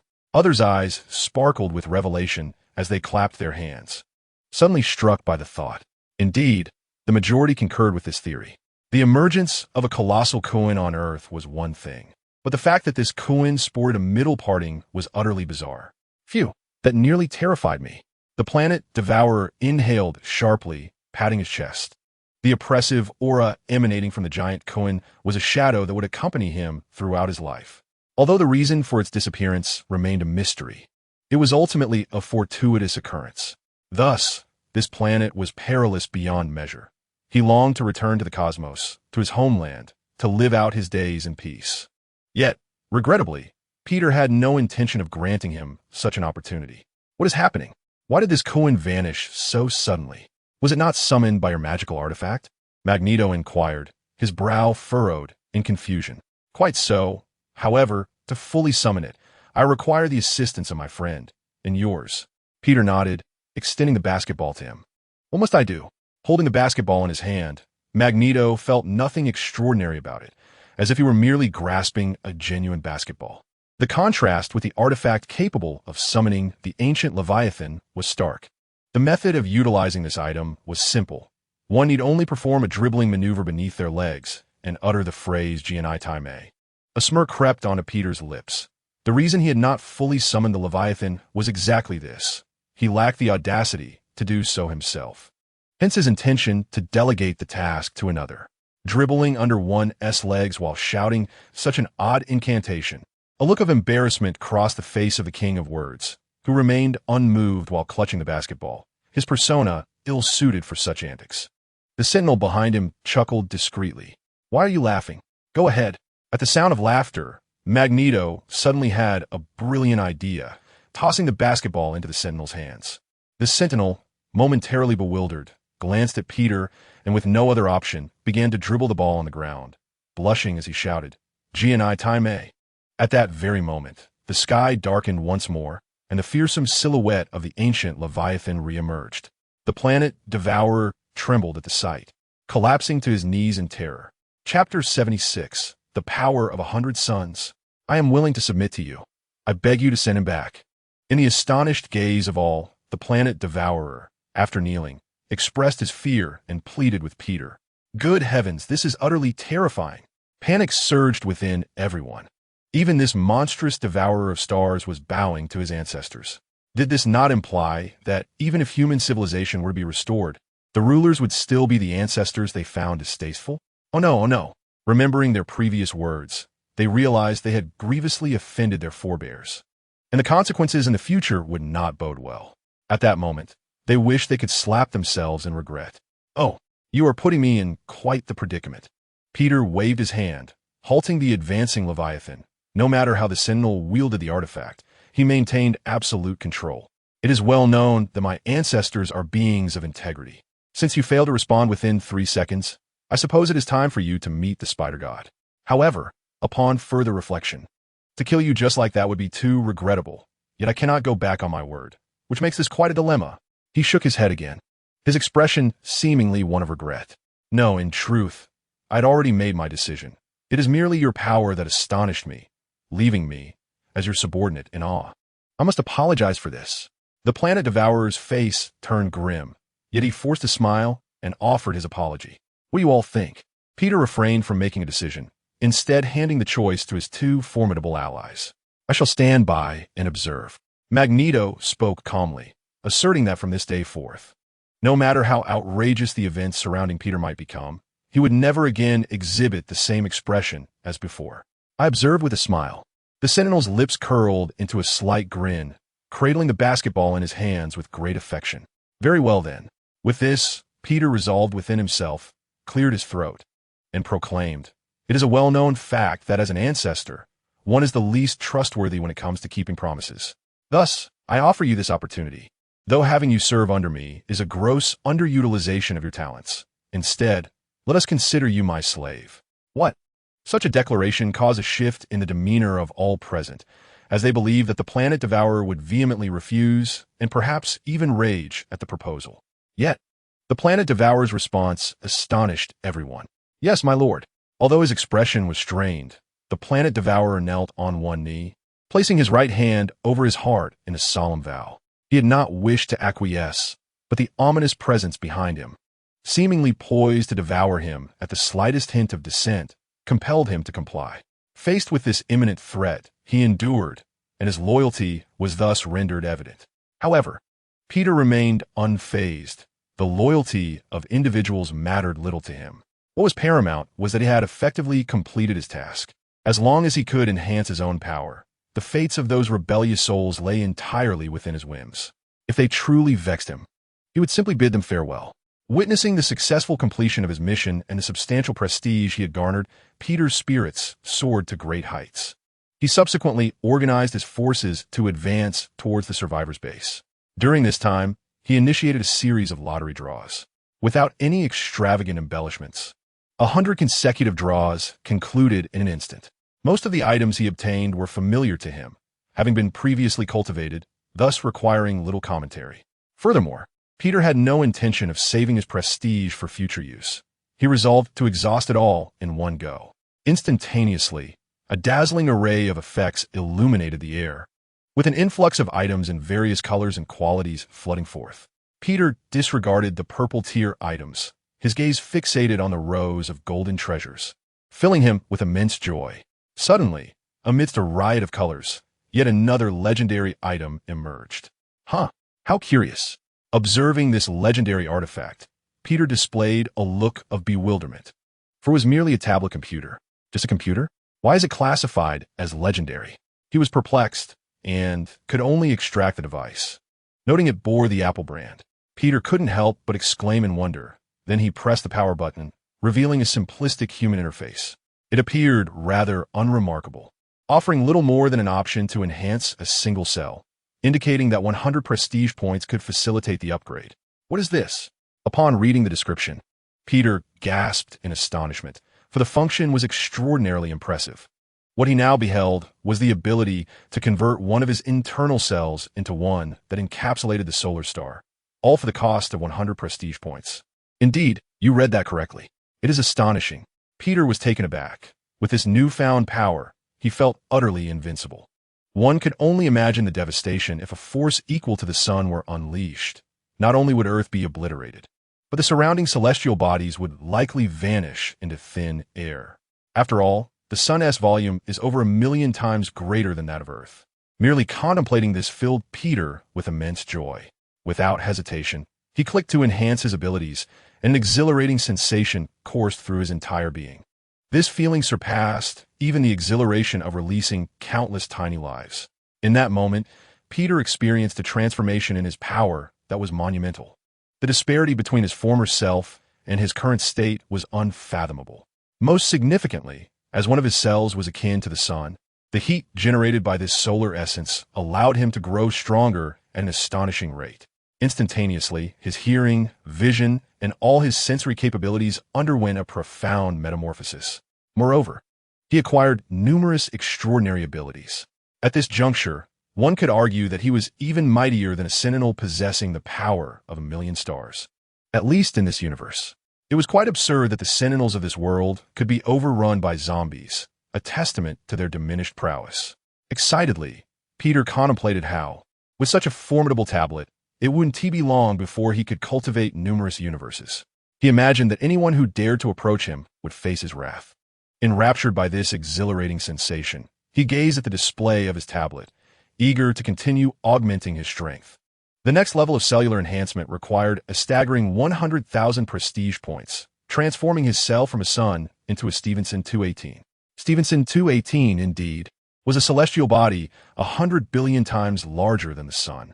Peter's breath quickened at the thought of wielding such a planet as a cell. The sheer force of a punch delivered with such power would be terrifying. Regrettably, he lacked a fraction of the required prestige points. The system offered merely a chance to draw rewards, with his prestige points still insufficient. However, aside from that option, there was another, for just 10,000 prestige points. He could elevate his power from 1 solar force to 100. Without a moment's hesitation, Peter clicked to enhance, and once again, he felt his strength undergo a remarkable transformation. Compared to the previous moment, he had grown 100-fold more powerful, at least in terms of attributes. In terms of actual combat prowess, 1,000 versions of himself, each possessing the power of a single star, would be utterly vanquished by his current self with a single strike. Even if he stood still and allowed those 1,000 counterparts to attack him, they could not breach his defenses. Each upgrade represented a significant and transformative elevation in his capabilities. Now, Peter could genuinely be considered invincible in this universe. He could act as he pleased, teleporting in an instant to any location within the solar system or even beyond to distant nebulae. It was bewildering how he had attained such supremacy, leaving him uncertain about what to pursue next. The surge of power left Peter with an overwhelming sense of invincibility, yet also a profound solitude. Beneath his superhuman senses, no one could remain concealed. In this moment, he comprehended the existence of numerous zombie heroes on Earth, some of whom possessed formidable strength. While they may have posed a threat to his former self, they now appeared as mere ants in comparison.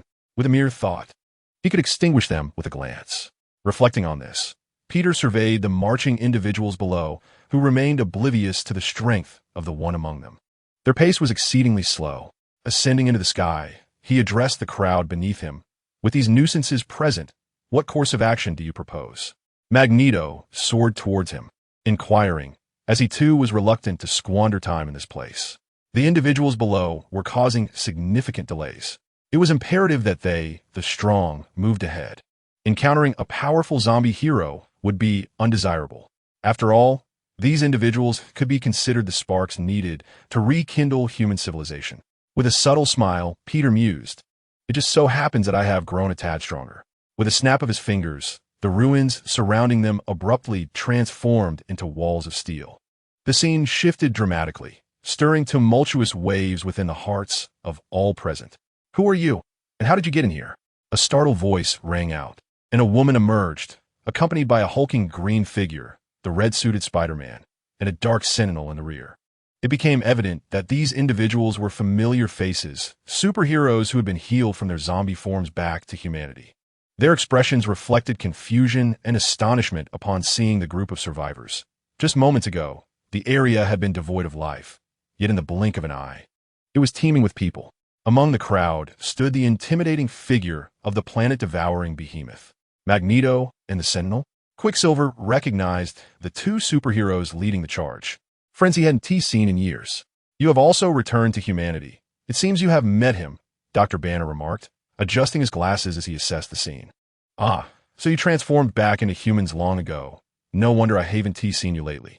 The Sentinel, now smiling and greeting them, was relieved to no longer be an anomaly after reverting from a zombie to a human. "Oh, well then, may I inquire about this individual?" Spider-Man, without his red mask, pointed towards the distant planet devourer. "What a massive figure. This is my newly acquired servant. Impressive, isn't it? Surely you can sense his superiority over you," Peter interjected, suddenly appearing before them. "Wow." The shock of his appearance startled the group. "How did you accomplish this?" Quicksilver, scrutinizing the formidable physique of the planet devourer, turned to Peter with a look of perplexity. "Such immense strength could easily obliterate our ancestors with a mere step. Of course, it is reliant on sheer power. What do you little heroes comprehend? I'm not boasting. Your zombie crisis has already concluded. Oh, by the way, how is the research on the vaccine samples progressing? Peter exclaimed excitedly, then shifted to another topic. The situation is dire. We are unable to comprehend the components involved, all of which are unfamiliar plants. A look of disappointment crossed Spider-Man's face as he shook his head. Oh, this certainly appears grim. It seems some will inevitably perish. A look of regret appeared on Peter's face, for his supply of elixirs was limited. Thus, one must prepare for the worst. What do you mean by that? Quicksilver asked, sensing that something ominous was about to unfold. Just as you surmise, those deemed useless to me shall find no redemption. A smirk curled on Peter's lips, and in uttering those words, he resembled a wicked villain. Upon hearing this, the hearts of all present sank with understanding. Their current leader, the formidable ancestor, sought to eliminate the ineffectual zombies, preserving only those humans of value to reconstruct civilization. While such thoughts stirred discomfort within them, they recognized the inevitability of the situation. There was no need for further discourse. They could only comply. After all, who among them would dare to argue? Let's not forget whom they were dealing with. The powerful ancestor. After discussing certain matters, Peter organized a plan and bid them farewell. A new mission commenced, to eradicate the blight upon this earth. Initially, there was little hope among the group, as the zombie heroes were notoriously difficult to contend with. They could afford numerous missteps. A single bite could transform one into a zombie. Moreover, even if these zombie heroes were outmatched, they could easily flee and hide anywhere across the globe, even in the perilous depths of the ocean. Nevertheless, Peter assured them that should they encounter danger while battling the zombie heroes, they need only call his name, and he would sense their plight. The group merely chuckled at this prospect, skeptical of such a claim. After all, how can anyone be so powerful? They acknowledged the previous strength of the ancestor, as few present could stand against him. The idea of receiving timely support from across the globe seemed utterly implausible. Only Quicksilver's allies could achieve such a feat, yet their speed did not allow for sound to travel that far. Thus, the group could only pray to the divine, hoping to evade infection, lest they face considerable troubles. With that, they commenced their actions. Peter was the first to act, and in just a fleeting moment, he found himself in the zombie empire, the domain established by Kingpin. Their acquaintance was not new. Peter recalled this fellow who had employed cloning technology within the zombie universe to create humans for the consumption of the undead. Such a creature warranted no mercy. Peter couldn't help but reflect that it was rare to find any benevolent beings in the cosmos, especially one like Kingpin. Who are you? As Peter arrived in an arena-like setting, he was quickly encircled by several zombies. Calm down, folks. Rest assured, I mean no harm. Upon observing his adversaries, he realized they were merely inconsequential minor villains, and he waved dismissively. Wait, you're Spider-Man. Did you get a new suit? One of the zombie villains, with a glimmer of recognition in its eyes, questioned. Indeed. What do you think? Quite dapper, isn't it? You can call me Ancestor Man, Peter replied with a smile, nodding approvingly. Due to his mask, the zombies failed to perceive him as a mere human. You smell deliciously of flesh. Let me take a bite, Spider-Man. Despite the best disguises, flaws inevitably emerge. One zombie villain, catching a whiff of Peter's enticing aroma, began to drool uncontrollably. The others, upon sensing the fragrance in the air, resembled hungry kittens, gazing at Peter with yearning eyes. This is unfortunate. I never believed I was so delectable. I had intended to play with you, but it seems I shall reconsider, Peter said, shaking his head in feigned regret. The zombie heroes, however, were less than pleased, displaying excessive excitement. One exclaimed, "There's no need for this, Spider-Man. Although our past was unpleasant, that is behind us. But why do you smell so divine? Were you not supposed to have turned into a zombie? I can't take it anymore." With that, he opened his gaping maw, lunging towards Peter, prompting the other zombies to charge as well. Seeing this unfold, Peter realized that none of the zombies here were deserving of his assistance.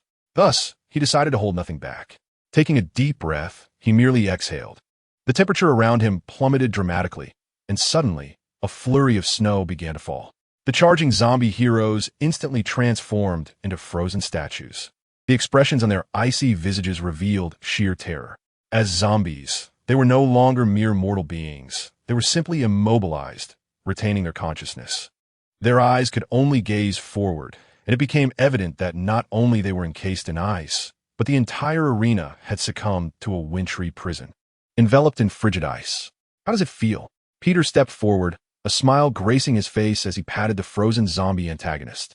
With a tone of unwavering authority, he proclaimed, "Let it be known that my ancestors were benevolent, and I shall graciously escort you to meet your maker. After all, having become a zombie, your lifespan should, in theory, be infinite, and I doubt you would wish to endure such an eternity." As his words echoed in the chilling air, the zombie heroes felt an intensifying dread within, though their frozen visages betrayed none of their inner turmoil.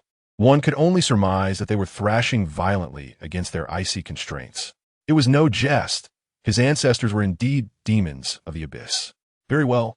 Your silence is taken as agreement." Peter gazed upon them with satisfaction as purple flames erupted from his palm. The heat was tremendous. The snow beneath him instantly transformed into water, and the surrounding ice began to show signs of melting. At that moment, an unexpected figure emerged, causing Peter to raise an eyebrow in surprise.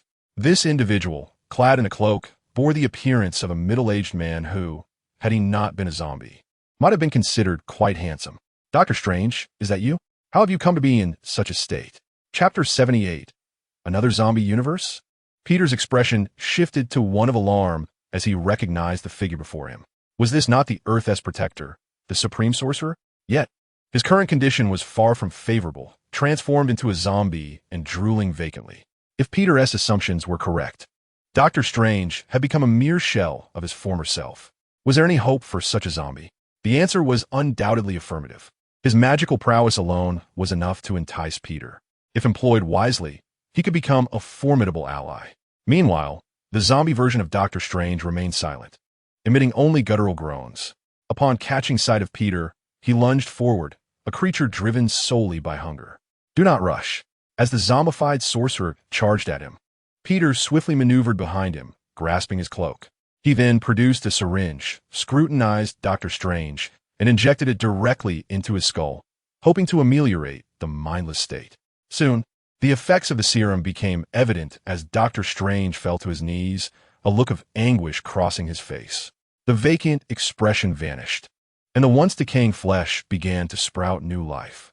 "Ah!" he cried out in torment, clutching his face as the antidote battled the zombie virus within him.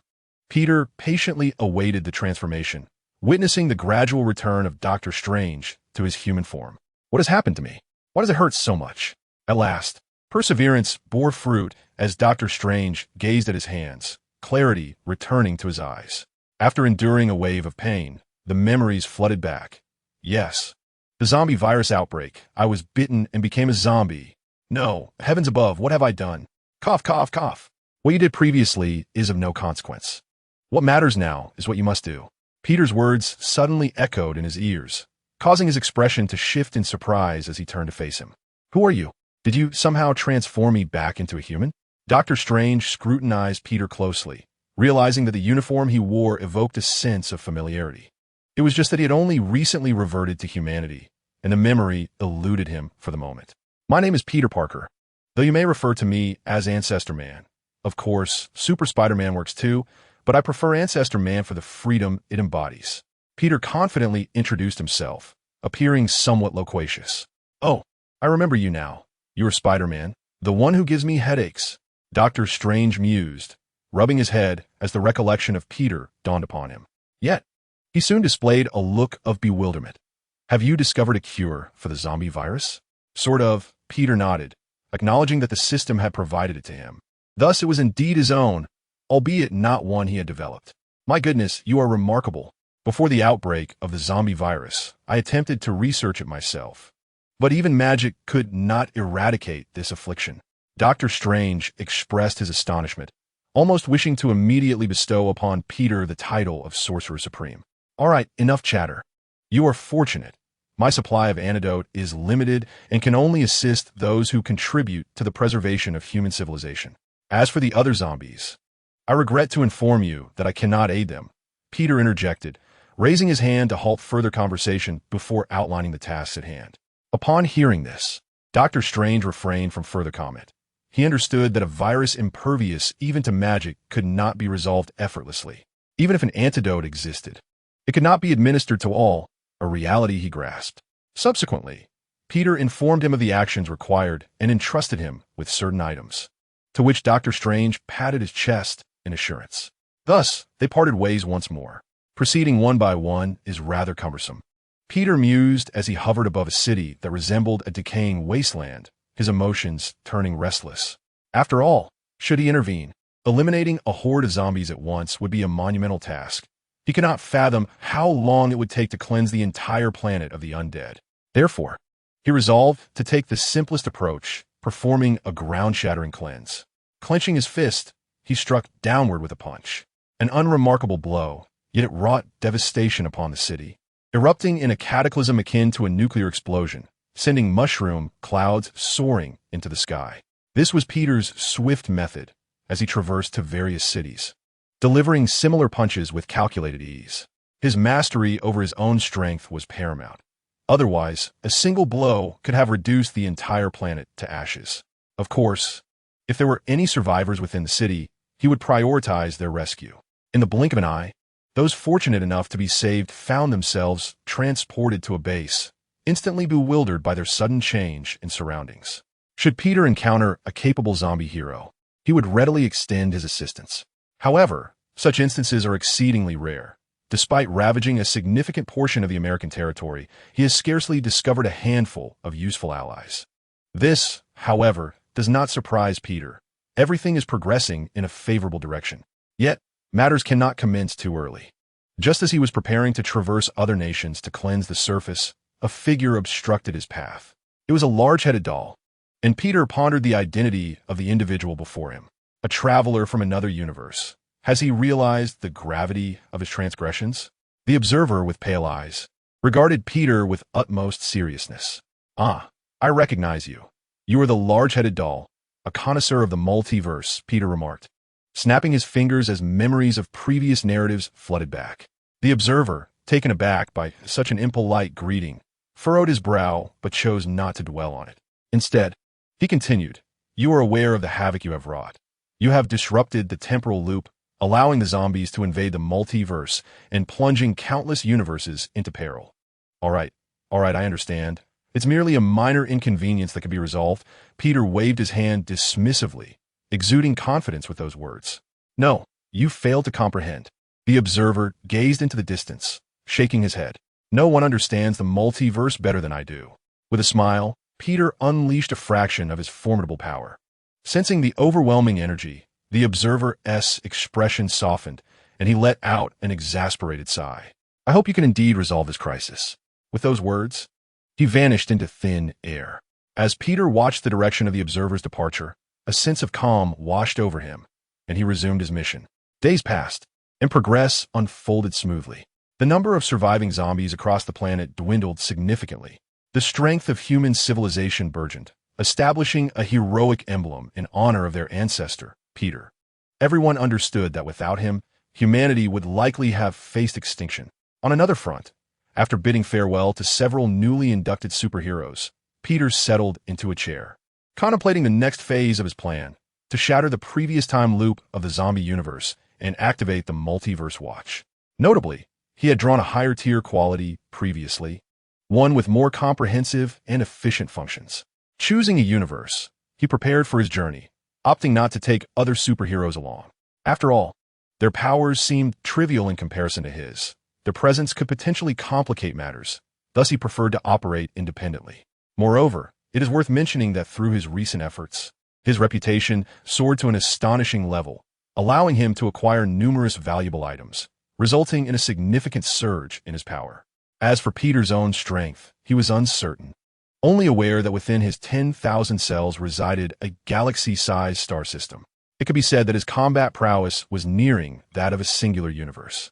Thus, he clicked to traverse, feeling no trepidation, only witnessing a shift in the world before him. Once again, he found himself in that familiar city, rife with decay and corruption, the air thick with an assortment of foul odors. However, as Peter began to assess his surroundings, astonishment overtook him. This world was indeed embroiled in a zombie crisis. Yet its native inhabitants were not human. Instead, they were creatures like the Toilet Man and the Watcher, though most had succumbed to the fate of the undead. It seemed he had ventured into the wrong series. Peter could not help but ponder this as he glanced at his watch, contemplating the extraordinary nature of this device that had facilitated his crossing, extricating him from the Marvel Universe. Yet, had he truly entered the wrong world? Chapter 79. The sound system Spider-Man. He arrived at a realm reminiscent of a video he had once viewed in his past life, titled Toilet Man vs. Watcher. Although this world featured the Toilet Man battling the Watcher, it appeared to belong to a neighboring universe, a parallel world beset by a zombie outbreak. If Peter's deductions were correct, the instigator of this calamity seemed to originate from the Foundation universe, specifically the disaster-bringing entity known as 049, a plague doctor from the medieval era with a bird-like beak. It was he who had unleashed the catastrophe, resulting in the emergence of an electronic virus within the realm of Toilet Man and the Watcher. Perhaps it was time to indulge in some amusement, for there was little consequence in doing so. Surveying the apocalyptic scenery surrounding him, Peter soared through the skies, casting his gaze upon the myriad of zombies below. He had no knowledge of the current timeline or whether the Titans had transformed into the undead.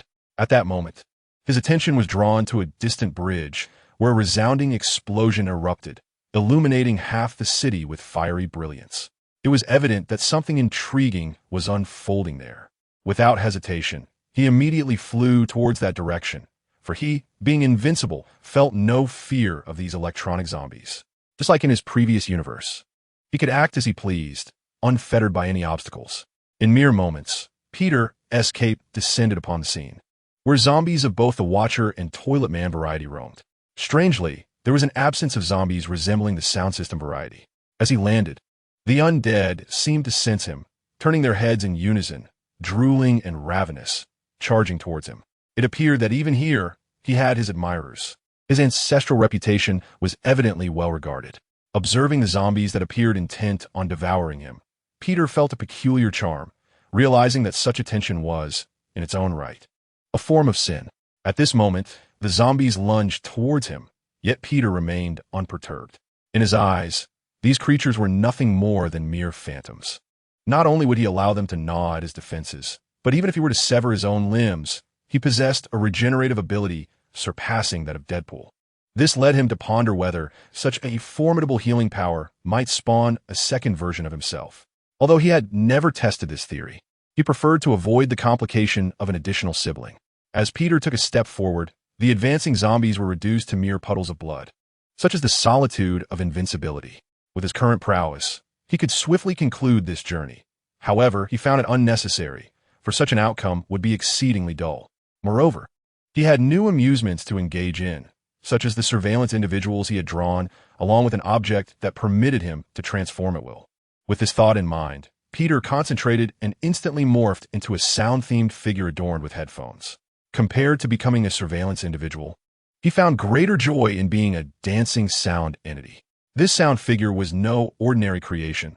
It was predominantly red, embellished with a small spider motif. Henceforth, he would be known as Sound Spider-Man. He then clapped his gloved hands, and in a flash of white light, a cadre of sound figures clad in suits of various colors materialized, accompanied by 3 larger sound entities. Thus, Peter's sound team was complete. Observing the bewildered expressions of the sound figures around him, he took a moment to explain the current situation. Coincidentally, he soon spotted a surveillance individual fleeing towards him. Chapter 80. Pink Sleeves. Yet this was not the end, for amidst the nearby inferno, several identical surveillance individuals emerged from the derelict building. Upon their exit, they instinctively headed in Peter's direction. The bodies of these surveillance figures crackled with electricity, as though experiencing a short circuit, each sustaining varying degrees of injury. Among them, only one surveillance individual remained unscathed, dressed in a black suit, but his sleeves and tie were distinctively pink. Pink sleeves? Upon seeing this unique surveillance figure, Peter instantly recognized him. He was none other than Pink's show brother, equally renowned in the toilet universe as the unmatched war god. While not precisely an elite unit, he certainly qualified as a unique and exceptional surveillance individual. Soon after, the first to escape, Pink's show brother caught sight of Peter, who was entirely clad in red and adorned with the small spider emblem. A glance at the sound figure team behind him seemed to trigger a realization, leaving him somewhat astonished. After all, since the outbreak of the zombie crisis, sound figures had largely vanished from sight. according to the latest revelations from the surveillance individuals base. The so-called sound figures had severed their ties with the Alliance. Not only that, but having once been friends, they have now become adversaries. Much like the former toilet people, their encounters inevitably lead to conflict, a fight to the death. Currently, Brother Pink Sleeve is somewhat apprehensive. Having just escaped the wolf's den, he now finds himself stepping into the tiger's lair. What should he do? He doubts his combat prowess can rival that of the sound people, especially the uniquely crimson sound device that appears to be a formidable elite unit. He is uncertain how these entities will treat him. As Brother Pink Sleeve approaches them, he attempts to alleviate the tension by waving his hand, seemingly trying to revive the bygone collaboration between the monitors and the sound people. He then stands still, awaiting capture by the sound people. "What are you doing?" Peter queries, shaking his head in confusion at the monitor's actions. His words momentarily startle Brother Pink Sleeve. Despite being the leader of the monitors and displaying no visible emotion, reveals a hint of surprise. This reaction is understandable. After all, it is indeed rare for a sound person to speak. Among the ranks of the monitors, only the Titan monitor possesses the ability to converse, and in the Alliance, the number of those who can articulate is even fewer, restricted primarily to the television people. However, in the current zombie-infested universe, the surviving television people are likely dwindling in number. In light of the impending danger, Brother Pink Sleeve points towards the rear, where the sounds of zombies can be heard, accompanied by several other escaped monitors. Their reactions upon seeing Peter and the sound people mirror his own. At this moment, not only have the surviving monitors arrived, but the pursuing zombies are also charging forward.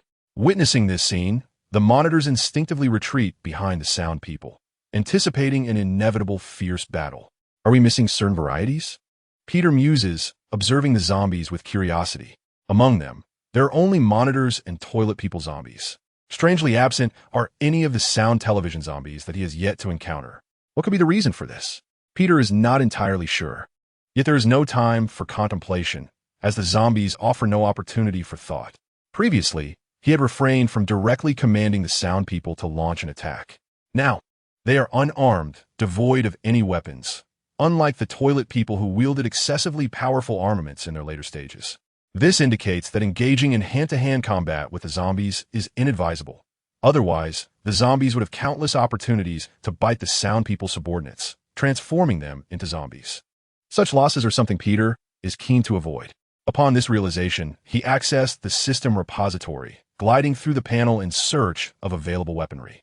Casting his gaze to the left and then to the right, he dismissed the cold weapons, his eyes suddenly brightening as he discovered the armament he sought. In the blink of an eye, a flash of white light revealed a 17-fire Qilin in his grasp. Simultaneously, those rushing towards him, the tense and ravenous zombies, found various firearms materializing in their hands. Of course, the surveillance personnel from the monitoring camp were also equipped, their astonished expressions reflecting their surprise at the firearms they now wielded. Such implements were undoubtedly far superior to the cold weapons. "Gentlemen, open fire," Peter remarked, playfully examining the 47-fire Qilin in his hand before aiming it at the encroaching zombies, issuing the command to commence firing. Bang, bang, bang. The cacophony of gunfire erupted simultaneously, much to the dismay of the unfortunate zombies yearning for flesh.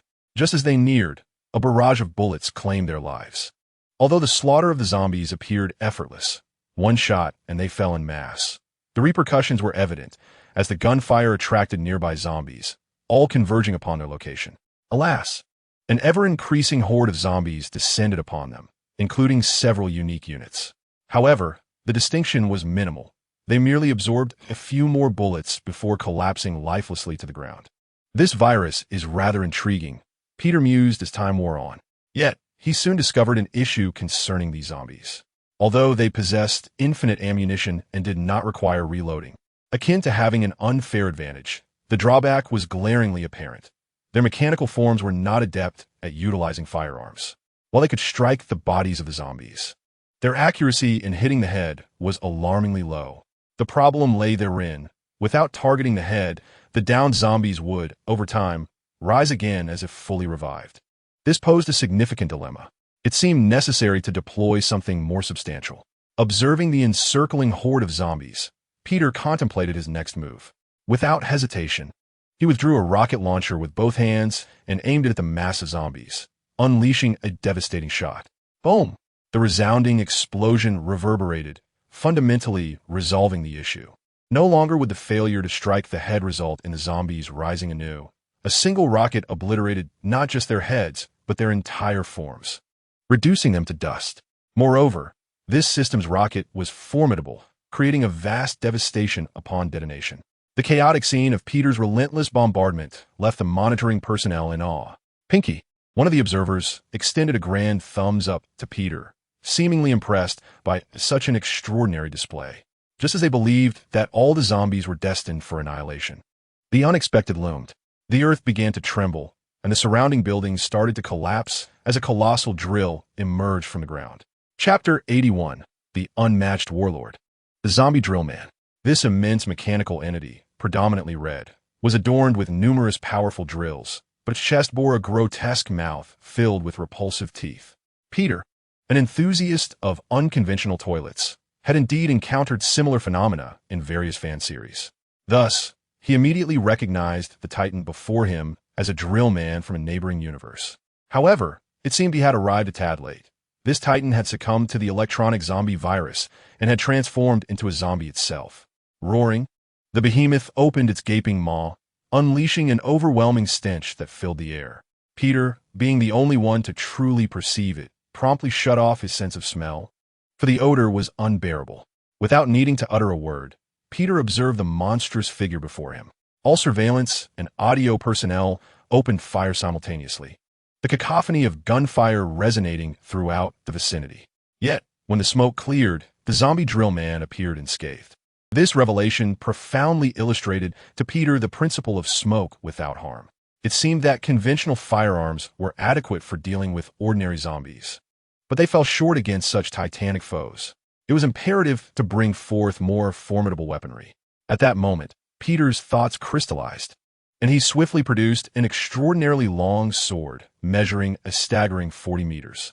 This was no ordinary blade forged from steel. It possessed a striking purple hue, adorned with dazzling patterns that radiated magnificently. "Big fellow, I grant you a 39-meter head start," Peter declared with a smile as he raised the gleaming weapon. With one swing of this blade, anything in its path would be cleaved in twain, including the so-called Titan. If it was sufficiently long, even the earth itself would succumb. The appearance of such a weapon left the audio and surveillance personnel astounded.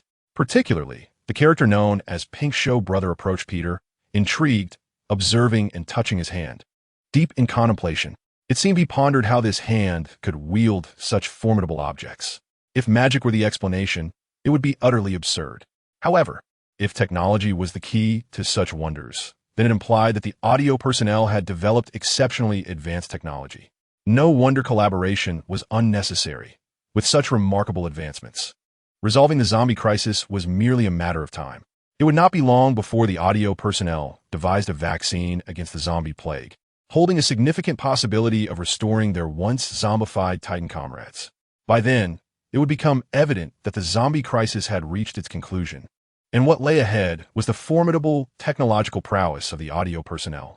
The so-called Alliance members would transform into surveillance operatives, toilet enthusiasts, television figures, and combatants against the audio personnel. This is a sight that all overseers dread. Within the depths of his mind, Feng Xiuge began to contemplate how to re-establish collaboration with his former allies among the sound manipulators. Their extensive deliberations, however, proved to be futile. For although Peter belonged to the sound manipulators, he was not aligned with the faction prevalent in this world. Thus, he remained in a cooperative state with the overseers. After all, he held a certain disdain for the sound manipulators of this realm, lacking the fondness that characterized his counterparts from the primary universe. Consequently, he would act as he pleased, without a trace of mercy. This was, after all, the time for games. He could pursue his desires unimpeded. But from now on, he would be referred to as the progenitor of sound manipulators. As for the ongoing conflict between Russia and Ukraine, it must be said that when the formidable 40-centimeter blade made its appearance, the zombie drill man was indeed struck with fear. He sensed an unprecedented crisis, as though his life could be extinguished in an instant. Despite having transformed into a zombie, his consciousness remained, albeit altered and now controlled, lacking the acumen he once possessed. Yet, the scene before him was clear enough for anyone not truly foolish to comprehend. Wielding such an enormous blade, survival seemed improbable. Thus, fear gripped him, fostering significant trepidation towards Peter, a sentiment previously unknown to him, as thoughts of retreat began to form. Of course, aside from fleeing, there remained another option, albeit one that might be deemed unreliable: summoning reinforcements. Facing a horde of zombies, the drillman mused that he could surely eliminate this detestable foe. As for the remaining sound overseers, they posed little threat. Not only he, but even the most ordinary of zombies could easily overpower them. While these firearms might present some complications, they were merely minor obstacles to be resolved. With these thoughts in mind, he let out a series of loud roars. Peter did not immediately retaliate. He wished to discern what tricks this creature had up its sleeve, unfazed by the potential for complications. After all, he was the invincible progenitor. He could unleash his power to the extent that entire galaxies would face annihilation. Confronting a few native beings from Earth was nothing more than a dimensional descent, requiring no concern. His enjoyment was all that mattered. After the drillman's roars, he stepped back a few paces, both parties locked in a stalemate, hesitant to make the first move. It was at this moment that an unexpected event transpired. Peter noticed a genuine plume of black smoke emanating from the distance, as a rift in time and space suddenly appeared. Was some monstrous entity about to emerge? He pondered this, only to find that a gun-wielding overseer stepped forth from the breach. However, this particular overseer was different. His head was black, a stark contrast to the ubiquitous white. As the unexpected observer emerged, he aimed his firearm directly at Peter, the sound engineer. The invincible war god? Indeed. Peter instantly recognized this sudden figure as one of the protagonists of this universe. Upon surveying his surroundings, he became acutely aware of the current narrative's progression. It was precisely the moment when the astronomical toilet was set to make its appearance. However, he had arrived a tad prematurely. The invincible war god had only just reached this location, aided by the enigmatic axe wielder, after departing from the sound base. Just as Peter prepared to elucidate the situation, the observers behind him, including the one in the powder blue sleeves, stepped forward. They gestured towards the invincible war god with several signals and movements that Peter could not comprehend. Nevertheless, this allowed the war god to lower his guard. As he approached and turned around, he was confronted by the imposing presence of the colossal zombie titan. At that moment, a fresh cloud of smoke materialized, albeit distinct from the one accompanying the invincible war god. There were no so-called spatial rifts, and this black mist was exceptionally voluminous. A gigantic figure resembling a toilet, larger than even the titan's drill-like physique, materialized before them. Its decayed, zombie-like appearance was familiar to Peter. He recognized it once more. It was the scientist known as Toilet Old Deng from this world. Chapter 82. Children, I have returned. To Peter's astonishment, this fellow had summoned Dr. Toilet. Was it not the perfect opportunity for him to employ his external enhancements? 2 titans transformed into zombies? No problem.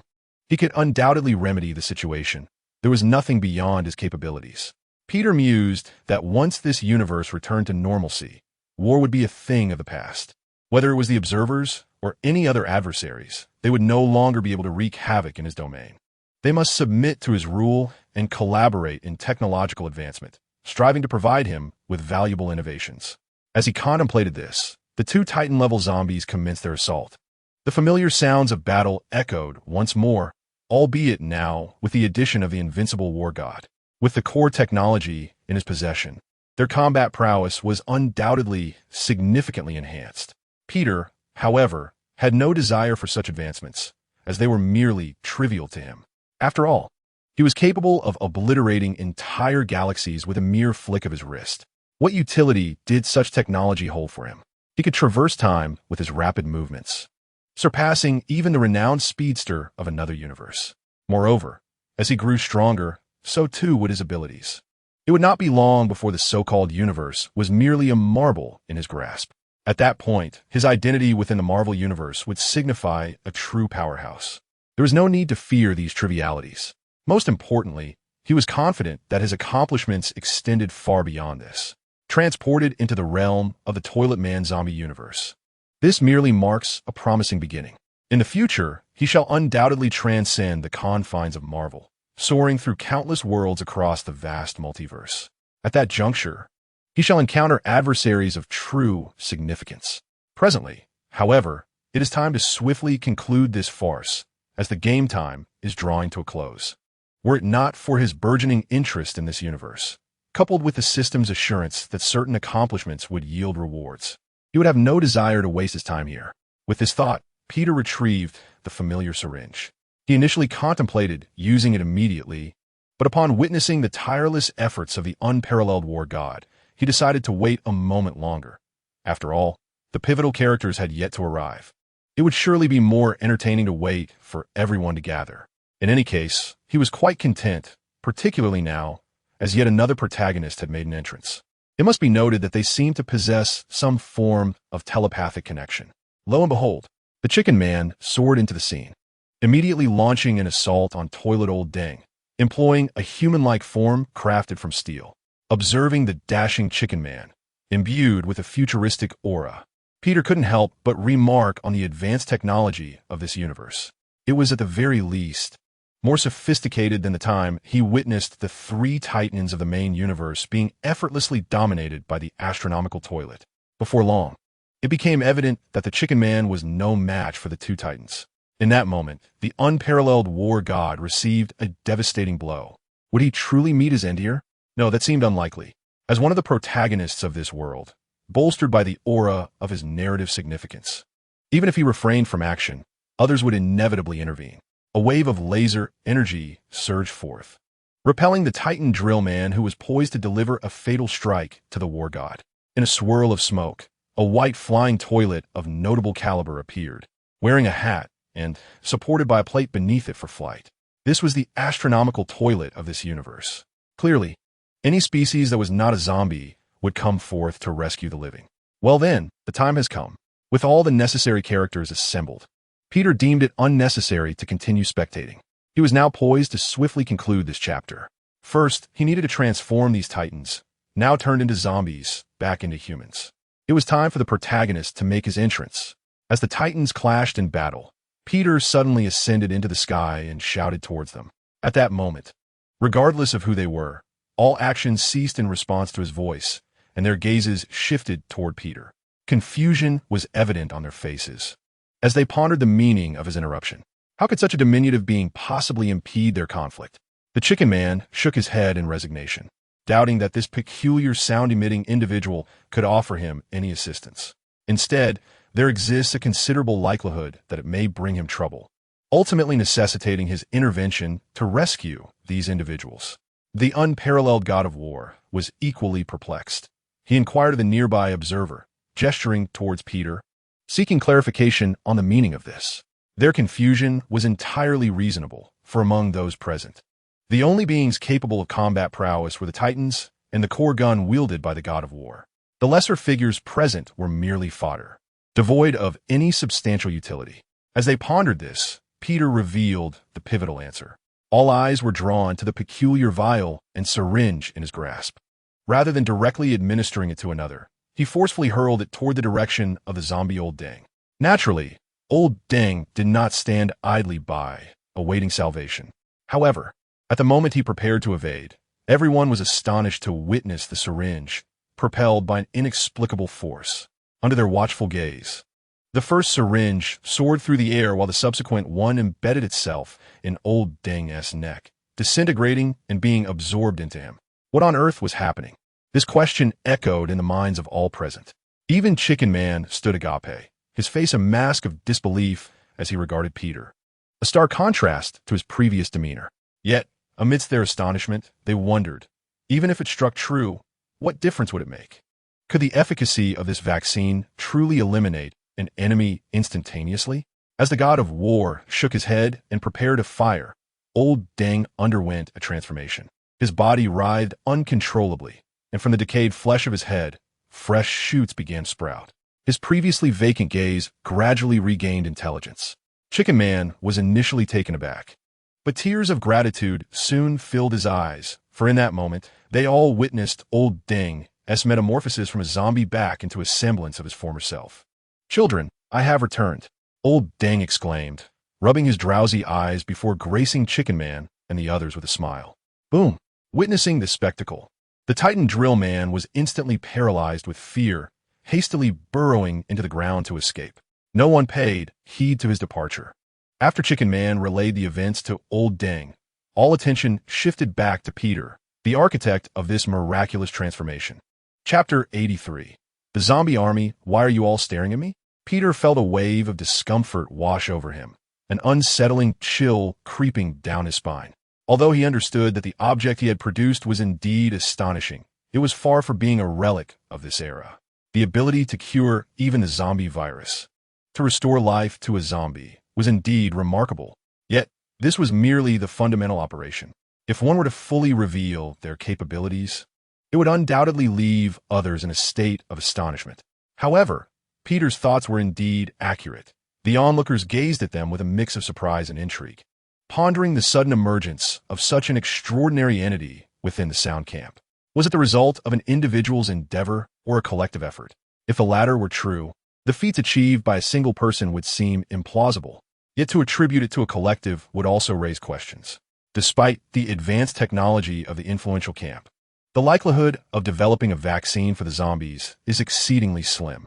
Moreover, the prospect of transforming a zombie back into a living person is utterly absurd, bordering on the fantastical. It could be asserted that the so-called zombie crisis has ceased to exist. They need only to focus on their tasks, such as combating zombies and repairing their respective bases, to return to a semblance of their former lives. However, it is evident that, following this crisis, alliances have formed between the Toilet Man and the Surveillance Man, making the possibility of another large-scale conflict rather unlikely. Each has found their own allies, and none desire the renewal of warfare. Thus, uncertainty abounds in this realm. Looking down at the diminutive figure of Peter, Chicken Man furrowed his brow and inquired, "What are you saying? I cannot comprehend." Peter, upon hearing this, shook his head, adopting a gesture of ignorance. After all, the language of the Toilet Man is exceedingly peculiar. Had it been a language from Earth, he would have understood. The phrases uttered by the Toilet Man are limited, so understanding them would indeed be a rarity. Nevertheless, despite the lack of comprehension, Peter produced a vaccine and tossed it to Chicken Man. After numerous lotteries, his supply of vaccines had become quite substantial. Of course, curing all infected zombies remains an impossibility unless mass production can be achieved. Yet, concerning the materials available here, Peter was at a loss. The scientists of the Marvel zombie universe have toiled for an extended period without significant progress in developing this vaccine. Thus, he harbored little hope for this universe. Regardless, the impact on him was negligible. Even if he were to conquer this universe, he would not linger excessively. Perhaps he would visit twice before gradually forgetting it. The worlds he intends to traverse are numerous, and he would only remain in those that serve his purpose. It appears that a new choice has emerged before him, to establish a formidable empire encompassing myriad realms. Most significantly, he would ascend as the emperor of this new empire. At this moment, Old Deng, engrossed in the vaccine tossed to him by Chicken Man, displayed a look of astonishment. He realized that he recognized none of the objects contained within. The crowd, drawn to Old Deng's expression, was about to inquire about the unfolding situation when a genuine roar echoed from afar. It was at this instant that they comprehended the perilous reality of their surroundings. Danger loomed as a crisis more formidable than the Titans approached. In the distance, a dense, dark mass stretched endlessly before them. These were all zombies. The survivors, witnessing this horrifying spectacle, immediately armed themselves, their composure faltering. Another task awaited them, as Peter beheld the apocalyptic scene unfolding in the distance. He retracted the useless item from his grasp, a thrill coursing through him. If his conjecture held true, this overwhelming horde of zombies likely numbered over 10,000. Logically, it was inconceivable for just a handful of them to attract such a multitude. Thus, there existed only one possibility. The previously escaped Titan had divulged its encounter to the architect of this cosmic zombie crisis. That architect was a medieval doctor, adorned with a beaked mask and draped in a gray robe. He epitomized calamity, a containment entity from the Foundation universe, known as SCP-049. The mere thought of him stirred a tumult of emotions within Peter, who couldn't help but commend SCP-049's formidable nature. After all, this universe belonged to the realm of the Toilet Man, an entire series unto itself. How, one might wonder, did disparate series traverse into this universe? Peter, armed with a system, found it altogether plausible. In literary narratives, no system was weak. Traversing myriad realms had become commonplace. Hence, his journey from the Marvel Universe to that of the Toilet Man was entirely reasonable. Others, however, lacked such opportunities for interdimensional travel unless they were protagonists. Clearly, SCP-049 was not a protagonist. In this universe, he was merely an antagonist. While numerous powerful entities existed within the cosmos, how had SCP-049 come to be here? Peter doubted the simplicity of the situation, suspecting the presence of an unseen puppeteer orchestrating events. Moreover, he found himself unable to discern this hidden mastermind. Given these circumstances, universes akin to this one warranted further investigation. Perhaps he could uncover something of value to him. Suddenly, the air was filled with the thunderous sounds of a life-and-death struggle. A new wave of gunfire erupted, this time bolstered by the assistance of several titans. Now, escape has become an impossibility, as the surroundings are densely populated with zombies. Thus, they have no choice but to take a desperate gamble. Their fate hinges on this singular opportunity. Of course, those capable of flight, such as Chicken Man, have the option to depart. However, out of loyalty to their allies, he refrains from fleeing alone. Peter feels a sense of satisfaction, regardless of the universe.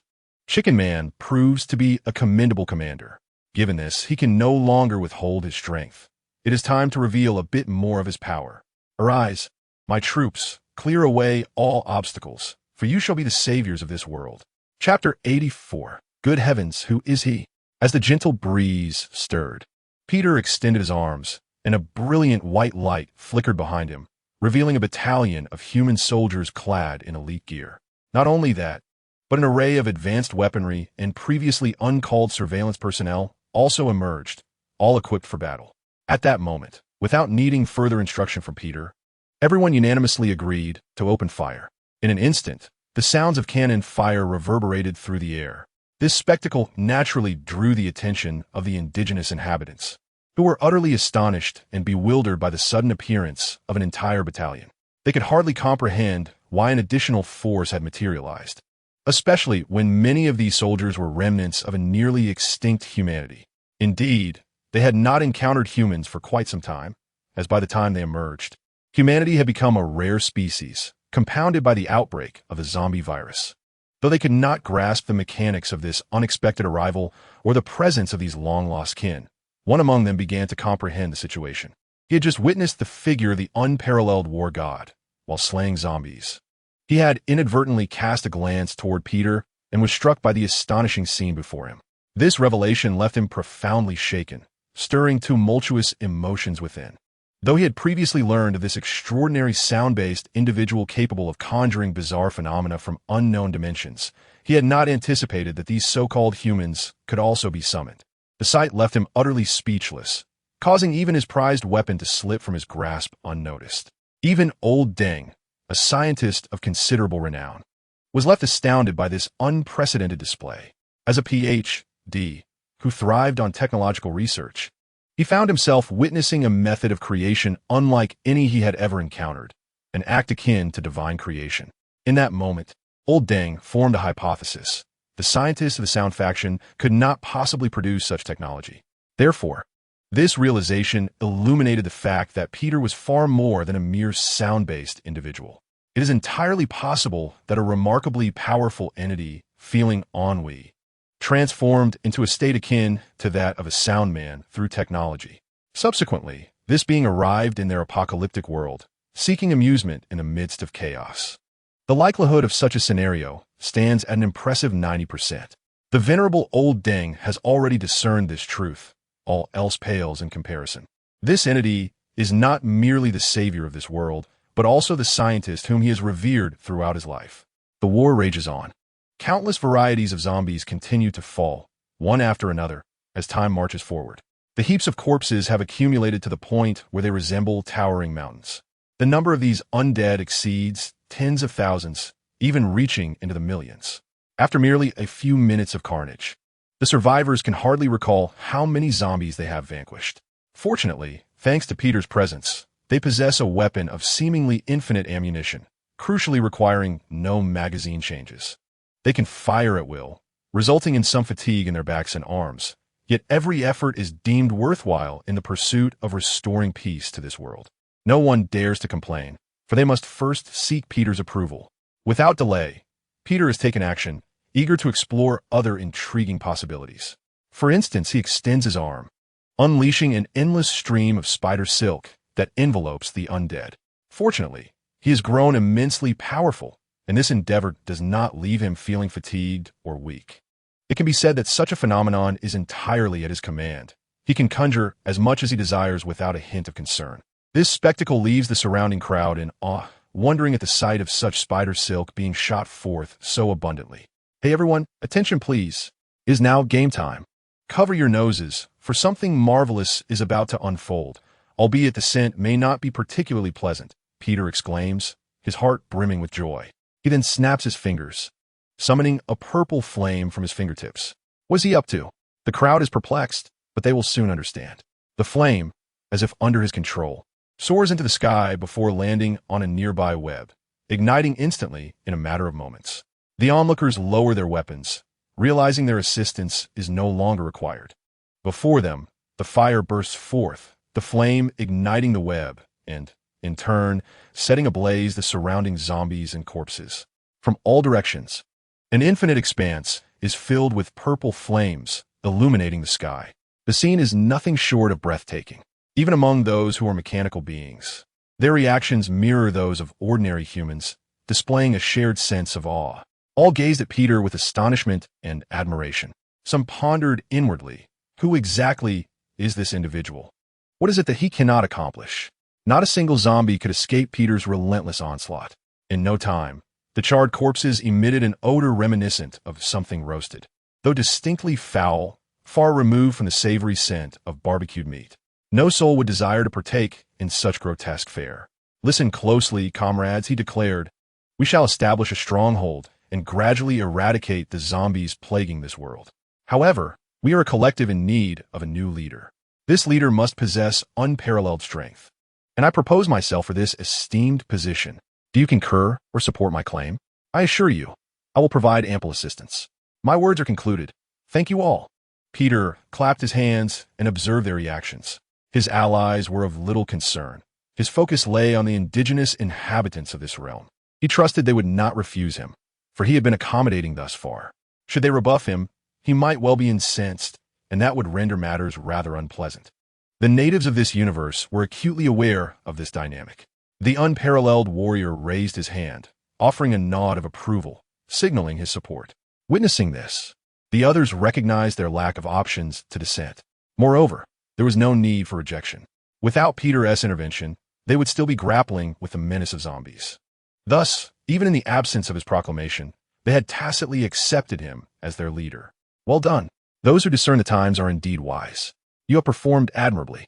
Rest assured, you shall witness a broader world and more formidable technologies, freeing you from the anguish of lost companions. Peter nodded with a smile. The first step had been successfully achieved. Now it was merely a matter of managing other factions, and that posed no significant challenge. In this universe, there truly was no necessity for violence. A shift in perspective revealed that if 049 could command the zombies, why not employ a similar strategy to forge a zombie legion for his own dominion? With this thought, Peter formulated his forthcoming plans, which were equally straightforward. Of course, he still yearned for the thrill of bringing a shockwave to this diminutive universe that belonged to his ancestors.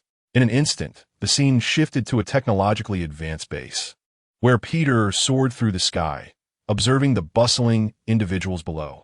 Days passed, and his strength grew exponentially, culminating in the establishment of a remarkably advanced base. How did he accomplish this feat? It was largely thanks to the extraordinary capabilities bestowed upon him. The golden finger appears to be omnipotent, seemingly capable of conjuring anything. There is no need for concern over what may be lacking. One could assert that possessing this means having everything, all tangible items. The indigenous inhabitants of this world have become numb to it. They cannot fathom what else Peter is incapable of producing. Moreover, they have come to realize that Peter is not merely a mechanical being, but a living human. This revelation has left them speechless. After observing for so long, why has he not emerged? Suddenly, Peter's eyes sparkled as he began to speak into the air. Chapter 85. The mysterious individual. His voice resonated through the atmosphere. Yet those in the base below remained oblivious to the unfolding events, engrossed in their own endeavors. Time lingered in a standstill, with no figures appearing in the sky. Peter could not help but smile faintly. He had encountered such scenarios before. He continued, though this time his tone was less accommodating. Stop hiding like a turtle. I have already discovered you. If you do not reveal yourself soon, do not blame me for dragging you out. At that point, I shall not be so cordial. And you may even lose your life, which will be quite regrettable. Who are you? With the utterance of this query, a rift in space-time opened, and a peculiar creature emerged, adorned with horns and wielding a massive axe, gazing at Peter with a look of confusion. Who I am is inconsequential. What matters is who you are, Peter replied. Who am I? I hail from another universe, and as for my true identity, there is no need to disclose it. You merely need to know that I harbored no malice towards you, the figure with the axe declared. Is that so?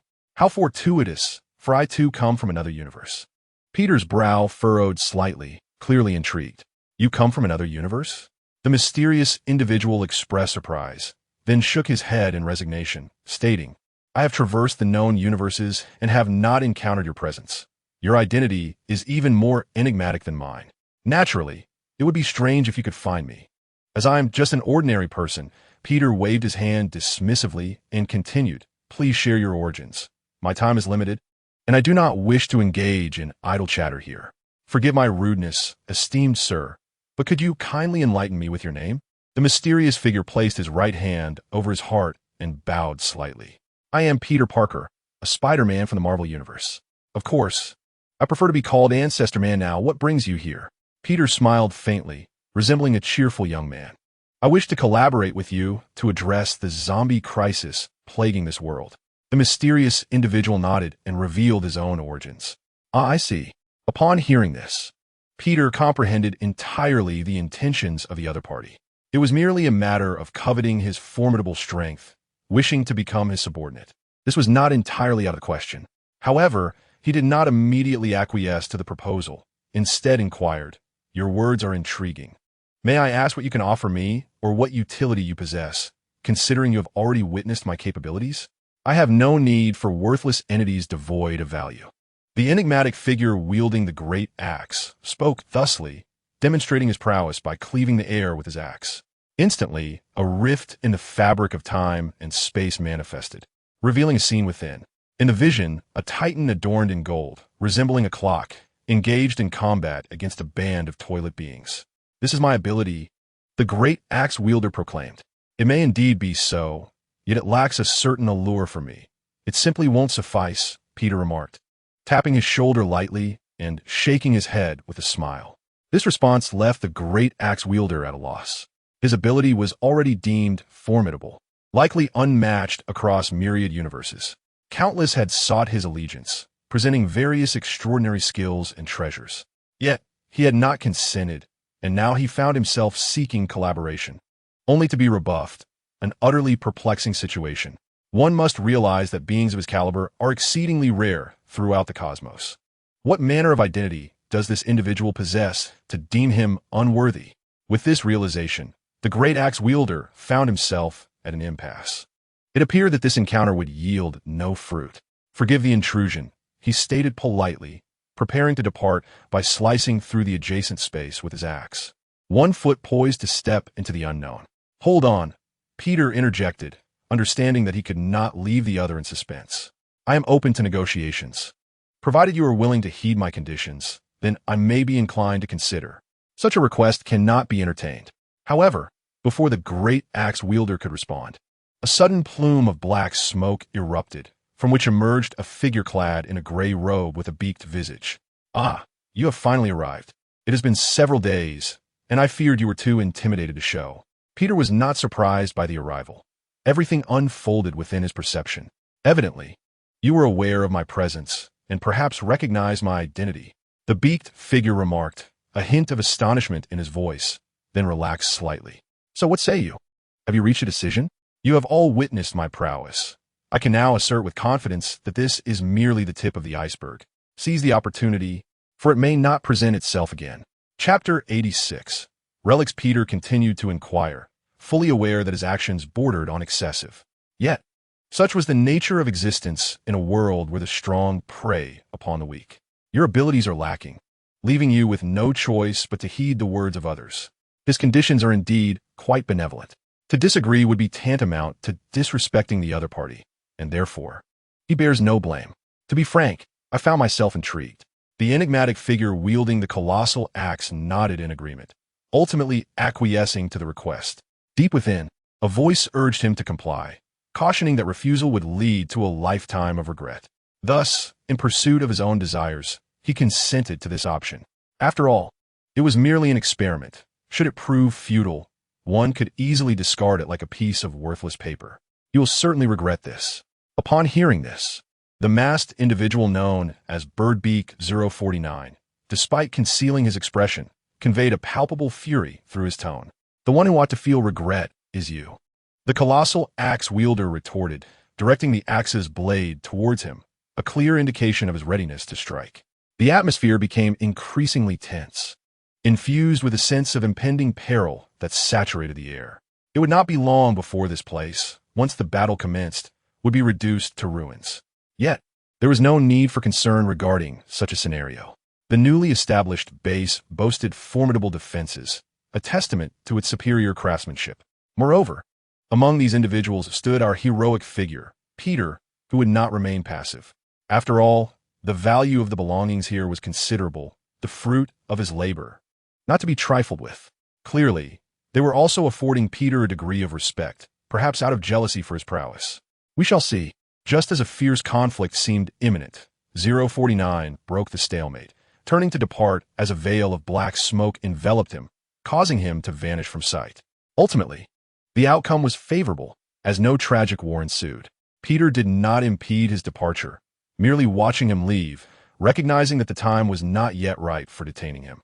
It was now that he needed to initiate the subsequent phases of his plan. You have made the wisest decision, rest assured. You will take pride in the choices made today. When only two individuals remained beneath the vast sky, Peter addressed the colossal axe wielder. His heart brimmed with elation. With the addition of the colossal axe wielder to his ranks, his strength had significantly increased, making him one of the most formidable allies in the Marvel realm. It is unlikely that another of his caliber exists within this universe. Perhaps, regardless, his plan could now commence. The enigmatic figure, sensing the moment, nodded in understanding and remained silent, standing by like a loyal subordinate awaiting orders. Follow me. To keep him engaged, Peter issued the first task, a simple one, to serve as his attendant. Subsequently, any matters that arose could be entrusted to him for resolution. Peter glanced at the time and realized it was quite late, although sleep was no longer a necessity for him. The remnants of his previous life as an ordinary human still lingered, and he had grown accustomed to such a routine. He and the enigmatic figure returned to the base, first taking a night to rest. As dawn broke, they commenced their next course of action. In this universe, whether day or night, the darkness remained impenetrable. Without a source of illumination, one would be akin to an unseen blind person. However, for Peter, these challenges posed no significant concern. He soared through the skies, guided by his instincts, arriving at a location accompanied by the mysterious figure. Meanwhile, the native forces of this universe, the unparalleled war god-s faction, had already departed the base to undertake their assigned missions. Their first task involved locating the Titan Overseer and the Titan Telecaster, who had been missing for an extended period. If memory served correctly, Peter believed they were imprisoned within a cave, bound by peculiar chains. Yet this situation seemed rather absurd. Logically, they belonged to the Titan Echelon, possessing unimaginable energy within their beings. Even so, they were unable to free themselves from the chains that confined them within the cave. This peculiarity was indeed perplexing. After all, what advanced technology could possibly exist in this universe to restrain Titans? What kind of robust material could hold them captive? It was decidedly odd, tenfold odd to be precise. Peter found it hard to believe that anything could restrain a Titan, although the zombie universe lacked the formidable combat prowess of the Prime Universe. Characters from various series experienced varying degrees of diminishment upon entering this realm. Nevertheless, it shouldn't have resulted in such a predicament. A typical Titan could likely shatter those chains with a mere flick of their wrist. Thus, he felt compelled to investigate the peculiarities of this universe further. He pondered what extraordinary force could achieve such a feat. With this in mind, Peter, along with the mysterious figure, swiftly arrived at a cave. It seemed the unparalleled war god had already paid a visit. Standing at the cave entrance, he observed a multitude of traps on the floor, all of which had already been triggered, leading Peter to conclude that he had arrived too late. Fortunately, this was inconsequential. In the original narrative, the means that confined the two Titans were ultimately undone by a television that feigned betrayal. Therefore, no actual damage had been inflicted. Moreover, these items were unlikely to raise suspicion among others, and they should still remain within this location. Having completed his contemplation, Peter cast a glance at the enigmatic figure and boldly stepped inside, entirely unperturbed by the notion of traps. After all, those traps had long since been triggered. Even if some remained dormant, what significance did they hold for him? Surely, his fortune would not be so bleak. He firmly believed that he was the chosen one. As foretold, upon surveying the dimensions of the cavern, he discerned that it was neither excessively long nor deep. It could merely contain a Titan at best, and any more would prove impossible. There was nothing particularly remarkable about this place, warranting no further exploration. The likelihood of uncovering anything of substantial value was minimal, rendering it a mere waste of time. Soon, he strode forward with an air of confidence, untroubled by the surroundings. Peering into the depths ahead, he discovered the means of confinement for the Titan. It was nothing more than 2 iron clamps and some chains affixed to the floor. Was this truly all there was? Peter felt little excitement upon seeing the objects he sought. He could hardly fathom how such simple items could restrain a Titan. It was utterly absurd. Certainly, even he could escape from such feeble bindings, let alone any being of strength. However, underestimating these items would be unwise, for their lack of outward grandeur did not diminish their potential. These artifacts might very well be the creations of 049. It is widely known that 049 hails from the cosmos, where even a mere flower could possess terrifying properties. Thus, even if these items were not inherently formidable, they were unlikely to be feeble. Their capacity to contain a Titan served as a testament to their efficacy. Bringing them back for further study would undoubtedly yield fruitful results. At the very least, he had not ventured here in vain. He would leave with some measure of gain.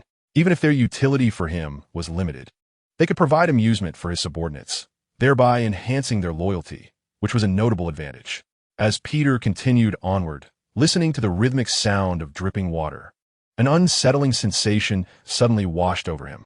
He halted, trusting his instincts, which had proven reliable in the past. There was no need for excessive concern, even if danger loomed. It was unlikely to be dire. Something was approaching. At that moment, the mysterious figure with the great axe spoke, clearly having sensed the disturbance as well. This was to be expected. Those with any modicum of power could perceive the irregularities of the situation and respond swiftly. Soon enough, Peter, without exerting his full strength, too felt an ominous presence drawing nearer, imbued with a palpable malevolence. It was evident that the approaching entity bore ill intent. With this realization, he saw no reason to linger in idle chatter and prepared to confront the creature head-on. Yet at that very instant, an unexpected turn of events unfolded. Suddenly, the cave trembled as rocks cascaded down, enveloping the space in a cloud of dust. The entire mountain shook violently, akin to a catastrophic earthquake. Peter understood that this was no natural disaster. It was a deliberate act. As for the identity of the perpetrator, he remained uncertain.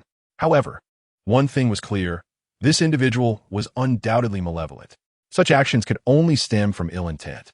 He harbored a suspicion that this person was likely the same one who had departed earlier, designated as 049. Even if it were not him, the individual responsible could not be far removed from that association. It was quite possible that this was someone sent specifically to oppose him. In any case, this development heralded a path to his demise, and he could not afford to show mercy, regardless of the individual's motives. Good or evil ceased to matter. With a thunderous roar, the mountain quaked once more, the tremors exceeding the magnitude of a level 10 earthquake, escalating in severity. A massive fissure appeared abruptly at Peter's feet. swiftly propagating until the entire mountain split into two, revealing the expanse of the sky beyond. Hovering above, Peter then discerned a colossal base nestled within the mountain, one that appeared to have fallen into disrepair long ago, resembling a relic awaiting exploration. There was work to be done. Casting a glance below, Peter felt a surge of excitement. He relished the thrill of exploring such places, especially since the very items he sought had plunged to the depths below, leaving him no choice but to descend. Yet he was not alone. Chapter 87. Astronomical Base. New companions had arrived, which was rather pleasant. The prospect of exploring alone was rather dull. A smile graced Peter's face as he turned to gaze at the expanse of the sky in other directions. He soon spotted a towering figure approaching, one of the Titans. Intriguingly, this was not a zombie, clad in armor that exuded a futuristic aura, particularly the gas mask-like helmet reminiscent of the most dashing military attire of the Second World War. He belonged to an elite unit of the toilet camp. His arrival did not go unnoticed. He observed the two figures floating effortlessly in the sky, causing a wave of astonishment to wash over him. The enigmatic individual was one thing, but a human capable of soaring through the air without any technological enhancement was a rare sight indeed, an almost mythical rarity. This revelation stirred a tempest of emotions within the Titan, leaving him in awe. Was this a testament to advanced technology or the manifestation of supernatural powers? Indeed, this journey had not been in vain. He was fortunate enough to witness such an extraordinary spectacle. Who exactly was this individual? Hey there, mate. What are you looking at? Rest assured, we mean no harm. We're the good guys, and I am delighted to meet you. To speak candidly, I was immediately captivated by you at first glance. For your attire is truly remarkable, exuding an aura of undeniable charm. Peter greeted with a radiant, boyish smile reminiscent of sunlit days. Among the myriad of characters he had encountered in his previous existence, the Titan stood out as his favorite. Not only was it strikingly handsome, but its formidable prowess was equally impressive. With a single blast from its laser cannon, it was capable of shattering the meticulously crafted energy shield of the elderly figure known as the Toilet Man.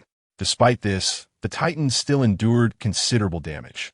Furthermore, even though its second shot, hampered by a charging delay, failed to hit the Titan's sound, the residual shockwave alone was sufficient to send it staggering, a testament to its overwhelming strength. Regrettably, within any series, the fan interpretations tend to diminish the prowess of characters from the original work. This universe of zombies is a prime example, as the current Titan possesses significantly reduced power. A single cannonball strike would likely result in nothing more than a cloud of smoke, an embodiment of the classic adage of smoke without harm. Otherwise, Peter was certain that if the armored astronomer in this universe matched the strength of its counterpart in the original realm, the likes of 049 would be rendered inconsequential. Against the zombies, it would be an effortless display of superiority, with no one able to stand in its way. Alas, this universe seems devoid of such might. Moreover, all characters have undergone a measure of weakening.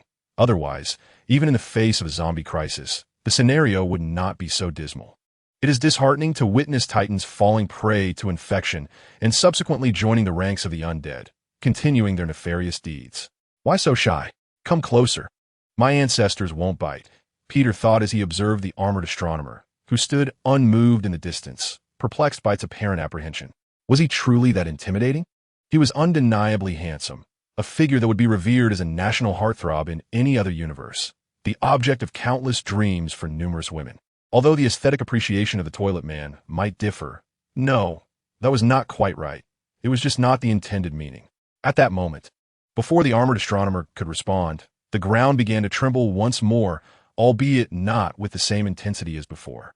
This time, the sensation it brought to Peter was notably feeble, a mere shadow of its former self. What could be happening now? Was yet another unfortunate event unfolding? However, this commotion seemed rather insignificant. Indeed, as this thought crossed his mind, Peter realized that it was not an ancient relic that would emerge, but rather a new character who had arrived. It appeared that this tremor had drawn quite a number of individuals to the scene, though the majority were mere zombies. They posed no significant trouble for him. A drill broke through the hard rock, and without a second glance, Peter recognized the individual. It was none other than the drill man who had previously fled when Old Ding transformed into a toilet. To his surprise, this time the drill man had the audacity to return. Who had instructed him? Was it 049? That seemed improbable. The doctor should already be aware of his ability to cure zombies. Sending the drill man over seemed reckless. Was he not concerned about losing a subordinate? It was indeed peculiar and perplexing. Peter found himself questioning the state of his own mind. Moreover, it was not just the drill man. On his shoulder rested another individual, the head of the sound crew, who bore some technological enhancements. Crafted from something akin to nanotechnology, it was a remarkable sight. Peter recognized him as the sound captain who had been infected and turned into a zombie. Earlier, in a bid to save the invincible monitoring war god from being devoured by zombies, the sound captain had met a tragic fate. Yet, inexplicably, he had been transformed into a zombie. Was it possible that zombies could not digest electronic devices, thereby causing the infected sound captain to be expelled from the belly of the beast? Perhaps that was the case. Otherwise, Peter could not fathom how he had come to be there. Hey, you big zombie over there, is it just the two of you? Where is your master? Are you too cowardly to approach? Peter inquired with a smile as he gazed into the distance. However, as zombies, they were incapable of speech and had not even cast a glance in Peter's direction throughout their existence. This lack of acknowledgement was quite displeasing. Peter did not appreciate such disrespect. After all, who was he? He was an ancestor. When an ancestor poses a question, the queried must respond. Failing to do so would be a grave offense, and it would certainly lead to dire consequences. Especially for these zombies, they were obliged to show him respect. If they chose not to answer his query, it seemed they had resigned themselves to the idea of becoming slaves. For such individuals, even if they were devoid of intelligence in their zombie state, Peter would remain unyielding. He understood that they had erred, and thus they must pay the corresponding price. The severity of that price varied with the gravity of the offense. Not conceding respect was already a significant breach. Therefore, he resolved to restore the drill man to normalcy and bind him to a lifetime of servitude. This was his punishment. He considered himself quite merciful. Were it another individual in his position, such a titan would likely be non-existent in this realm. After all, one might argue that the transformed titan drill man would even express gratitude towards him. Although this notion may seem somewhat outrageous, is it not the truth? Upon contemplating this, Peter produced the potion, which immediately captivated the attention of the enigmatic axeman. He had previously perused the effects of this remarkable concoction, which possessed the extraordinary ability to transform zombies back into their normal states. Truly an astounding feat, moreover. He sensed that the potion's efficacy extended beyond this singular transformation, likely harboring unforeseen effects that rendered it exceedingly rare.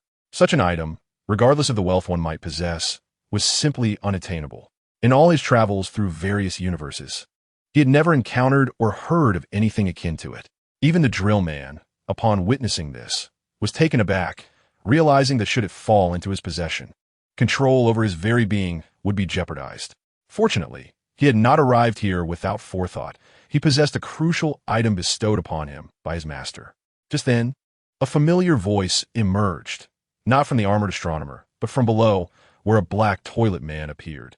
Stripped of any equipment, he nonetheless exhibited the ability to fly. His stature decidedly diminutive. Intriguingly, was this part of the astronomical faction? Upon witnessing this scene, Peter immediately recalled the astronomical army that surfaced behind the toilet man's primary universe. However, this technology appeared markedly primitive. Could this relic be a clandestine astronomical base hidden underground? This notion began to make sense. It was no wonder he encountered the armored astronomer here. Nonetheless, the situation was rife with absurdities, and Peter had numerous inquiries, yet found himself at a loss for words. Even if he spoke, he would not comprehend the responses from the toilet man. He could only proceed cautiously. If this was indeed an astronomical base, it would be populated with numerous astronomical soldiers. And as for the Titan drill man's presence here, the intent was clear: to infect these astronomicals. This could not be allowed to come to fruition. Peter was unwilling to witness his future subordinates devolve into flesh-eating zombies. Even a toilet man was preferable to a zombie counterpart. The latter would be utterly unseemly. Furthermore, during future territorial conquests by the Empire, the risk of a zombie crisis erupting in other worlds was far too great, rendering such an outcome unacceptable. He had no desire to establish a zombie empire. At that moment, the toilet man below noticed their presence in the sky, but upon spotting Peter, he exhibited signs of disdain and anger. What was amiss? Peter found himself perplexed. He could not recall ever offending an astronomical toilet. Why would his mere presence provoke such a response? Clearly, the situation was growing increasingly complex. Thunder rumbled ominously. The sound of stones shattering echoed as a colossal, technologically advanced astronomical toilet emerged from the ground. Gazing at the multitude of cores within, Peter was astonished to realize that it was a Titan unit. What struck him as peculiar, however, was the fact that this Titan unit was, in fact, a decomposing zombie. Furthermore, upon their initial encounter, it immediately opened fire. What was the meaning of this?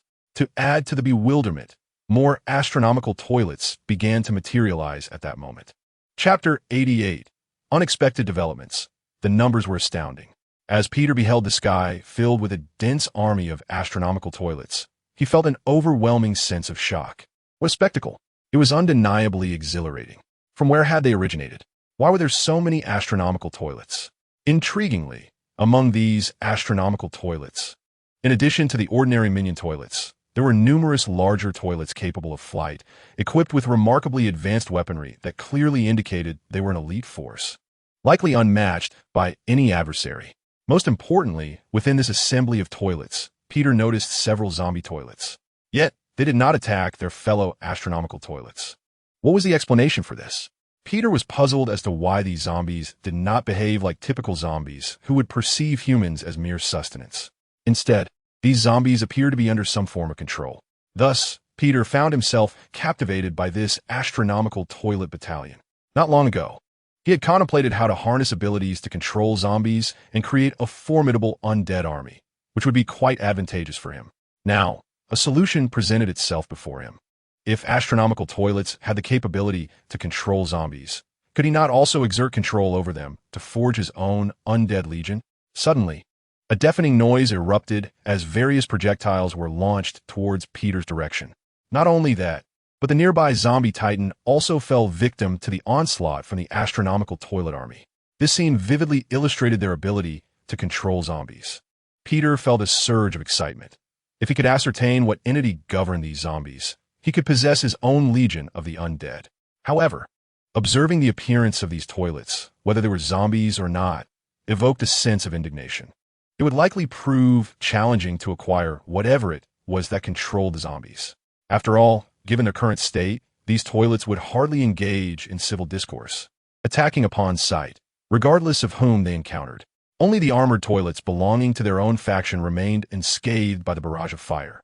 Indeed, he is inherently a member of the Astral Toilet series, and it would be rather peculiar for him to be attacked by his own kind. Meanwhile, the armored toilet merely hovered in the distance, silently observing as his team engaged in combat, showing no inclination to strike back. This demeanor appeared remarkably amicable, leaving one to ponder the circumstances at play. Nonetheless, this is a fortuitous development. For Peter, it signifies the presence of a communicative toilet. However, establishing a dialogue is not a trivial endeavor, at least not at this moment. Therefore, he must devise a strategy, perhaps by demonstrating a modicum of his prowess. No need for overwhelming force, just a hint will suffice. In doing so, he would render himself unmatched on this planet. I advise you to cease your actions, lest you find yourselves facing unforeseen repercussions. With this thought in mind, Peter kindly offered them a warning. Suddenly, his gaze sharpened, and a terrifying aura manifested. At that instant, all beings could distinctly sense the impending arrival of an apocalyptic scenario. A portion of the toilet people, alongside the zombie titans, ceased their conflict, sharing an instinctual understanding that something was amiss. They turned their attention toward Peter, astonishment illuminating their hearts. What is happening? Why is the sky dimmed? Who is this human to possess such formidable capabilities? It was truly terrifying. They felt as though Peter transcended their dimensional existence. It seemed that with but a slight exertion of his power, all entities, be they zombies or otherwise, would be rendered powerless in his grasp. The notion of escape became futile, akin to the immutable laws of nature. Finally, he sensed a burgeoning strength.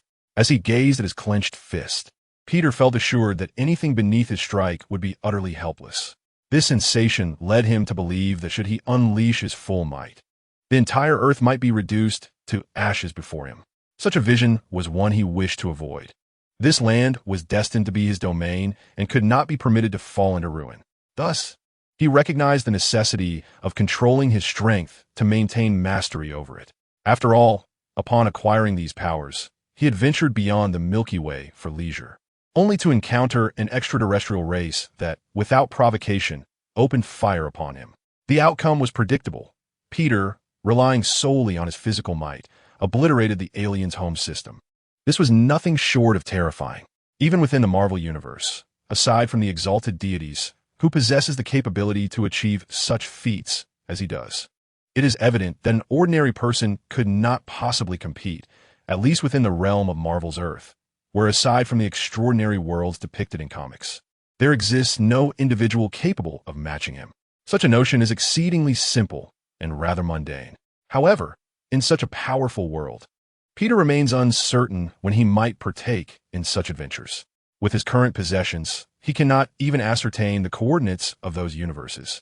Thus, he must continue to strive diligently, aspiring to ascend to higher dimensional realms, enhancing his strength, and earnestly pursuing divinity.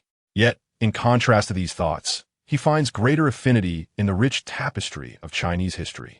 Who would not desire to become an immortal? What is a superhero in comparison? No matter how formidable, can they rival the prowess of cultivation? Even the ultimate forms of superheroes portrayed in television series, despite their displayed might, can only ascend to the level of the multiverse. Cultivation, however, transcends that. The multiverse is merely the beginning. As one's realm escalates, surpassing the Marvel series becomes merely a matter of time. This is the ambitious goal Peter has set for himself. Sunning himself to grow stronger? That will not suffice. If he wishes to enhance his abilities, it would be best to immerse himself in a world of cultivation. He could embody both a superhero and a cultivator simultaneously. In this comparison, cultivation represents the essence of the craft, while superheroes are mere physical forms. In due time, he would become unstoppable, with no one to instruct him in his endeavors, and no adversaries to confront him. For those who would dare oppose him would meet with a most dreadful fate. Peter, lost in whimsical reverie, can already sense the terror of his future self. As time progresses, he refrains from immediate action, for he considers himself a civilized individual. The world of martial arts is governed by human emotions and social intricacies, not mere violence. Thus, at this juncture, he reflects that no one will stand against him anymore, and he declares, "Esteemed friend from the toilet realm, you must have recognized that my ancestors are invincible in battle. In my presence, you are no more than ants that can be easily crushed. Cease your futile resistance. I'm quite amenable. Reveal your choices to me." As his final words lingered in the air, all the inhabitants of the toilet realm were engulfed in confusion, engaging in hushed discourse with their companions in an unintelligible tongue, as if convening for a grand assembly. Peter's proclamation instilled a palpable fear within them, for they sensed an ominous power emanating from this man, albeit tempered by a thread of goodness, which, when contrasted with the malevolence, is nearly negligible. Their rational minds urged them to treat the situation with utmost seriousness. Otherwise, they would meet with a dire and regrettable end, a fate no one wished to witness. Allow us a moment to deliberate. At that moment, a peculiar celestial toilet, equipped with a television screen affixed to its front, flickered to life, revealing a message. Remarkably, these words were comprehensible to Peter, written in the familiar script of Earth. He was satisfied and nodded, acknowledging that since some had spoken, it sufficed. He continued, "My time is limited. Let us not linger in regret. Expedite your efforts, for I cannot predict what may transpire next." Finally, he demanded an explanation. "We have merely met for the first time. Why then attack my ancestors? Is it because of my striking appearance? This surely cannot be justified." Peter's expression shifted as he continued, clearly still perturbed by the earlier events. It is rather trivial to confront those whom one does not know. Without having offended them, they launch a fierce assault. Who would not feel incensed in such circumstances? His temper was already considered mild. Had he lacked such prowess, others in his stead would have been reduced to mere shadows. At that point, even justifying oneself would prove exceedingly difficult. "It is your turn." Casting his gaze upon the still deliberating astronomical toilet brigade, Peter focused on his old adversary, the Titan drill zombie. He had concluded that elite units, such as these, should not be allowed to transform into zombies. The consequences would be dire. For regardless of the entity, once it succumbs to zombification, its capabilities diminish with a viral affliction, resulting in a substantial decline in overall strength. Thus, the transformation of ordinary units into zombies rendered the use of serums unnecessary. Even if they were to revert to their former selves, they would merely be cannon fodder, offering poor value and yielding losses. The vaccines at his disposal were woefully inadequate to salvage the entirety of civilization. This was an unavoidable reality, unless he possessed an abundance of prestige points. At that juncture, he could draw rewards at will, untroubled by the absence of items, which left him bewildered. It was then, within the faint perception of his power, that Peter noticed more individuals approaching. As for their identities, they were familiar faces. Peter soared to the summit of a mountain, transforming once more into a sound entity, subsequently summoning numerous speakers. Chapter 89, The Sound Alliance. These figures had arrived, with the first to make an appearance being a large flying toilet. An old acquaintance, the technologically advanced Keyman, accompanied by some of his existing subordinates. Their arrival had not been prompted by Peter's summons. They themselves were unaware of the reasons for their presence. Nevertheless, it was not an unwelcome occurrence, for at least they were allies. Moreover, in addition to him, an unexpected troop arrived, the indigenous sound entities of this world, previously unseen. They too bore formidable technology and had flown to this location. Within this faction, even the most ordinary foot soldier is equipped with exoskeletal gear and possesses a hovering skateboard, which has brought them to this very place. However, upon their arrival, these sound beings unleashed an unrelenting assault on everyone, zombies and surviving toilets alike, showing no regard for anything but their own kind. Their actions resembled those of madmen, devoid of any semblance of logic. Observing this, Peter grasped the reason behind the disdain for the sound beings in his past life, where they were derisively termed as beasts. Few harbored any affection for them, for they had previously attacked the timekeepers who had aided this universe, all in a bid to seize their pitiable cores. Though their ultimate objective was to eradicate the zombie virus, positioning them as the righteous faction, Peter's perspective revealed a different reality. Unlike other zombie narratives, where former adversaries would unite in the face of catastrophe, this scenario was starkly different. In times of crisis, collaboration often blossomed into camaraderie, and even once furious foes would find common ground against the undead. Naturally, exceptions existed, such as the vendetta against one's father's killer, where animosity could never transform into friendship. Even amidst a zombie apocalypse, this was a notion entirely normal. Returning to the present, an unprecedented war erupted across the skies. Astonishingly, both zombies and toilets converged against the sound beings. Such a phenomenon was unheard of, and it was nearly impossible to witness. Were it not for the emergence of a base below, which acted as a catalyst akin to the butterfly effect, it is likely that zombies would never ally with the living. This raised an intriguing question in Peter's mind.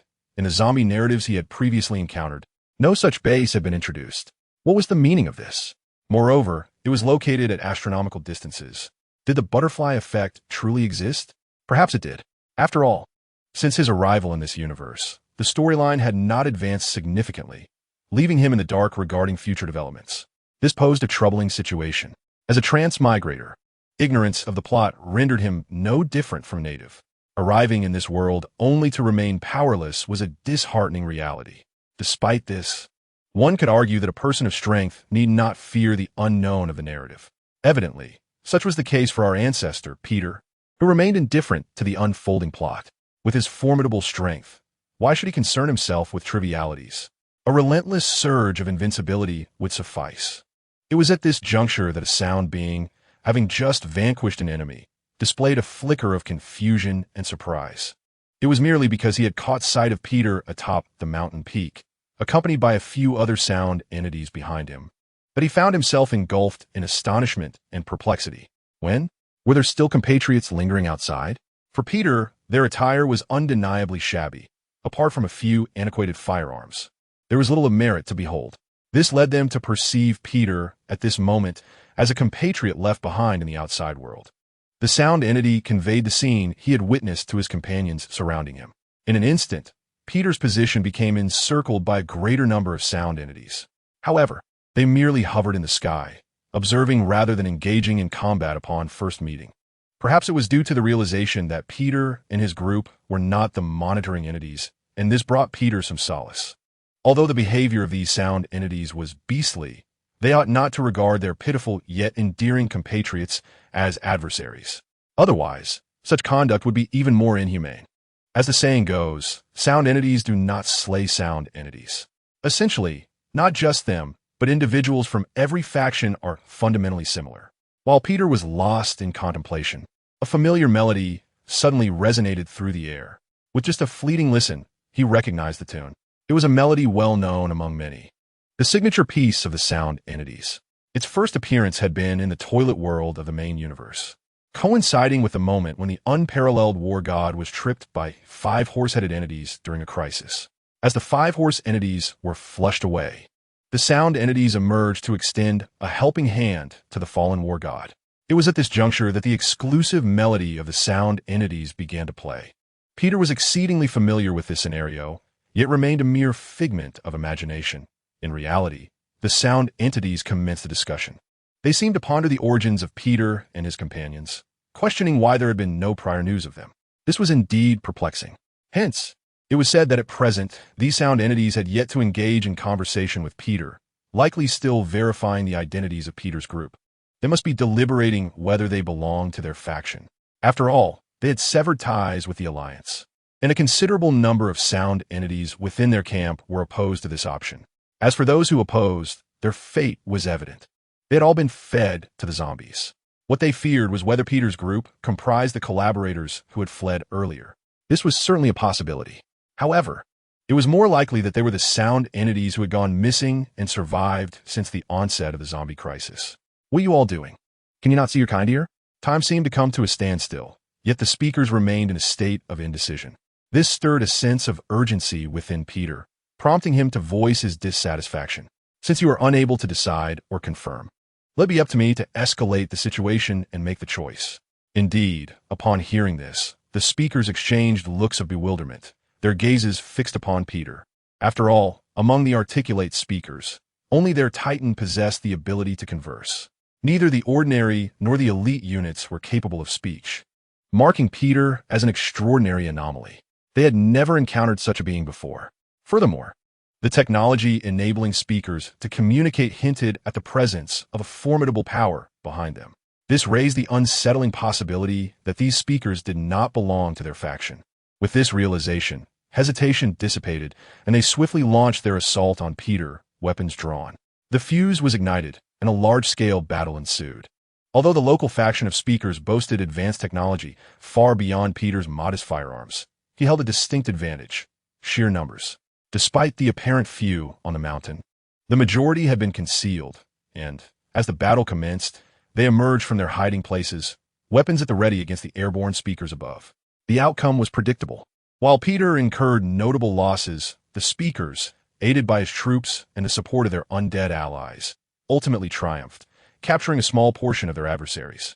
Those apprehended sat on the ground, guarded by 2 imposing speakers. Observing them, Peter felt a sense of relief and turned his attention toward other directions. Unfortunately, amidst one speaker's communication device, he detected a signal requesting reinforcements. It would not be long before additional speakers arrived to assist. When that moment arrived, another tragic battle awaited. Nevertheless, Peter dismissed the impending threat. None could rival him. In truth, even without his intervention, his subordinates could resolve the situation. As for his reasons for engaging with these lesser beings, it was merely for amusement. Otherwise, the monotony would be unbearable, rendering his invincible prowess a waste. Ah, they have arrived sooner than expected. Peter soon noticed several green dots on the communication device, indicating the arrival of a nearby speaker squad. Upon receiving the message, they hastened to the scene. Hearing the sounds of battle in the distance, Peter's gaze shifted toward the horizon. He had spotted the approaching group, and unlike before, they were accompanied by not only the small flying units. There exist high-tech mechs that, while slightly smaller than Titans, are nonetheless operated by ordinary individuals. Crucially, their numbers are not insignificant. This suggests that yet another fierce battle is imminent. Moreover, had he not intervened with utmost seriousness, it is likely that a substantial portion of his subordinates would have perished by now. This outcome is something Peter is loath to witness. Thus, he resolves to initiate and resolve this conflict himself. After all, his subordinates are chosen through a system of prestige points, signifying that each one represents a financial investment, and the loss of even a single one would cause him considerable distress. In the interest of conserving resources, Peter, as is his custom, prepares to act. However, before he proceeds, there is a matter of great importance that demands his undivided attention. Failure to address this could render all his previous efforts futile, an outcome he cannot allow. To his dismay, he realizes he had previously overlooked this crucial task, and trouble is now at hand. Chapter 90, A Marvelous Transcendence. Peter, it is time for you to awaken. The brilliant sunlight bathed the earth, illuminating a bustling bridge at the edge of the city, where the incessant sound of honking vehicles filled the air. Peter heard a voice calling out to him, prompting him to abruptly open his eyes. The wind rustled through his spider cloak, creating a whooshing sound. Clad in his nano-spider suit, Peter's eyes widened in astonishment as he surveyed his surroundings, finding everything strangely unfamiliar. What on earth had transpired? Good heavens, I have been stuck in traffic for an hour. I cannot afford to be late for work. A voice of discontent broke through the din. A well-dressed man, anxiously glancing at his watch while occasionally peering ahead at the seemingly endless line of cars. At that moment, Peter comprehended his predicament. He found himself on a bridge, inexplicably caught in traffic. Yet, how had he arrived here? Feeling discomfort, he rubbed his temples, sensing that something was amiss. According to his memories, he should not be in this place. He had been in a universe steeped in despair, striving to save its civilization. What had transpired to make him forget his prior experiences and land in this unfamiliar universe? Feeling drowsy, Peter shook his head vigorously and slapped his face, attempting to rouse himself. Suddenly, a thought struck him, and a bitter expression crossed his handsome features. He realized he had lost a significant portion of his memories. The remnants were scant, but he recalled that he was a traveler who had entered the perilous Marvel world, assuming the mantle of Peter Parker, the Spider-Man. Bound to the system, he embarked on a journey through the multiverse, commencing with the realm of the undead. His previous memories had become a blur, leading him to the scene before him. System, are you there? After the meeting concluded, Peter opened the system interface, furrowing his brow upon discovering it unresponsive. A sense of foreboding gripped him as he called out to the system. A minute passed without a reply. Oh dear, could the system have crashed? System, are you there? Anxiety welled within Peter as he summoned the system once more. While losing the system would not spell his demise, it would elevate his gameplay from simple to challenging, a prospect he wished to avoid. At last, persistence bore fruit, and the system responded, albeit in the form of a holographic projection. Before Peter materialized a panel visible only to him, upon which words formed, eliciting a look of astonishment on his face. It read, System under emergency repair. What is happening? The system is malfunctioning. This was unexpected. How could such a powerful auxiliary tool encounter issues? Confusion surged through Peter's mind. Yet he surmised that the loss of part of his memories and the system's repairs were intricately linked to his experiences in the zombie universe. As for the specifics, he remained at a loss. Regardless, Peter resolved to address the immediate situation. He could gradually recover what he had lost. Though the system was currently inoperative, his innate abilities and possessions remained intact. Mom, look, it's Spider-Man. He heard an astonished voice from behind. Turning around, he beheld a small boy clutching a Spider-Man doll, grinning widely while tugging at a woman's hand. However, the boy's mother shook her head disapprovingly, seemingly rejecting the very presence of Peter. What was going on? Peter was perplexed by her demeanor. Yet, as he gazed at the boy with the Spider-Man toy, he recognized that this child might indeed be a fan. Although the doll exuded a futuristic aura and did not resemble him, he was still Spider-Man, and thus, a fan was undeniable. Peter crouched down, affectionately ruffling the boy's hair, and cheerfully proclaimed, Little one, I am Spider-Man. Of course, you may also call me Superman Spider-Man. I can fly, But before he could continue, the boy's mother, her expression darkening like a startled doe, swiftly pulled the child closer, her voice grave as she said, Mr. Spider-Man, please keep your distance from my child. What? Peter's smile faltered, his head adorned with a perplexed expression akin to a question mark. He stood up in a daze, pondering, could this not be a fan of his? How could such a situation arise? Had he perhaps visited this universe before, only to have no recollection of it? Otherwise, this scene should not exist. How peculiar.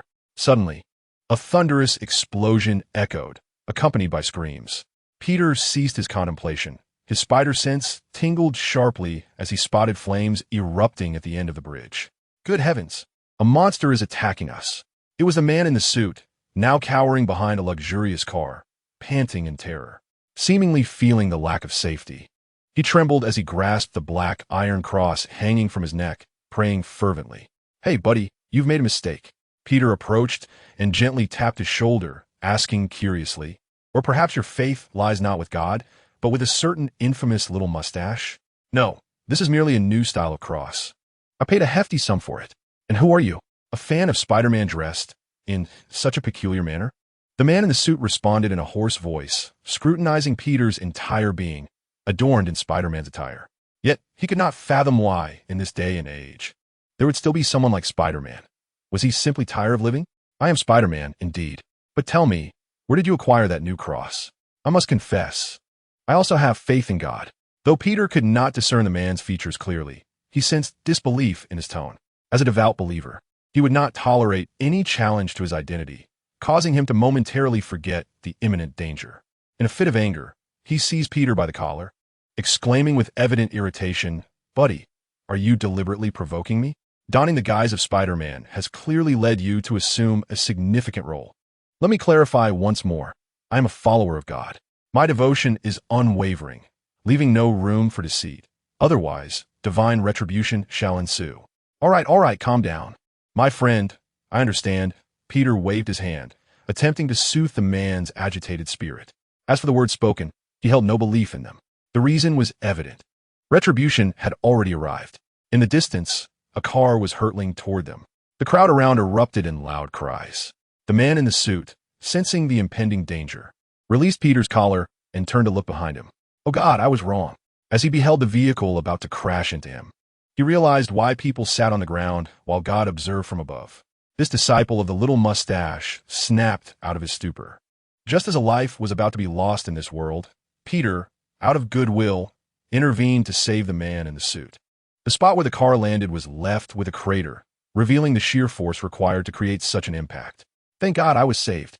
Observing the recent scene, the suit-clad man, having survived, expressed his gratitude through a fervent prayer, attributing his fortune to divine intervention. Unbeknownst to him, his words incited displeasure in certain individuals. "Friend, what do you mean by that? It was I who rescued you, not that damned deity." Peter's composure faltered as he watched the man he had saved offer thanks to another instead of to him. "Mr. Spider-Man, had it not been for my prayers to God, would you have truly come to my aid?" Such reasoning ignited Peter's fury, his eyes flashing with a crimson glow. He had never encountered such unabashed audacity. After a moment's reflection, he smiled and queried, "Do you think your God would save you a second time?" The suit-clad man, bewildered by Peter's words, did not have time to contemplate before Peter lifted him effortlessly. "No, you cannot treat me this way. You are the guardian of New York, Spider-Man. This is a crime." The man struggled violently, but found himself unable to escape. Peter chose not to respond to his protests, instead approaching the edge of the bridge and with a grin proclaimed, "God will save you." As those words fell from his lips, he released his grip, and the man plummeted into the abyss, his terrified gaze locked onto Peter's. Watching the man descend towards the water, Peter shook his head in disappointment. He had intended to temper his own temperament and strive to be a better person. Yet that aspiration had once again eluded him. It seemed he would revert to his previous ways. As he sighed in resignation and turned to leave, an unusual object shot through the air, rescuing the suit-clad man from his imminent plunge. The object, a viscous white substance, swayed above the water's surface, prompting the man to weep with gratitude. Peter's initial glance revealed the sticky substance, and a moment of irritation surged within him. Who could it be that opposed him? Sharpening his senses, he soon spotted an individual clad in a technologically advanced spider suit, raising a hand nearby. It was evident that this figure had saved the man. "You too?" The other Spider-Man gazed at Peter in astonishment, but before he could finish his thought, he was struck by a vehicle hurtling away. Peter instantly recognized the armor worn by this Spider-Man as a form of nanotechnology akin to his own. Given this revelation, he comprehended the nature of the world he had entered. It was unmistakably clear, for in the distance, an 8-limbed creature was advancing towards them. Could it be none other than Dr. Octopus? The scene and the character were reminiscent of the world portrayed in Spider-Man: No Way Home. Chapter 91. The complicated relationship between Dr. Octopus and Spider-Man in the universe of Spider-Man: No Way Home. The antagonist Mysterio had exposed Spider-Man's true identity, leading to a world where Spider-Man faced relentless persecution and ostracism. In a bid to help people forget he was Spider-Man, he sought the assistance of the Supreme Sorcerer, Dr. Strange. Dr. Strange was also quite willing to assist Spider-Man, employing a singular spell that could erase the knowledge of Peter Parker's identity from the minds of the populace. However, during the incantation, he was severely interrupted by Spider-Man's incessant chatter, leading to a failure of the spell. Not only did it not succeed in obscuring Peter Parker's identity, but it also attracted individuals from alternate universes who were aware of Spider-Man's true persona. Peter pondered the possibility that his crossing into this realm might hold deeper significance, perhaps a consequence of Doctor Strange's magic. After all, the only ones who were privy to his identity were himself and the rogues of Spider-Man. What is going on? Another Spider-Man, Dr. Octopus exclaimed, unleashing his tentacles and sending the unsuspecting Spider-Man hurtling away. However, upon catching sight of the caped Spider-Man, his expression abruptly froze. Dr. Octopus, what an unexpected visitor. Have you also been drawn into this universe for some unknown reason? Peter waved his hand, greeting him warmly. Although he had only recently assumed the mantle of Spider-Man in his own universe, and had yet to encounter the typical adversaries of Spider-Man, this did not hinder him from recognizing the future villains ahead of time. Damn it, which of you is the real Spider-Man? The Spider-Man who had been flung away returned, and upon comparing himself to the newly emerged Spider-Man, Dr. Octopus felt a headache coming on. I am a true Spider-Man. The Spider-Man of this world regarded Peter with curiosity, remarking on the elegance of his spider armor, which bore an oddly familiar essence, though he could not quite place it. No, you are mistaken. I am the Spider-Man. And you are merely a failure. Peter promptly refuted this assertion. Though both were indeed Spider-Man, they were not of the same iteration. He claimed that the one who removed his mask and recognized Dr. Octopus was the Spider-Man before him. Among the three versions, his appearance resembled that of the original, albeit with a more striking allure. Failed mate, you do possess a sense of humor. The Spider-Man chuckled awkwardly at this jest, conceding that, indeed, he was somewhat flustered. Reflecting on his recent actions, he realized the truth of the statement. You all truly give me a headache. Well, if we wish to ascertain who is genuine, why not remove your masks? Dr. Octopus grimaced, clutching his head as his 8 mechanical appendages began to seize nearby objects, hurling them towards the Spider-Man. For this minor skirmish, the Spider-Man of this realm deftly evaded the incoming projectiles. He then turned his gaze toward the caped Spider-Man, seemingly curious about how he would respond. To his surprise, Peter stood motionless, as if paralyzed by fear. The kind-hearted little Spider-Man, unwilling to witness a life extinguished in vain, shouted, "Danger!" with a swift flick of his wrist. Spider-Man launched a web that successfully intercepted the impending obstacle just a moment before it could crash into Peter. Is this all you can do? I expected more from the so-called Spider-Man, he quipped. But honestly, your spider suit is quite impressive. Would you consider selling it to me? Effortlessly bearing the weight of the debris, Spider-Man turned his head to exchange casual banter with Peter. Thanks for the assist, but I could have handled it myself. Invincibility can be rather lonely. I was merely contemplating which stylish move to employ to counter this strike. And as for my spider suit, it's not for sale. But I appreciate the compliment. Peter patted Spider-Man's shoulder and elaborated. Dealing with Dr. Octopus was something I could easily accomplish in the past. And now, with my current capabilities, a simple heat vision or a light punch would be enough to obliterate him. You two are truly like brothers. I believe you are both Peter. Spider-Man remarked amidst his chatter, as Dr. Octopus seized the moment to launch a mechanical tentacle attack. Ah, you lack honor in battle, Peter observed, astonished that the infamous Dr. Octopus would resort to such underhanded tactics.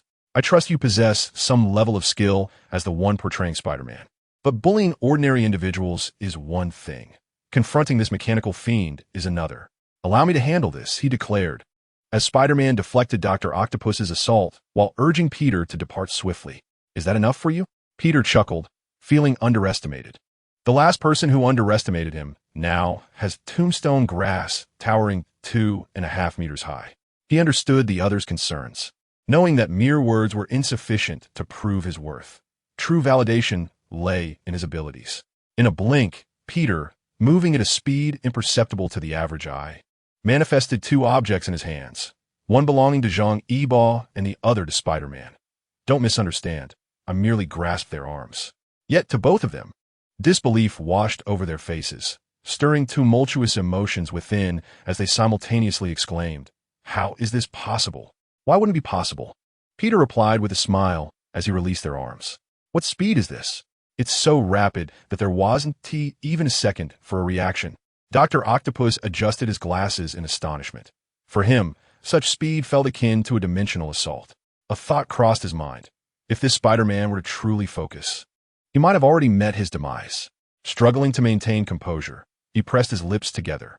"Spider-Man doesn't possess such speed. You are not Spider-Man. Who are you really?" Even the Spider-Man of this world gazed at Peter in astonishment, finally recalling what the earlier sensation had been. In response to their scrutiny, Peter casually remarked, "I am Spider-Man. But you may also add the title of Superman." Superman and Spider-Man exchanged a bewildered glance with Dr. Octopus, clearly skeptical of his claims. After all, Superman is a character confined to the realms of comic books. How could he possibly exist in reality? Perhaps a different narrative would have elicited belief.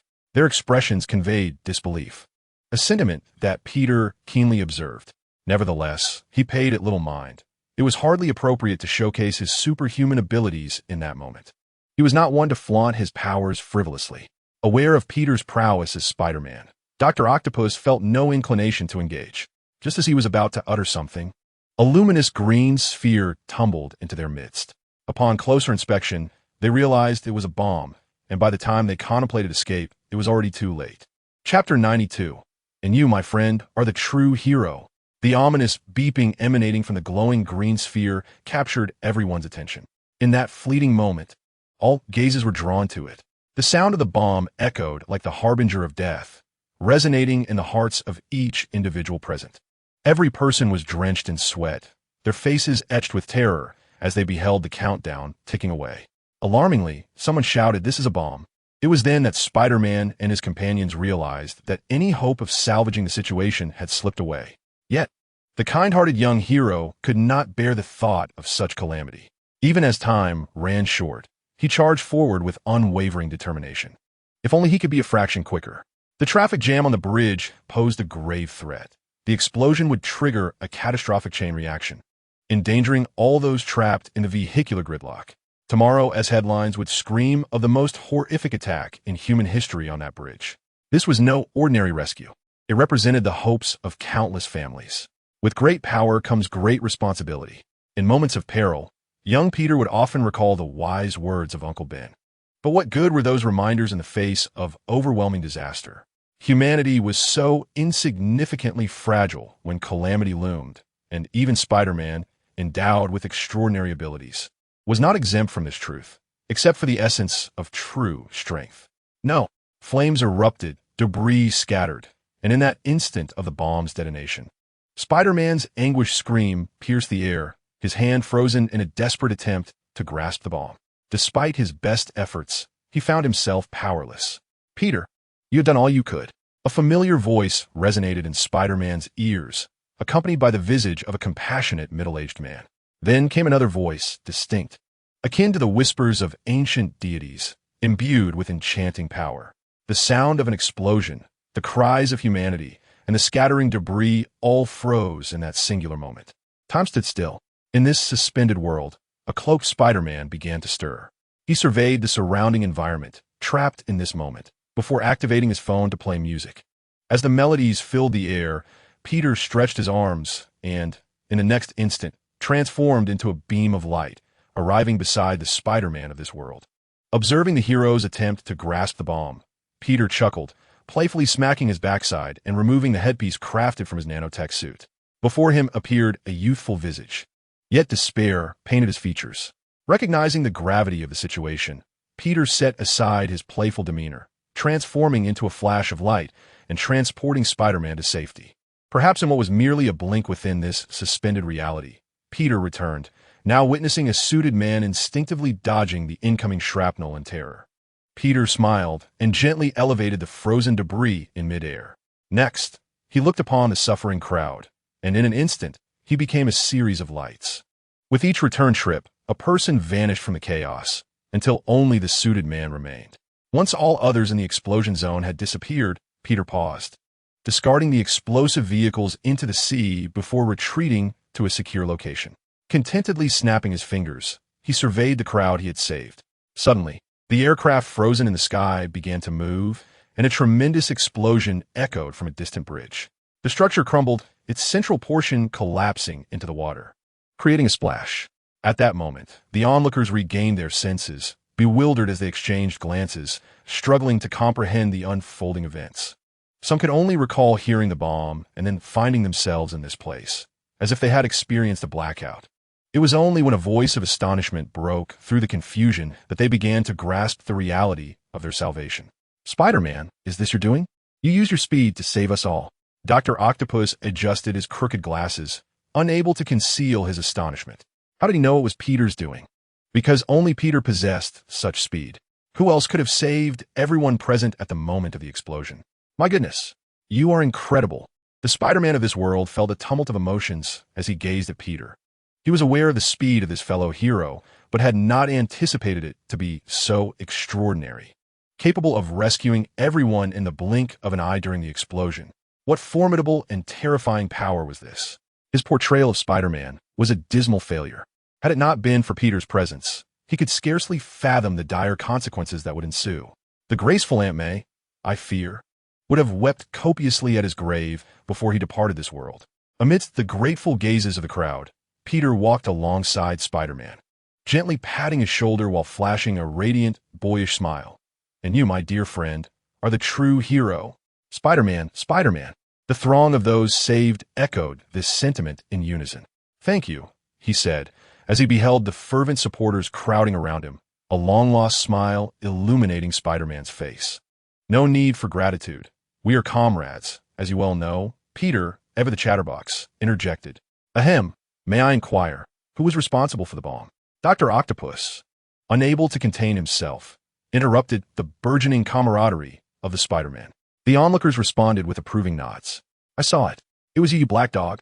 Have you lost your mind? What benefit could harming us possibly bring you, you wretched zero-cost scoundrel?" Before Peter could respond, a commotion erupted in the crowd. A middle-aged man, seething with rage, brandished a black stewed egg and hurled it to the ground with great force. "Good heavens! God, I fail to comprehend the purpose of this nonsense." Upon hearing this, the crowd began to unleash a torrent of kicks and punches upon the black stewed egg. Meanwhile, the egg itself curled into a ball, wailing, "Stop! Why didn't he do it?" Amidst the chaos, the crowd intensified their assault, with only those of similar complexion refraining from violence, cowering in fear from their own kind. "Heroes, please step aside." Peter pushed through the crowd to stand beside the beleaguered individual, prompting the assailants to halt their blows, faces contorted in forced smiles. The stewed egg was helped to his feet, his voice trembling with emotion. "Superman, Spider-Man, you must believe me, I truly did not do it." Peter nodded initially, but his smile faltered, his expression becoming quite fearsome without the mask. "What manner of beast are you, to strike at innocent people?" "Thank you for your trust, Superman," he replied, but then, hearing the latter part, the egg's expression shifted to one of profound embarrassment. "You need not say more, I understand now." Peter waved his hand dismissively, his eyes glimmering ominously. In the next moment, a watermelon-shattered, grotesque, viscous liquid splattering across the surrounding spectators. The world fell silent. Fear gripped every face as they beheld the unfolding scene, unable to believe their eyes. Spider-Man had committed murder, wiping the blood from his face. Peter cast a bewildered glance around him, having momentarily forgotten that in this world he was meant to be a force for good. Yet he too is a harbinger of justice for the people. That green bomb, which he witnessed with his own eyes, was indeed cast by that sinister figure. This is truly a scene reminiscent of Superman or Spider-Man, endowed with extraordinary powers. Dr. Octopus, though, was somewhat unfazed, astonished by the abilities displayed by Peter. However, the Spider-Man of this world is an entirely different entity.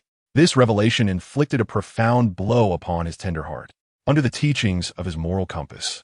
The black figure is the true villain, yet one cannot resort to murder. Justice must be left to the law. But what actions did the Superman Spider-Man, whom he had just called a brother, undertake? Peter gazed in disbelief at the unfolding spectacle. It was not until a few seconds of stunned silence enveloped the crowd that a man finally broke the stillness with a resounding cheer. Bravo, Superman Spider-Man. Oh my heavens! You are the divine enforcer sent to eradicate evil. The crowd quickly rallied, erupting into applause and jubilant cries. Observing the fervent admiration surrounding him, Peter remained silent, a smile gracing his lips. Chapter 93, Green Goblin. JJ, please no. Superman Spider-Man, you are a true hero. At the rear of a yellow Lamborghini, a middle-aged man clad in a gray suit crouched low, cautiously peeking out to observe Peter, who was blissfully unaware of any anomalies amidst the jubilant throngs. A sigh of relief escaped his taut features as he withdrew, leaning against the car's rear. Osborn, or rather, the Green Goblin, never anticipated that his longtime adversary, Spider-Man, would ascend to such formidable heights. I must flee. This is perilous. The mere thought of Spider-Man resorting to lethal force sent waves of fear coursing through his visage. This version of Spider-Man, capable of such violence, was beyond his ability to confront. Though this incarnation bore a striking resemblance to the Spider-Man he once knew, he appeared far more dashing, yet he could not reconcile this being with the one he was familiar with. Should the true mastermind behind the attacks be revealed, his fate would be no better than that of the Black Figure. The concept of parallel universes was not lost on the Green Goblin, for he, as a scholar, understood it well. What confounded him was the question of how he had come to be here. In his last memories, he had been defeated in battle against Spider-Man, unexpectedly meeting his demise, only to awaken upon a bridge, his malevolent persona having commandeered his body to execute the earlier assault. Subsequently, his primary identity regained control, prompting him to shed the Green Goblin attire and seek refuge behind this luxury vehicle. After recollecting his thoughts, the Green Goblin grasped the rear of the car and steadily rose, brushing off the dust from his suit. To leave unnoticed and feign normalcy was currently his best strategy. Adjusting his tie, he projected the image of a successful individual. However, just as he took a step forward, a voice suddenly emerged from behind him. Wait a moment. The weather was particularly frigid that day, yet beads of sweat inexplicably dripped from the Green Goblin's brow. A surge of fear coursed through him, but he turned around, attempting to maintain a facade of nonchalance. Upon seeing Peter, his initial shock morphed into uncontainable excitement. Oh my goodness! It is our hero, Superman, and Spider-Man, Mr. Parker. You have indeed entrusted your safety to me, but I wonder what service I can render to you? Peter squinted, assessing the overly enthusiastic Green Goblin before him. Had he not known the identity of this individual, he might have been easily deceived. He patted the Green Goblin's shoulder, his handsome face now tinged with confusion. Have we met somewhere before? As the words left his lips, the Green Goblin's expression shifted instantly, only to be followed by a smile and a shake of his head. I do not believe that an employee of a small company could be deemed worthy of an audience with Mr. Superman. Is that so? Peter pondered for a moment, half convinced, as he lifted his hand from the Green Goblin's shoulder. Indeed, the Green Goblin nodded, unable to meet Peter's gaze, his heart racing wildly within his chest. What a pity. I must have mistaken you for someone else. My apologies for the intrusion. With a smile, Peter cast a glance at the Goblin's chest before turning to leave. Phew, that menace has finally departed. The Green Goblin's suit was drenched in sweat as he reflected. Just when he believed he was safe, Spider-Man, clad in his cape, halted in his tracks. The Green Goblin's eyes widened, and his heartbeat surged once more. Wait, I remember now. You're the peculiar individual in green who enjoys piloting flying machines. The few words spoken by Spider-Man struck the Green Goblin's heart like heavy blows. Exposed, damn it. As the Green Goblin, pale-faced, reached for his transformation device to become the true Green Goblin, he was startled to find a fist the size of a sandbag before him. It was too late. In despair, the Green Goblin closed his eyes, awaiting the hero's judgment. Yet, after what seemed like an eternity, he discovered that he remained unharmed. Upon opening his eyes, he beheld a figure with 6 claws blocking his path. That silhouette resembled a beacon of hope in the darkness, with a glimmer of warmth piercing through to his heart. Spider-Man, you dare to impede me? The fist hovered in front of him, and Spider-Man's body trembled slightly. Peter's expression soured as he gazed at the figure obstructing the Green Goblin, unable to comprehend the rationale behind such actions. You cannot indiscriminately slay the innocent. Spider-Man's hair bristled, and the fist before him compelled him to swallow hard before he resolutely expressed his convictions. Do you not realize that he nearly instigated a catastrophic incident? He was the one orchestrating that terrorist attack. Peter lowered his fist, pointing accusingly at the Green Goblin hiding behind Spider-Man. That is unacceptable. I cannot allow you to harm lives any further. He deserves to face the law. Unaware of the darkening expression on Peter's face, Spider-Man persisted in his benevolent choice. Peter, your kindness is your greatest flaw. It has cost you dearly. If only you could be a bit more ruthless, your dear Uncle Ben would still be with us. Before Spider-Man, Peter glared with a somber expression, his voice laced with fury. Step aside. This was not a matter of Peter's choice, but rather a response to the infuriating actions of Spider-Man in this world. As the saying goes, to eradicate the root of the problem, one must take decisive action. How long could this world's pathetic laws confine the Green Goblin? Ultimately, he would either escape from prison or wreak havoc upon his release. Any wise individual would not indulge the little spider. No, if I'm to kill him, he must step over my corpse first. Spider-Man, with an air of righteousness, spread his arms to block Peter, utterly oblivious to the gravity of the situation, as if he were certain Peter would never harm him. Peter chose to say nothing more. A crimson glow ignited in his eyes. He had already extended an opportunity. If it were someone else, there would be no more words, just death. Get out of my way. How could I, Osborn, allow you, Spider-Man, to intervene? With a resurgence of courage, the Green Goblin forcefully pushed aside Spider-Man. However, in the next moment, a beam of laser light shot forth, and unexpectedly, both Peter and Spider-Man vanished from sight. Not only that, but Dr. Octopus and others disappeared as well. The Green Goblin froze, bewildered, staring at the space where the two had just been. What happened? Where did they go? The onlookers, deeply disappointed, had prepared for a spectacle, only to be left with nothing. You seek death.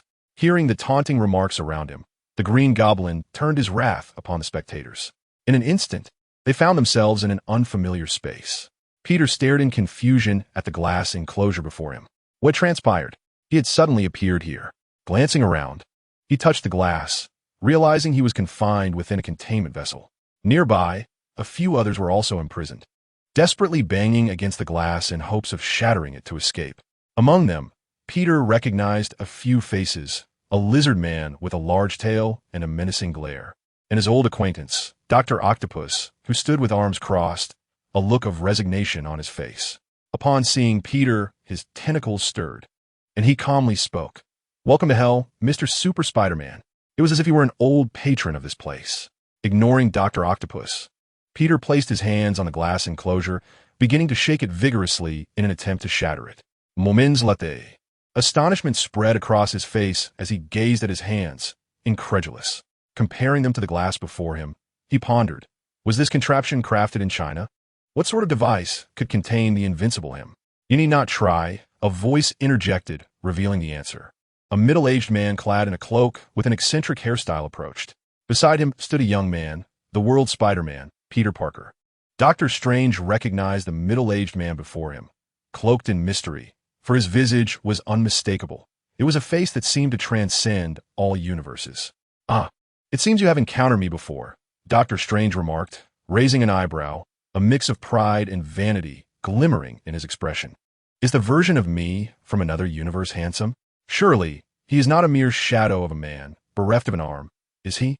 Then perish. Chapter 94. The Family of Failed Sorcerers. Peter, I am earnestly conversing with you. You have yet to respond to my inquiries, yet you hurl insults at me. Is this how your uncle and aunt have raised you? The countenance of superheroes is being tarnished by your antics, Spider-Man. Dr. Strange's anger flared as he cast a disapproving glare at Peter. Ahem, ahem. The Spider-Man beside them turned his gaze towards Dr. Strange, awkwardly coughing, feeling the weight of the insinuation. Please, Master Sorcerer, remain calm. Peter was taken aback and pointed to the side, declaring himself innocent. Damn you, vile sorcerer. I advise you to release me promptly. Should I find the opportunity to escape, I shall ensure you regret it. Within a nearby glass container, the lizard man, covered in an emerald sheen, battered against the glass. Exhausted, he opened his gaping maw, his eyes fixated intently on Dr. Strange. See, I am a refined superhero, Spider-Man. How could I ever resort to foul language? Peter waved his hand dismissively, feigning innocence. Very well. You shall remain here quietly, without any mischievous antics. Once I have apprehended the other villains, I shall allow you to return home." Doctor Strange shook his head and offered a warning. "I am Peter. You have trapped me here. How can I capture the villains?" Peter tapped on the glass, gesturing towards the Spider-Man emblem on his chest. Doctor Strange ignored him, redirecting his attention to this world's Spider-Man. "The reason they have come here is due to you, so it is your responsibility to capture them and return them, to rectify the error." "Understood. I shall apprehend them," Peter replied, his youthful face clouded with sadness, resembling a child who had erred.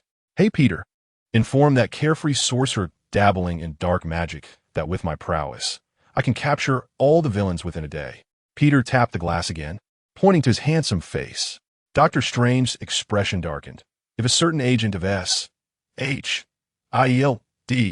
were present, he would undoubtedly think this was a promising compatriot.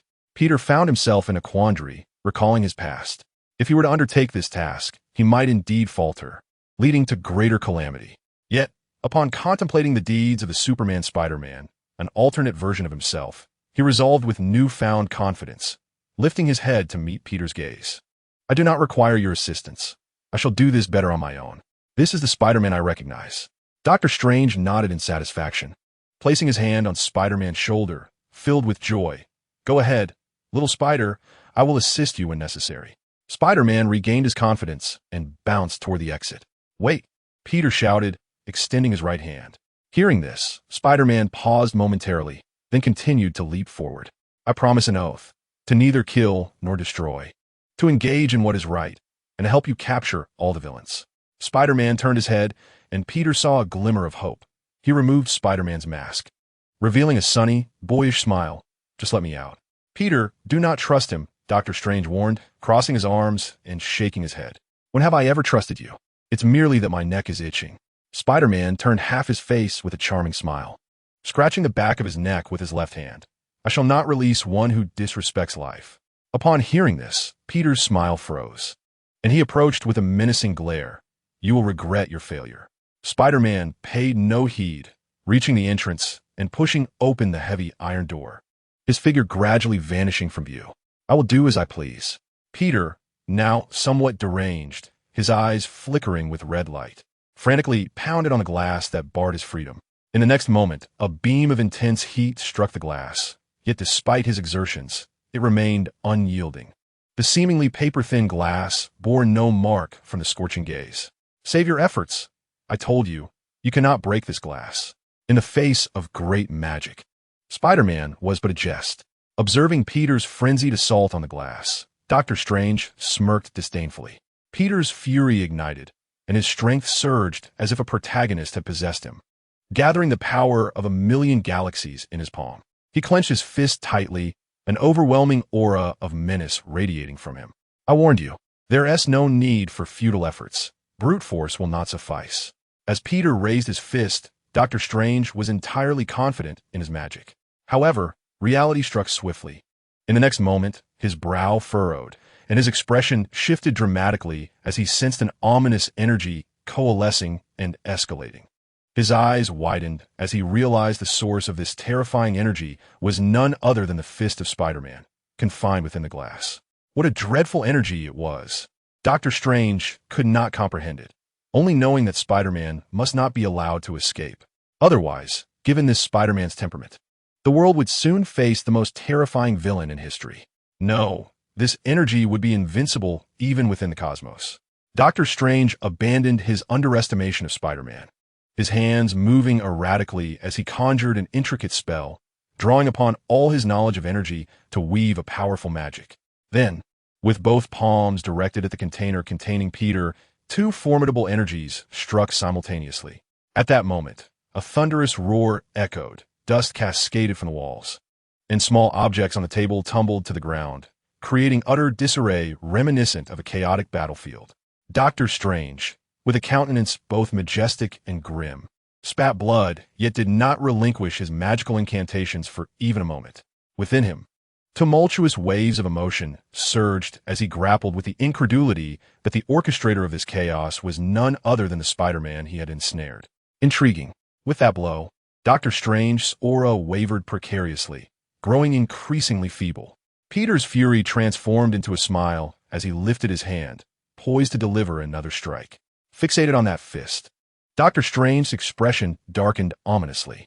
As Peter's fist descended, a sense of despair enveloped Dr. Strange, compelling him to close his eyes in resignation. What are you afraid of? O great master of dark magic? Pain did not ensue. Instead, the closed-eyed Dr. Strange perceived a taunting sound. Slowly, he opened his eyes to find Peter, trapped within the containment, grinning at him, his fist halted merely a centimeter from the glass. Breathing became a struggle as he contemplated the proximity to his mentor.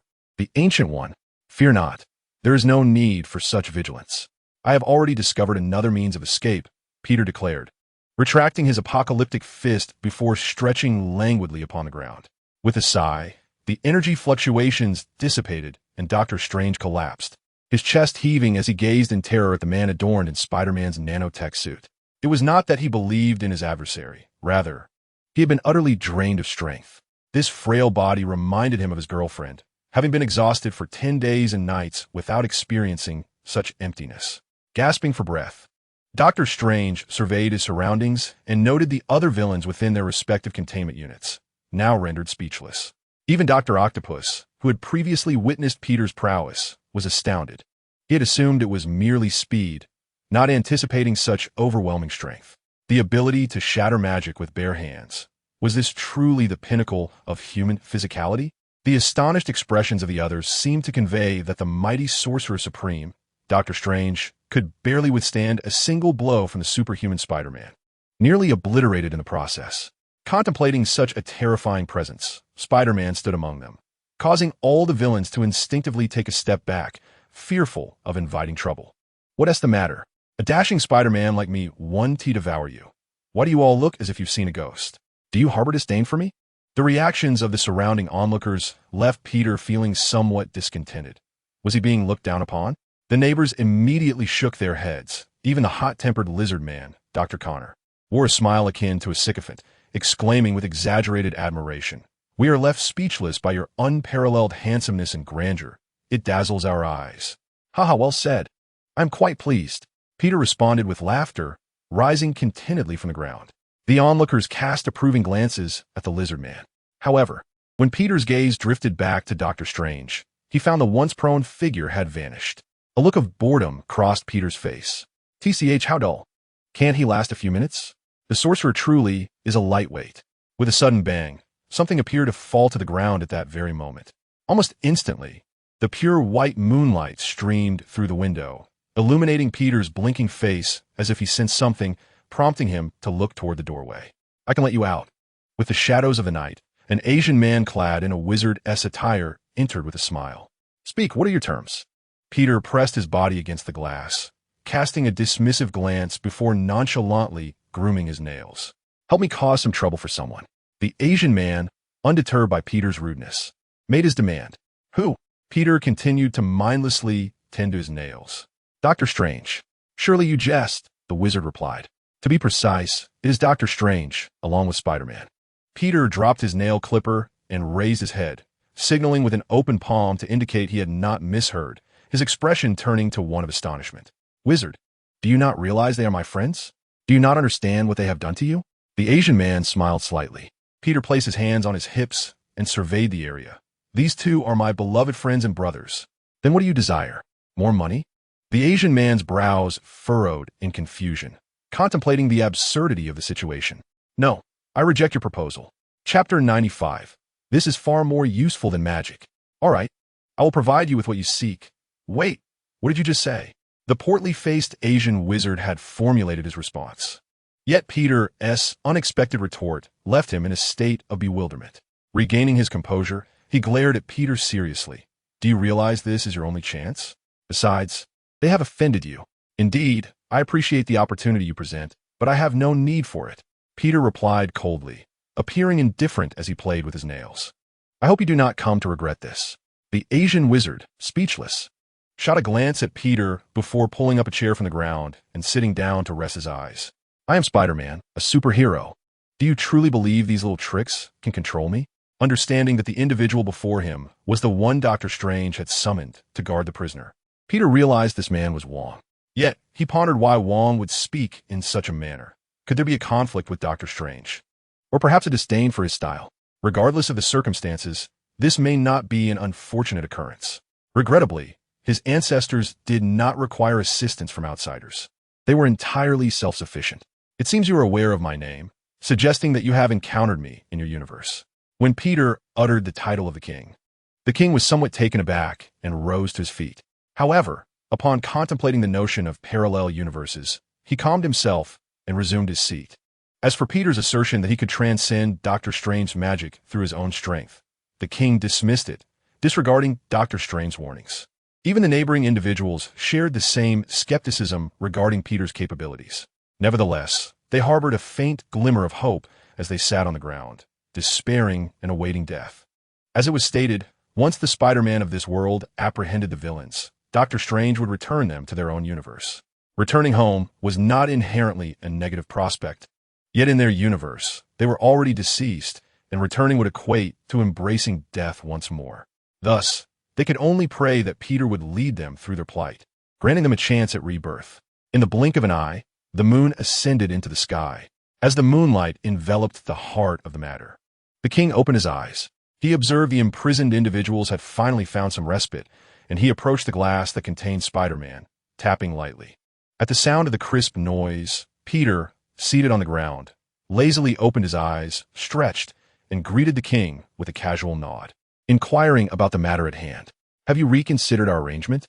The king inquired softly, still holding onto a shred of hope. "No need to ponder, thank you." Peter yawned and shook his head, showing little desire to engage further with the sorcerer. "Do you still cling to hope in your own abilities?" Receiving a positive affirmation, the king observed Peter from head to toe, convinced that he lacked any true strength. The only discernible trait was an unparalleled confidence. "Sorcerer, why bother with him? If Spider-Man is fearful, I shall take his place."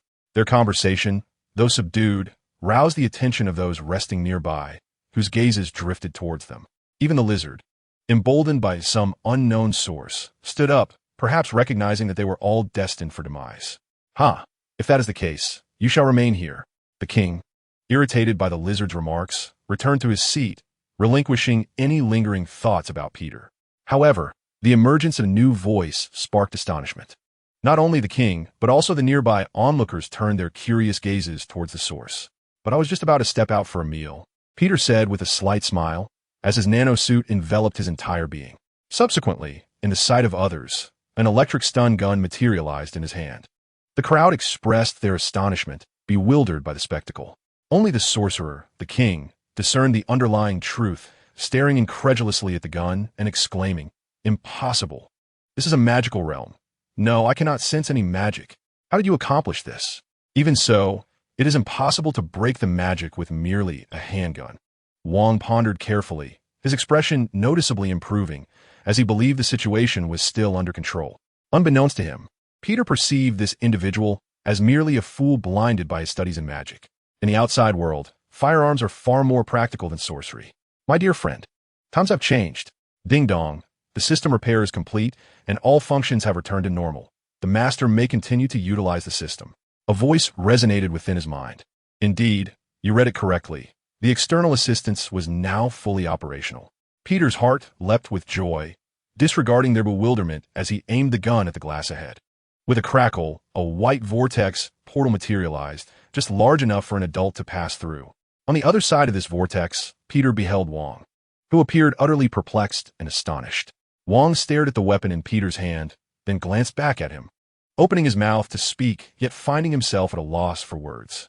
Meanwhile, the villains around them were stirred with excitement, realizing they might yet be saved. They had not anticipated that Peter could indeed escape on his own, and they were relieved not to face certain death. "How about it, mage? Is this not far more effective than magic?" Peter emerged from the portal, mimicking a shooting motion towards Wong. Earlier, the system had informed him of the remaining time for repairs, which was why he had not accepted Wong's proposal. He could escape on his own. Why rely on others? Although Wong's offer was undeniably a no-lose bargain, Peter preferred to act independently. No one could question his intentions.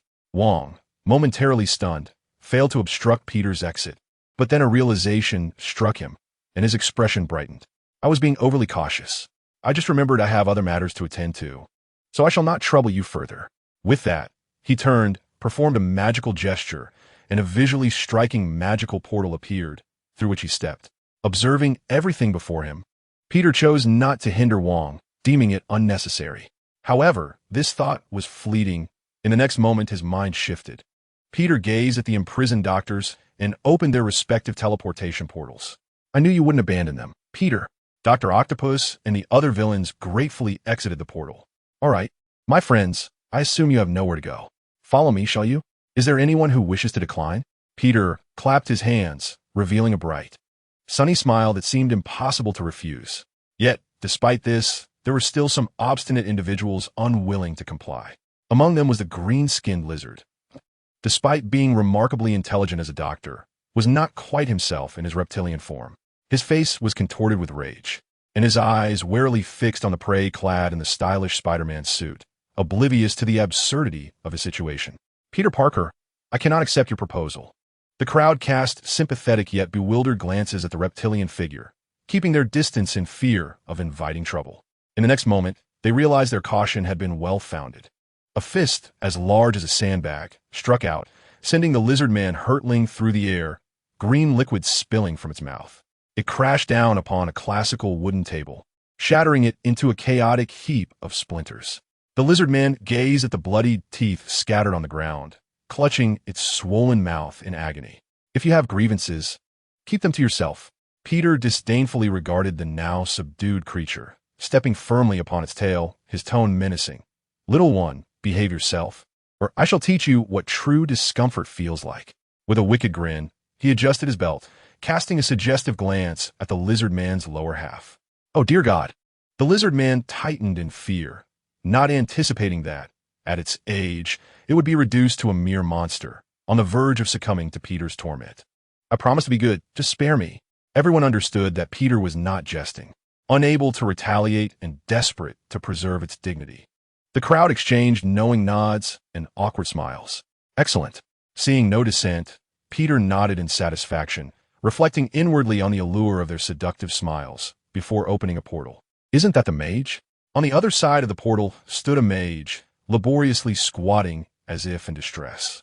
Recognized by the villains as the one named Wong from earlier, their confusion lingered regarding his purpose here. "I want you to kill him."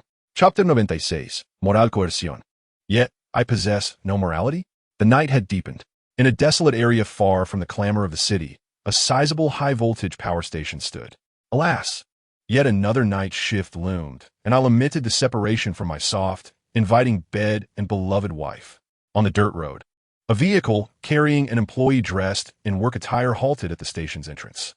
Tom and his colleague disembarked with expressions of resignation. "Come on, Tom. Aren't we all just waiting for the bullets to be chambered, only for that insufferable superior to call and berate us, while we hastily rush here under the scornful gaze of our wives?" A scruffy man, clearly displeased with the late-night assignment, patted Tom's shoulder with a wry smile, sharing his grievances. At that moment, a sound akin to electrical leakage pierced the air. As Tom retrieved his toolbox from the trunk, a sudden realization struck him, his countenance shifting to one of confusion. "Wait, did anyone hear that strange noise?" Upon hearing this, his colleagues looked around but found nothing amiss and heard no unusual sounds. One inquired skeptically, "Tom, are you sure you're not just fatigued and hearing things?"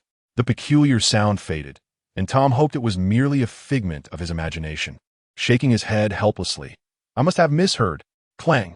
As soon as the words fell, a sound reminiscent of a steel pipe crashing to the ground echoed through the air. This time, the noise was so loud that not only Tom but also his colleagues heard it. What could that sound be? The disheveled man glanced around at the murky surroundings, a hint of panic etched on his face, instinctively swallowing hard.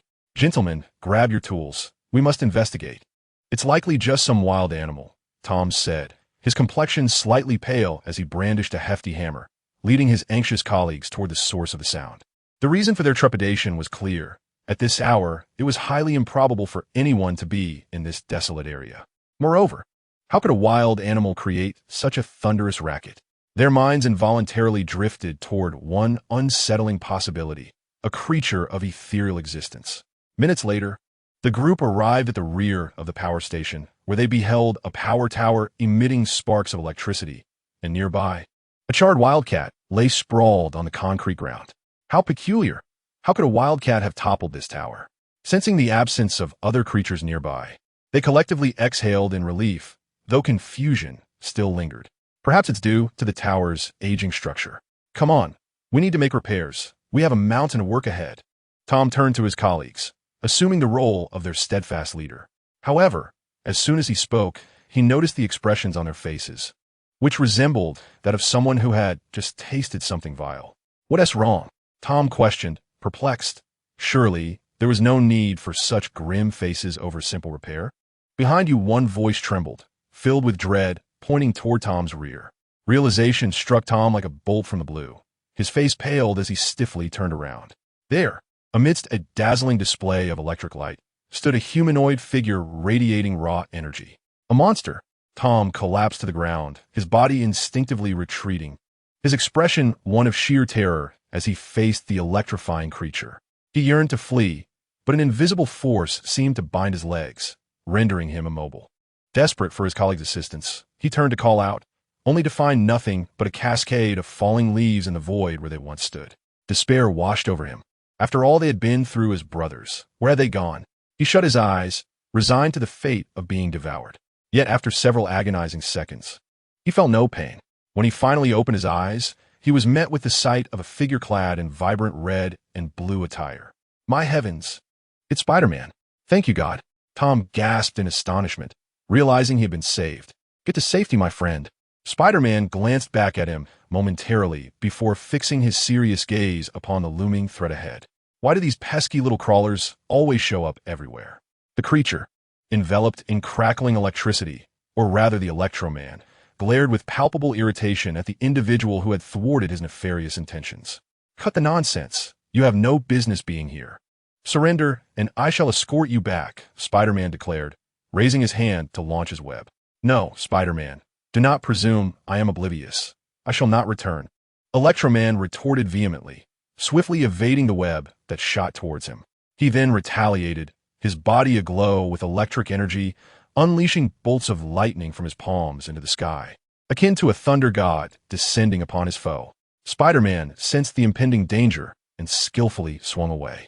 With a thunderous crash, a charred crater was left in his wake, the acrid scent of burnt air permeating the surroundings. A shudder of alarm coursed through Spider-Man.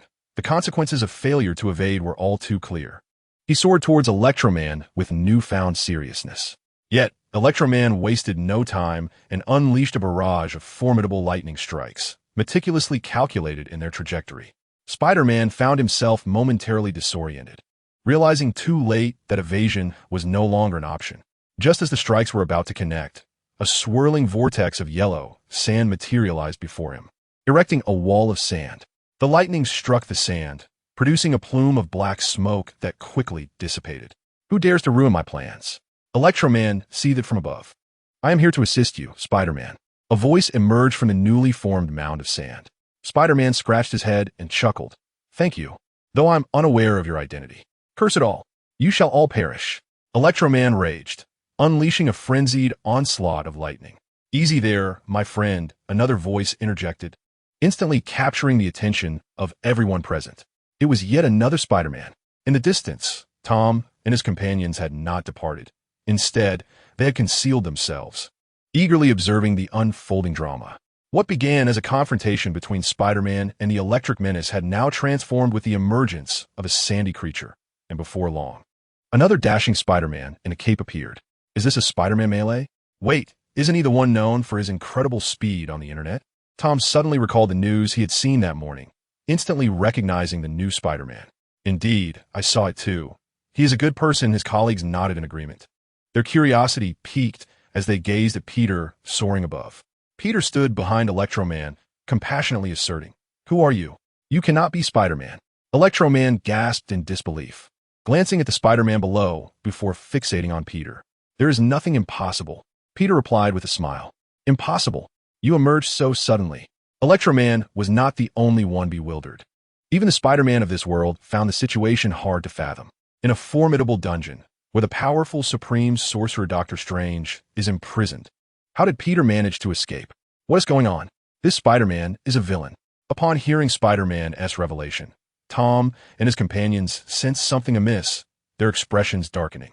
They had only just become fans of this Spider-Man that morning, and now they were confronted with such explosive news. It is unimaginable for anyone to accept that their idol has transformed in such a manner.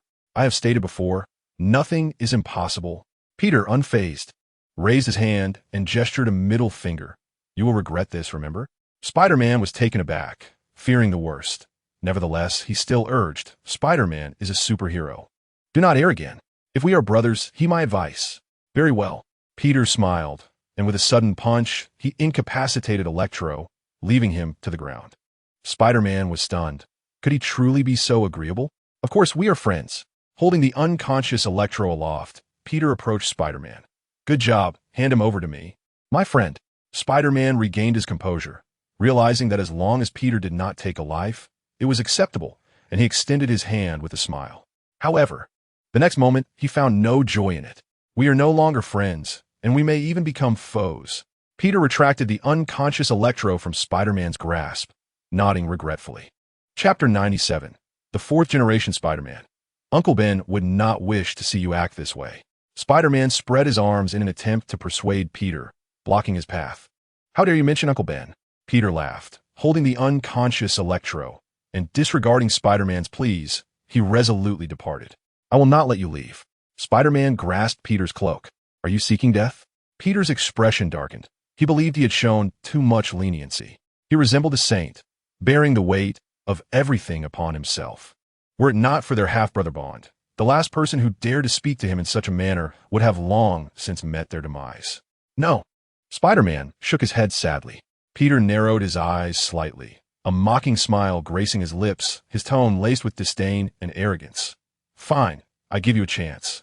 Come find me and stop me. His voice seemed to emerge from between clenched teeth, imbued with a chilling intensity. A pall of gloom enveloped the city. As Peter wandered the streets with Electro in tow, his invincible power rendering him fearless. Citizens screamed in terror, fleeing in all directions. Help! Who will save us?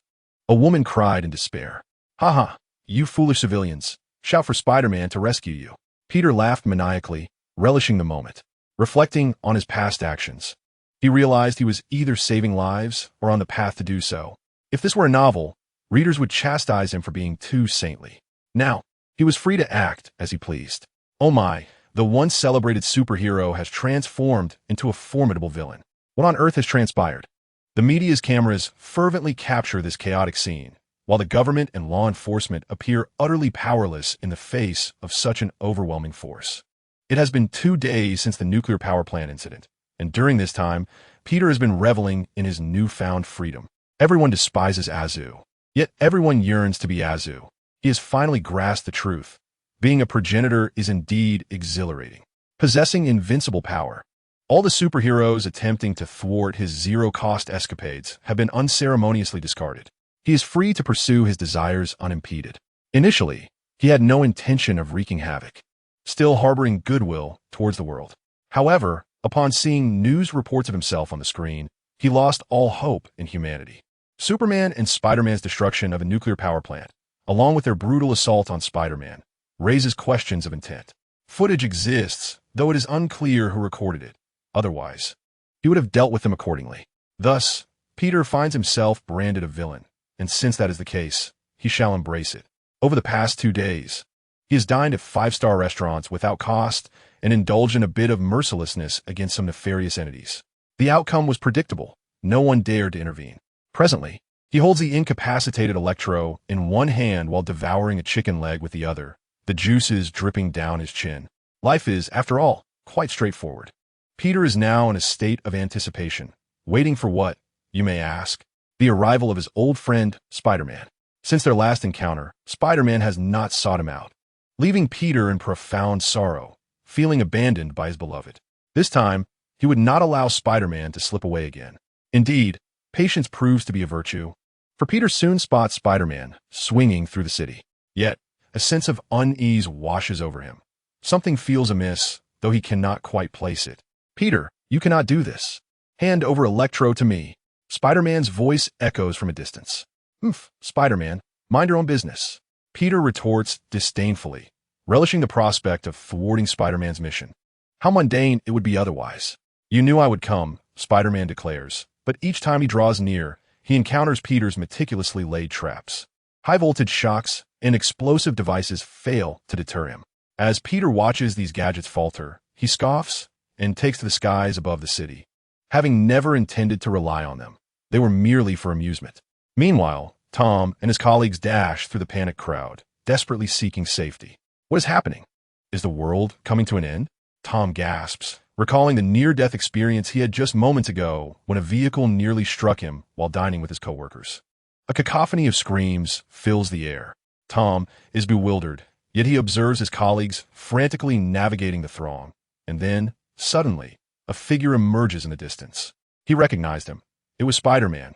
Peter fixed his gaze on Tom, a flicker of malice flashing in his eyes. So it was you. The one who sold that video to the news, making me the target of public scorn. He had seen these figures at the nuclear power plant. Who else could it be but them? Tom's eyes widened in terror as he trembled, stammering, "No, it wasn't me. Stop your feeble excuses." Peter roared, unable to accept anyone instructing him on how to act. Today marks your end. Just as Peter prepared to strike, a sudden web ensnared his hand. Spider-Man arrived just in time, standing protectively in front of Tom. "Peter, you cannot indiscriminately slay the innocent," Spider-Man admonished, shaking his head like a wise elder. "Oof, Spider-Man. You always come to thwart my plans." Peter sneered, finding the situation amusing. "As long as I am here, you shall not harm anyone." Spider-Man's eyes brimmed with determination. "Then let us see," Peter declared, launching a punch at Spider-Man. The two were instantly engulfed in a fierce battle. With formidable strength, Peter unleashed brutal strikes. And although Spider-Man fought valiantly, he gradually found himself at a disadvantage. How could one Spider-Man possibly rival the might of Superman? "Spider-Man, today is your reckoning." Peter laughed maniacally, intensifying his assault. He was reveling in the role of a nefarious villain, indulging in his whims. Spider-Man was struck back by Peter's punch, crashing heavily to the ground and smashing into a nearby car. "It is over," Peter shouted triumphantly, advancing toward Spider-Man, poised to deliver a final blow. He contemplated teaching this fool a lesson in humility. Being a superhero was no easy task. However, at that critical moment, another web suddenly struck. Peter was compelled to halt, sidestepping to evade it. He glanced around in surprise, recalling forgotten memories. Yet, he paid it little mind and continued to approach Spider-Man, ready to make him submit. Just as Peter was about to strike, two figures descended from the sky. Upon recognizing them, he realized it was the first and second generations of Spider-Man from Into the Spider-Verse who had arrived on the scene. One of the Spider-Men exclaimed, "Peter, you are also Spider-Man, a hero in everyone's hearts. How could you have fallen to such depths?" Peter regarded them with a cold smirk. "Spare me your platitudes. What do you know? This world has betrayed me." The other Spider-Man continued, "Peter, you cannot allow a moment of misunderstanding and hardship to lead you down this irreversible path. Think of those you once saved, their trust and expectations of you." Peter pondered for a moment, reflecting on the criticism he had faced in the zombie universe, and feigned rage as he shouted, "Trust? Expectations? All I see is betrayal and slander. This world has been unjust to me first." The first Spider-Man softened his tone slightly, infused with a hint of pleading. "Peter, turn back. We can resolve this together." A flicker of hesitation crossed Peter's eyes, but it was swiftly eclipsed by a surge of anger. "You have no idea what I have endured. Do not attempt to morally bind me." In that moment, he resembled an Oscar-winning actor, rendering even the golden statuette envious. Just then, the Spider-Man of this world struggled to rise from the ground, stating, "Peter, we are brothers. We have fought side by side. Do those memories hold no significance for you?" Peter felt speechless within, contemplating how they had not known each other for long, questioning the weight of their shared history. "Stop talking." He feigned anguish, clutching his chest. "Your words change nothing. I have had enough of all of this." The three Spider-Men exchanged glances filled with resignation and sorrow. Although the other two had only seen Peter on television, they understood. Peter was ensnared in deep resentment and self-isolation. Yet they refused to abandon him, striving to awaken the goodness and justice that lay dormant within him. If Peter were aware of their intentions, he would likely laugh uproariously. "What are you doing?" The atmosphere was tense and heavy, with Peter positioned at the center, surrounded by three Spider-Men. Their fates seemed intertwined at that moment. Scrutinized by an unseen gaze. Who is it? Chapter 98. When the unexpected knocks, Peter trembles. An unseen presence lingered, and Peter's spider sense surged. It was an unfamiliar sensation, akin to being observed from a higher dimension.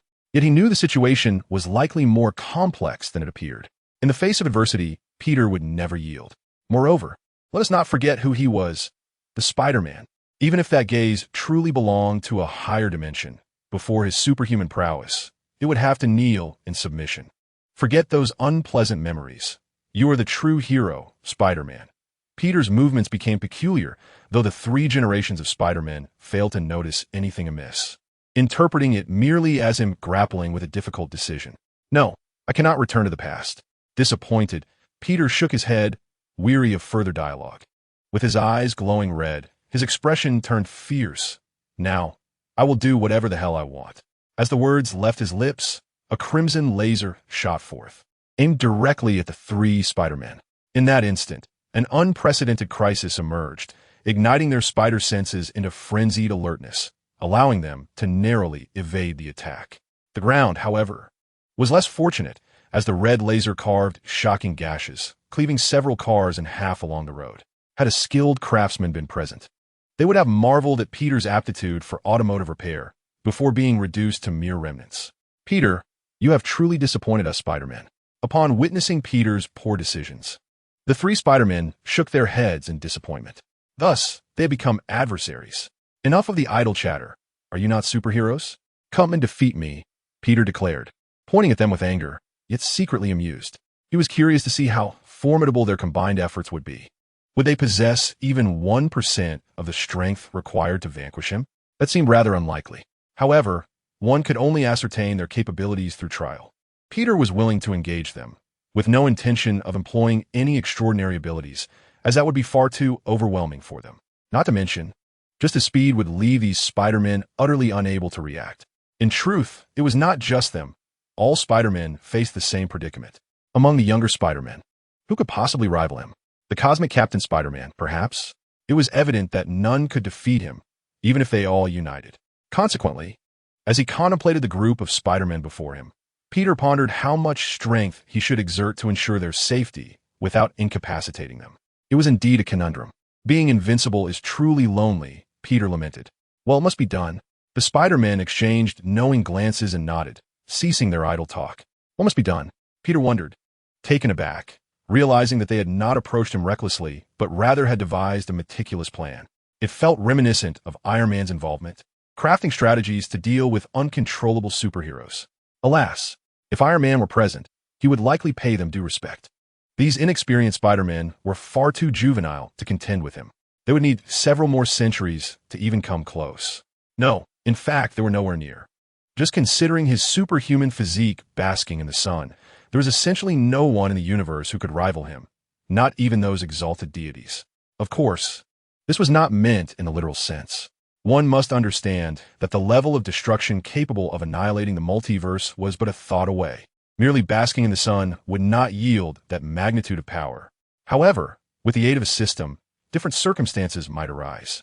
At that moment, the Spider-Men were poised, as if ready to unleash some grand technique.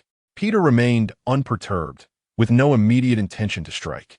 Regardless of their strength, they could never surpass him. Yet surprisingly, the Spider-Men suddenly halted their movements.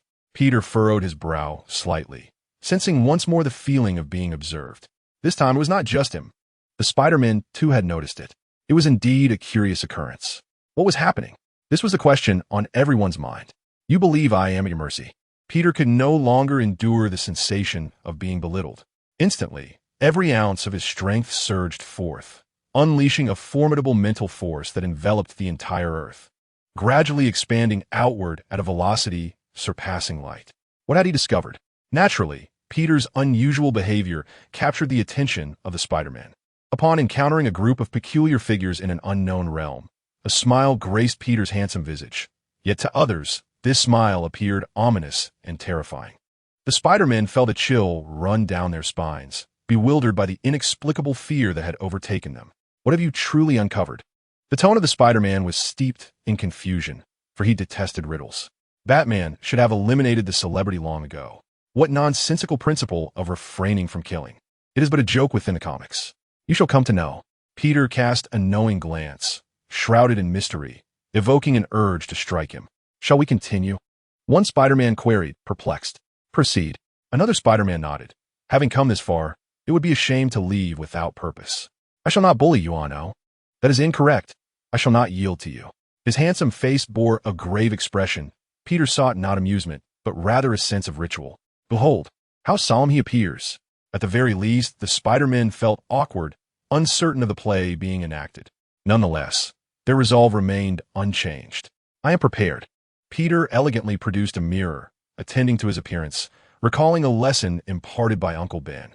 One may perish, but one's hairstyle must remain impeccable. This holds far more significance than the adage that with great power comes great responsibility. At the very least, he found joy in it. Bring it on. Peter nodded, readying himself for a Southeast Asian boxing match. You certainly are verbose. The Spider-Men were momentarily speechless, yet they coordinated their efforts. Even if the odds of victory appeared slim, they resolved to embody true heroes. When the Spider-Men united their ultimate attack, Peter abruptly gestured for a halt. What now? The Spider-Men nearly stumbled, their faces contorted in a myriad of expressions. I have discovered an issue. Peter stroked his chin, his demeanor grave. The Spider-Men of this world stood on tiptoes, urging him to continue. I simply forgot to wash my hair. Peter's expression brightened, akin to a character from a scene devoid of beef. I can no longer bear it. The Spider-Men of this world, unable to tolerate any longer, circled around, yet failed to glean anything of substance. Well, I've been made a fool of. Unbeknownst to them, they mistakenly believed the individuals before them were Spider-Men who had emerged from a circus. Meanwhile, disregarding the three who were on the verge of madness, one of them suddenly frowned and uttered a remark. This time, the Spider-Men, having learned from past encounters, chose to feign ignorance and unleash their formidable abilities. However, an unexpected turn of events unfolded in the very next moment. The Spider-Men witnessed the void before them shatter, akin to a mirror fracturing into two halves. Within the shattered expanse, a dark abyss loomed, punctuated only by a few flickering points of light. What could this signify? A sense of foreboding enveloped them as alarms rang in their minds, prompting them to retreat from the area. In stark contrast, another Spider-Man, Peter, approached with a curious expression, fearlessly extending his hand into the breach. What on earth are you doing? After a brief exploration, a piercing, bashful scream emanated from the fractured space. Stumbling upon two soft objects, Peter was momentarily taken aback, not anticipating such an occurrence. Who are you? Do you possess no sense of decency? Following the scream, an irate voice resonated, unmistakably belonging to a young man. Yet, a deeper confusion enveloped Peter's thoughts. If it was indeed a male, then what were those two fleshy spheres? Furthermore, they were rather sizable. Something felt distinctly amiss.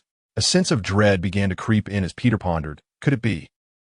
His heart raced with trepidation, and he fixed a panicked gaze upon the rift, internally beseeching the heavens that it was not as he feared. In the next moment, from the fissure, a striking red high-heeled shoe descended upon the ground. Chapter 99. The muscular behemoth. You claim you will drain me dry. As the figure stepped into view of the Spider-Men, sheer shock registered on their faces. Who could this person possibly be? Delicious little spiders, he proclaimed. This was a man clad in high heels, floral shorts, and a crimson crop top, grinning widely as he applied lipstick to his lips with a small mirror in hand. Even while preparing his makeup, he cast a seductive glance at the Spider-Men, a sight that was nothing short of jarring. At least 3 inexperienced Spider-Men stood frozen, utterly captivated, momentarily forgetting their intentions. Oh my God! Although Peter was equally astonished, he managed to maintain a semblance of composure compared to the others. Having traversed numerous universes, he had encountered all manner of beings. The only ones he had yet to meet were likely phantoms. Yet one thing eluded him. How could he be subjected to such absurd circumstances? He speculated that perhaps some powerful entity was merely toying with him. Was this a recurring theme? If it were merely a singular occurrence, it could be dismissed, but this was far from the first time. If one were unaware, they might think he had annihilated the universe in a previous life. This is the punishment bestowed upon him by the Almighty. Young man, awaken. Do not be beguiled by the enchanting facade of this beautiful lady. Peter, with a flick of his saliva, cleansed his eyes as he beheld the 3 young ones drooling over her. The handsome visage of Peter was marred by astonishment as he contemplated the ravenous state of these Spider-Men. Poor children. In a bid to preserve the honor of the Spider family, Peter approached them and with a gentle breath dispelled the enchantment that clouded their gaze. The delightful aroma of savory treats wafted through the air, and the effect was immediate. The Spider-Men's eyes cleared, and they began to retch. One, filled with resentment, glared at Peter, furiously shoving his fingers down his throat. "What the hell? Did you feed us excrement? It's impossible for you to discern my speed." Peter's incredulous expression seemed to validate this outrageous assertion.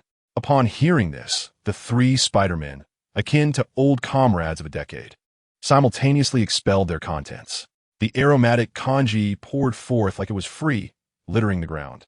The Spider-Men were overwhelmed with fear. They never anticipated the protagonist's character would be so bizarre. Surely, it couldn't be this extreme? Peter stifled a chuckle, then gestured in confusion. "I thought you might enjoy it. After all, Spider-Men relish flies, and flies have a penchant for dung. In the interest of your nutritional balance, I added a blend of dog, chicken, and pig droppings, essentially everything from the animal kingdom. If this displeases you, how about nasal or ocular excretions?" Upon uttering this, he began to dig at his ears. "By the heavens, I shall submerge your head in a toilet." With Peter's words, the expression of this world's Spider-Man grew increasingly grim. The moment he saw Peter produce a fragrant earwax, he could no longer restrain himself. With the fury of a man avenging a father, he lunged at Peter. Peter, appearing innocent, merely wished to offer his brethren a delightful meal. What was his transgression? Yet, it seemed the Spider-Men were ungrateful. However, for the sake of this seemingly adversarial entity, Peter did not wish to incite discord among the Spider-Men. In an instant, he teleported behind this world Spider-Man, restraining his movements. "You must remain calm. At worst, I shall offer my own in recompense." Peter shouted in a feigned panic, ostensibly recognizing his misstep, while inwardly reveling in laughter. As the saying goes, a child who acknowledges their error and seeks to amend it is a good child. Go to hell. This remark only fueled the Spider-Man's ire further. Under Peter's control, he flailed wildly, disregarding his image and unleashing a torrent of expletives. It was evident that the persona of a superhero was crafted for the admiration of fans.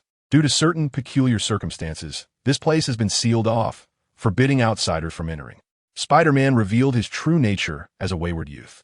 Peter relaxed, thinking it might just be a jest. Although the other Spider-Men appeared incensed, their minds remained rational. "Come now, there's no need to be so angry. I was merely jesting," Peter reassured, turning away to mutter softly. "Spider-Men can be quite petty. They can't even take a joke." Below, a male figure scoffed, "It's best that way." Spider-Man's expression eased somewhat. Had it not been for the sacrifice of his guardian, he would have compelled Peter to experience the sensation of restraint. Sighing, he completed his makeup. At that moment, a man emerged from a crack, putting away a small mirror. He pursed his lips in surprise as he gazed at Peter, who was embracing Spider-Man. "You Spider-Men seem to be enjoying yourselves. Care for a chat?" Obviously having missed prior events while preoccupied with his makeup, the man shyly tapped his foot and smiled brightly. "It truly makes one ponder. Am I here to seek romance or to capture prey? What does that mean?" The Spider-Man of this world disdainfully detached himself from the protagonist's influence, casting a puzzled glance at the man. "What do you mean?" Peter preemptively answered, an insidious idea forming in his mind as he fearfully stated, "Don't you understand? This handsome gentleman wishes to sire a brood of adorable little spiders with you." "What? Such a terrifying notion."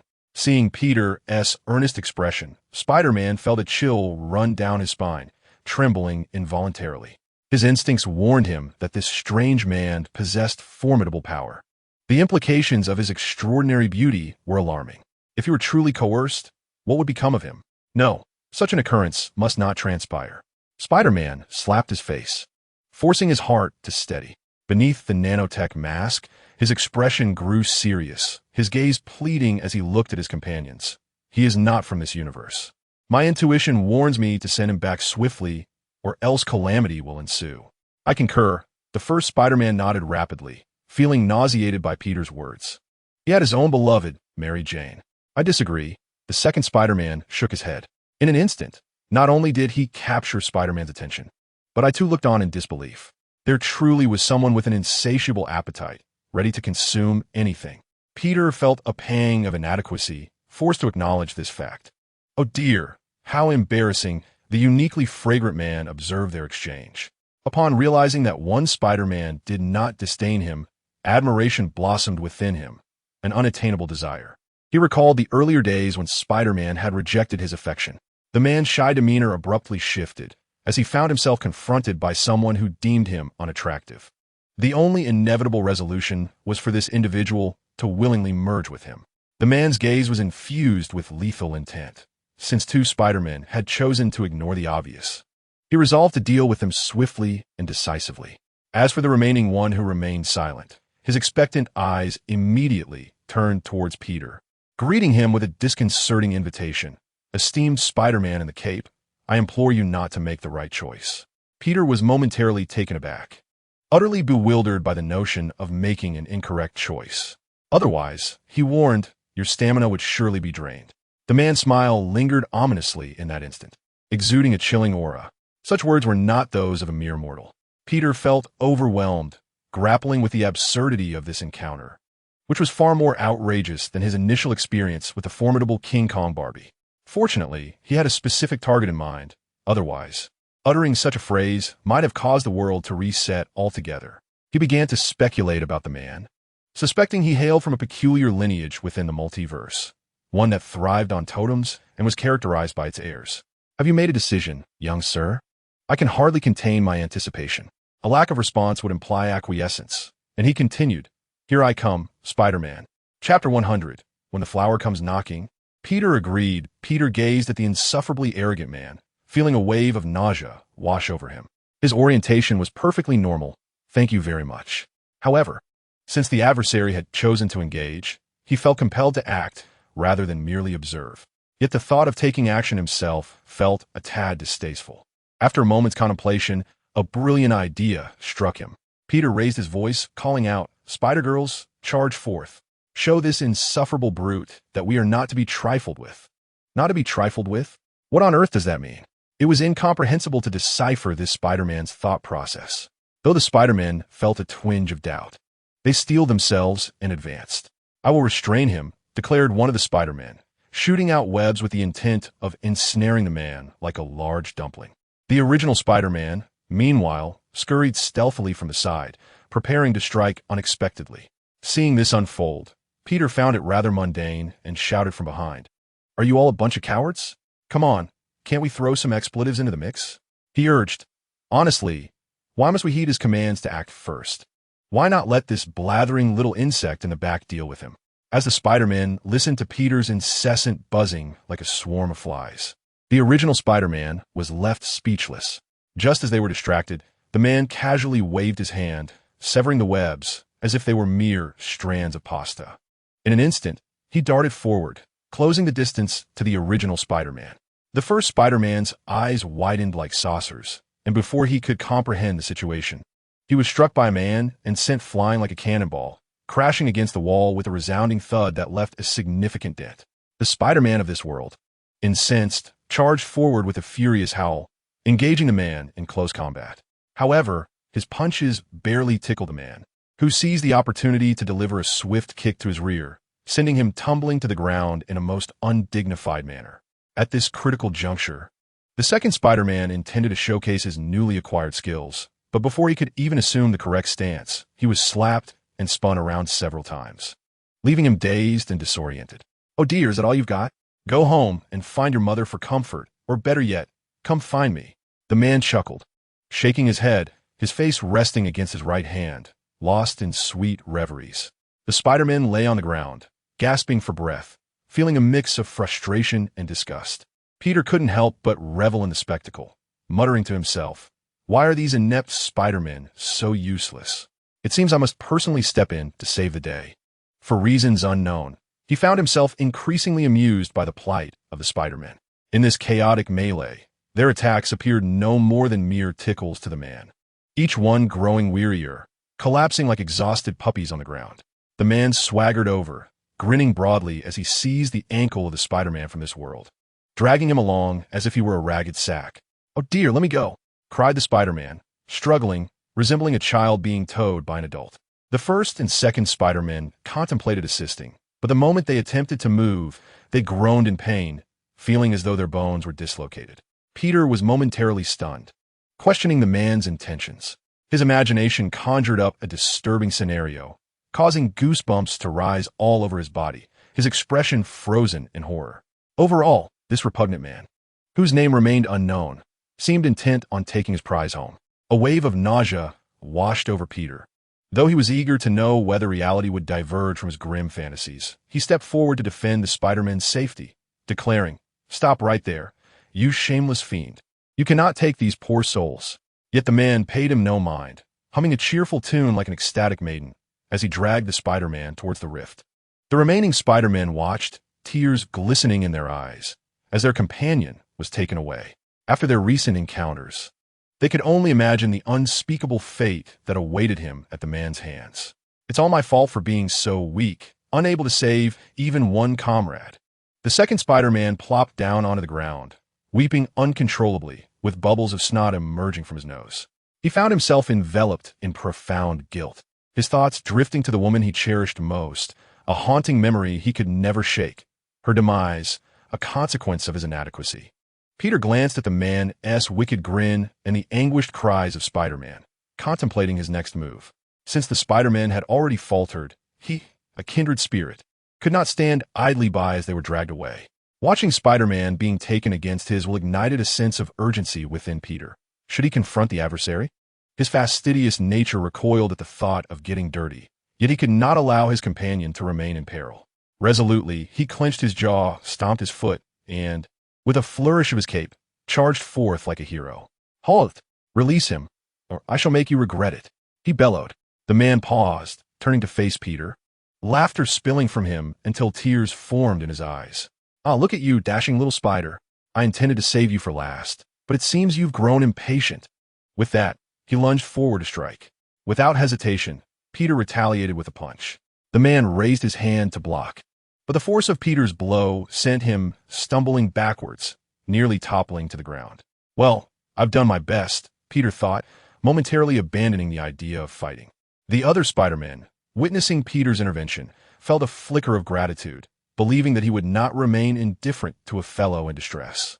Alas, their appreciation was short-lived. "Aren't you supposed to be a superhero, Spider-Man? Where has your invincible strength vanished to?" They lamented, realizing that Peter seemed reluctant to rescue them. Interesting, the man chuckled, charging at Peter once more. Reluctantly engaged in combat, Peter's mind raced for a new strategy. Perhaps a decisive blow to vanquish the enemy would suffice. Continuing in this manner was not a sustainable solution. He needed to exert himself.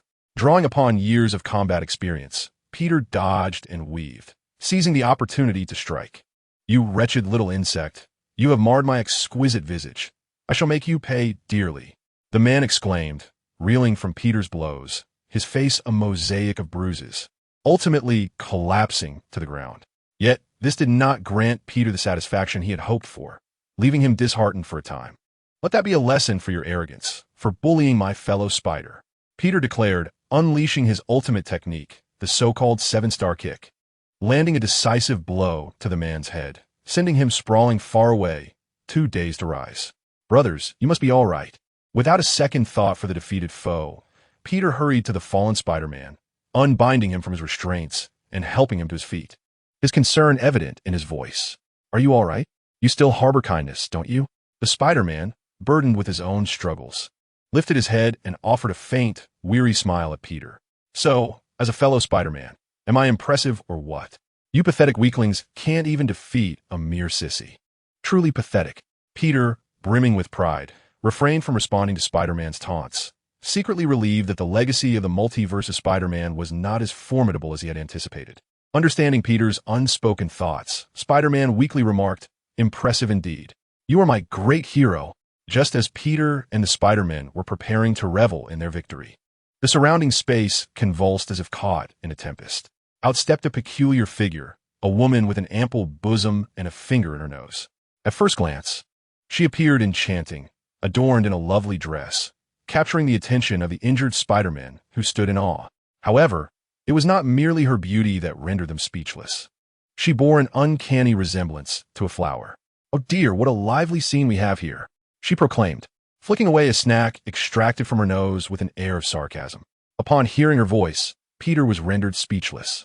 Although she presented as a woman, her voice was reminiscent of a man, and an unpleasant odor emanated from her. Recalling the two fleshy spheres he had inadvertently touched earlier, dread washed over him. His expression soured as he considered the implications. It felt as though the sky itself had collapsed. Glancing at his own hands and recalling that sensation, he wished he could sever his hand from his body. "Who are you?" The weary Spider-Man inquired weakly.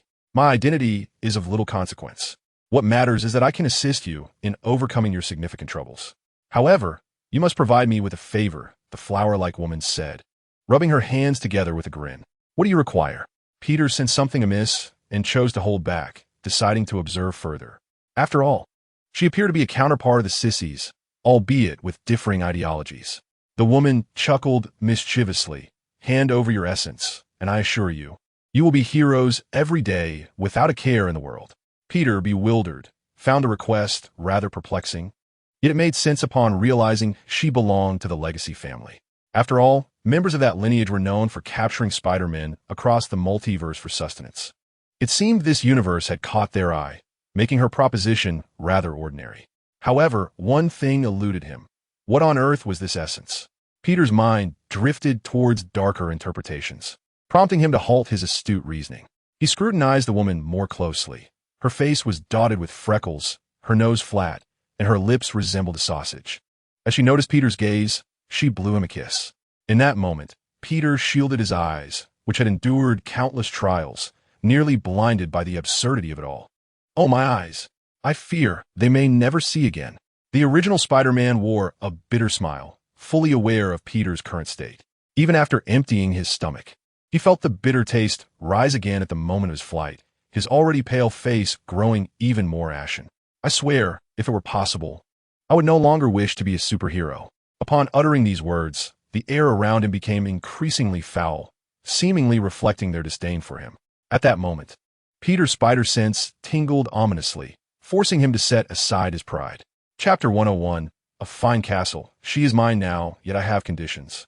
Peter gazed upon the repulsive visage of the woman before him, his heart swelling with both disgust and amusement.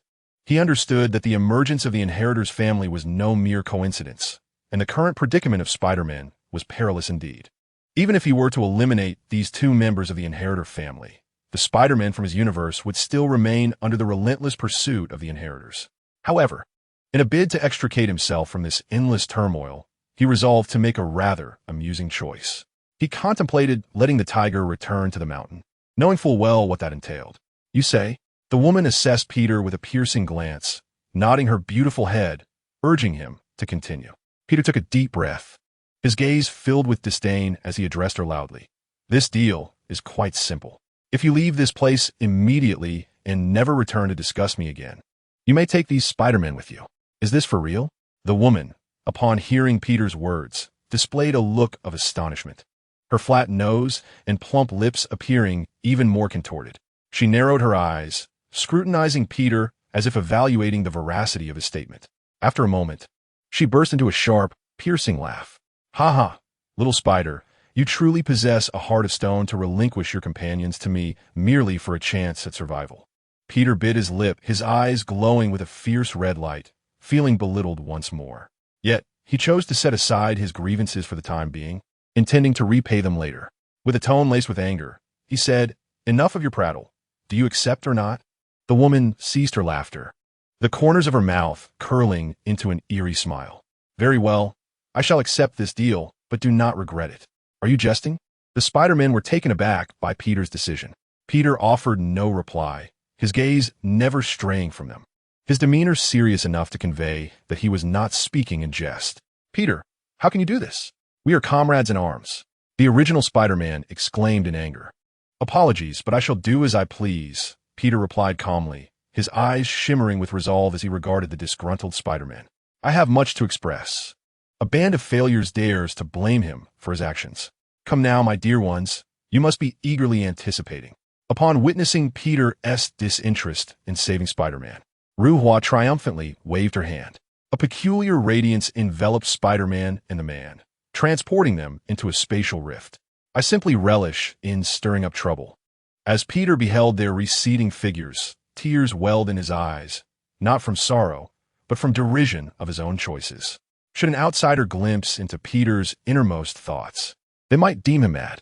He fought to stifle his tears, astonished that even he, a superhuman, could not rein in his emotions. He was aware that this decision would tarnish Spider-Man's reputation. Yet, in this moment, he cared little for others' opinions. Who would dare voice dissatisfaction towards him? A mere heated glance would suffice to silence them. Simultaneously, Ruhua led Spider-Man and the man through a shimmering rift, arriving in a world both foreign and chaotic. The sky loomed heavy with dark clouds, creating an atmosphere so oppressive it stifled breath. The land was ravaged, riddled with immense fissures and charred remnants. What place is this? It reeked of despair. Spider-Man gazed around in terror, having never encountered such a horrifying spectacle. One Spider-Man struggled to break free from Ruhua's grasp, but to no avail.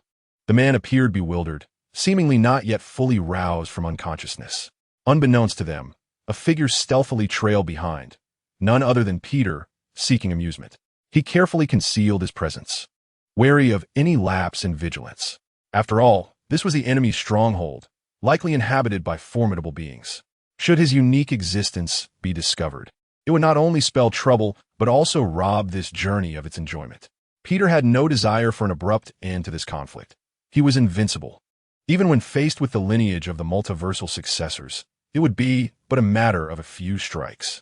Yet, such an encounter would be dreadfully dull. He had no intention of proceeding thus. Indeed, this was the abode of the successors, a marvel in itself. As Peter stealthily followed, his eyes widened at the sight of this world teeming with bizarre creatures.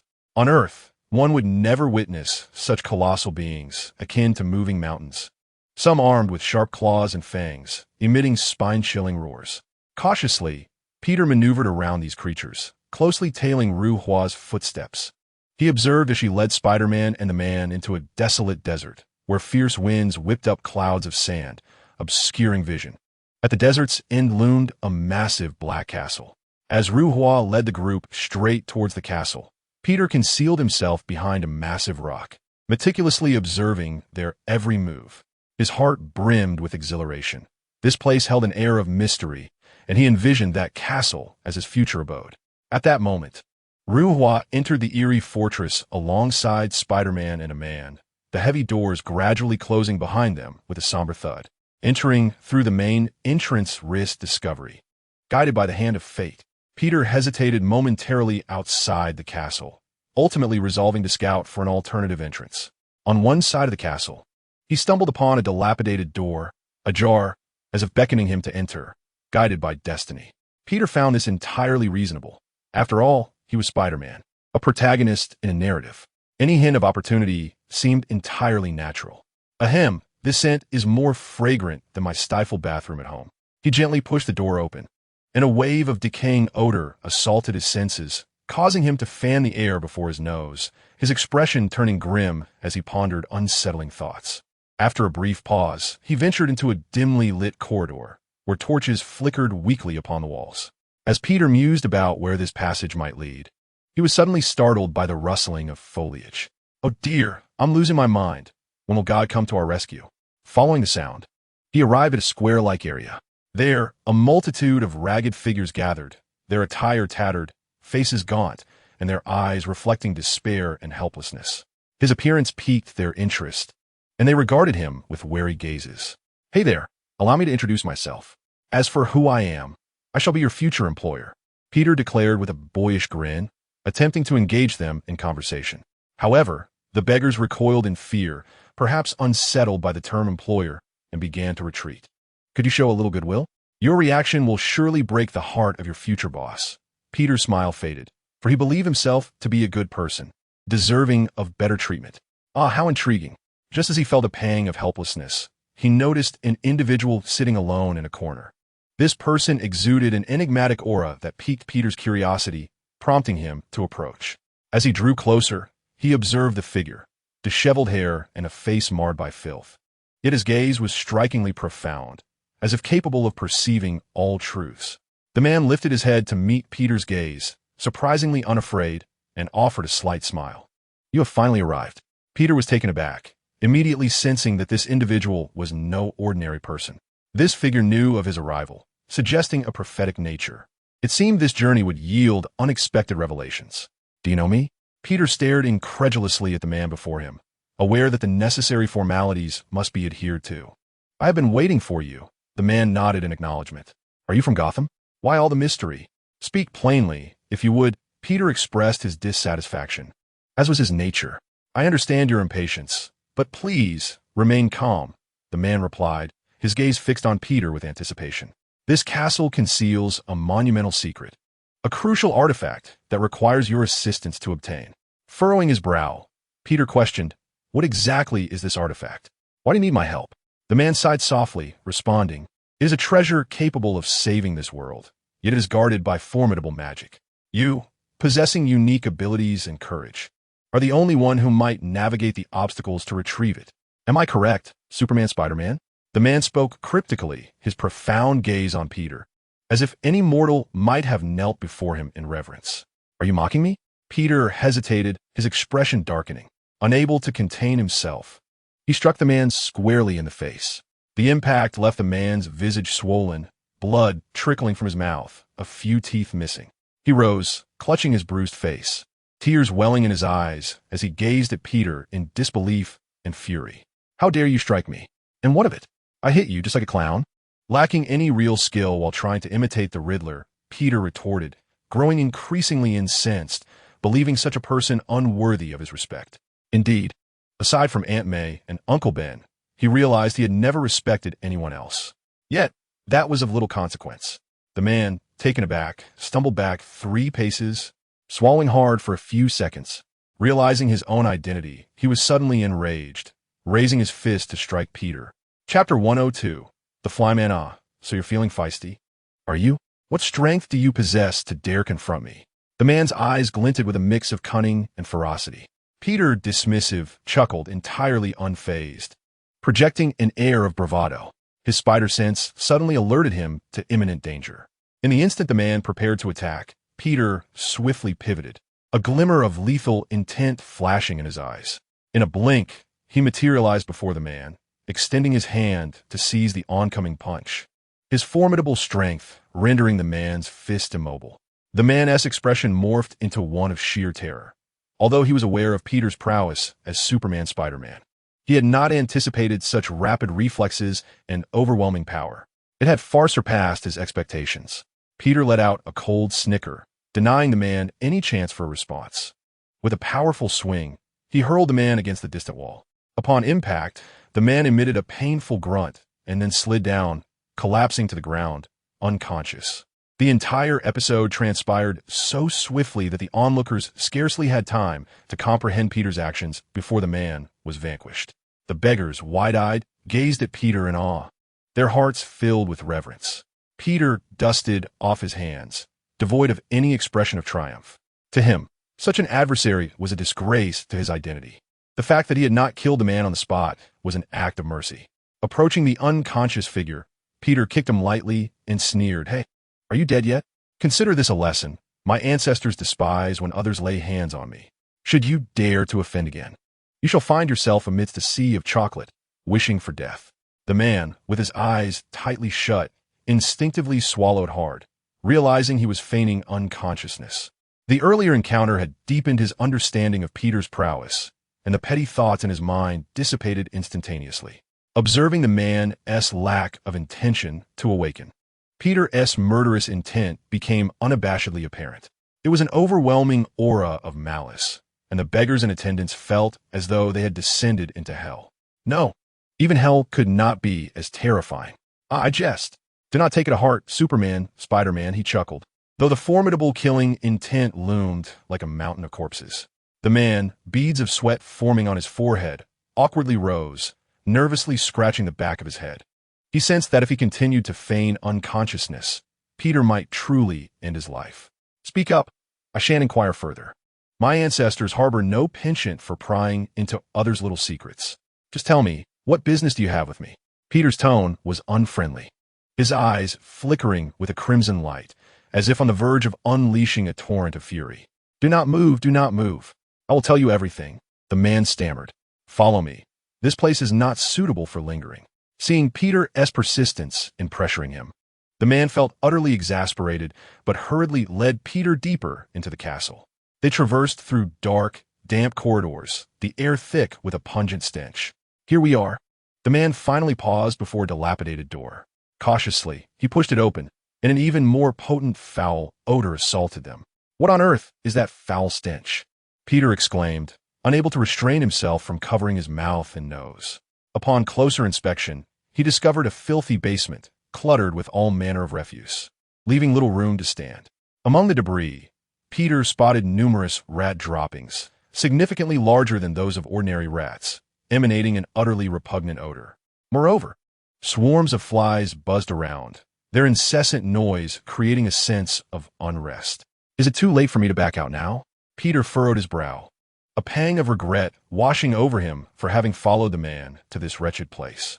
"I never anticipated that the other party would have such a proclivity for the macabre, relishing discourse in such an atmospheric locale. Indeed, the world is replete with wonders and oddities. Yet, how did he manage to encounter me here? Is this truly the place you spoke of?" Peter cast a troubled glance at the man. The man, appearing quite embarrassed, stammered, "I had no choice. Simply residing in the enemy's den is fortunate enough.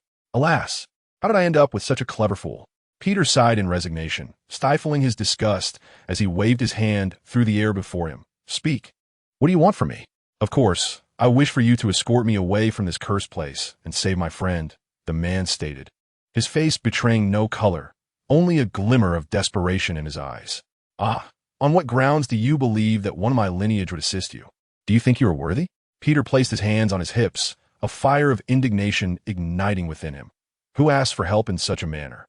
"My name is Will," the man began, but suddenly a figure leapt from the shadows, launching an attack upon Peter.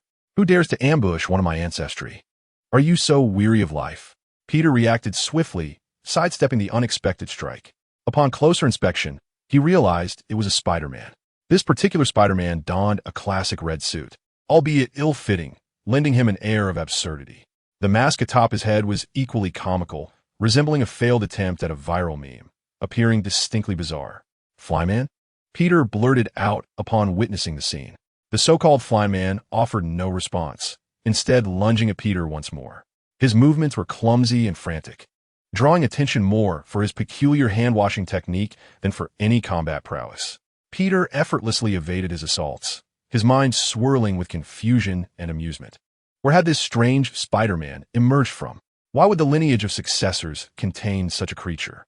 Could it be that some bored individual delights in traversing the multiverse to capture such peculiar Spider-Man? Truly a surprise. "Stop! Failed one, no, Spider-Man!" Peter exclaimed loudly, a grin unable to be suppressed from his visage.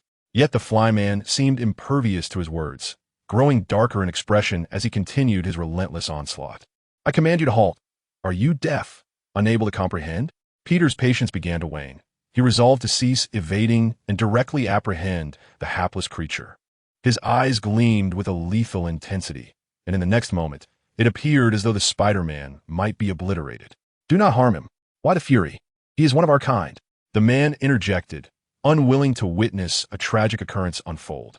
The tension escalated, and Peter, incensed, declared, "If you provoke me, even kindred will not be spared. I will act as I see fit." The words of the adversary did not deter Peter. Rather, they intensified her fury, causing her grip to tighten slightly. The sluggish failure felt a profound sense of suffocation enveloping his mind, prompting his hands to thrash wildly. Yet he could not shake off Peter's indomitable strength. "This is the consequence of provoking me. Do you understand? Do not claim that I lack consideration for you. It is precisely because you are of my kind that I extended you some measure of respect, yet you fail to reciprocate. This is merely a punishment. You are fortunate that I harbor no intentions of delivering a fatal blow." As he observed the adversary nearing defeat, Peter relaxed his grip, gesturing threateningly towards Spider-Man's face. He thought to himself how audacious it was to overstep boundaries. Indeed, even jesters have their limits when they offend their ancestors. One must be prepared to face the consequences of their actions. To disgrace oneself without the strength to back it up is folly. The ancestors have been exceedingly merciful. Had it been another, the consequences for such failure would be far more dire. Speak, Peter exclaimed, casting the adversary to the ground. The fragrant black substance now coating the entirety of his opponent. I did not realize you were also Spider-Man. I mistook you for an enemy. The sluggish failure, covered in the inky substance, felt no revulsion, but rather responded with an air of enjoyment. This small detail did not escape Peter's keen observation. He was momentarily taken aback before dousing the opponent with a bucket of water. Ah, that feels much better. As the odor in the air dissipated, Peter found his spirits considerably lifted. Yet, the sluggish failure was far less fortunate. This was no ordinary water, but one capable of cleansing all filth. The failure's suit lacked waterproof capabilities, leaving him drenched and shivering uncontrollably. You truly are a failure. Cold water can freeze you to this extent. Peter shook his head in exasperation, realizing the truth in that saying. The world is indeed full of wonders. Just as Peter, feeling a twinge of pity, prepared to offer a uniform to Spider-Fly Man, a cacophony of footsteps echoed from afar. This is bad. Someone is coming. The man's expression shifted alarmingly. Peter turned to see a group of individuals clad in black armor appearing at the entrance of the basement. They had evidently followed Flyman here, as there had been no sign of others previously. Damn it, I am furious now. I shall use you all for practice. A wicked smile crept across Peter's face as he clenched his fists, eager for the confrontation. It's Spider-Man. Capture them. The enemies swiftly encircled them, their eyes glinting with murderous intent. Peter inhaled deeply, mentally strategizing how to obliterate the individuals before him. At that moment, Flyman, too, ceased to revel in his predicament, retreating to the side, seemingly filled with dread at the sight of their foes. Surrender. You stand no chance. The enemy leader let out a cold laugh, revealing his elongated tail and green skin. This caught Peter off guard, as he was poised to launch a powerful strike. The figure before him bore an uncanny resemblance to himself. It seemed to be another version of Peter Parker. If memory served him right, creatures resembling lizard men hailed from the universe where Gwen became Spider-Man. The familiar Peter Parker had transformed into a lizard, while Spider-Man had eluded him entirely. Goodness, are you Dr. Lizard Parker? Chapter 103. Why are you, an ancestor, running away? Dr. Lizard Parker extended his long tongue to lick his lips, exclaiming with excitement. Another delectable Spider-Man. Today I feast. Oh, so you still have some spirit left? You green-skinned monstrosity certainly thinks highly of yourself. Peter crossed his arms, a smirk playing on his face. He regarded Dr. Lizard Parker with utter disdain. After all, he was merely a parallel universe version of himself. Struggling against an ordinary Spider-Man was challenging enough, and here he was, boasting in front of Peter. Truly a foolhardy move. I shall devour you whole. Enraged by Peter's taunt, Dr. Lizard Parker lunged forward, claws bared. Is that all you've got? What a pitiful excuse for a foe. My grandmother could outpace you. Peter mocked, effortlessly sidestepping the attack with remarkable agility. It was far too easy. Whatever that creature named Will is, stay out of my way, along with Flyman. Don't hinder my showboating. Peter grinned devilishly, his voice echoing. You must be cautious. Will and Flyman quickly found a corner to hide, their eyes glued to the battlefield. Ah, the Lizard Man. Witnessing Peter engage him while still having time to chat, grew increasingly furious, believing he was being toyed with. Fueled by rage, he unleashed a surge of power, wildly slashing at Peter with his claws. Don't rush. Peter evaded the Lizard Man's strikes while taunting, Your moves are so clumsy. Did no one teach you how to fight in that universe? You might as well follow me and acknowledge me as your elder brother. I promise you'll have a grand time. Shut your mouth. The Lizard Man seethed with fury, spewing forth a stream of green venom. Peter nimbly leaped aside, the venom sizzling as it splattered onto the ground. Oh dear, how uncivilized. How can one spit indiscriminately? Peter shook his head in disdain, perplexed by the lack of manners in today's youth, who resorted to such vile tactics against him. The Lizard Man roared, Enough chatter. Face your demise, Spider-Man. Why the haste? A flicker of seriousness crossed Peter's eyes. Well, since you're so eager to meet your end, I shall oblige. With that, Peter summoned a fraction of his strength and charged towards the Lizard Man. However, just as he was about to strike Dr. Lizard Parker, he suddenly hesitated, halting his motion. Will you go first? My team has no room for useless individuals, especially someone like you, Peter said, crossing his arms and casting a glance at Will, who was hiding amidst the refuse. While he toiled tirelessly in battle, They lounged like spectators, enjoying the show without even purchasing a ticket. How could such a situation be deemed fair? Will, astonished, silently lamented his plight. Given his capabilities, what difference would there be between capturing Tang Sung and confronting this challenge? Yet, he dared not defy Peter's command and begrudgingly charged forward. "Hey, greenskin monster, watch me take you down," he shouted, attempting to bolster his courage. Though his hands trembled violently, reminiscent of someone stricken by Parkinson's, creating a stark contrast. With your abilities, you truly overestimate yourself. Your friend Spider-Man might stand a chance. But not you, Dr. Kurt Connors, the lizard, scoffed, rubbing his head dismissively. "Do not underestimate me." Will summoned his courage and lunged at the lizard, only to be effortlessly swatted down to the ground. "You're surprisingly strong," he muttered, struggling to rise again, yet was once more sent flying by a powerful kick from the lizard. "Come now, you're so pathetic. My dog can take on 10 bitches without breaking a sweat." Peter chuckled from the sidelines, clearly unimpressed. It seemed this so-called Will was nothing more than a waste of space, his combat prowess entirely lacking, diminishing any respect Peter might have had for him. In fact, even his dog held a higher status. "What are you doing?" "Ugh." Will's face flushed crimson, panting heavily yet refusing to concede. He charged at the lizard once more, only to be firmly grasped and hurled against the wall, sliding down to the ground. Unable to rise again. Utterly useless. Peter shook his head, finding no further enjoyment in this spectacle. He turned to the failed hero feasting on flies. "Flyman, it's your turn. As a fellow Spider-Man, do not let me down." I'm not so sure," Flyman stammered, feeling a wave of trepidation wash over him. Yet he dared not disobey and stepped forward with trepidation. "Can I really do this?" His voice quivered, despite having donned the mantle of Spider-Man for quite some time. He was often the one to falter against villains. The formidable presence of the lizard loomed before him, raising doubts about his ability to stand against such power. "Enough chatter. Go," Peter snapped, filled with his own insecurities. Yet what did that matter? Such useless beings had no place in this world. "Very well, I shall give it a try." Flyman took a deep breath, summoning his courage as he rushed toward the lizard. "Ha ha, yet another worthless challenger." The lizard sneered at Flyman's comical appearance, dismissing him with a casual swipe of his claw.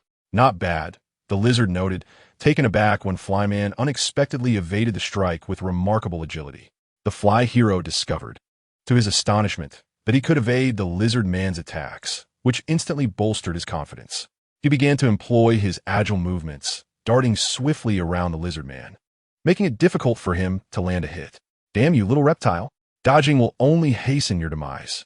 The lizard man seethed with rage, launching frenzied attacks at the fly hero, all of which were deftly avoided. Seizing the moment, the fly hero delivered a swift kick to the lizard man's leg, causing him to stumble. "Well done, fly hero. You are no longer a failure." Peter cheered from the sidelines, resembling an enthusiastic fan. "I can do this."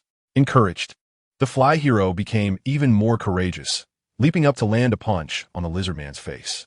The blow left the lizard man dizzy, retreating repeatedly. The fly hero capitalized on this opportunity to unleash a flurry of attacks, rendering the lizard man powerless to retaliate.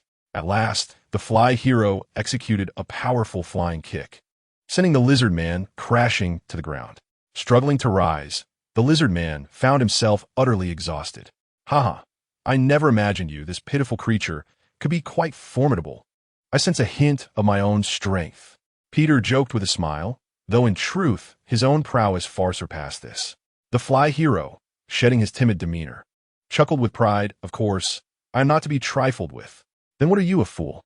As these words left his lips, the basement suddenly flooded with more adversaries. "This is bad. We are surrounded. Perhaps we should consider surrendering," Will exclaimed. Peter frowned. "Fly hero, it appears we must rely on you once more." A mere group of lackeys, he thought, dismissing the need for confrontation. "Leave it to me," the fly hero nodded, standing alongside Peter, ready to employ his unique skills. Damn it, enemies charged toward them, plunging the basement into chaos. Peter, utilizing his formidable strength and agility, navigated through the adversaries with ease, with every punch and kick providing the fly hero with opportunities.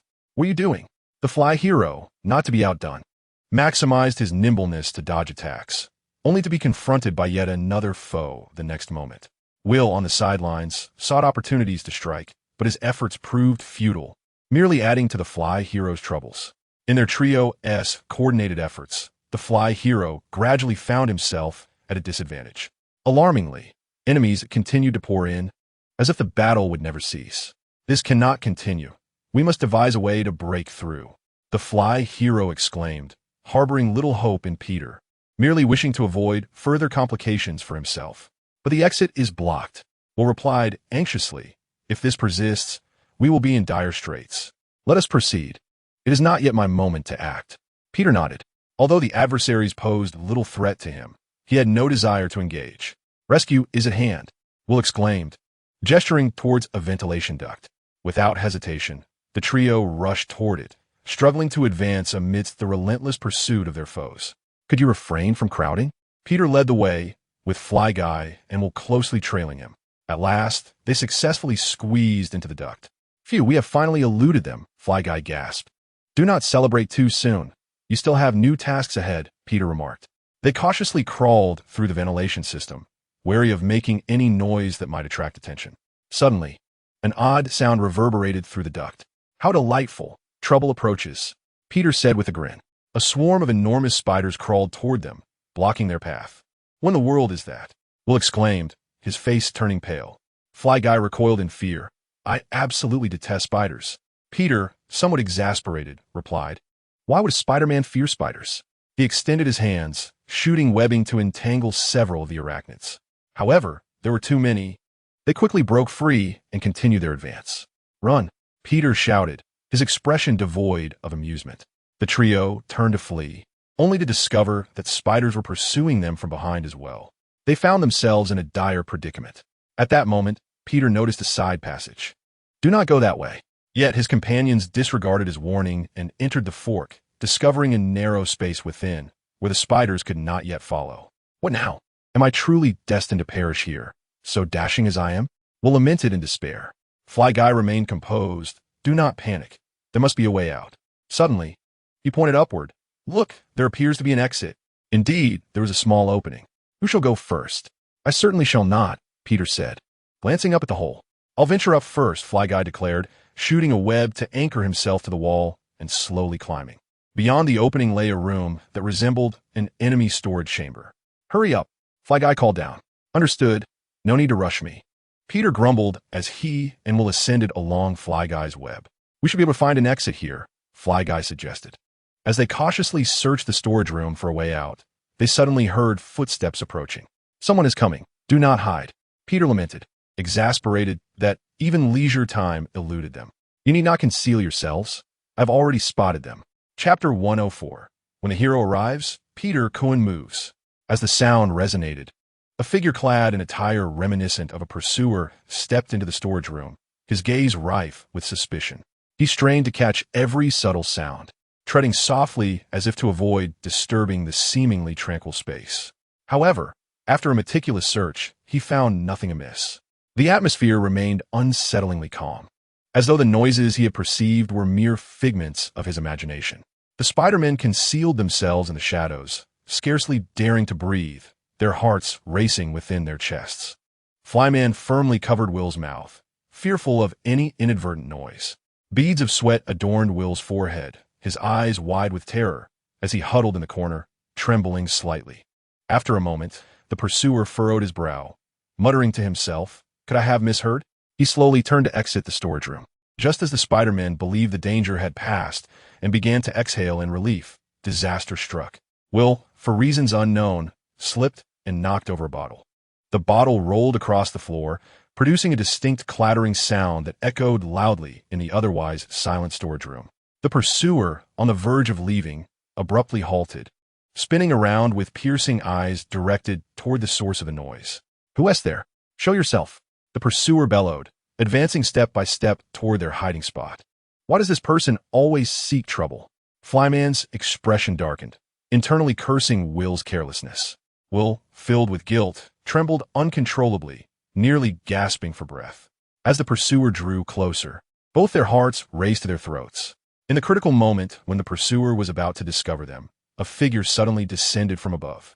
They gazed in astonishment as a Spider-Man, clad in overalls, with a white middle-parted hairstyle and a basketball in hand, emerged before them.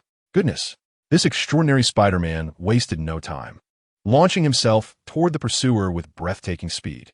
Before the pursuer could react, he delivered a powerful strike that left him dizzy. Following this, he employed his adept combat skills, executing a series of formidable blows that rendered the pursuer utterly defenseless. Finally, he leaped high into the air, delivering a flying kick that knocked the pursuer to the ground. Unconscious, the entire sequence was executed with precision and fluidity, clearly the result of at least 2.5 years of practice. Everyone was left in stunned silence at this sudden turn of events. "Wow, amazing!" Peter exclaimed, regaining his composure as he scrutinized this peculiar Spider-Man, filled with astonishment. The multiverse is truly a realm of wonders. Even the ancient deity Spider-Cohen has made an appearance. It is truly astonishing. Thank you for your assistance. May I ask your name, my friend? We'll first scrutinize the peculiar Spider-Man with an odd expression. However, the Spider-Man did not respond immediately. Instead, he playfully dribbled a basketball beneath his legs before leisurely stating, "You may call me Spider-Man." Flyman also approached, filled with curiosity about this distinct variety of Spider-Man. "Why do you dress so oddly?" Flyman couldn't help but inquire. Spider-Man smiled slightly and replied, "I have been quietly observing you all. Knowing you are in danger, I could not remain indifferent. Dove, for our safety, you are truly thoughtful. I am your fan," Peter exclaimed, gripping Spider-Man's hand in excitement. Overwhelmed by the presence of his idol, Spider-Man initially felt delighted but then expressed confusion, saying, "Thank you for your admiration, but do you really know me?" "Of course. Your videos of playing basketball and performing are utterly captivating." Chapter 105. When the sky falls, even chickens can play basketball, Peter said with a smile, his eyes brimming with anticipation. The arrival of his brother had certainly added a great deal of enjoyment to this outing. At least that was what he believed, as he felt free to do as he pleased. "What, have you been to my universe?" Upon hearing his explanation, Spider-Man's face registered surprise and doubt. "Brother, do you think that's true?" Peter did not wish to delve further into that topic. As he spoke, he looked up, causing his expression to change. He noticed a black, glimmering camera with a red light in the corner of the ceiling, aimed directly at them. "We have been compromised," Peter thought calmly. He pointed to the black camera, maintaining an impassive gaze at the others. "This place is no longer safe. We must leave promptly." The others, following his, also changed their expressions, realizing that it wouldn't be long before the enemies would surround them. "I know a secure place. Follow me," Spider-Man suggested as they contemplated their next steps. Without hesitation, the group immediately set off, placing their full trust in this Spider-Man, without doubting whether he might be a spy sent by the enemy. They quickly arrived at Spider-Man's safe haven. "I can't believe you have such a refuge in this apocalyptic world." Upon entering the underground basketball court, the group was taken aback by the sight before them. The entire area was spacious yet dimly lit, with yellowed light bulbs hanging from the walls, providing just enough illumination. The floor was made of rough concrete, but was impeccably clean. However, the most striking feature was a lively group of hens in one corner of the court. Strangely, these hens sported middle parts and donned overalls. "Dove, how come there are so many little spiders here?" Peter asked, his eyes wide with curiosity. Originally feeling a hint of distaste, he began to appreciate the basketball court. Spider-Man chuckled and said, "You wouldn't understand. These hens are my treasures. The eggs they lay can replenish my energy, allowing me to confront supervillains with even greater vigor." Will couldn't help but tease, "Are you planning to dance and play basketball with the hens as well?"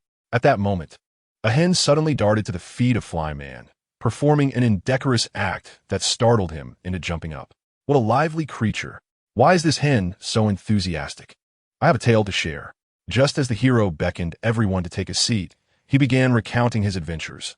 "I have traversed this multiverse, relying on my skills in basketball and performance to vanquish numerous supervillains." Peter gazed at him in admiration and exclaimed, "Dove, you are incredible. Could you teach us a few moves?" Eager to learn the art of singing, dancing, and basketball, the hero readily agreed. "Of course. Let's start with some basketball warm-ups." He picked up the ball and skillfully dribbled it, showcasing a rather impressive stance. The others attempted to imitate him, but Will consistently fumbled the ball, stamping his foot in frustration. "Why won't this ball obey me?" Flyman laughed heartily at the sight. "Will, your skills are even worse than that of a hen. Just then, a hen approached and pecked at the basketball, causing everyone to burst into laughter once more. After tiring themselves out, they sat down to rest. Dove, don't you find it stifling here in this underground basketball court? Peter inquired curiously. This calmness is rather pleasant. The hero shook his head, with dreams accompanying me. How could I feel confined? Besides, I have these adorable hen companions. Well, looked at the hens and had a whimsical idea. How about we hold a chicken basketball tournament? Everyone found the suggestion utterly outrageous, yet brimming with amusement. Thus, an unprecedented chicken basketball competition unfolded in this underground court. Peter cradled a hen, attempting to get it to toss the ball into the hoop, but the hen flapped its wings, refusing to cooperate. It was hilariously pursued around the court by a mischievous hen, looking quite disheveled. Flyman finally managed to control a hen, only to discover that it was more interested in pecking at the stones on the ground than aiming for the hoop. Just as the scene reached a fever pitch, a sudden series of knocks echoed through the air, rendering everyone speechless. Chapter 106. The thrilling game. It appears we have work to do. The sound heightened the tension amongst those present, except for one individual, our ancestor.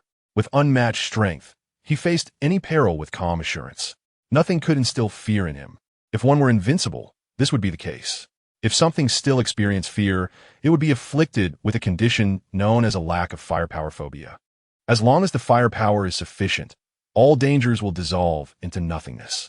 Peter's eyes glimmered with a red light, and in an instant, his figure appeared at the doorway with an incomprehensible speed. The entrance was now blocked by various debris, presumably to prevent something from entering. Who could be out there? Can't they see we are practicing basketball? How dare one disturb us at such an hour? Have they truly lost their patience?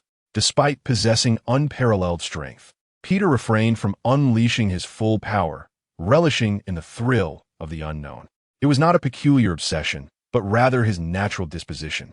At that moment, as the last syllable slipped from his lips, the knocking outside intensified. Peter chuckled softly, eager to uncover the source of the fervent rapping. Meanwhile, his fellow Spider-Men displayed an unusual sense of urgency, mouths agape, as if to utter something, yet ultimately sealing their lips in silence. Peter remained oblivious to their thoughts, nor did he wish to delve into them. They were but a swarm of ants. Their existence, whether living or dead, held no significance for him. Do not fret, do not fret. I shall come forth to grant you entry, he called out, as the relentless knocking continued, akin to flies drawn to refuse.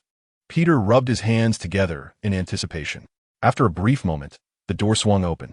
Rubbish belongs in the bin. He incinerated the obstacles in his path, eager to step out of the room. Yet, outside, there was not a single figure in sight, or rather, the owner of the noise had vanished. Where could they have gone?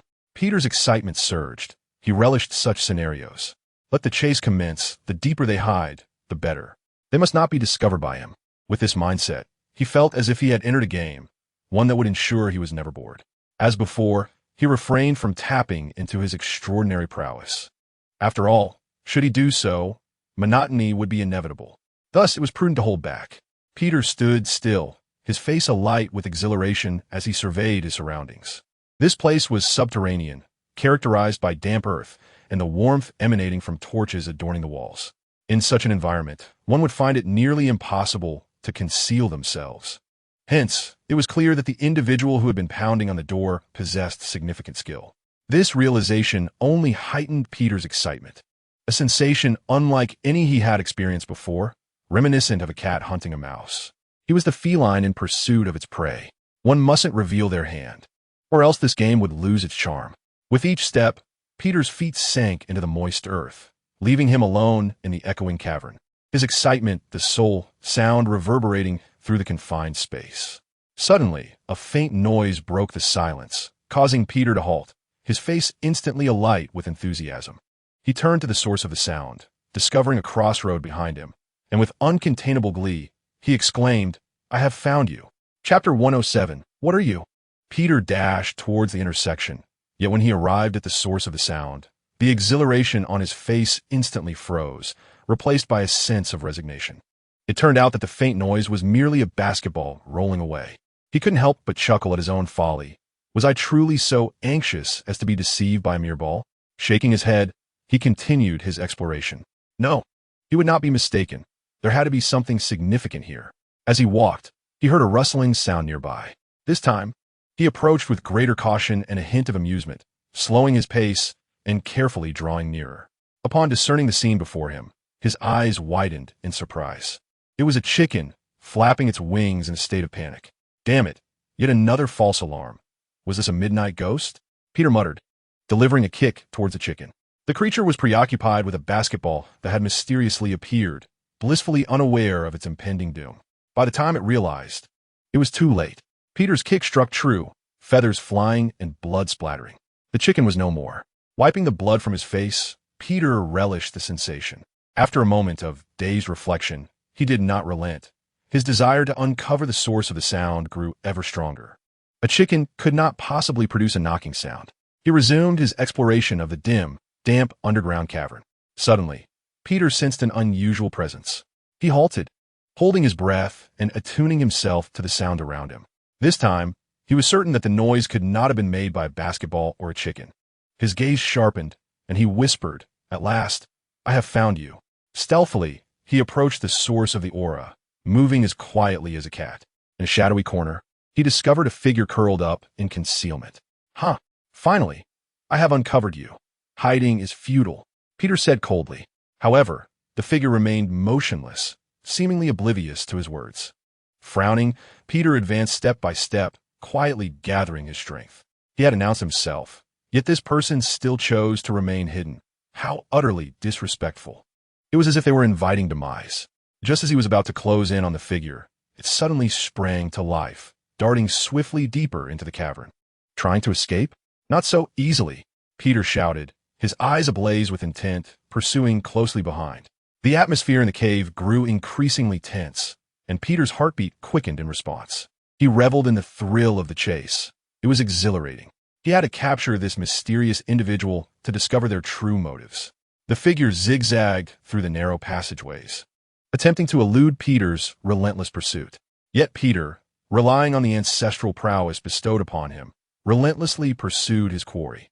At last, in a more spacious area, he cornered the shadowy figure, declaring, "Now, little prey, you have nowhere to flee." Breathing heavily, Peter fixed his gaze intently upon the individual before him. The mysterious figure slowly raised their head, revealing a visage etched with terror. "Please, spare me. I should not have disturbed you. I was wrong. I implore you." The enigmatic figure stammered, trembling. Why the furtive demeanor? "Speak," Peter bellowed, for he was not inclined to believe that matters could be so easily resolved with mere words.